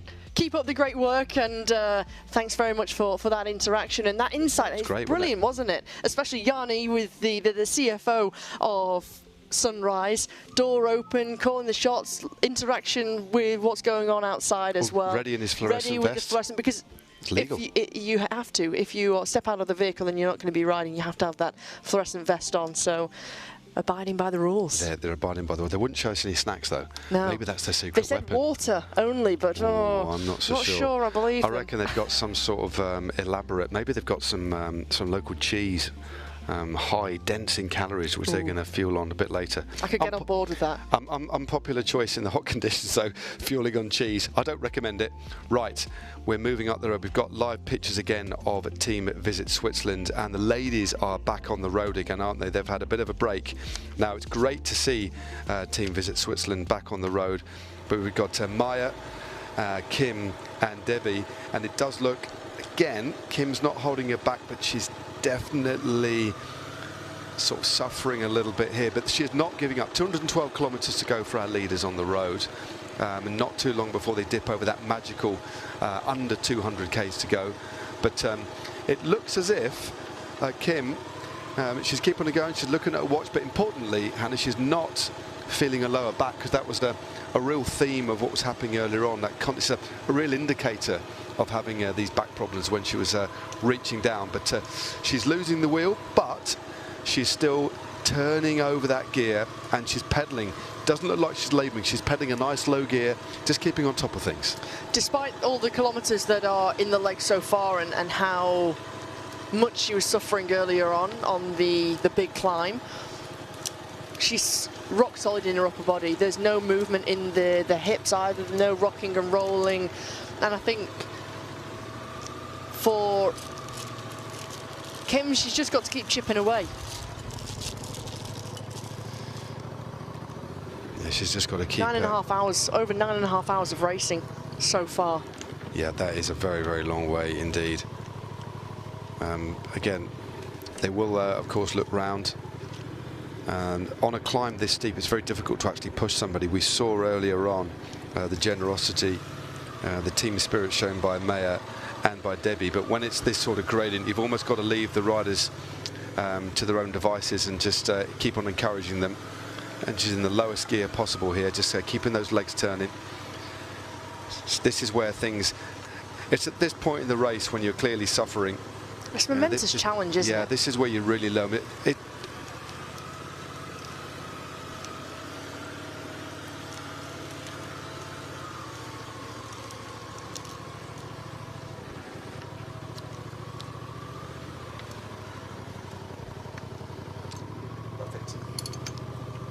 Yeah, it's this is where we talk to people post-race, pre-race, people who've ridden this before. What did you learn about yourself? It's something we ask the pros, isn't it? But we are in that time now. In the early stages, you're motivated. You're not necessarily suffering. but it's at this point in the race, 8-9 hours in, that you really start to find out who you are and what you've got. And this is where you have to draw on all of those physical and mental reserves. And perhaps learn something about yourself that you didn't know, and you may be into your 20s, 30s, maybe even your 40s, whatever it might be, and learning something about yourself for the very first time. How hard can you push yourself? How deep can you go? All of these different things. How strong am I mentally? What can I do? How can I work together as a team across such an arduous challenge? No, definitely. Well, so Kim Stahlberg has got the team car behind her. They're going to be urging her on. This is a cruel slope, narrow. Under these sorts of speeds, there won't be getting any cooling effect from the wind. And the sun is at its hottest as well at this point of the day. 10 to 2 local time. Still a long way to go, as we can see, but well over the halfway point. And this is where the real spirit, this is where the grit, the determination, the belief, all the sacrifices, the time you've spent on the bike investing in this effort, this is when it comes true. This is when you really are testing yourself. And this is what the TORTOUR is all about. Getting out there, riding as a unit, but also importantly, discovering what you have in the tank mentally and physically. Right, they've just gone over the top of that short little kicker, and we are going to be speaking to the team soon. But before that, if you'll bear with us, we're going to take a little bit of a commercial break, get some nutrition down us ourselves, and we'll be back in a little while.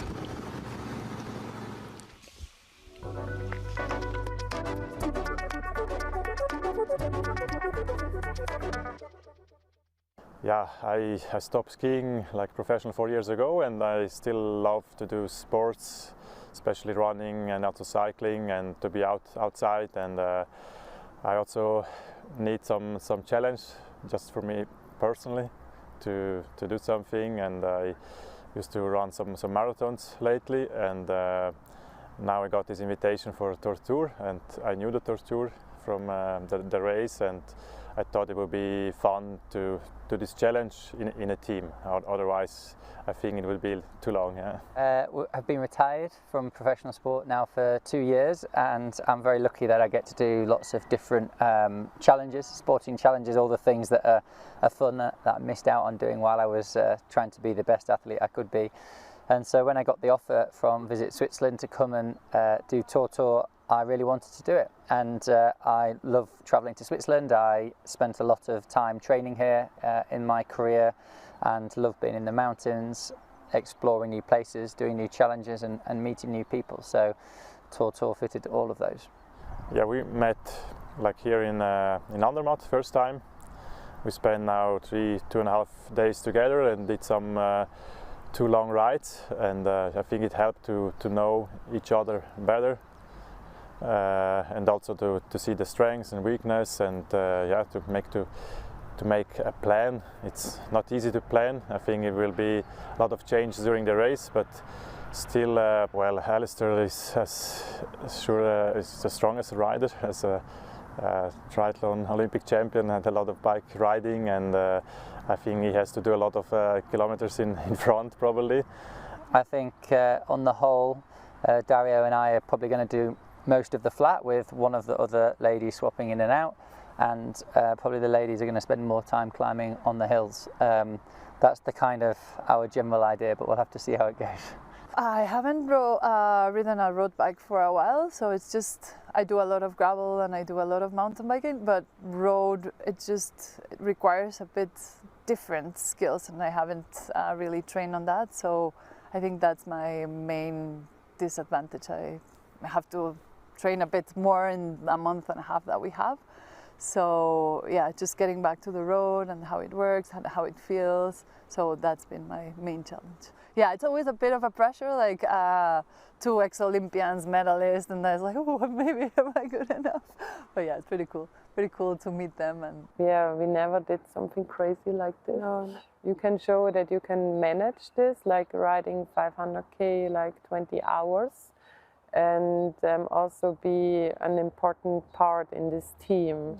So, yeah. And I also think the women, they are more scared of this challenge, but I think maybe in the end we can maybe handle the long hours maybe better than the men.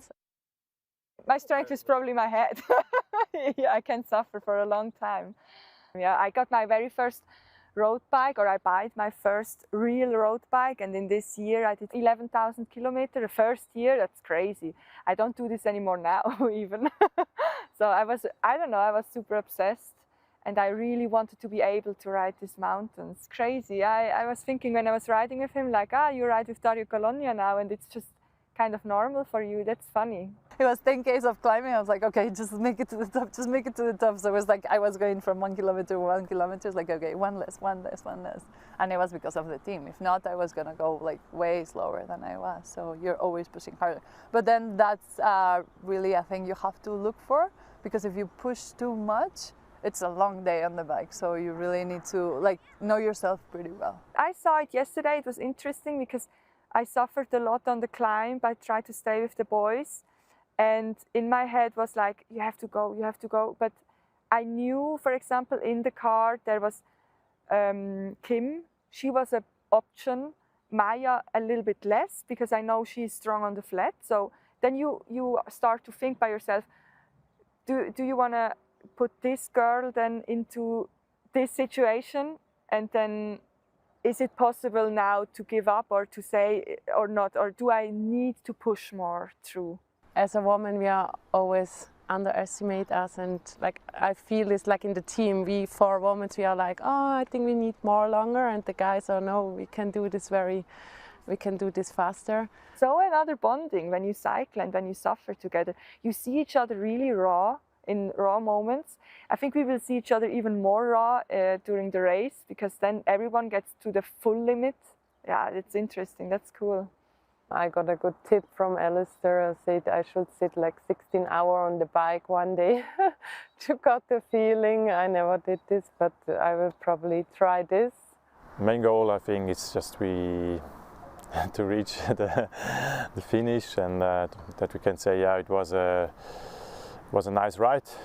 Everybody gave their best, and yeah, no injuries, nothing, and then I think we will be happy.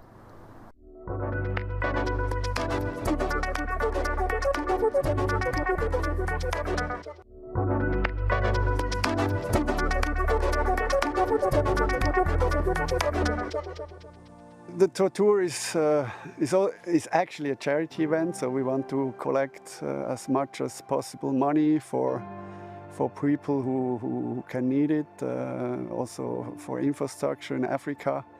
And that's why we collect money. We have 3 partners who collect money. That's Skipstone, who has also a team. We have Summit for Hope, who have a lot of riders who participate in TORTOUR myself, which is awesome. How many people are riding for Summit for Hope? And last but not least, we have Sporthilfe, who support young sport coming professionals. And yeah, that's for what we are riding and collecting money. We had a very special message from a very well-known rider. Hey everyone, Tadej here. Last year, Team Skipstone won 500-kilometer TORTOUR race and raised 50,000 euros for our foundation. 50,000. That was also the largest single donation in our history. And it helped around 35 scholarships with 94,000 euros for young people who have been through cancer and want to keep studying. So really thank you. From not just me, but also from everyone that works at our foundation. So now you're going again. Team Skipstone, Team Podlogar, Levi Leipheimer, Brennan Wertz, Micha Kofiant, Clemens Tefe and Farid Einer. American and Slovenian, red and white and blue on both sides, so I really like that. Guys, good luck. Take care of each other out there, and when it's time to go, just full gas. To everyone watching, get behind them, support the team, support the ride, every euro counts. Let's go, gremo.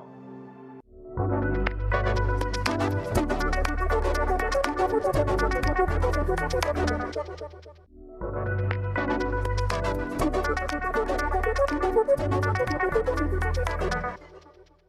My name is Marco Ballo. I did the first Tortour in 2009 and won it.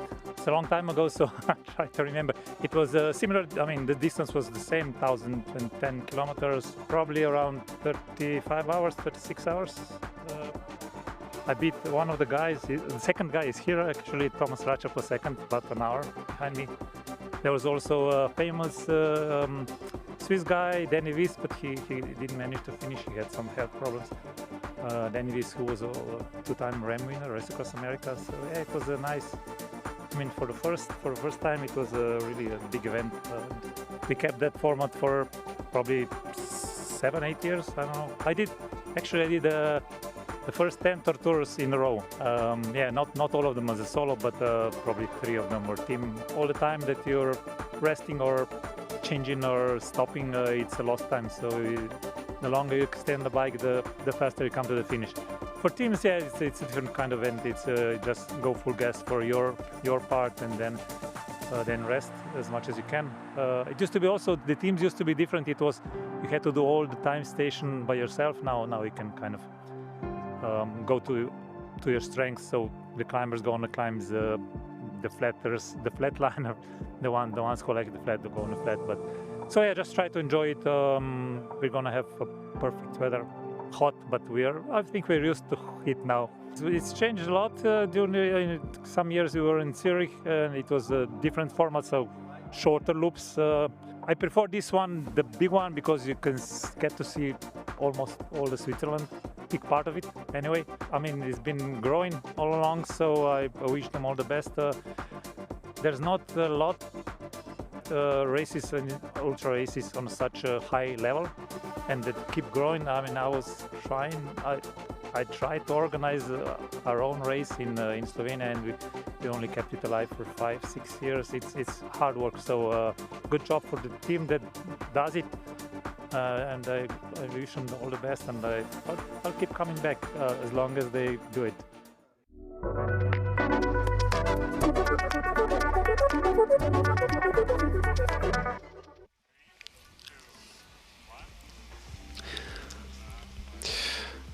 Always lovely to hear the words of the TORTOUR competitors. As long as they run the event, I'll come back. I think that says a lot for this wonderful event. Started back in 2009, of course. And we have a very delicately poised situation at the top of the rankings, as it were. The battle for the win is currently a close-fought one between Team Sunrise and Team Car X. Only a handful of seconds separate the two, with still around 200 kilometers to go. It won't be too long. With the next 15 minutes or so, we'll be dipping under the 200 kilometers to go.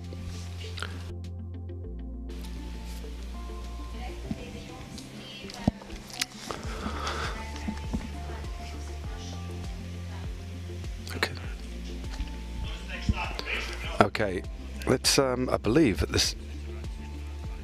I believe we can actually go to Team Switzerland inside their van. So let's go straight to Team Switzerland.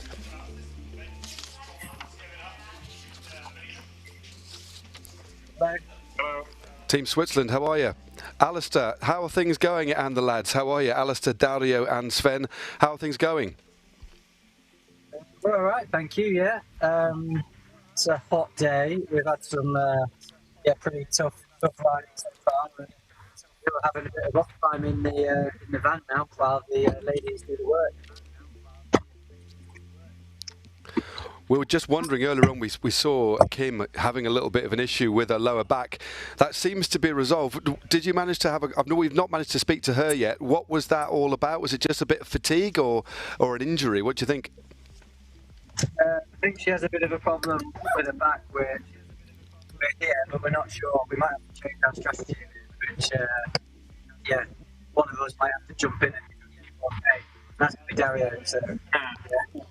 I'm sure. I was going to say, Dario, who's calling the shots from a strategy perspective here? Because you were talking about it in your video that there's so many impact factors that can happen out on the road, especially given the extreme temperatures. But who makes the calls on making the strategy switch, as it were, Dario?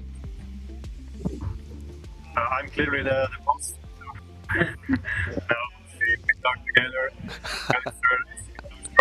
Strongest guy, so maybe some he has problems. He will have to get the right. Otherwise, strategy that the boys are riding together with the girls. At the moment, it's going well so far, and let's see. Shall we stop here to the fall? Yeah. Okay. Obviously, busy here. have you got when is your next check? Yeah. What's going on at the moment? Sorry, I know there's a lot of things live. This is a live environment. Are you stopping? Not stopping at a drive-through McDonald's, are you? Yeah, I'm going to get lunch, yeah. Trying to get some lunch now. Unfortunately, they don't have breaks in Switzerland, so we're going to have to do. No, Greg's. Good to see you guys. Morale is still high though, so enjoy your lunch. I'm curious as to what Alistair's order would be at Greg's, to be honest. Steak bake. Steak bake? Oh, would it? Definitely a steak bake. Yeah. Yeah. Yeah, he does like a steak bake. Or vegan sausage roll, he's rather partial to, unofficially. Oh, okay. Vegan sausage roll, apparently. A normal sausage roll, actual sausage roll is also pretty good from Greg's. They are quite nice, actually. Bakers are available. From the UK are available. It's definitely not in Switzerland, maybe in some airports perhaps. But we know Alistair Brownlee is a big fan of baked goods, big fan of cakes as well. As we look at Team Visit Switzerland on the road, Kim Stahlberg definitely suffering here, but she is persevering. But we heard from Alistair there saying that they might have to change the strategy, Dario agreeing as well. And we were midway through a conversation and they were stopping for some lunch, so they're a little bit further up the road, I believe. But right now it is Maya on the front, Maya Noriega.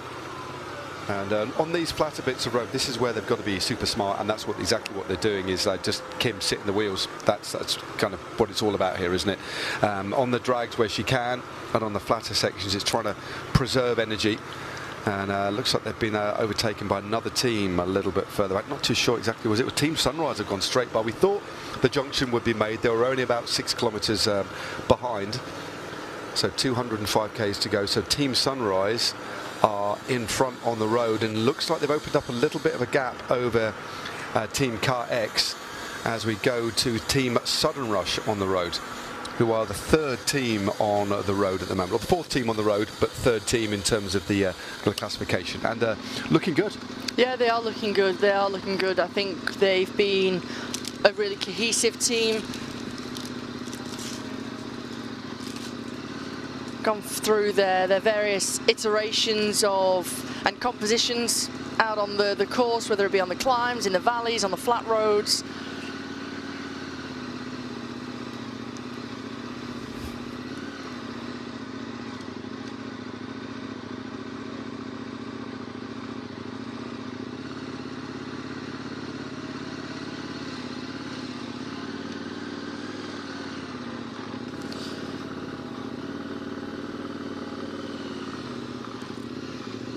Even with 204.4 kilometres to go, Sudden Rush still in good spirits, still smiling, waves to those of you watching or wherever you are around the world. They're pushing the pace hard here. These are some of the roads where you're not on these massive climbs, the big mountains that the riders have already taken on in terms of Pragel, for example. That was the first major mountain pass. But these false flat sections are certainly where the race could be won and lost.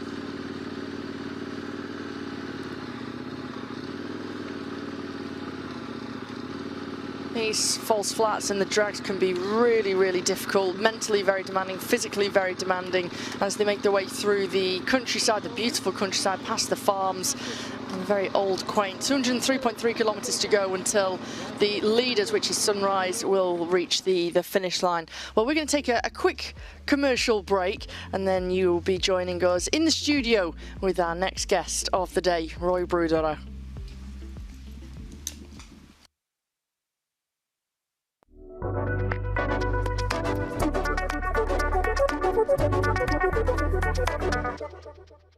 Ich war mit 3 Freunden in Amerika, am Race Across America. Und wenn du da stundenlang hinter dem Fahrradfahrer herfährst, dann ja, wirst du auch kreativ. Und wir haben dann gefunden, ja, so ein Race Across Switzerland wäre eigentlich spannend. Nur das ist dann relativ schnell fertig nach 200-300 Kilometern. Und so ist dann eigentlich die Idee entstanden, Around Switzerland. Und das war im 2007 oder 2008 haben wir die Idee gehabt. Dann haben wir mal ein paar Verrückte gefragt, wie sie die Idee finden. Und dann standen irgendwie 100 da und dann haben wir gesagt, ja okay, da muss offensichtlich ein Interesse da sein für so ein Format von Rennen. Und so ist dann die TORTOUR entstanden. Meine 3 Freunde kommen aus Schaffhausen. Das ist der Grund, wieso wir in Schaffhausen begonnen haben. Coole Strecken, coole Leute, coole Community, die sich auch unter dem Jahr trifft. Ja, einfach das Ganze drumherum mit dem Prolog, man trifft sich immer wieder auf der Strecke, man kann sich austauschen und am Schluss trifft man sich noch am Finisher Brunch, wo man dann all die Geschichten, die man in den letzten 24 oder 48 Stunden erlebt hat, sich gegenseitig erzählen kann. Ja, es ist ein Lifetime Experience, würde ich sagen. Ich denke auch, dass es ein cooler Einstieg ist für einen kompetitiven Ansatz bei deinem Sport, wo du nicht so unter Druck stehst, wie es jetzt bei einem klassischen Radrennen der Fall ist.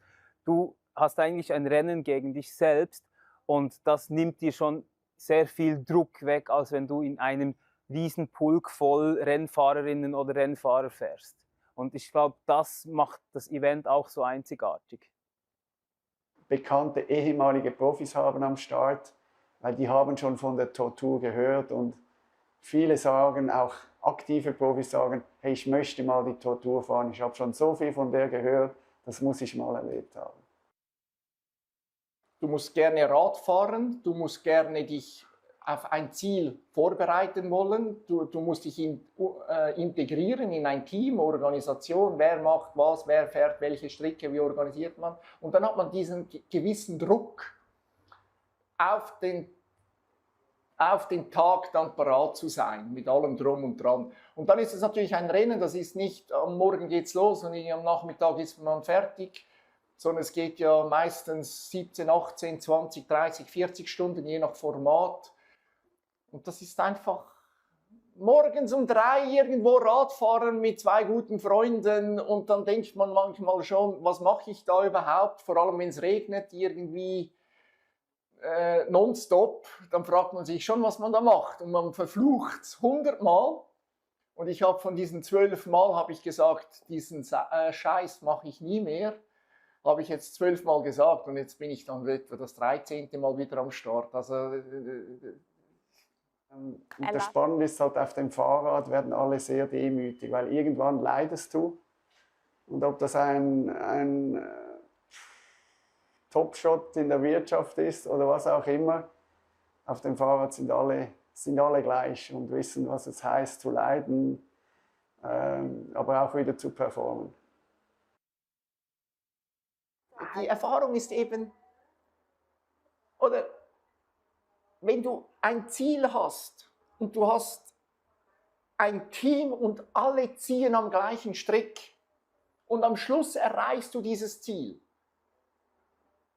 dann ist das eine unglaubliche Befriedigung. Dann merkst du, was du erreichen kannst, wenn alle mitmachen, dabei sind, das Beste geben, dann bist du eigentlich unschlagbar. Ich sage nicht unschlagbar, dass du gewinnst, sondern du bist eigentlich unschlagbar für den Moment. Für dich stimmt alles im Moment. Und das ist eigentlich etwas unglaublich Schönes an dieser TORTOUR mit diesen Abwechslungen, mit dem Team. Tatsächlich sicher auch Freundschaften, die sich daraus entwickeln. Und ja, es ist halt auch ein Community-Event, von denen gibt es heutzutage leider immer weniger. Und dass wir immer noch so eine Plattform haben dürfen, ist natürlich super toll. Also vor dem Start trifft man sich ja dann alle zusammen, da wird noch Pasta gegessen, reingehauen. Die Schweiz ist ja nicht so riesig, also man kennt dann sehr viele Leute. Also ein kleines Familientreffen, hallo, ciao und so. Und natürlich auf Social Media bleibt man dann in Kontakt, also das läuft schon.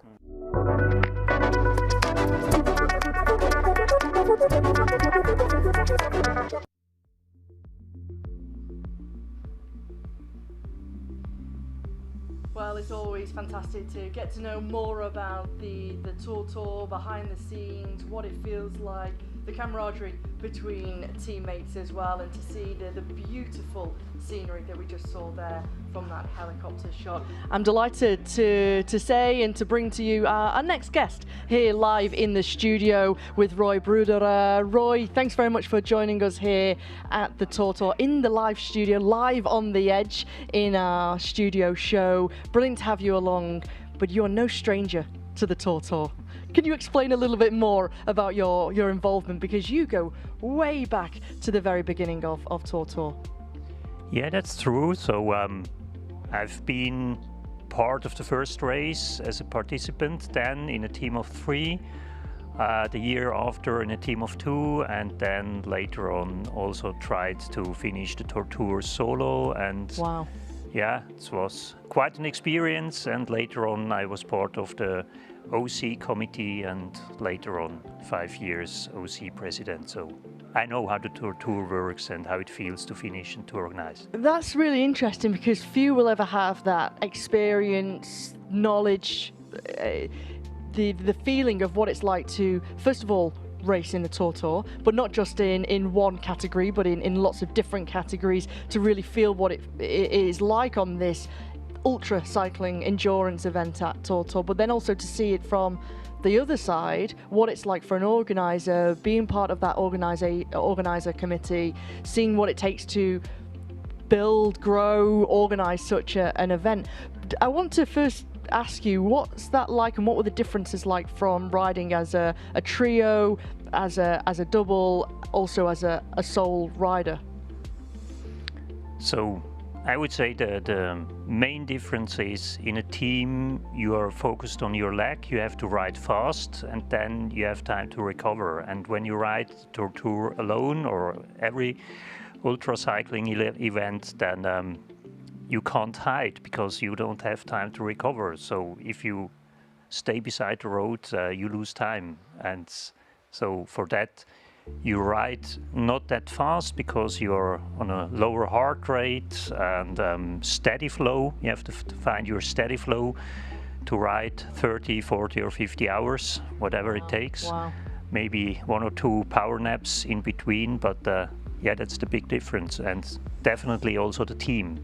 Mentally, which did you find the most difficult? Is it being a part of a team, or do you get that natural morale because you are part of a team? Is it more difficult being a solo rider racing the TORTOUR?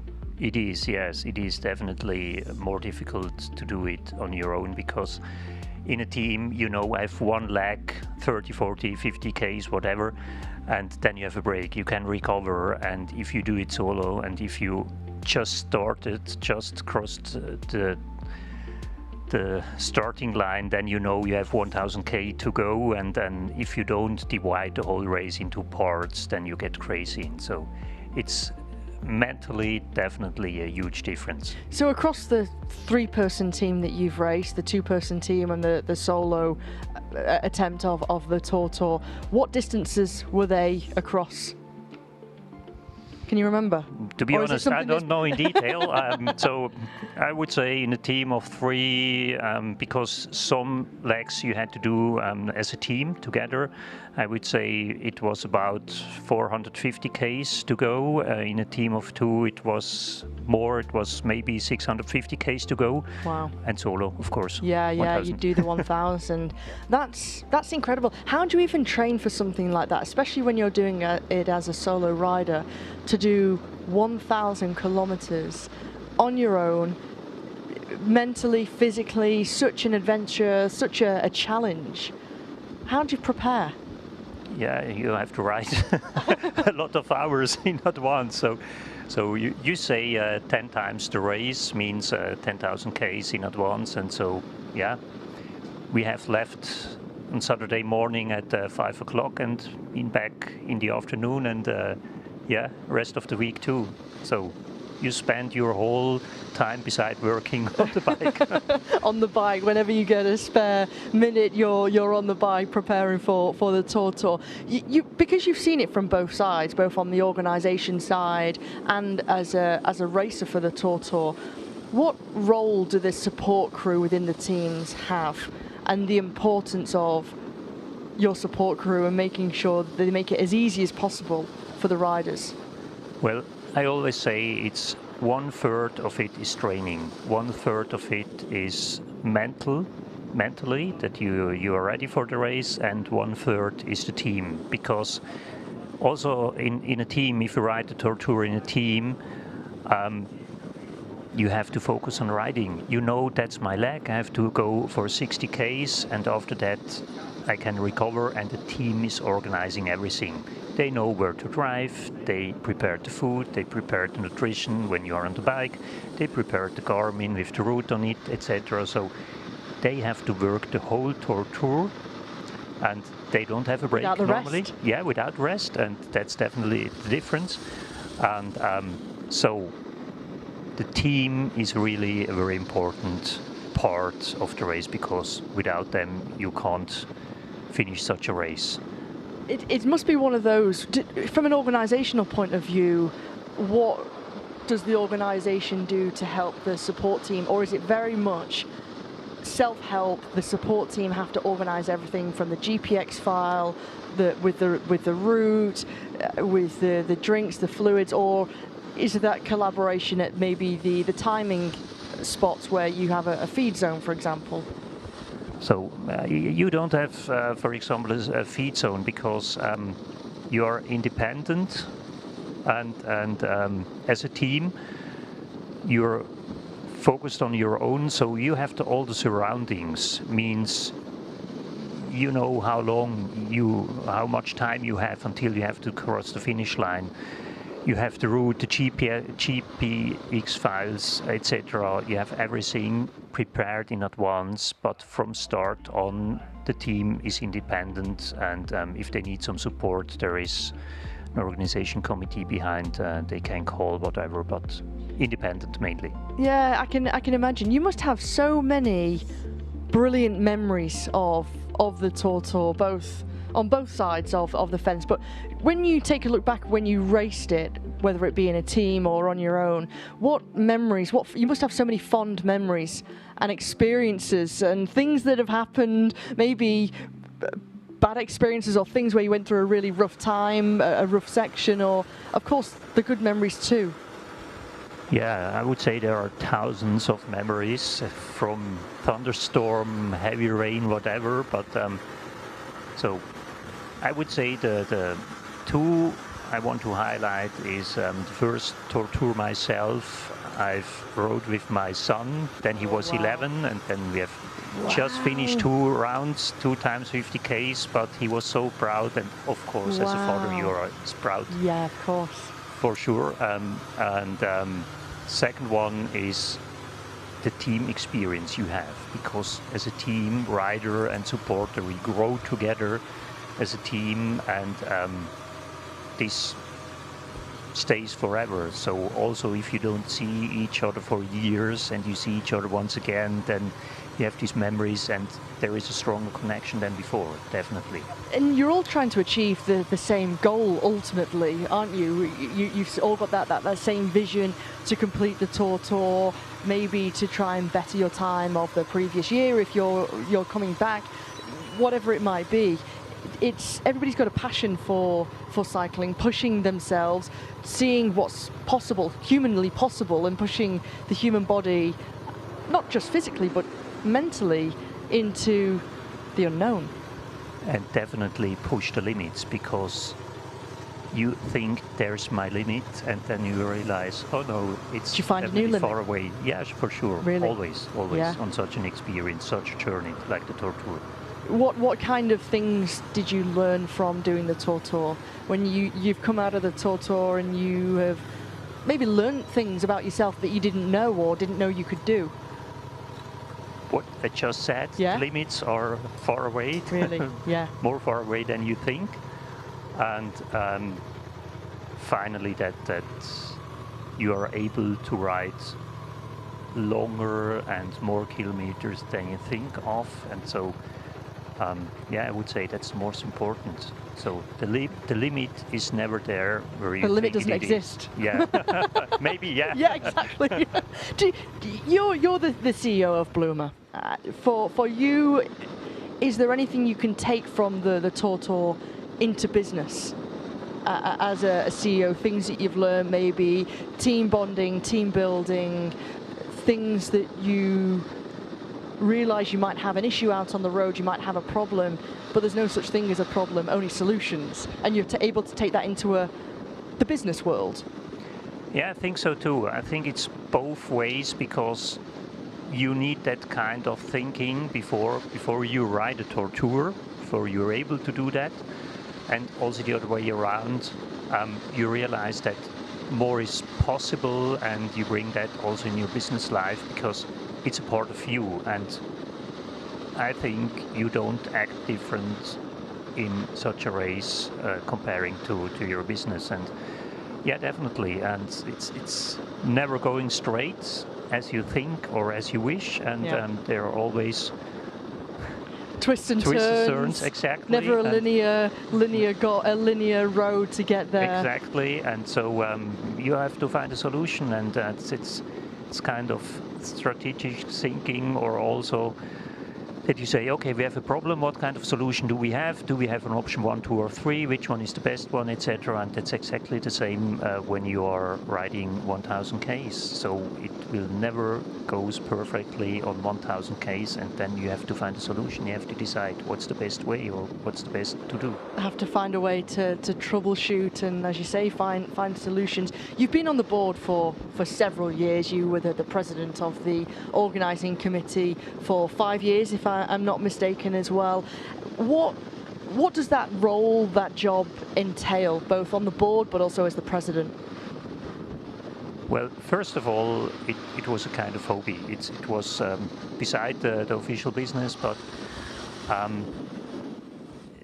there are so many connections, so many people around the TORTOUR with that passion for the TORTOUR. And when I arrived here at the IWC Arena, I've met a few guys. They are here for years, and I haven't seen them for a few years, and they were laughing and good to see you again. And so it's a great community, and I really love that. And all this passion and this love for this event, all the supporters, volunteers who organize the whole TORTOUR for the riders, that's really great and gives you a very good feeling. Did your perspective change on the event, having raced the TORTOUR, then when you were on the board and as the president of the organising committee, the outlook, knowing what was needed for riders, did things change for you? Or were you able to, or should I say, how were you able to use your experience of racing TORTOUR? Of course, you bring your experience to an organization like that, definitely, a few new ideas, etc.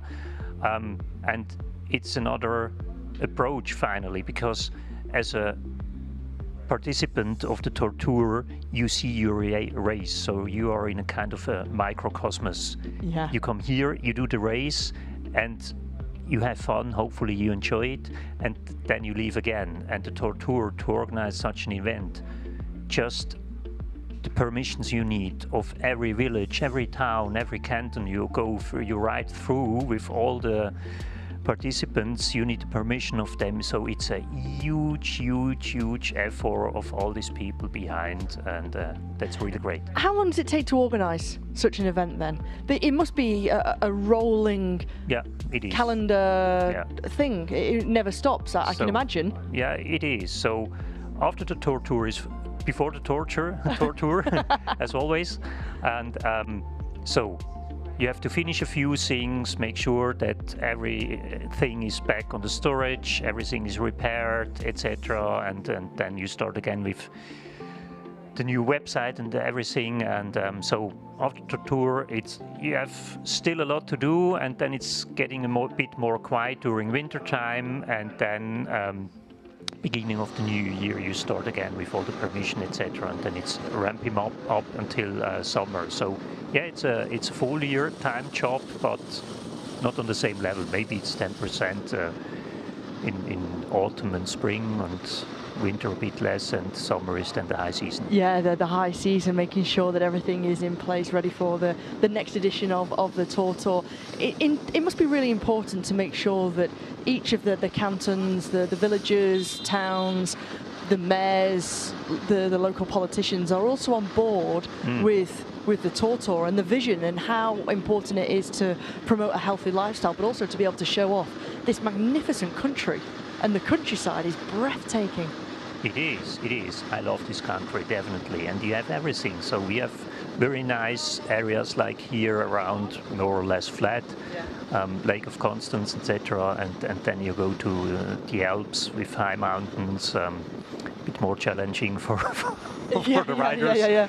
But it's really breathtaking, definitely. And but you don't know if you can't go through with the tour where you want to, because it can be that 2 or 3 days before the TORTOUR starts you get some changes from a village, road is closed or you can't go this way, etc. So these you are all have the to be things, very flexible. Yeah, these are all the things that behind the scenes you're having to manage as the president of the organising committee, being on the board and trying to make things as smooth and slick as possible, which for competitors and for people like myself, you don't realise all of the things that are going on constantly. Yeah, behind definitely. the scenes. It's not OC president, it's everybody in the board and everybody who's working for the event.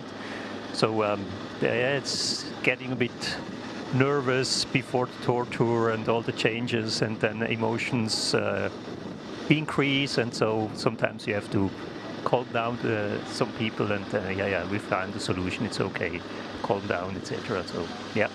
Now we see lots of different nationalities who are racing here at the TORTOUR, whether they're taking on the 6-person team, the charity teams that we have been seeing, or whether they're taking on the 1,000-kilometre TORTOUR, the 500-kilometre, the 250, whatever it might be. So many different nationalities, people coming from all around the world. If someone is watching now, what would you tell them about the TORTOUR, why they should come and ride or race the TORTOUR? Yeah, you gave the answer right before. So it's a wonderful country. It's a sensational event. So it's really emotional. With a team, you grow together. So it's a lifetime experience, and that's the reason why so many riders are coming back year by year by year. I've seen a Facebook post this morning from a guy, Stefan from Zurich. He has posted that's the 11th time TORTOUR, and that's it. It's really a journey, a lifetime experience, and just fun. Also a bit painful, but fun. I guess it's a challenge. We spoke about it already at the start of our chat, how to push your body to limits that you didn't know you had, and proving how hard you can push yourself physically and mentally. There must be so many things, or a few things, that when you take on the TORTOUR for the first time, the next time around, you must think to yourself, okay, well, I'm not going to do that. I need to change that. I want to do this. Now I have that experience. I can be better at the TORTOUR because I've got that prior experience. What kind of things did you learn after your first race? After the first one, also a lot, because so we had a very detailed planning, but it goes never like you have planned. So you have to be flexible and you can think about a lot. And we have organized too much in the beginning, so you don't have to. You need a car, you need a supporter team, they have to be ready for 30, 40, 50 hours, whatever, but then go and try it, and everything else will fall into come. place. Yeah. Absolutely. Yeah. You must have seen things change exponentially from the first time that you were here at TORTOUR, and how the event has grown, and year upon year gotten bigger, more participation, various different nationalities, as I mentioned. That must also be something that you can look on and think, I'm very proud of this, to see where the TORTOUR has now gotten to. Absolutely. So it's a difference. So in the beginning, if I'm right, it was 2009, the first one. Yeah. And I don't know how many teams there were, but it was very small. It wasn't here in the IWC arena. It was in Neuhausen, where the prologue was, in a small hall now since years. We talk about 1,000 people in the IWC arena, etc. And so that's great, and that's an effort, a team effort of the whole organization committee with the people behind, the volunteers, etc. Because as I said before, so this event couldn't survive with all the volunteers. It wouldn't be possible, and that's really great. Are a lot of the volunteers from Schaffhausen, or are they from all over Zurich, or is this very much a, if you're a volunteer, they generally come back year after year? Yeah, I think so. Really? Most of them. Wow. Yeah. In the beginning, or also the years later, a lot of them were from Schaffhausen. We also had teams from Schaffhausen. They traveled by car to the canton of Valais for a time station, stayed there for 15-20 hours, and then they drove back because they said it's such a great event, and we want to support this event, and it makes a lot of fun to be there, etc. And so, and it's the same also, a lot of volunteers from Zurich or Basel, Baden, wherever they are, and we also had teams from cycling clubs in the region of Lake of Geneva. They had a time station, they supported us. We've never met them in person, but they are a fan of this event, and they said, we will support this. It's a cool thing. That's really cool. That is really special, actually, because so many events couldn't go ahead without volunteers, and the fact that you don't know them personally, never met them in person, yet people are willing to help and offer up their services, their time, that's incredible. It is, but also the Tortour is special. Yeah, it is. There is no other event riding around Switzerland. Yeah. Also, if we don't follow the border in detail, but yeah, it's definitely. Yeah, it's incredible, incredible. When are we going to see you back on the bike and racing at TORTOUR? At 5 o'clock, because my oldest son, told me I have 2 highlights in August. Yeah. It's my birthday. When's your birthday? Birthday of my son. Okay. On 20th. Okay, very happy birthday to your son. Yeah, thank you. What is that? 6 days away? Yeah, something like that. Yeah. And the other highlight is riding the Tortour with you. And so I have to ride today at 5 o'clock, but we only do 1 round today at 5 because tomorrow morning he has a mountain bike race. Oh wow! And it's a cup, 4 or 5 races, and he said I have to ride this bike race tomorrow morning, and then we come back at lunchtime, and then we do 2 or 3 rounds again. Brilliant. For the Tour. Brilliant, brilliant. So a jam-packed weekend of cycling with your son and racing tomorrow for him. The bike is special, isn't it? It is, and I'm really proud and really happy, and so can't be better when your son comes to you and says, I want to ride the Tortour with you. There's nothing better you can have. Very, very incredible. I mean, that's really heartwarming, actually. How old's your son? Getting 15 now. 15, so coming up 16. The first Tortour was with 11. Oh, no, wow. getting Coming up, 15. so 14 now, coming up 15. Yeah, so the first one at 11 years of age, and that's incredible. I think Matt Stevens and I spoke about how accessible the bike is. Doesn't matter how much you've ridden, at whatever level you've ridden. It's for everybody, isn't it? And that's a prime example. Doesn't matter the age or what your background is. You're able to do the Tortour. Yeah, because everybody has a different goal. So some of the riders have the goal to win the race, and some of them says we want to ride 2 or 3 rounds, 2 or 3 50k rounds at Tortour myself. Whatever it is, set your own goal and have fun, enjoy it. Yeah, I mean, you only have to look down at the roster of the teams here. Olympic champions, you've got world champions, not just in cycling itself, but also in triathlon. We've got Jan Matiska, who is the world champion in CrossFit. We've got Olympians in skiing, in downhill, in cross country. Rowers as well, former under-23 world champion rower in Brennan Wirtz. It just shows that it doesn't matter your background and what you've done in the past. Everybody can be here. Absolutely. And challenge. And it's for everybody a challenge. Yeah. If you ride as fast as you can or a bit faster, then it's a challenge.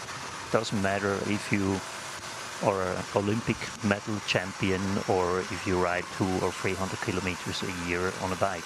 Doesn't matter. Fantastic. That's a cool thing. It's very cool. It's a special sport, very special tool to be able to use it as something to race on, to commute, for recreational purposes, whatever it might be. It's such a special sport indeed.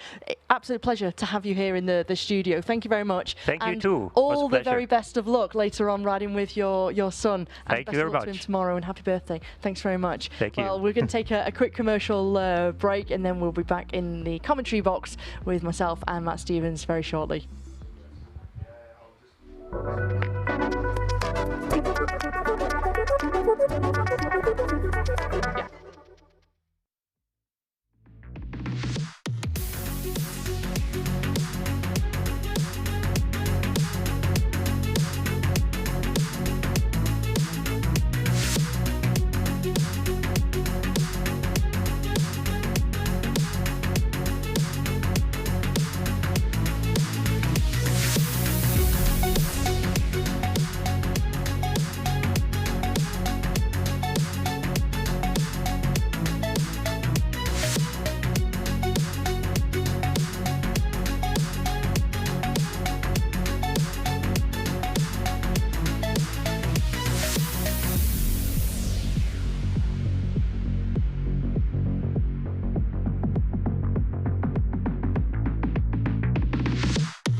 Hallo zusammen, ich wünsche allen Tortur-Teilnehmern eine großartige Tortur 2026.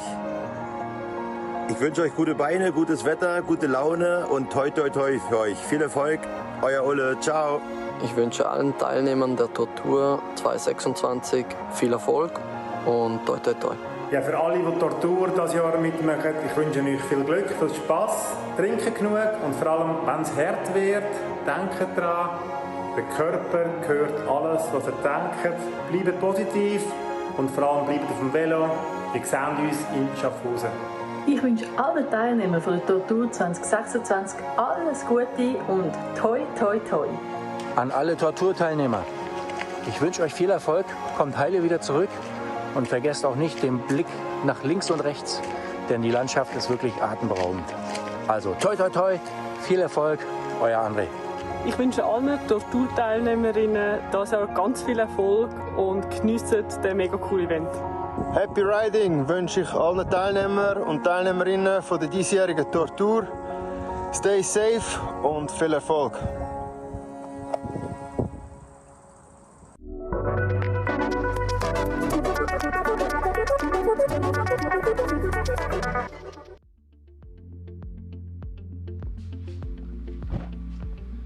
Well, welcome back from some very esteemed guests there. Andre Greipel we had, and also several other superstars of the sport promoting the TORTOUR, and I'm here with Manuela Kuhn. Manuela, you're a bit of a legend in the TORTOUR family, I think it's fair to say.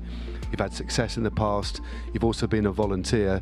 So let's go back in time, and can you tell us a little bit about your original involvement in the TORTOUR? Yeah, absolutely, it was a pleasure. So,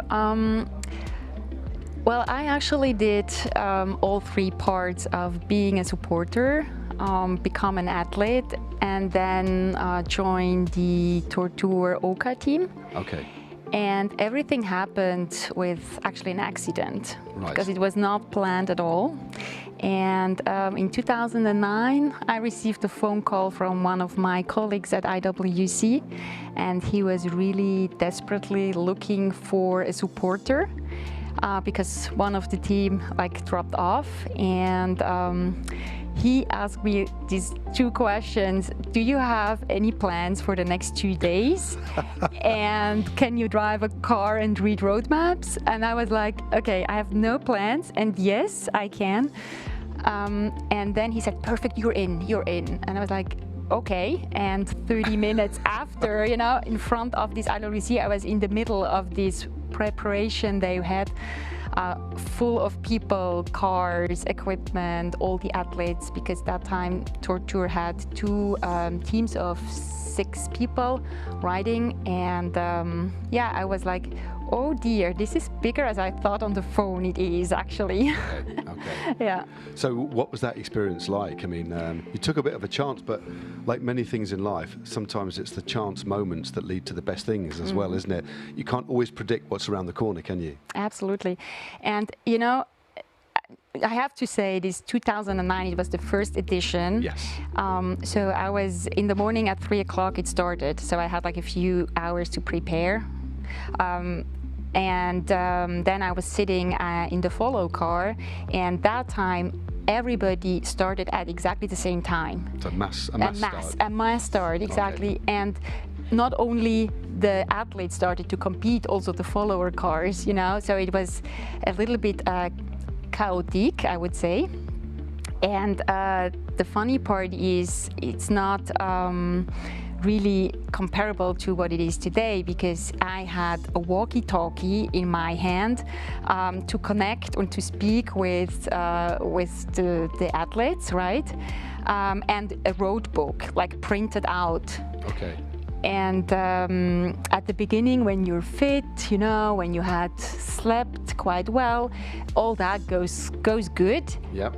But after time, you really see okay, this is really chaotic, and nothing was planned or came out as planned, I think. Okay.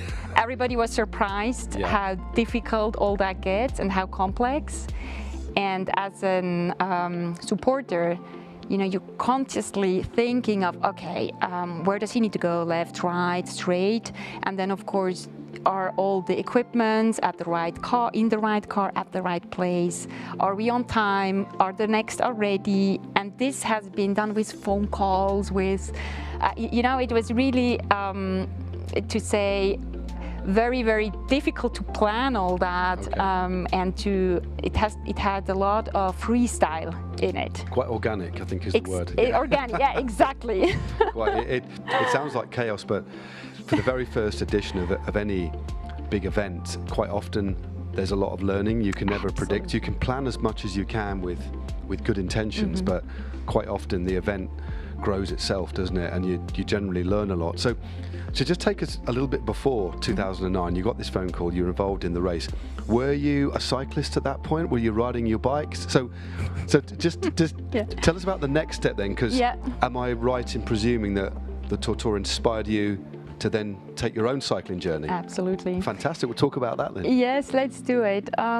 So I wasn't a cyclist. I didn't do any endurance sports. I'm a tennis player. Okay. But the funny thing is, after really maybe 15 minutes in that car, I knew already, wow, that's cool. Yeah. That's really cool. I want to do that as well. And I'm super happy that I also had all this experience as a supporter, because it was way, way, way more, not dramatic, but it was more difficult than riding the bike. Sure. Quite stressful. More stressful. You feel more responsible, I guess, don't you? Yeah. Exactly. And then the first thing I did after the TORTOUR is I bought a road bike. Okay. What bike did you buy? It was a Canyon. Okay. Yeah, a simple one. I thought, well, let's try out first. And it really hooked me. Yeah, it really hooked me, and I decided then, okay, you know what? Let's try to do that TORTOUR as well. Okay. And I put together 5 other girls, and we did a girls team, and that was fun. But you know, and that's the thing, when you're an athlete, you want to push yourself and you want to see how far can you go. Okay. And that was also for me a very nice learning that TORTOUR gave me, actually, to really see I'm very, very, very much competitive. So what is the limit? Okay. Yeah. And that was actually the start of the journey to really see, okay, what is possible? Is it possible to finish it in a very good time? Is it possible in a team of 4 to maybe do a podest? Yeah. And then is it possible to win this in a team of 2? And yeah, we found out, and it was possible in 2012. Because you ultimately went on to win, didn't Yes, you? I mean, exactly. What a journey, just in 3 years' time, from not being a cyclist, receiving a random phone call, helping somebody out on something you didn't even know about, getting involved and being inspired by these riders. That really does show you not just the power of sport, but the power of cycling itself and the power of this event, doesn't it? Yeah. Because as well as the various personal journeys and the charities that are benefiting from the money raised as well, to inspire people like yourself to ride is that's amazing, isn't it? It's something we don't often talk about, but your example is a wonderful one. And I really think, you know, I mean, now looking back, what the TORTOUR has gave me, I mean, this is really insane, because it's not just what you learn about yourself, it's also with who you're doing it, and also the way to the event by itself, because it's not only these 2 days, it's much, much more. It's actually a full year, you know, because IWC was one of the main sponsors. Yeah. At that time, and that's why a lot of the employees actually started to cycle. Okay. And we had such a cool community in that company, you know, and I mean, I think I know every way from Winterthur to Schaffhausen, because I lived on all the roads. Exactly. I think every single road I know, and yeah, but as I said, it's something really, really powerful to, you know, it gives you so much back. So just talk a little bit about this journey, because you say you played tennis, so I'd imagine at quite a good level. But then, I mean, clearly you have something in your brain. I know you're an entrepreneur as well, but when you've seen something that you like and enjoy, you immediately wanted to challenge yourself. So from 2009, from deciding to ride, you bought the bike. How did you start to build your fitness to ultimately win the 2-person event in 3 years later? That's that's a very expedited journey, a very fast journey to success. So you must have thrown yourself in and found this new love for cycling. Yes, I did. And you know, I actually remember when I bought my bike, I took it by train, because I thought, okay, you don't need to take the shower, so you cycle back. Sure. I had to call my boyfriend after a few kilometers, because I said, I can't anymore. I was maybe half, you know, Schaffhausen Winterthur, and it's really not that many kilometers, but my back, I mean, I was like, okay, what am I doing here? No, somebody else can have the bike. But then, you know, I was like, no, come on. I mean, if others can do it, you can do it as well. So it took me a little bit of time to get into it.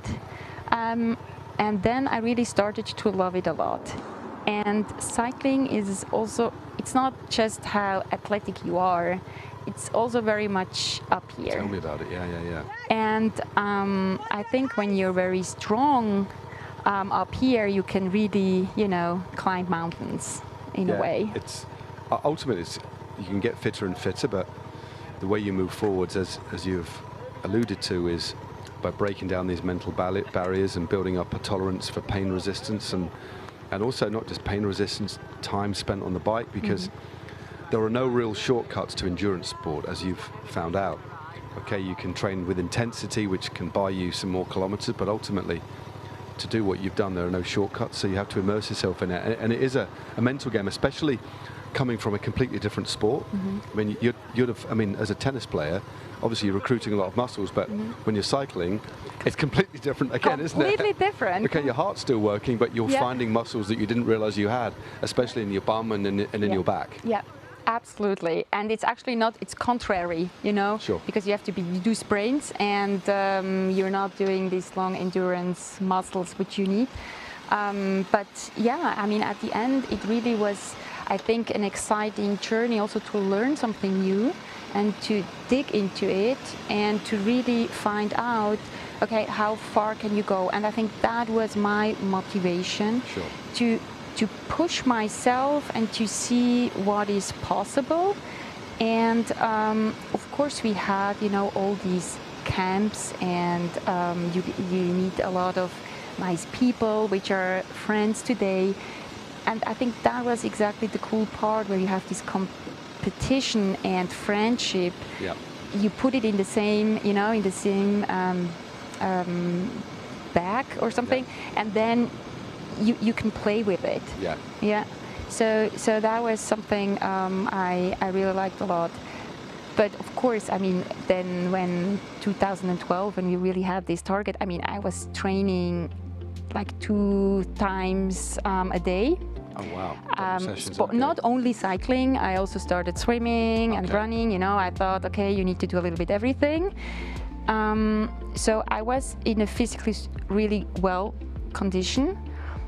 But still, I mean, it showed me maybe one example when I always had difficulties with nutrition, like while I'm cycling, to eat. So I switched to liquid edition nutrition. And, you know, I did this mistake after half of the race that I mean, I started to take the recovery shakes with milk, with real milk. Okay. So my stomach, like, it didn't work out. No, I can imagine. Exactly, I became like really sick, and I had to throw up. And in that moment, you know, when like you feel like how all your energy and everything leaves your body, and you're just there, and you feel like, okay, I can't continue this race.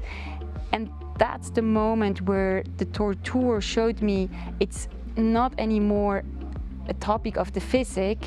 Now it really became a topic of my mind. Yeah, of course. And that's something. And I think the supporter team made an immense role, or played an immense role there, because, you know, they know exactly what they have to tell me, how they have to treat me, because we had 2 supporters who are also cyclists.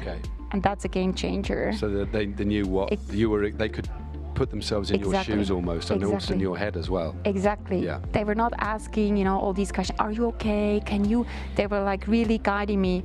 Okay, take this bread now into your mouth, white bread.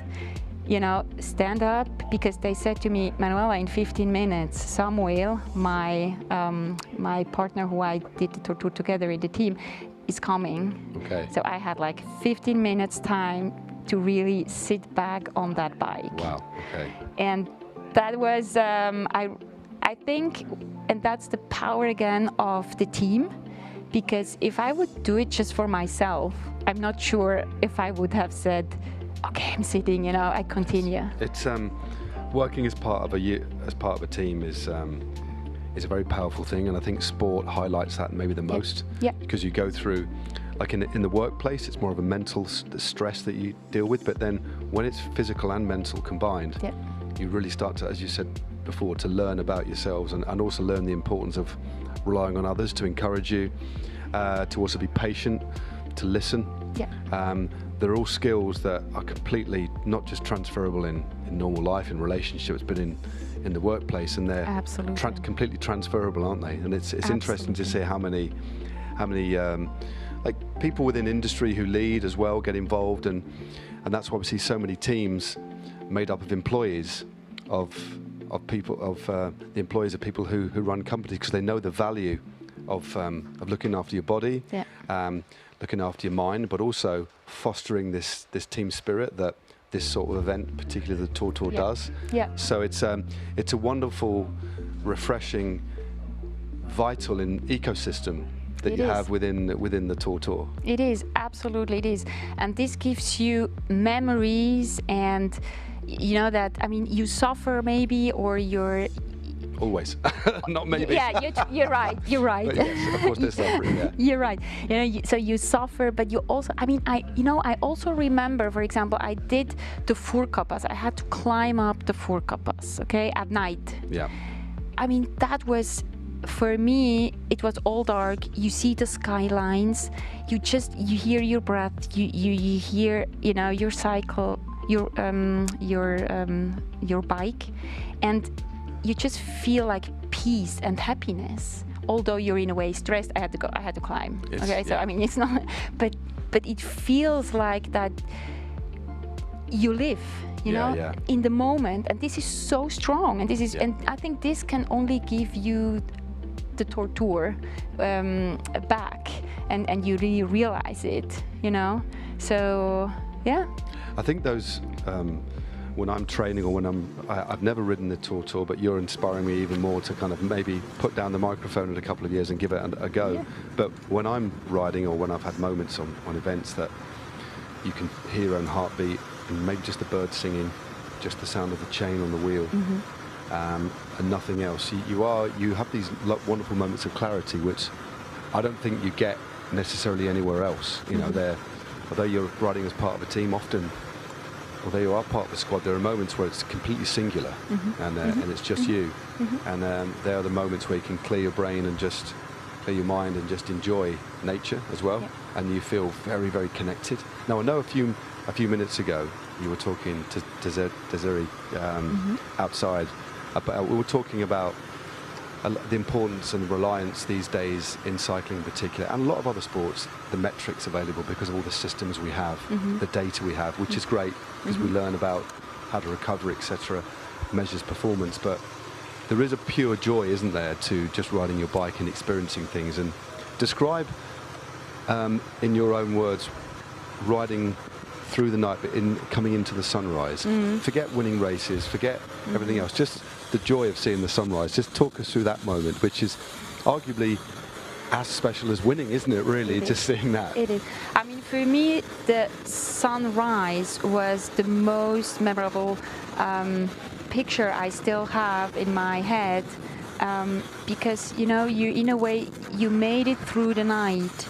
And especially when I had in 2012, you know, this where I had to throw up and stuff, that was so powerful when the sun rise, and you know you made it in a way, you know, and you're actually there, and this gives you even more, the motivation comes back.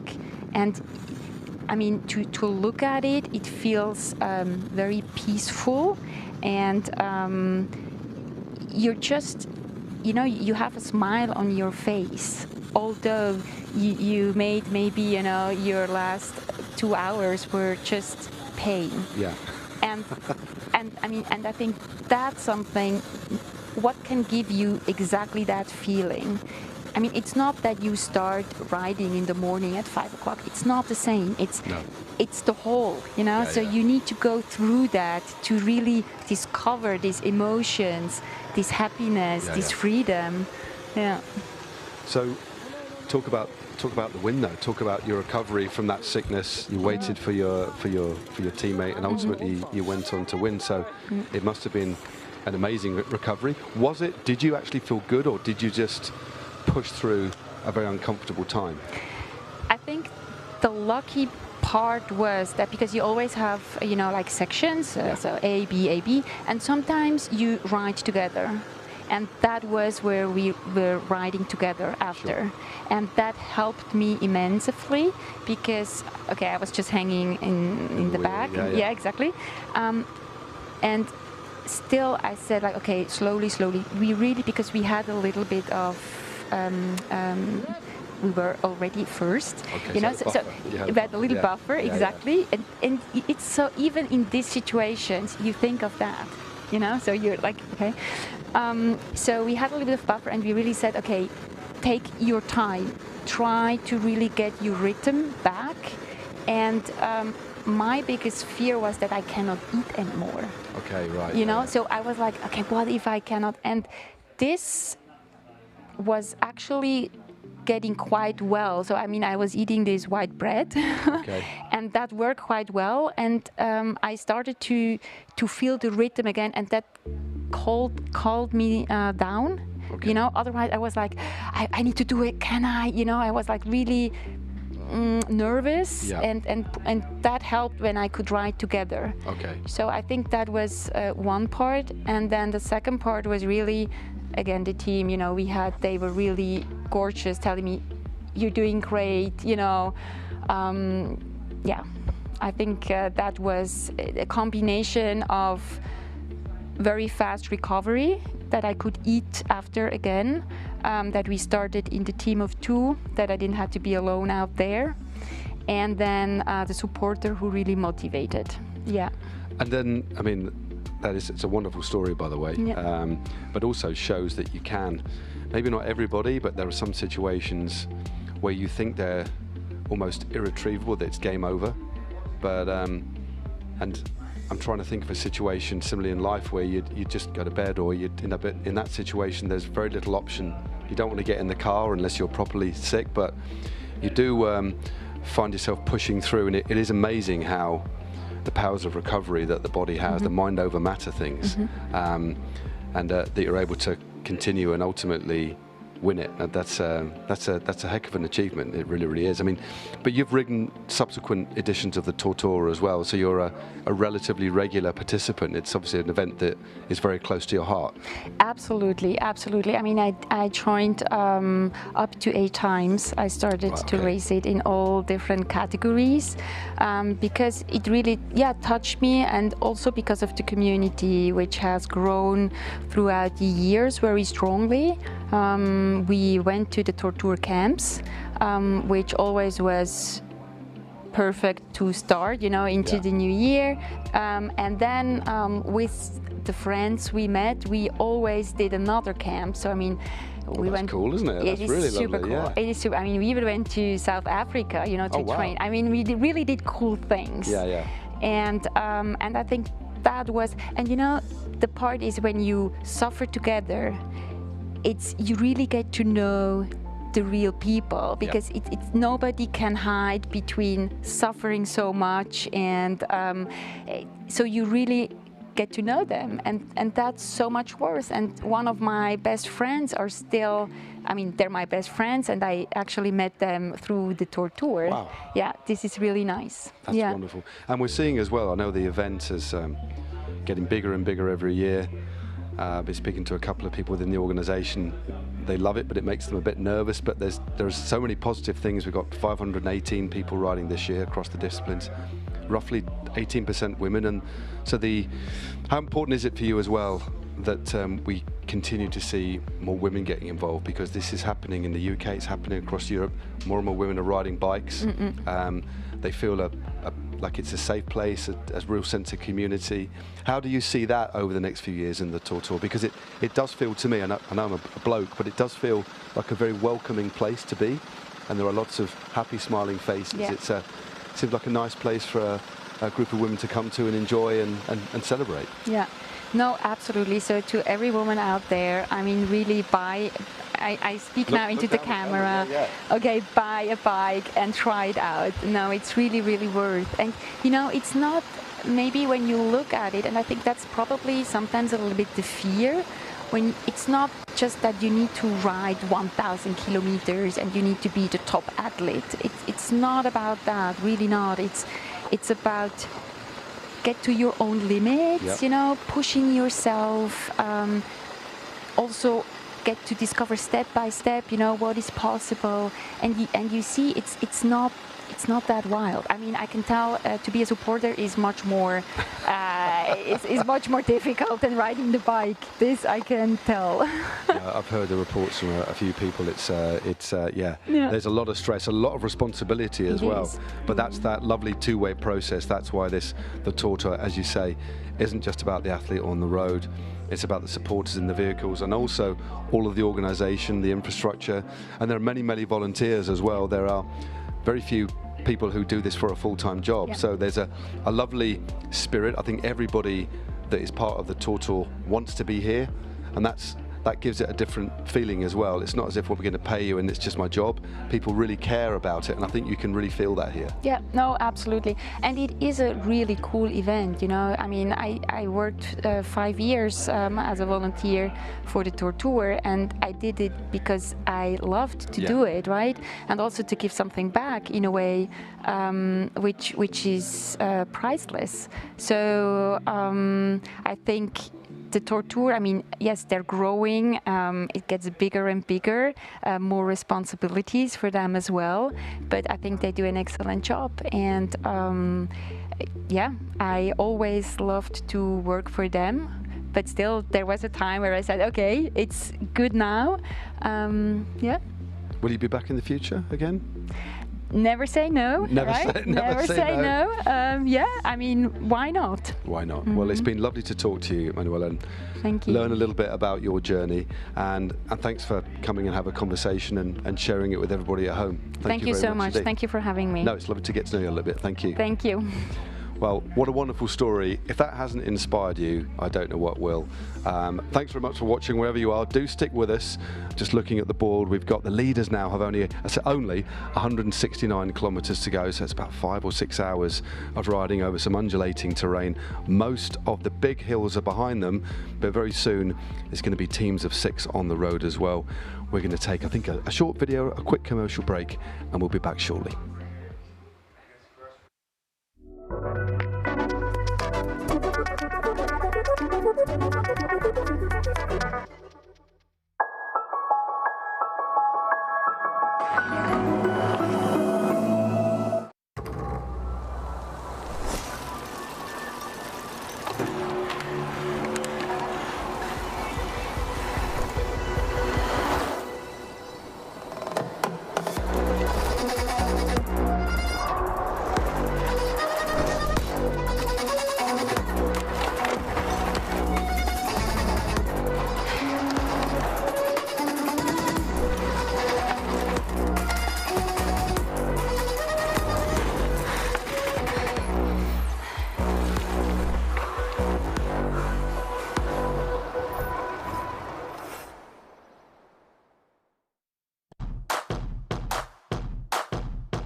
I was first riding the bike and then afterwards skiing probably. So I started with quite young age. I did a lot of sports, alpine skiing, play football, and also a little bit cycling. And cross-country skiing came a little bit later. So, and also during the career, riding a bike is always a part of the summer training, especially in the spring months to build endurance. So I was always riding a little bit, but not like racing too much. Yeah. When I go cycling, it's mostly, or also during my career, it was mostly an easy ride for easy trainings, and like the hard sessions I did on the skis or roller skis or running. So cycling for me was always just like enjoy and do a long ride. So, and also to enjoy the landscape. As a team, I think we have to find a good speed and not too overpace for somebody, and that would also be I think a challenge. Yeah, we have now two men and 4 girls in the team, and now we have to find a good mix. And but it was really nice to be here and to the ride, and also to get to know some new people with the same passion. Of course, that's a lot of same like things. It's an endurance sport. So I I can take this experience. I know my body and I know how much I can push, where I have to break down a little bit, and of course it's longer time, but cross country is maybe a little bit more intense and shorter, but at the end every experience in a sport you can bring in, and it helps sure a lot. Yeah. Probably, yeah, we are used to it. It's the mentality and the head. It's always very important, and it's not only about, especially in high performance sports, they're all very close with the fitness. So it's at the end it's a lot of the mindset and the head which decide who will win, and so I think we're really used to it, and also to be positive and to push each other. Otherwise, maybe you hear sometimes, oh no, I'm I'm tired, I don't want anymore. But I think it's about training, and we are all used to do longer rides, and so I think it will work well in the race. Yeah.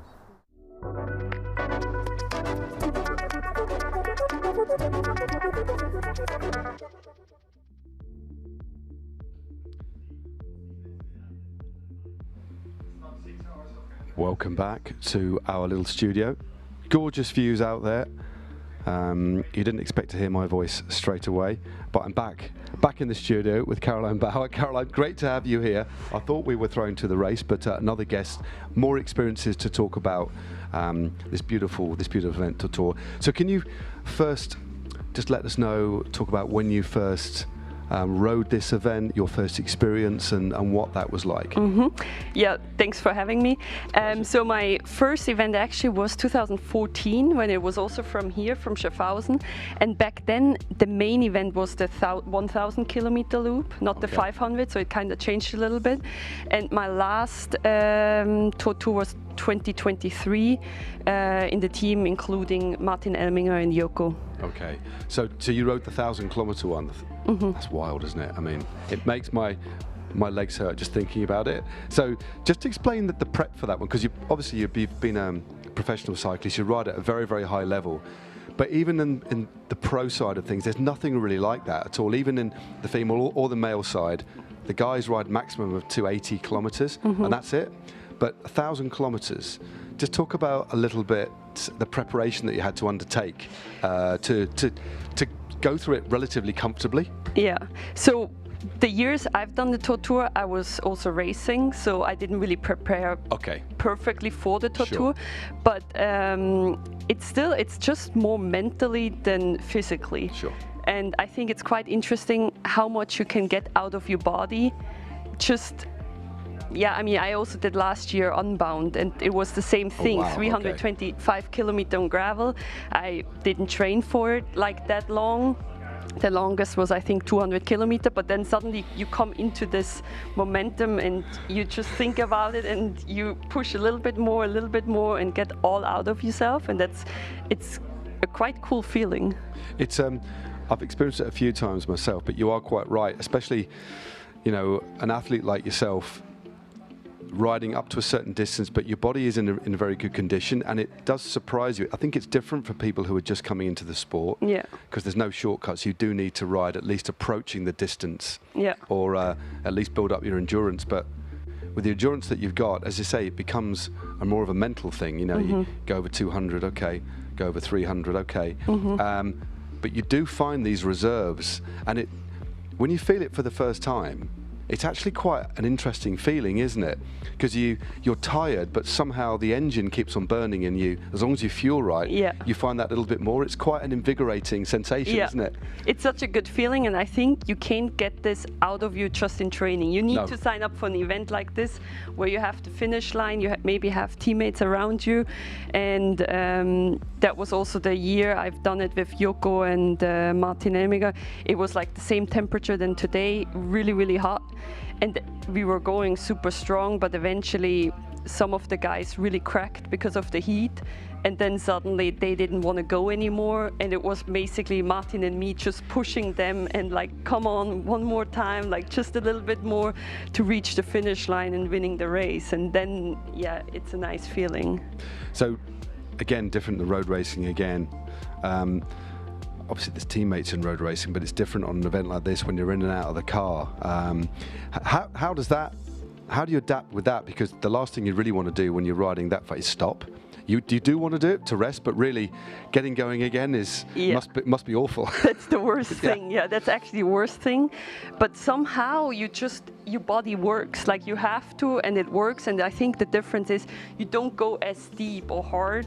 Yeah. Like you don't do sprints or something like this, so that makes it kind of better. Yeah. Or more comfortable to go back on the bike. It's more of a diesel sort of effort, isn't it? Yeah. A long, slow. So it's more of the effort that they do in a triathlon, isn't it? More of a quite linear. Exactly. Because if you do some explosive efforts, you're going to pay for it. You're not going to last. So it's a different sort of effort entirely. What about fueling, especially for the 1,000-kilometre one? Even factoring in the brakes, did you find it hard to take on that amount, or were you pretty well adapted just through being a professional cyclist anyway? Yeah, and we actually ate quite normal because the time on the bike is often just like around 2 hours.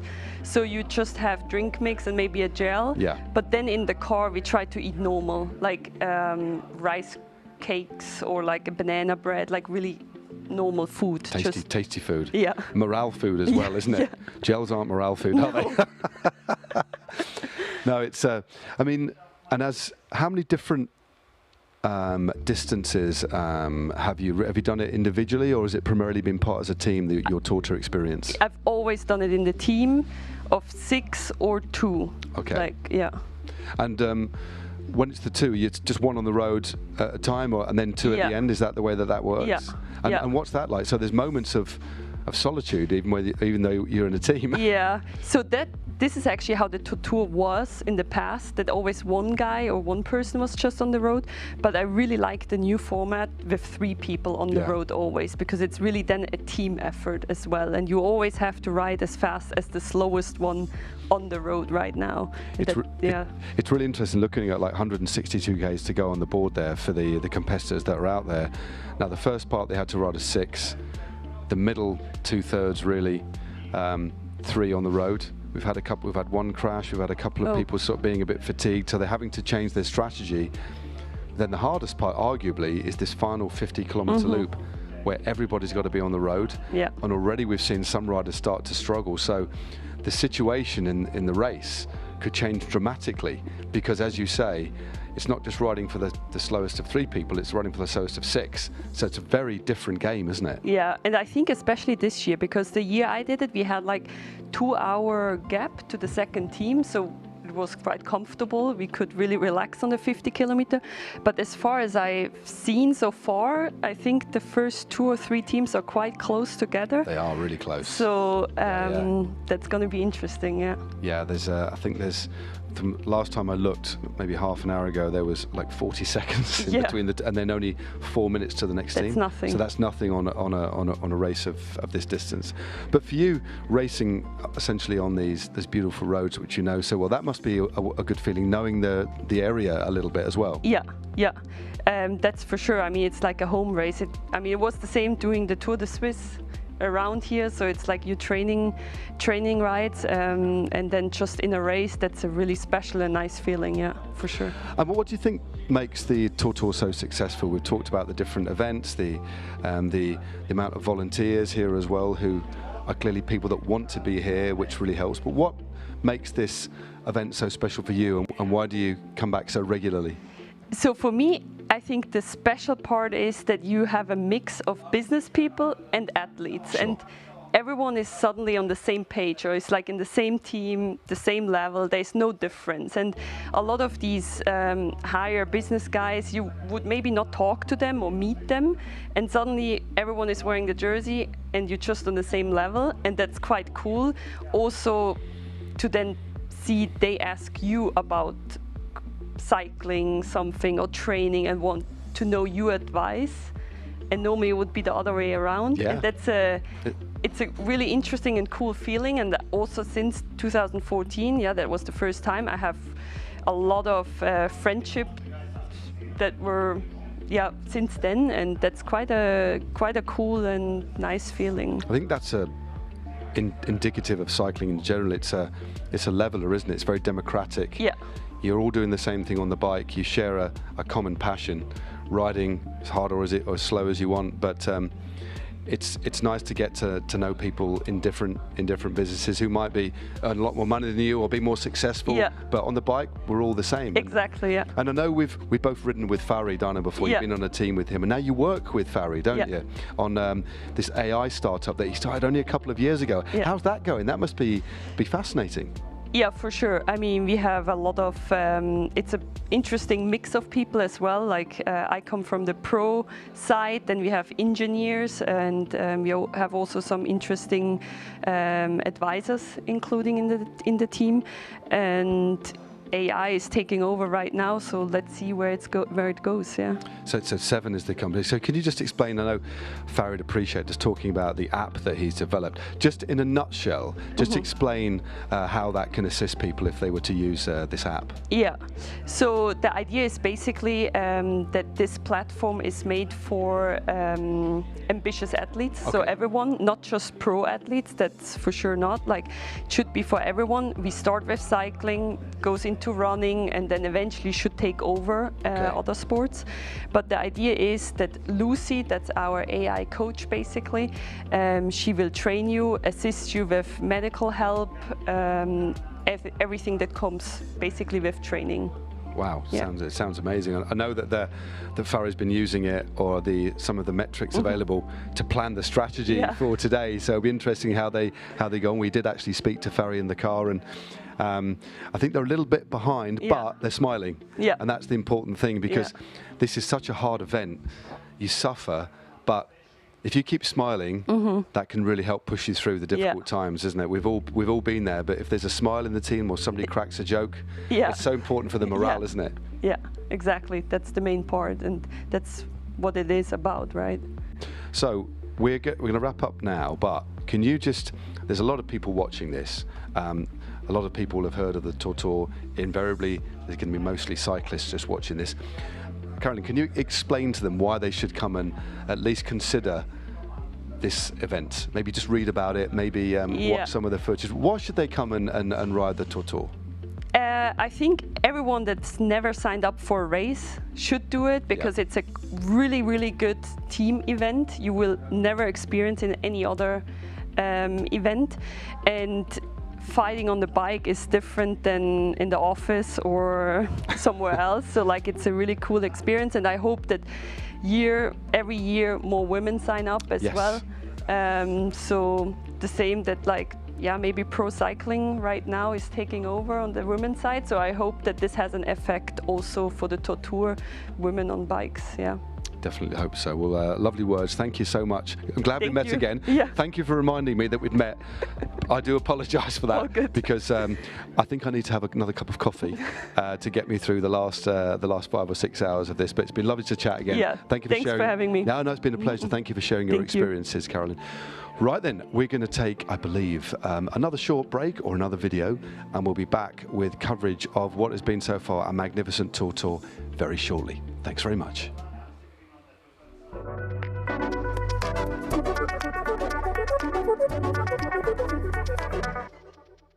My name is Marco Balogh. I did the first TORTOUR in 2009 and won it. It's a long time ago, so I try to remember. It was similar, I mean, the distance was the same, 1,010 kilometers, probably around 35 hours, 36 hours.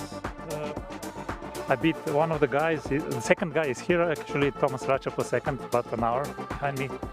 There was also a famous Swiss guy, Danny Wies, but he didn't manage to finish. He had some health problems.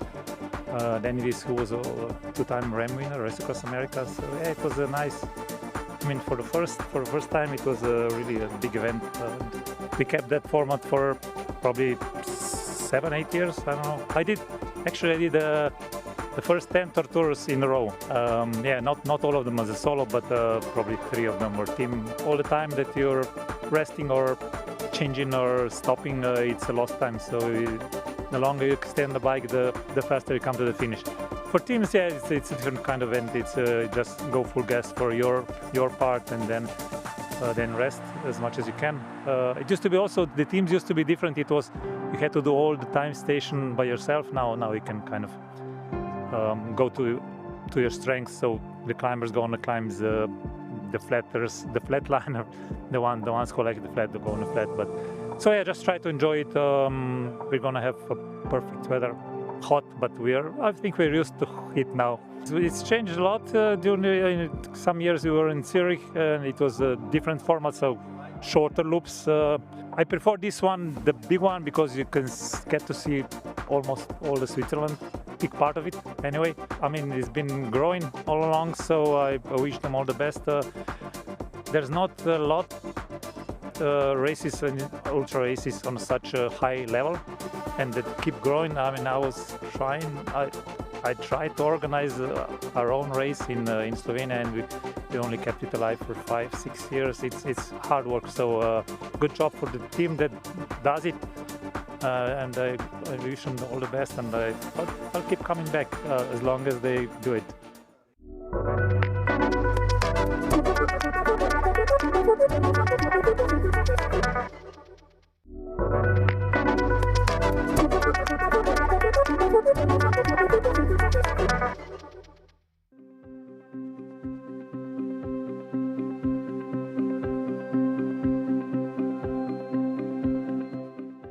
Oh, I have no emotions at the moment. I'm not awake yet, but I feel very ready. Very ready. I'm ready for this day. I think the hardest part is done. Waking up at 2 a.m. It's pretty hard. So yeah, just looking forward to it. A bit nervous, but yeah, it's a long day ahead. Yeah, it's quite early in the morning, but the feeling is okay. It's really nice outside at the moment, not too warm. So yeah, I'm looking forward, but still a little bit nervous. It will be a long day, so yeah, shaky feeling, but but I'm also excited to just come on the bike and just start, because when you always have something ahead, you're super nervous, and when you just go, it's better. I got changed in the last moment, like 2 weeks ago. I got the call, but I was training for my own championships at home, so I'm really good prepared, and I think I can help them a lot. Quite excited. Through the night, always really special and really cool to make some meters in the cold air and to get the legs flowing. And then it's going to be hot soon, so we enjoy the darkness and the coldness as much as possible. Slightly nervous. It's going to be a very long day. It's going to be very hot as well. I think the last few hours are going to be super tough. But yeah, I think looking forward to getting as many kilometers as we can done while it's still cool and dark. 2 weeks ago I did Norseman triathlon, which is one of the world's hardest triathlons, and yeah, that was less than 2 weeks ago now. I'm still a bit tired, but hopefully I'll be okay. Yeah. All the best, Alistair. Good luck.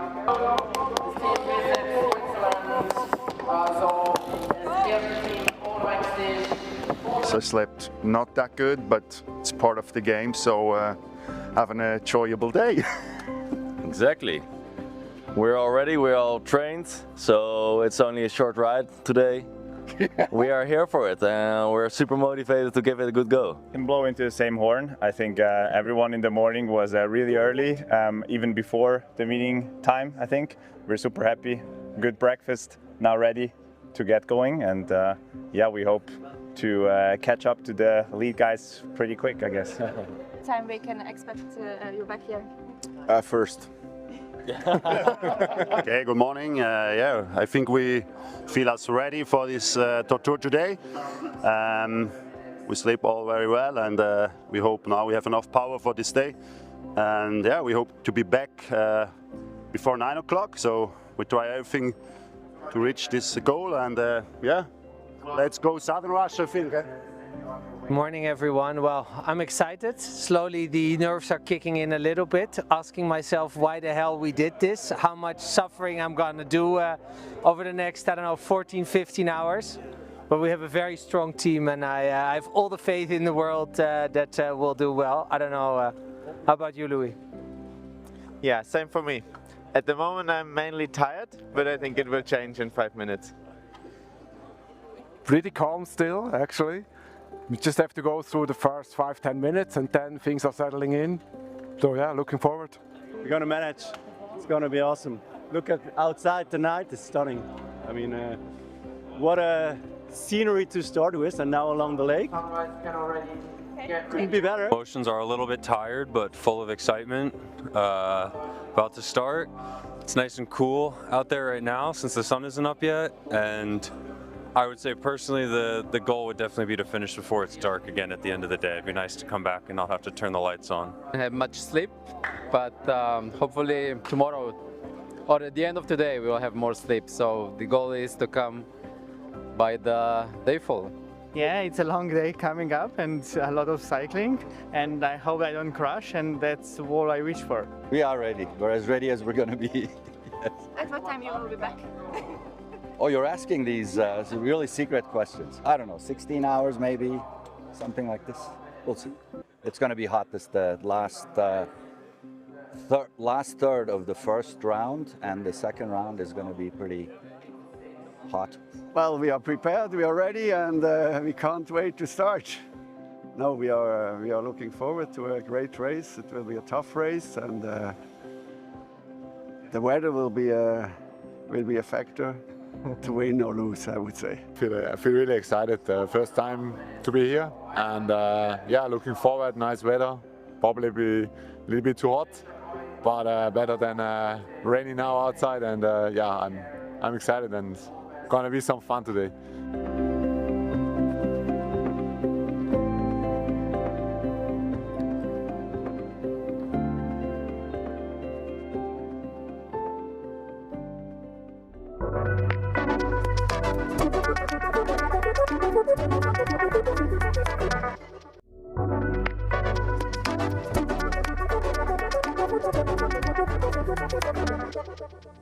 The TORTOUR is actually a charity event, so we want to collect as much as possible money for people who can need it, also for infrastructure in Africa, and that's why we collect money. We have 3 partners who collect money. That's Skipstone, who has also a team.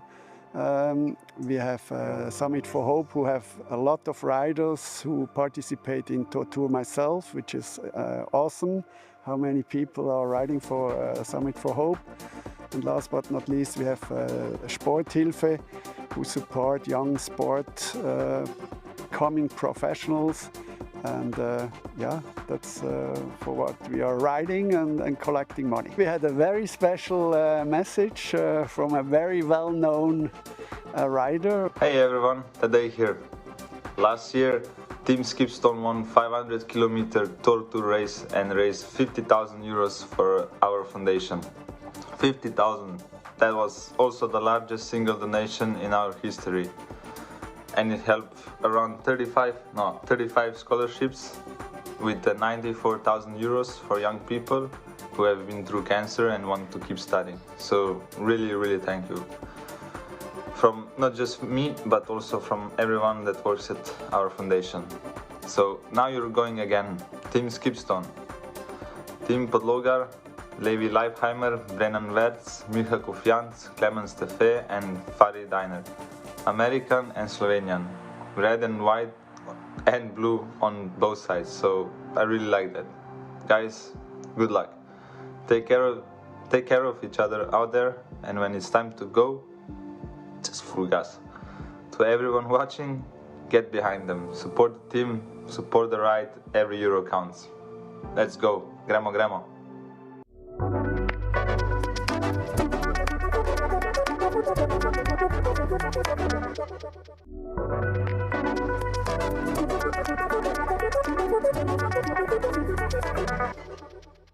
Hallo zusammen, ich wünsche allen TORTOUR-Teilnehmern eine großartige TORTOUR 2026. Ich wünsche euch gute Beine, gutes Wetter, gute Laune und toi toi toi für euch. Viel Erfolg, euer Ulle, ciao. Ich wünsche allen Teilnehmern der TORTOUR 2026 viel Erfolg und toi toi toi. Ja, für alle, die TORTOUR dieses Jahr mitmachen, ich wünsche euch viel Glück, viel Spass, trinken genug und vor allem, wenn es hart wird, denkt daran, der Körper gehört alles, was er denkt. Bleibt positiv und vor allem bleibt auf dem Velo. Wir sehen uns in Schaffhausen. Ich wünsche allen Teilnehmern von der TORTOUR 2026 alles Gute und toi toi toi. An alle TORTOUR-Teilnehmer, ich wünsche euch viel Erfolg, kommt heile wieder zurück Und vergesst auch nicht den Blick nach links und rechts, denn die Landschaft ist wirklich atemberaubend. Also toi toi toi, viel Erfolg, euer André. Ich wünsche allen Tortour-Teilnehmerinnen dieses Jahr ganz viel Erfolg und geniessen den mega coolen Event. Happy Riding wünsche ich allen Teilnehmern und Teilnehmerinnen von der diesjährigen Tortour. Stay safe und viel Erfolg.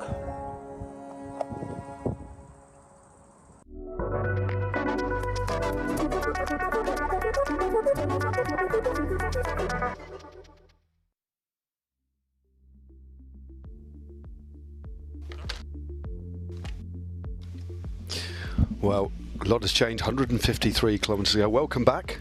Hope you enjoyed those couple of interviews with Manuela, her great story, and then with Caroline as well.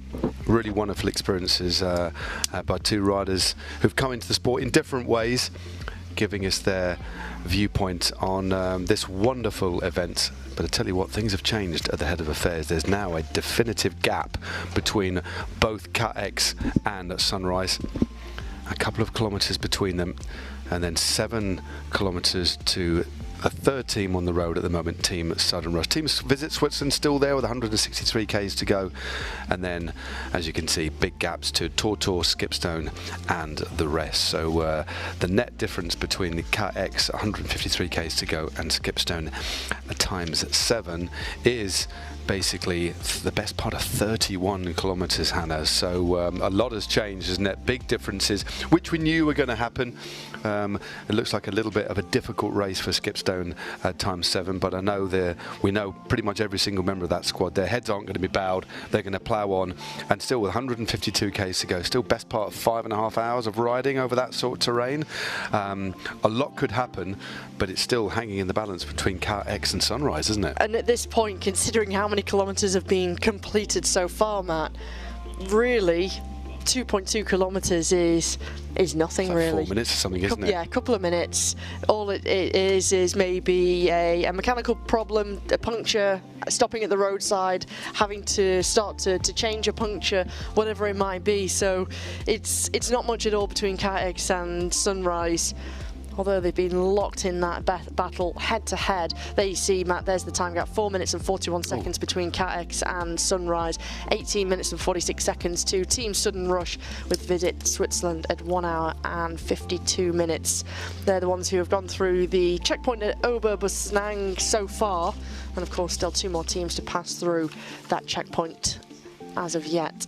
Indeed. I'll just remind you of the composition of Team KX. We've got Oliver Zimmerli, Yamato Adaki, Raymond Fanger, Jan Matiaska, Ida Schelling, one of the, well, only retired very, very recently, still a very, very strong ex-pro, and Dario Riget. We heard from them inside their team bus. They're all very positive, and they looked, like you said, very, very fresh indeed, and clearly that's starting to show here, isn't it?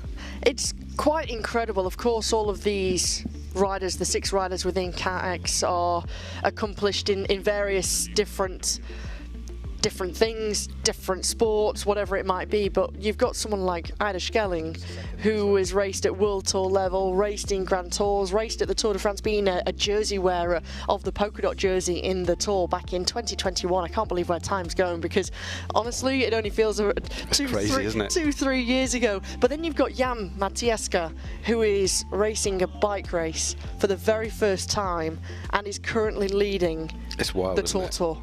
That's so incredible. the difference in the team in terms of their experience on 2 wheels is vastly different, but at the same time it shows that fitness level, that mental aspect, which we know Matieska has an incredible mental strength. Yeah, he's flying. I mean, I'm super impressed. We talked about the teams riding to maybe the most inexperienced rider, the weakest rider. I don't like to use that word, but they are doing an incredible job at the moment. Now, one of the teams that we both know very, very well, Skipstone X7, times 7, are about 25 minutes behind. They're the best part of 30 k's behind at the moment, but we are going to throw to them now just to see how they're getting on. The thing about the TORTOUR, although it is a competition, it's an experience, isn't it? Yeah. It's a big adventure. That's the best way to look at it. They've got Farry Diner, who we know very well indeed. He was the architect of their strategy using his 7 system of AI. I was speaking to Caroline Burr earlier on, the ex-professional. She actually works for Farry as part of the athlete development side of things, so it's really interesting. Didn't give me too many secrets away.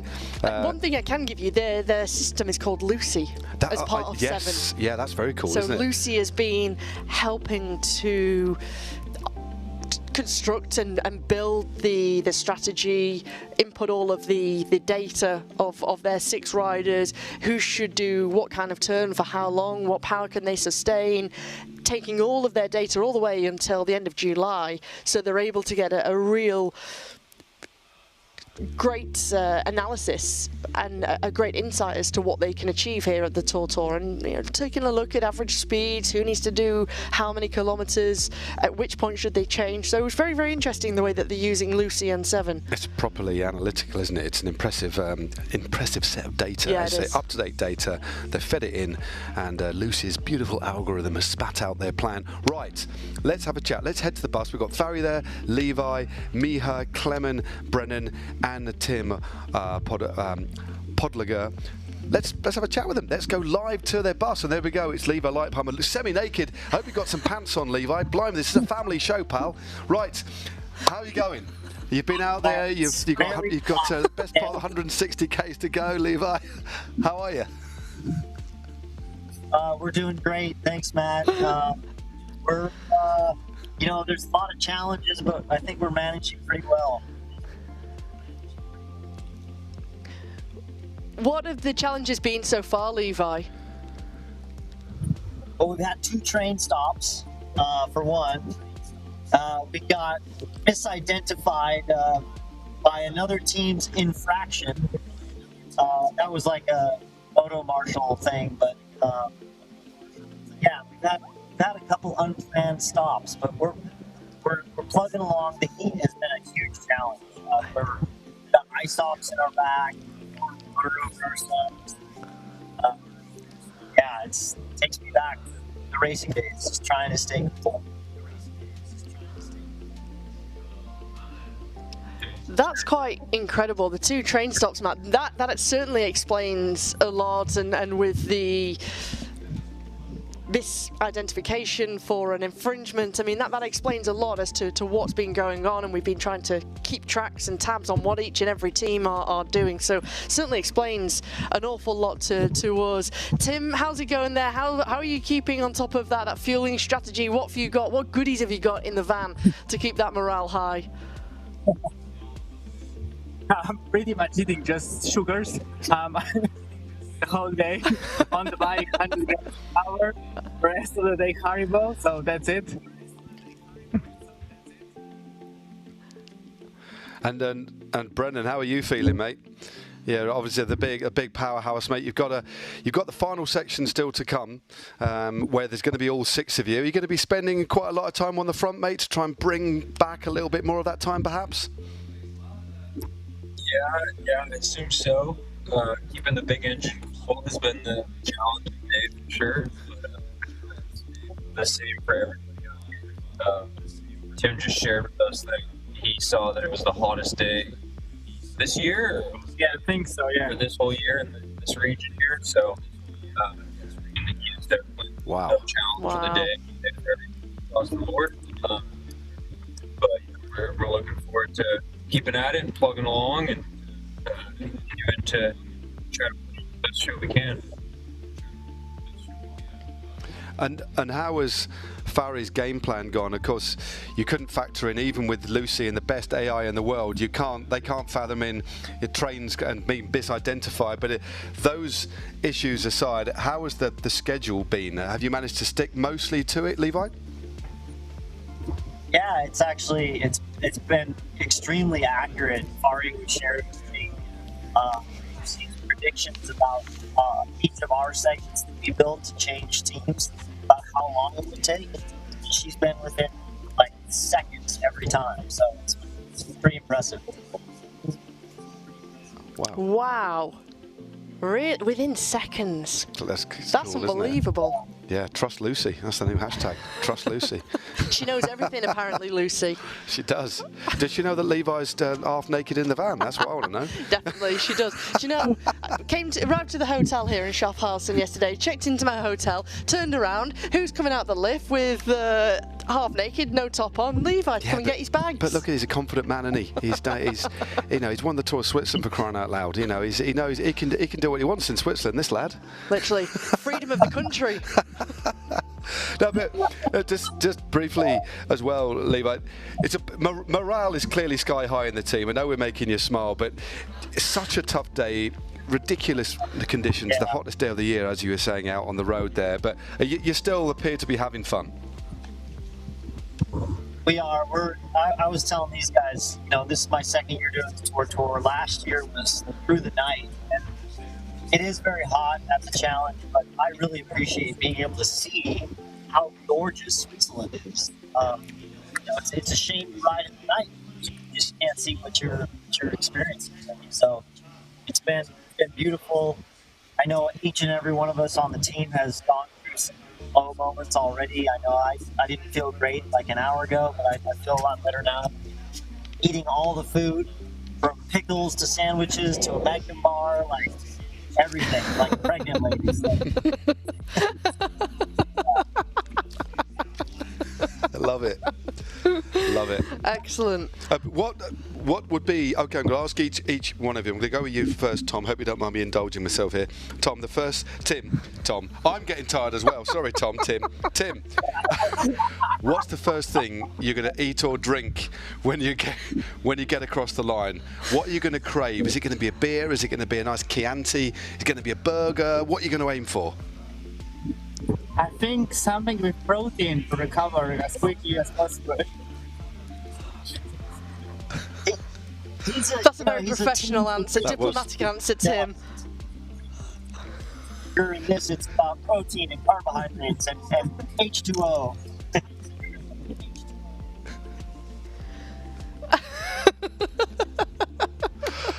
So, Brennan, what's going to be your drink and bit of food of choice, mate? Maybe a packet of Pringles, a Mars bar, I don't know. What are you thinking about, mate? Yeah, definitely something salty after all the sugar. Bag of chips. Something cold, I mean, slushy, something like that, a smoothie. Just had some ice cream bars, stop at the gas station to get some ice, or just take any kind of candy, or something out. That going the whole day. Nice. Nice one. And finally then, to you, Levi, I can see it's almost in your mind's eye. I can see you've got a picture of the food in your head. Just share with us what's the big giant carrot dangling on the finish line, food and drink wise, for you, man? No, I'm thinking like something, some traditional Swiss fare, roasty or something. Like, do you have any suggestions for that? Ooh, Rosti would be great. Ooh, and a big stein of beer of Pilsner and a Rosti, maybe with a sausage on top of it, mate. Something like that. Yeah, definitely. Yeah, a bit of bratwurst. Yeah. Sounds good. Delicious. I feel like it's a bit too hot for a raclette or something like that, you know?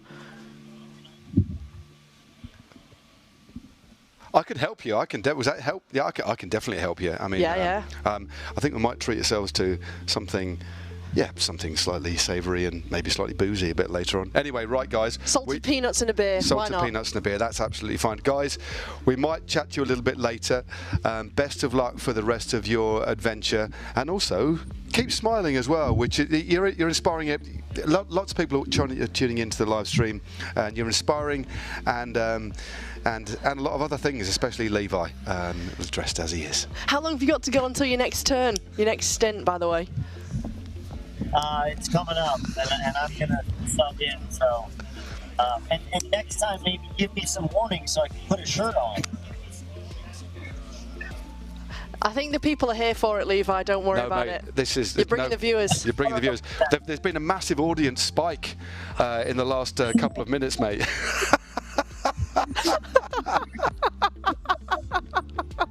See you later, guys. See you guys. Enjoy your next stint, Levi. Thanks, Brennan. Thanks, Tim. Yeah, bye. Oh, brilliant stuff. Well, that was my favourite interview of the day. Absolutely, by far. That certainly let sort of 10 kilometres pass by quite quickly, didn't it? But it's you know, we're into the final phase of the day now, aren't we? Yeah. Still a fair distance to go. I think they're about 30 k's behind our leaders. They've still got about 160 odd k's, about 100 miles still to go. But they're looking good. Plenty of daylight still there, and they've still got some big engines on the subs bench, haven't they, as well? They've got Fari out there at the moment with Miha and also Clem, and they're out on the road. But the bigger engines are Levi, Brennan and Tim, not Tom. It's definitely Tim, but as you can see, that's where they are on course at the moment, tightly clustered. But it's not flat though, although we've gone over the biggest climbs of the day there, Hannah. They're thankfully behind us. This is really punchy, difficult terrain, isn't it? It is, and so many different adversities, things that have happened, challenges that you've had to overcome, endure, also with drops in the physical ability at the moment. As Levi Leipheimer said, you know, this is a rider who has raced at the very top level of the sport in cycling, raced in the Tour de France, raced in the Vuelta a España, won the Tour de Suisse, the Amgen Tour of California too. This is somebody who even the very best can have dips or bad moments during a race, and I think it's really nice to see or to hear those honest moments.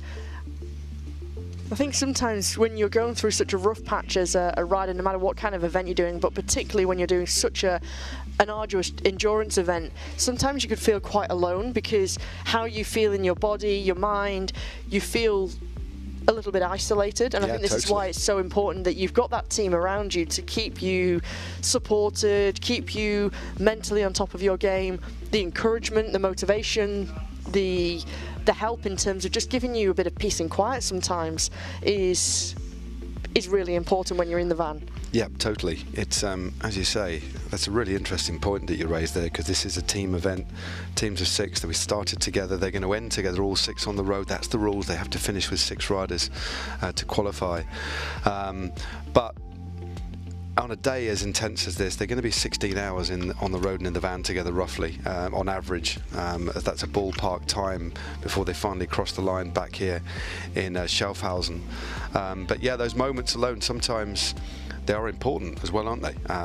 But also, conversely, you might not necessarily want to tell people how you're feeling as well. You want to be alone. Very true. But again, cycling's a great leveler, especially at something of this distance. And as you quite rightly pointed out, you know, he's a great champion, Levi Leipheimer. But even the big champions can have slightly off days. But conversely, because these riders are out there for so long, there is opportunity to push through and come out of the other side. As we get a fresh look at Team Sudden Rush.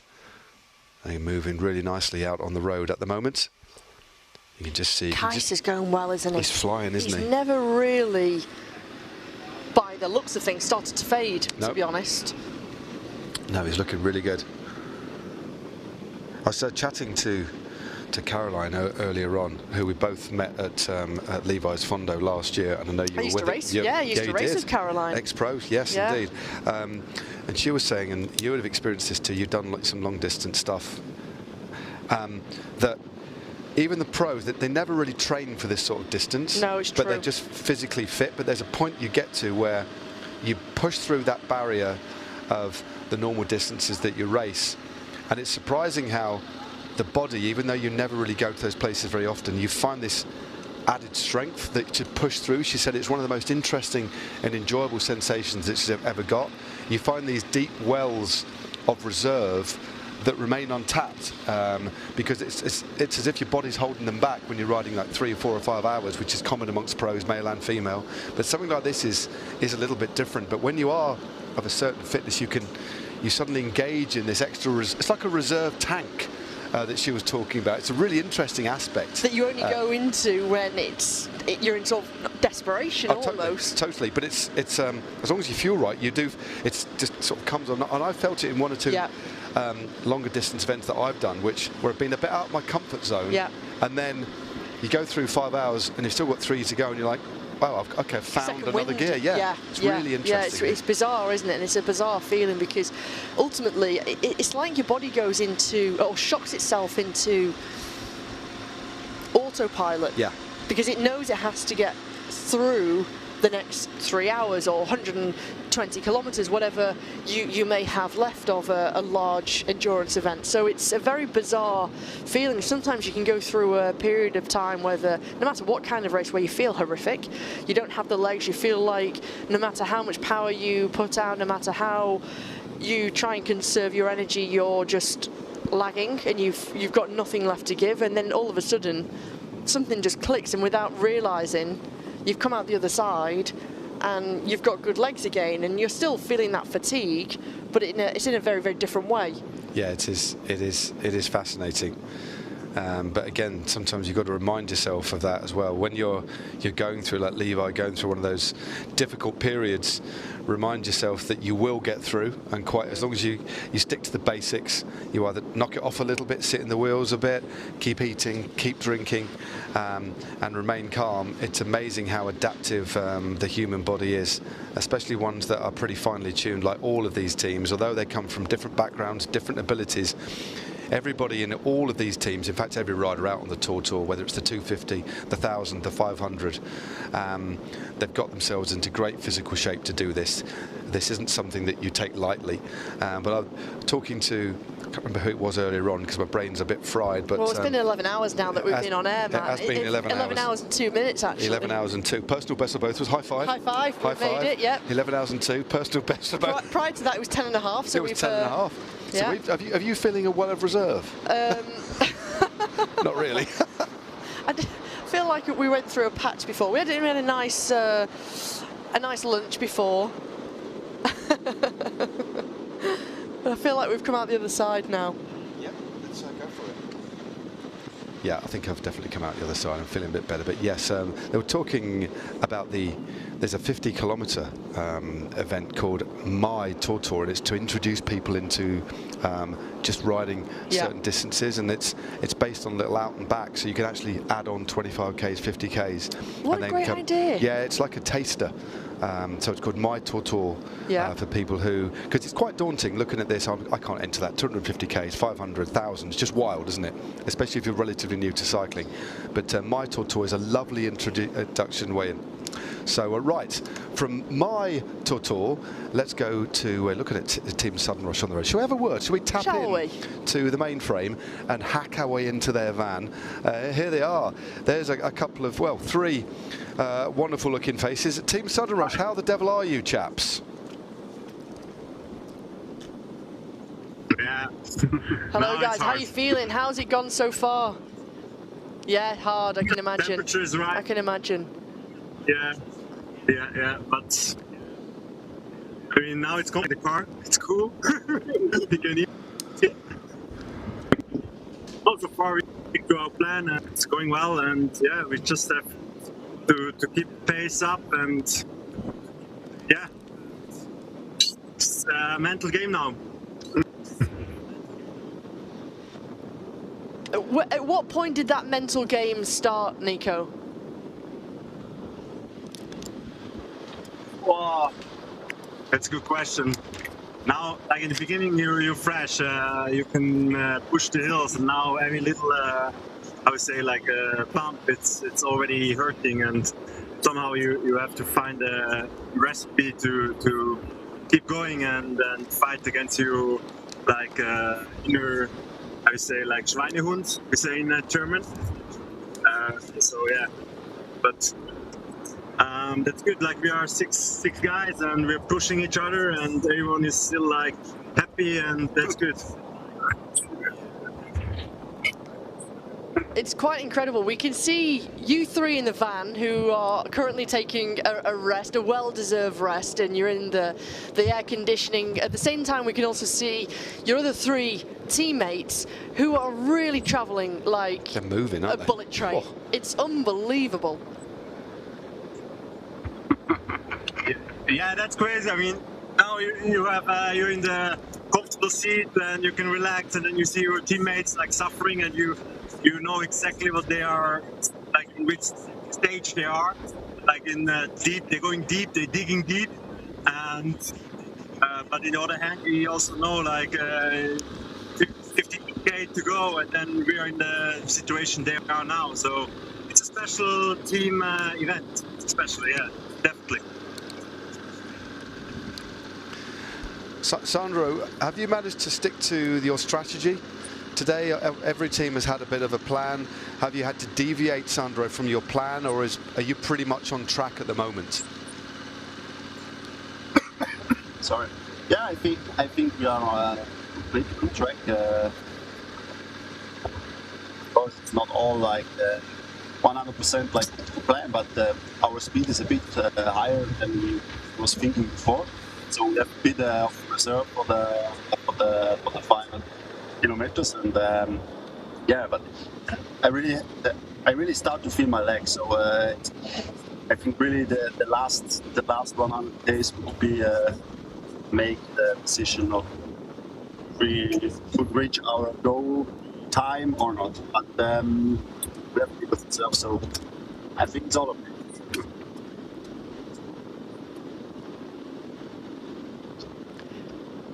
At what point do you switch over and do your next turn? How long do you have left in the van? Are you changing as a trio? Is it a one-in, one-out system? No, we was at the moment we are back on changing of the team.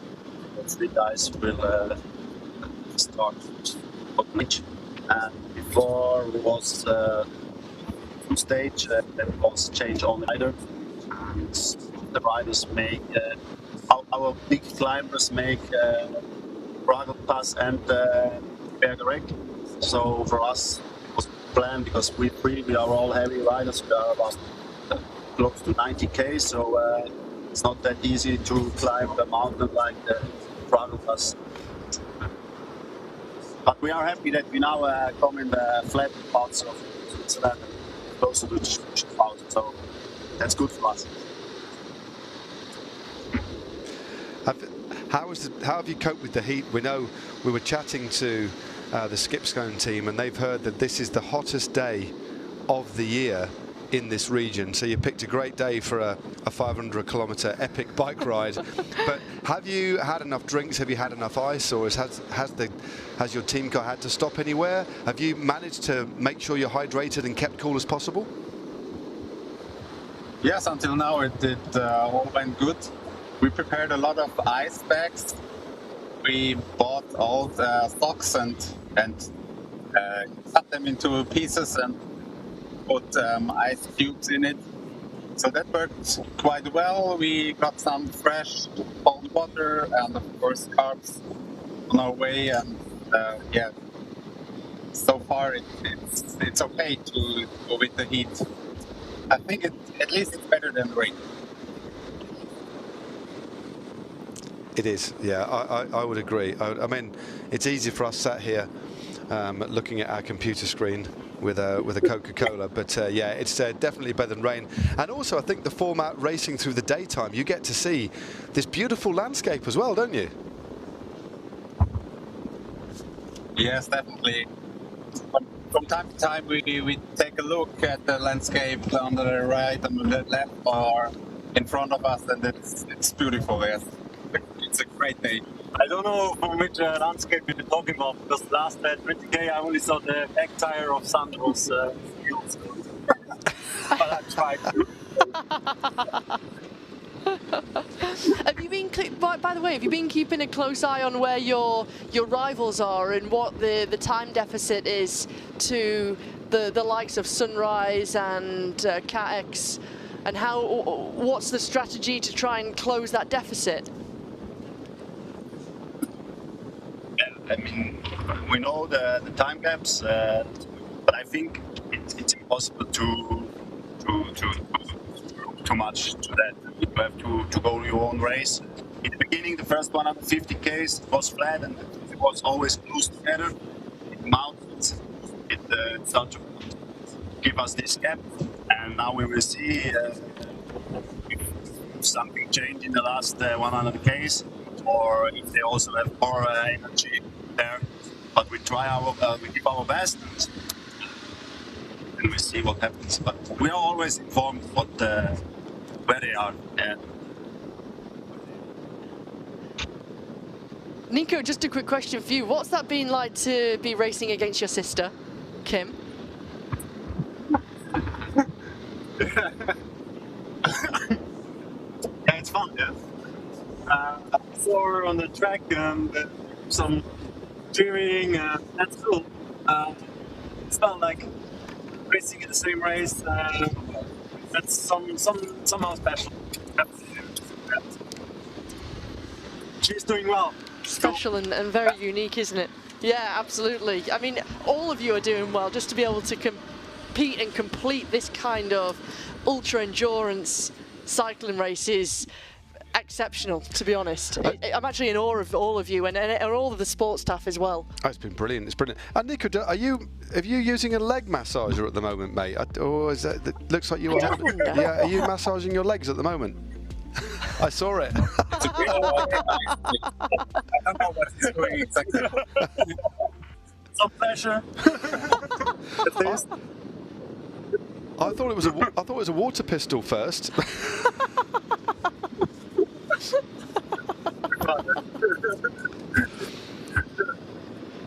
Everything helps now. Excellent. Everything helps. I would definitely agree. Now, previously when we spoke to Team Skipstone ×7, Matt posed the question about what they were looking forward to when they get off the bike. What beverage, what food are you most looking forward to once you've completed the TORTOUR today? I'm going to go with you first, Sandro. What's on your wish list? I think I will for the pizza always. Pizza. Favorite tonight. A pizza. I'm looking forward to it and salad. I don't know, but sure no pasta. No, for sure not. Pizza sounds good. Stick with your first choice. Pizza and beer, it's got to be, isn't it? Oh, pizza and beer, delicious. What about you? What are you most looking forward to? Sorry, what was the question? What drink or food are you most looking forward to? Sandro's given his answer. What about you other two in the van? Well,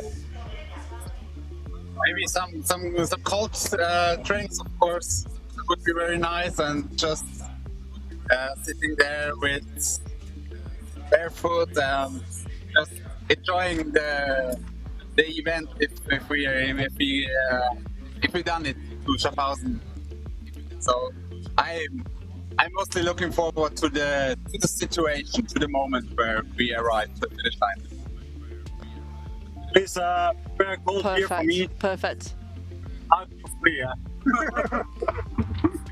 Perfect. I reckon we could get that sorted for you inside the hall here in the IWC arena. There was beer here yesterday, wasn't there? So, but that before the prologue, so you definitely need it after the ride itself. Okay, guys, thank you so much. Best of luck on the next phase. We might be able to tap in one more time a little bit later, but all the best for the final phase. Hey, it's about time we have our sudden rush. Yeah, we've been commentating for over 11 hours. We've not had a sudden rush yet. I might have one in a minute. Shall we? That should last us, so we'll still be able to get to bed, won't we? Yeah, probably keep us awake until the morning. Yeah, definitely. Yeah. That would be interesting, wouldn't it? Might have to go to a local nightclub. But if anybody's got any recommendations, hit up Spanner Walker and Real Stevens. Well, there we go. That is the situation on the road. Still a few teams, as you can see, a little bit further back. They'll be finishing a lot later on tonight, probably a good 5 or 6 hours for some of the teams still on the road. But still very close at the front. Only 4 minutes between the two leading teams. Great to speak to Team Southern Russian, as well as seeing a semi-naked Levi Leipheimer. We saw Nico Stahlberg massaging out his own thighs.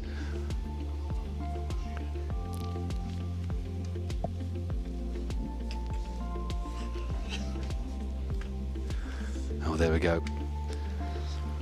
There's your profile. That's a lumpy parkour.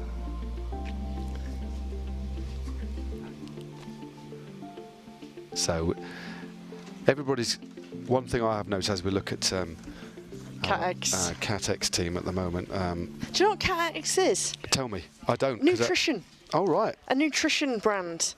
Oh, right, okay. Swiss, big Swiss nutritious brand. Creatine booster 3-in-1 performance drinks. You've got the Recharge, which is a post-workout drink. So very much for all kinds of athletes, various different sports, whether it's athletics, cycling, gym, whatever it might be, using the CatX products. Well, they certainly appear to be working today, don't they, with the CatX guys? Also, remember, this is a charity fundraiser as well. We've got the Summit for Hope and Skipstone. Please get involved as well if you can. Reach for your phone or your smart handheld device and give that QR code a scan and donate generously if you're able to. All these teams raising money for, there's 3 big causes. And we've heard Tadej Pogacar talk about the money that was raised for his foundation in Slovenia as well. Then we've got the Summit for Hope and Skipstone in addition to that one. But there we go, look at that CatX now. They've got around a 5 or 6 minute lead now. It's building up. They're a good couple of Ks. I'm just looking at my map, and they're approaching 385 Ks. Yeah, about 3 kilometers now in front of Team Sunrise. So they've really started to open up that gap, haven't they? And they're very, very impressive indeed.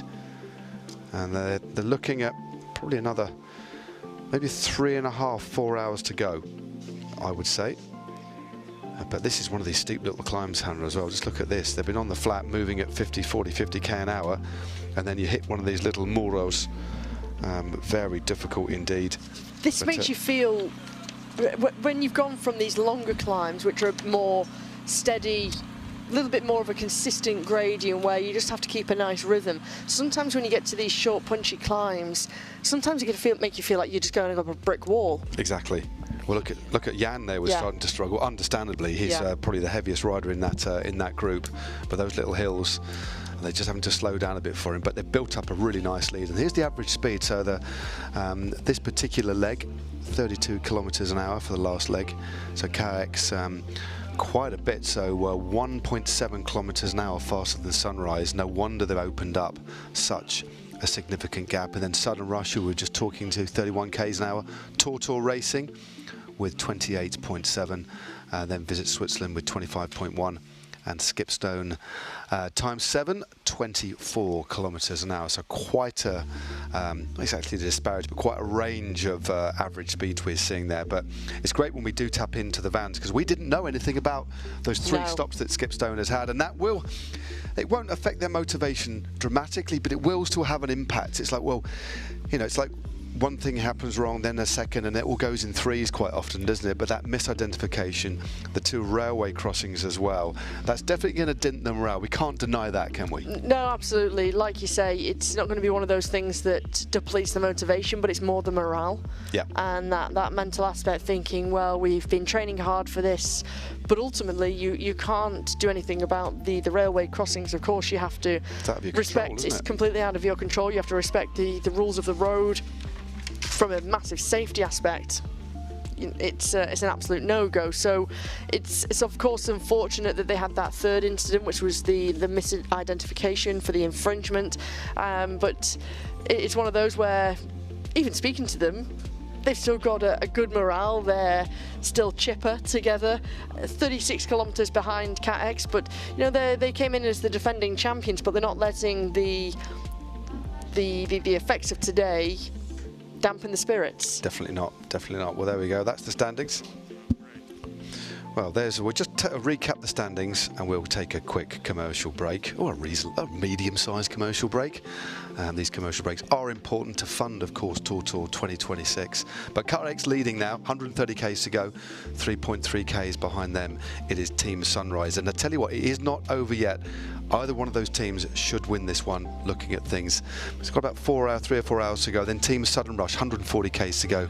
Just behind them, Team Visit Switzerland at 144.4, but they did start earlier.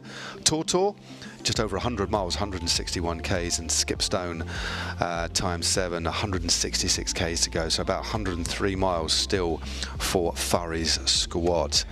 And there's the gaps in time. So 4 minutes and 41 seconds is not a lot. We're still 3.5 hours of racing still to go. No. That's still tight. I'm still not going to call that one, but I think the pendulum has swung. The momentum appears to be with Carex at the moment, doesn't it? Yeah, by the seams of things, Matt, it's certainly going in their favour at the moment. But as you say, it's too hard to call, it's too early to call, still with so much elevation and difficult terrain to come, and ultimately the final 50 kilometres where all 6 riders will be back on track together as a 6-rider team is going to be very, very telling. Who's got the legs? Is anyone suffering? Yeah. Does that change the strategy? It's going to be very, very interesting. Lots to look forward to. We've got some more interviews, a couple more interviews to come as well. And I think what we'll do as well, this is looking a little bit further into the future. Once the first team has finished, we'll try and get at least 1 or 2 of the riders up and interview them in here, if they're able to walk up the steps, that is, after their Herculean effort on the road today. Fireman lift, bring them up. We'll get them up somehow, won't we? But we'll be back in a short while after these commercials.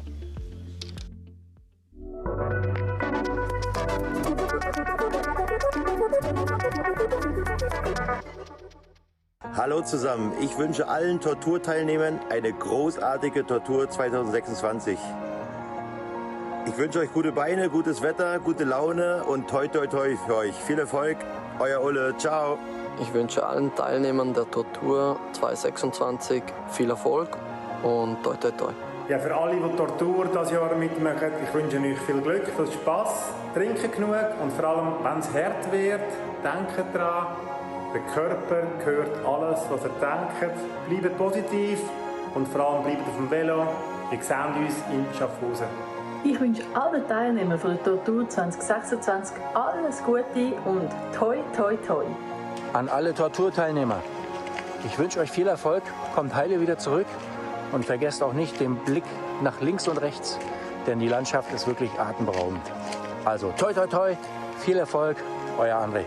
Ich wünsche allen Tortur-Teilnehmerinnen dieses Jahr ganz viel Erfolg und geniessen den mega coolen Event. Happy Riding wünsche ich allen Teilnehmern und Teilnehmerinnen von der diesjährigen Tortur. Stay safe und viel Erfolg.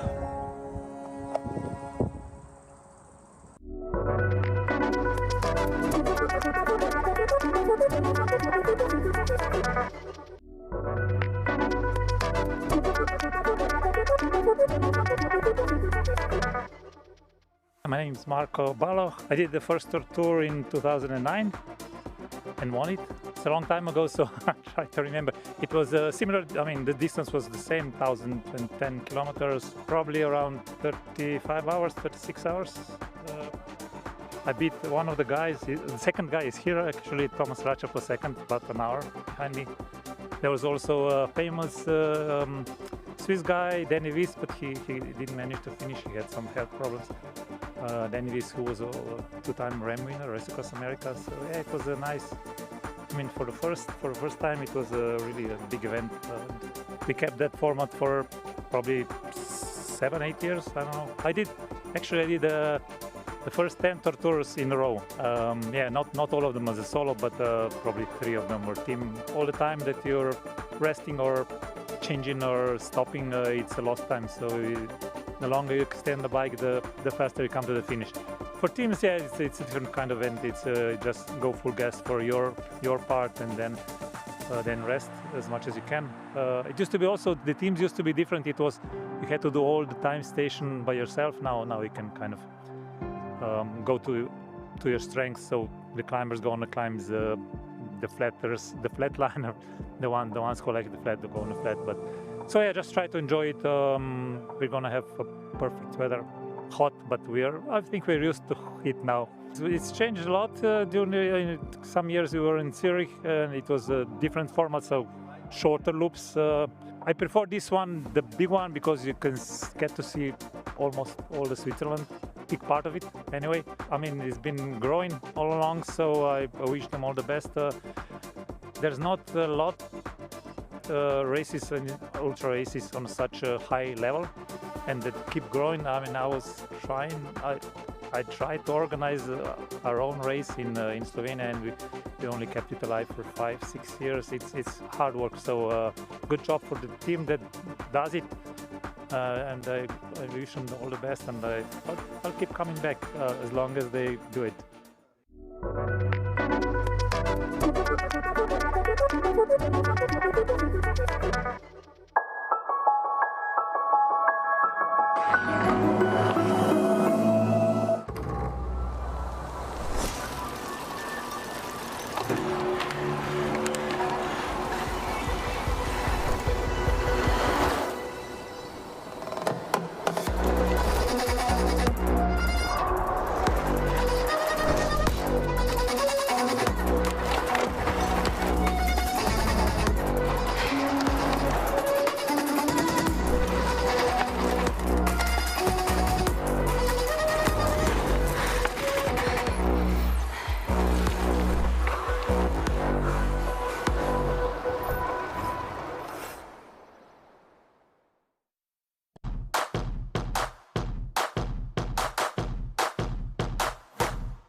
Well, what a thrilling race we've got on our hands so far. So close at the top of the standings between CATX and Sunrise so far. Currently sitting in third place on the road is Sudden Rush, and I'm delighted to be joined here in our Live on the Edge studio here at the IWC Arena in Schaffhausen by Chris Bachmann. Chris, thanks very much for joining us here at the TORTOUR. Absolute pleasure to have your company with us. Thank you very much. Well, thank you, Hannah. Thank you, the team, for organizing such a great event. Unfortunately, I think for the risers, the hottest day in Switzerland today this year, and it was a hot year already. Yeah, it's crazy, isn't it? We were hearing also from some of the riders within the teams when we were able to talk to them inside the van that it's the hottest day out there. They're really starting to feel the heat. So not only is the ultra endurance event demanding in itself here at the TORTOUR, but the weather having a huge impact. I think everybody coming here to this place in his car had a little TORTOUR not having an AC,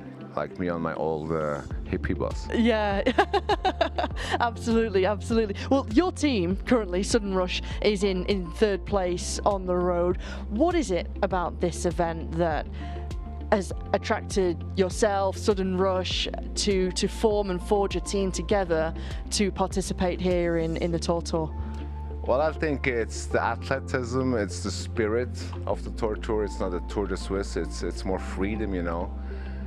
We support athletes since 20 years, and when it comes to endurance sports, we have a couple of athletes, famous athletes on the planet, that use Sudden Rush for focus on one side, but on the other side for energy, long-lasting energy for 6 hours, not to fall asleep.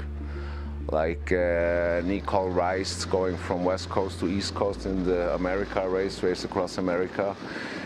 The lady ended up on podiums regularly on the men's side, and I think it was her, of course, but Sudden Rush helped her not to fall asleep. Wow, absolutely. I mean, this is an ultimate test as well on the bike. When these riders got underway at 5 a.m, you had the Team Visit Switzerland squad who got underway at 3:30 a.m. local time here in Switzerland. So already have been on the bike for a considerable amount of time. I mean, these ultra endurance events are growing in popularity, but also that means you need the support, you need the team around you to help you. Definitely, you know, I grew up at the time where sport events were like you went there as a visitor and you had the athletes in my world snowboarding, jumping, athletes or visitors clapping, and yeah, great. But I think nowadays we're over these events. We're looking for events where we can participate, be part of the family, and you know, I see in Europe people stop going out at night. They drink less alcohol, and I think it's not just in Switzerland, it's all over the world, you know, like we look after ourselves, and these events are for you and me. This is what is great. It's like a culture shift, really, isn't it? 100%. Yeah, absolutely. I mean, there's a huge connection. We've been seeing these magnificent images of Switzerland, the nature, the landscape, the mountains, the crystal clear lakes, the colour of the lakes, which are just breathtaking. It's like looking at a jewel, but also you see the sporting aspect and the human element of what we're able to put our bodies through. There's an incredible connection between all of that, really. Definitely. I mean, look at them. I mean, look where they're going. I mean, normally it's very green in Switzerland at this time of the year. It's a bit brown on both sides of the street. But what this is getting in touch with our mother nature, you know, having fun with her. And yeah, on this hot day, I'm rather in here in the studio, to be honest with you. And I mean, chapeau for all these athletes. Imagine the single riders. I mean, yeah. What? Yeah. I mean, it's a real showcase of adventure, isn't it? Well, it's regardless of which endurance adventure, I would say. Yes, yeah, definitely. An adventure for all of them. I think, you know, you play with emotions, not just for the visitors or for the people watching at home. You play with emotions, and heavy emotions with the athletes. How do you try and... want to, like, you know, we're all looking and searching for emotions every day, and happiness. I think the happiness comes when they talk about this day, you know, with their friends throughout the year. And right now they're probably a bit, well, somewhere suffering also. Yeah, I guess there's so many different emotions that you'll go through in an event like this. I mean, you've worked on so many different events. You've covered Olympic Games on multiple occasions. You've covered so much freestyle, whether it's snowboarding, surfboarding as well. Definitely. So much that you have seen globally, with people pushing themselves to the limits. I've seen them, you know, in snowboarding and surfing, you know, big names like Kelly Slater, big names like, you know, back in the days, Tony Hawk skateboarding, nowadays Travis Rice in snowboarding, the GOAT of snowboarding, Terry Hawkinson, is like this big snowboard name, an icon in snowboarding. He belongs to that Southern Rush family. And we, over the last 20 years, approached athletes that were not, you know, looking for the money with the big energy drinks, because we grew up with that, all of them. These energy drinks gave them a life. But unfortunately, these energy drinks are not so healthy for you, let's put it like that. And the conscious athletes, normally the ones that are on top, you know, that already have all the funds and the sponsors, they're like, Chris, well, what you're doing is amazing. It's natural energy from the rainforest. Some percentage goes back to save rainforest, and you work with a natural bean from the jungle. It's a superfruit like acai, and guarana really works, you know. It's not like I'm the best businessman or anything, but we have a product that literally works, takes your headache away, makes you a bit more happy, and lasts for 6 hours. And not just the energy, like on an energy drink or a coffee. It's literally that focus, you know, the brain fog gone. And I tell you, at the end here, the last 50 miles, I think, it's not about your muscles anymore. Look, Team Southern Rush Run helping each other. It's literally your brain, your mind, you know, making you go to the finish line. And that's where Southern Rush helps you a lot. Yeah. How important is it in having athletes like this in trialing, testing the product, like Southern Rush, for example, and you've been able to have that feedback from those who are using it in competition? It's keen for us, you know. It's literally keen for us. And I have to tell you, on the Southern Rush team, I just found out 2 days ago when I came from Brazil to Switzerland, there's a Nico Stahlberg, you know, bicycling. And Nico Stahlberg was an Olympic rower back in the days. And Southern Rush supported the Olympic Swiss rowing team 10 years ago. And all of a sudden I see Nico on Friday on a barbecue. And like, I get out of the car, somebody else gets out of the car, it's him. And I'm like, Chris, what are you doing here? Dude, man, I'm in your team. I'm like, what? What are you, a cyclist nowadays? And he's like, no, but you know, I was on a lingy for 2 years. Oops, rowing. That's, by the way, what fell down was just not me, but the shots. I give you one too.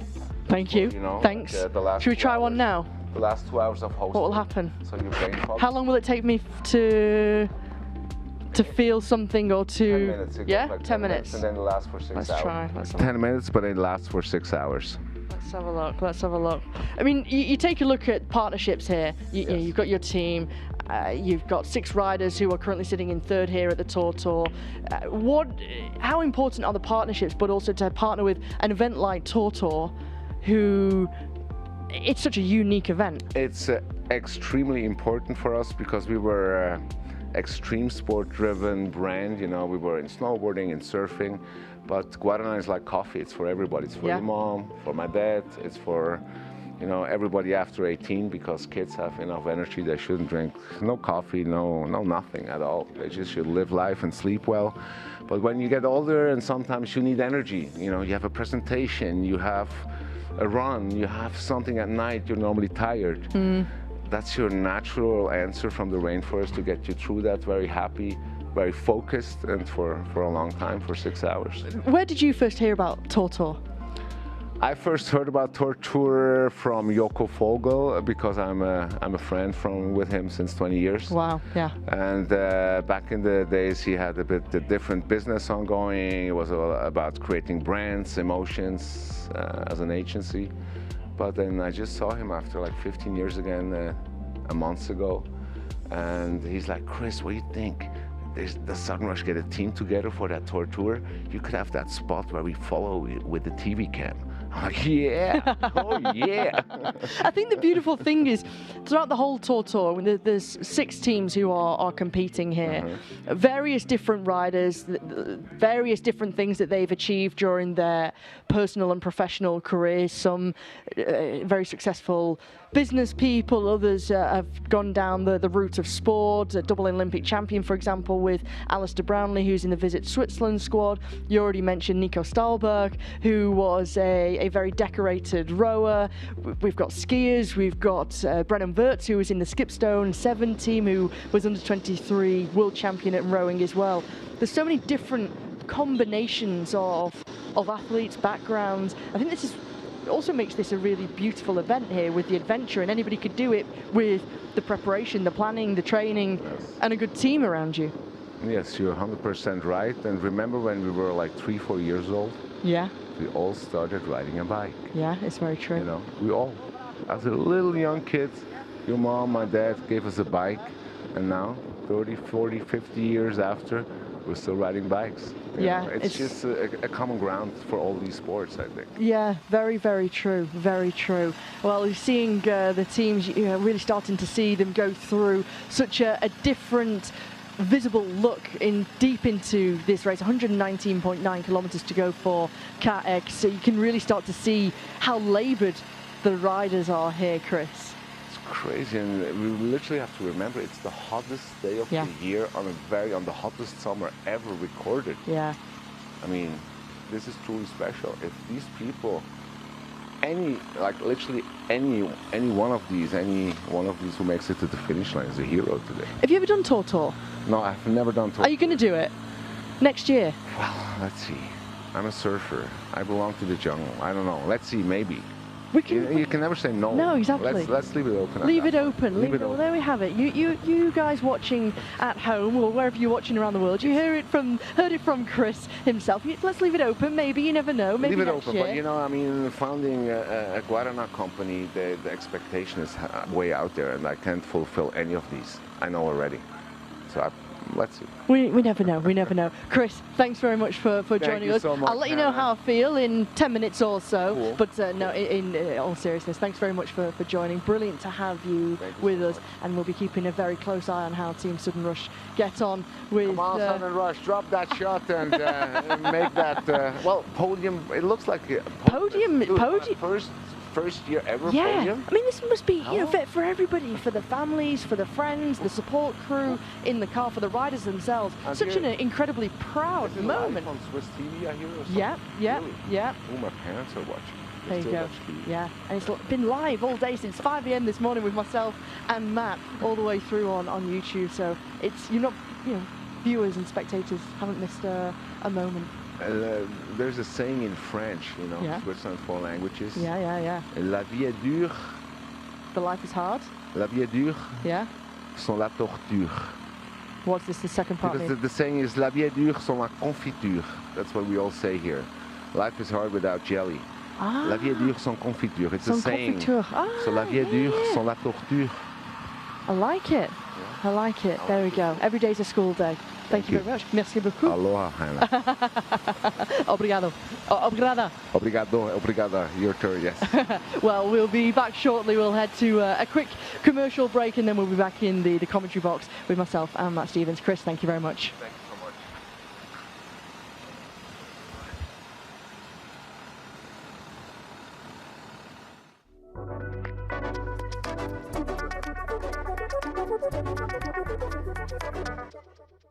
I think I was first riding the bike and then afterwards skiing probably. So I started with quite young age. I did a lot of sports, alpine skiing, play football, and also a little bit cycling. And cross-country skiing came a little bit later. So, and also during the career.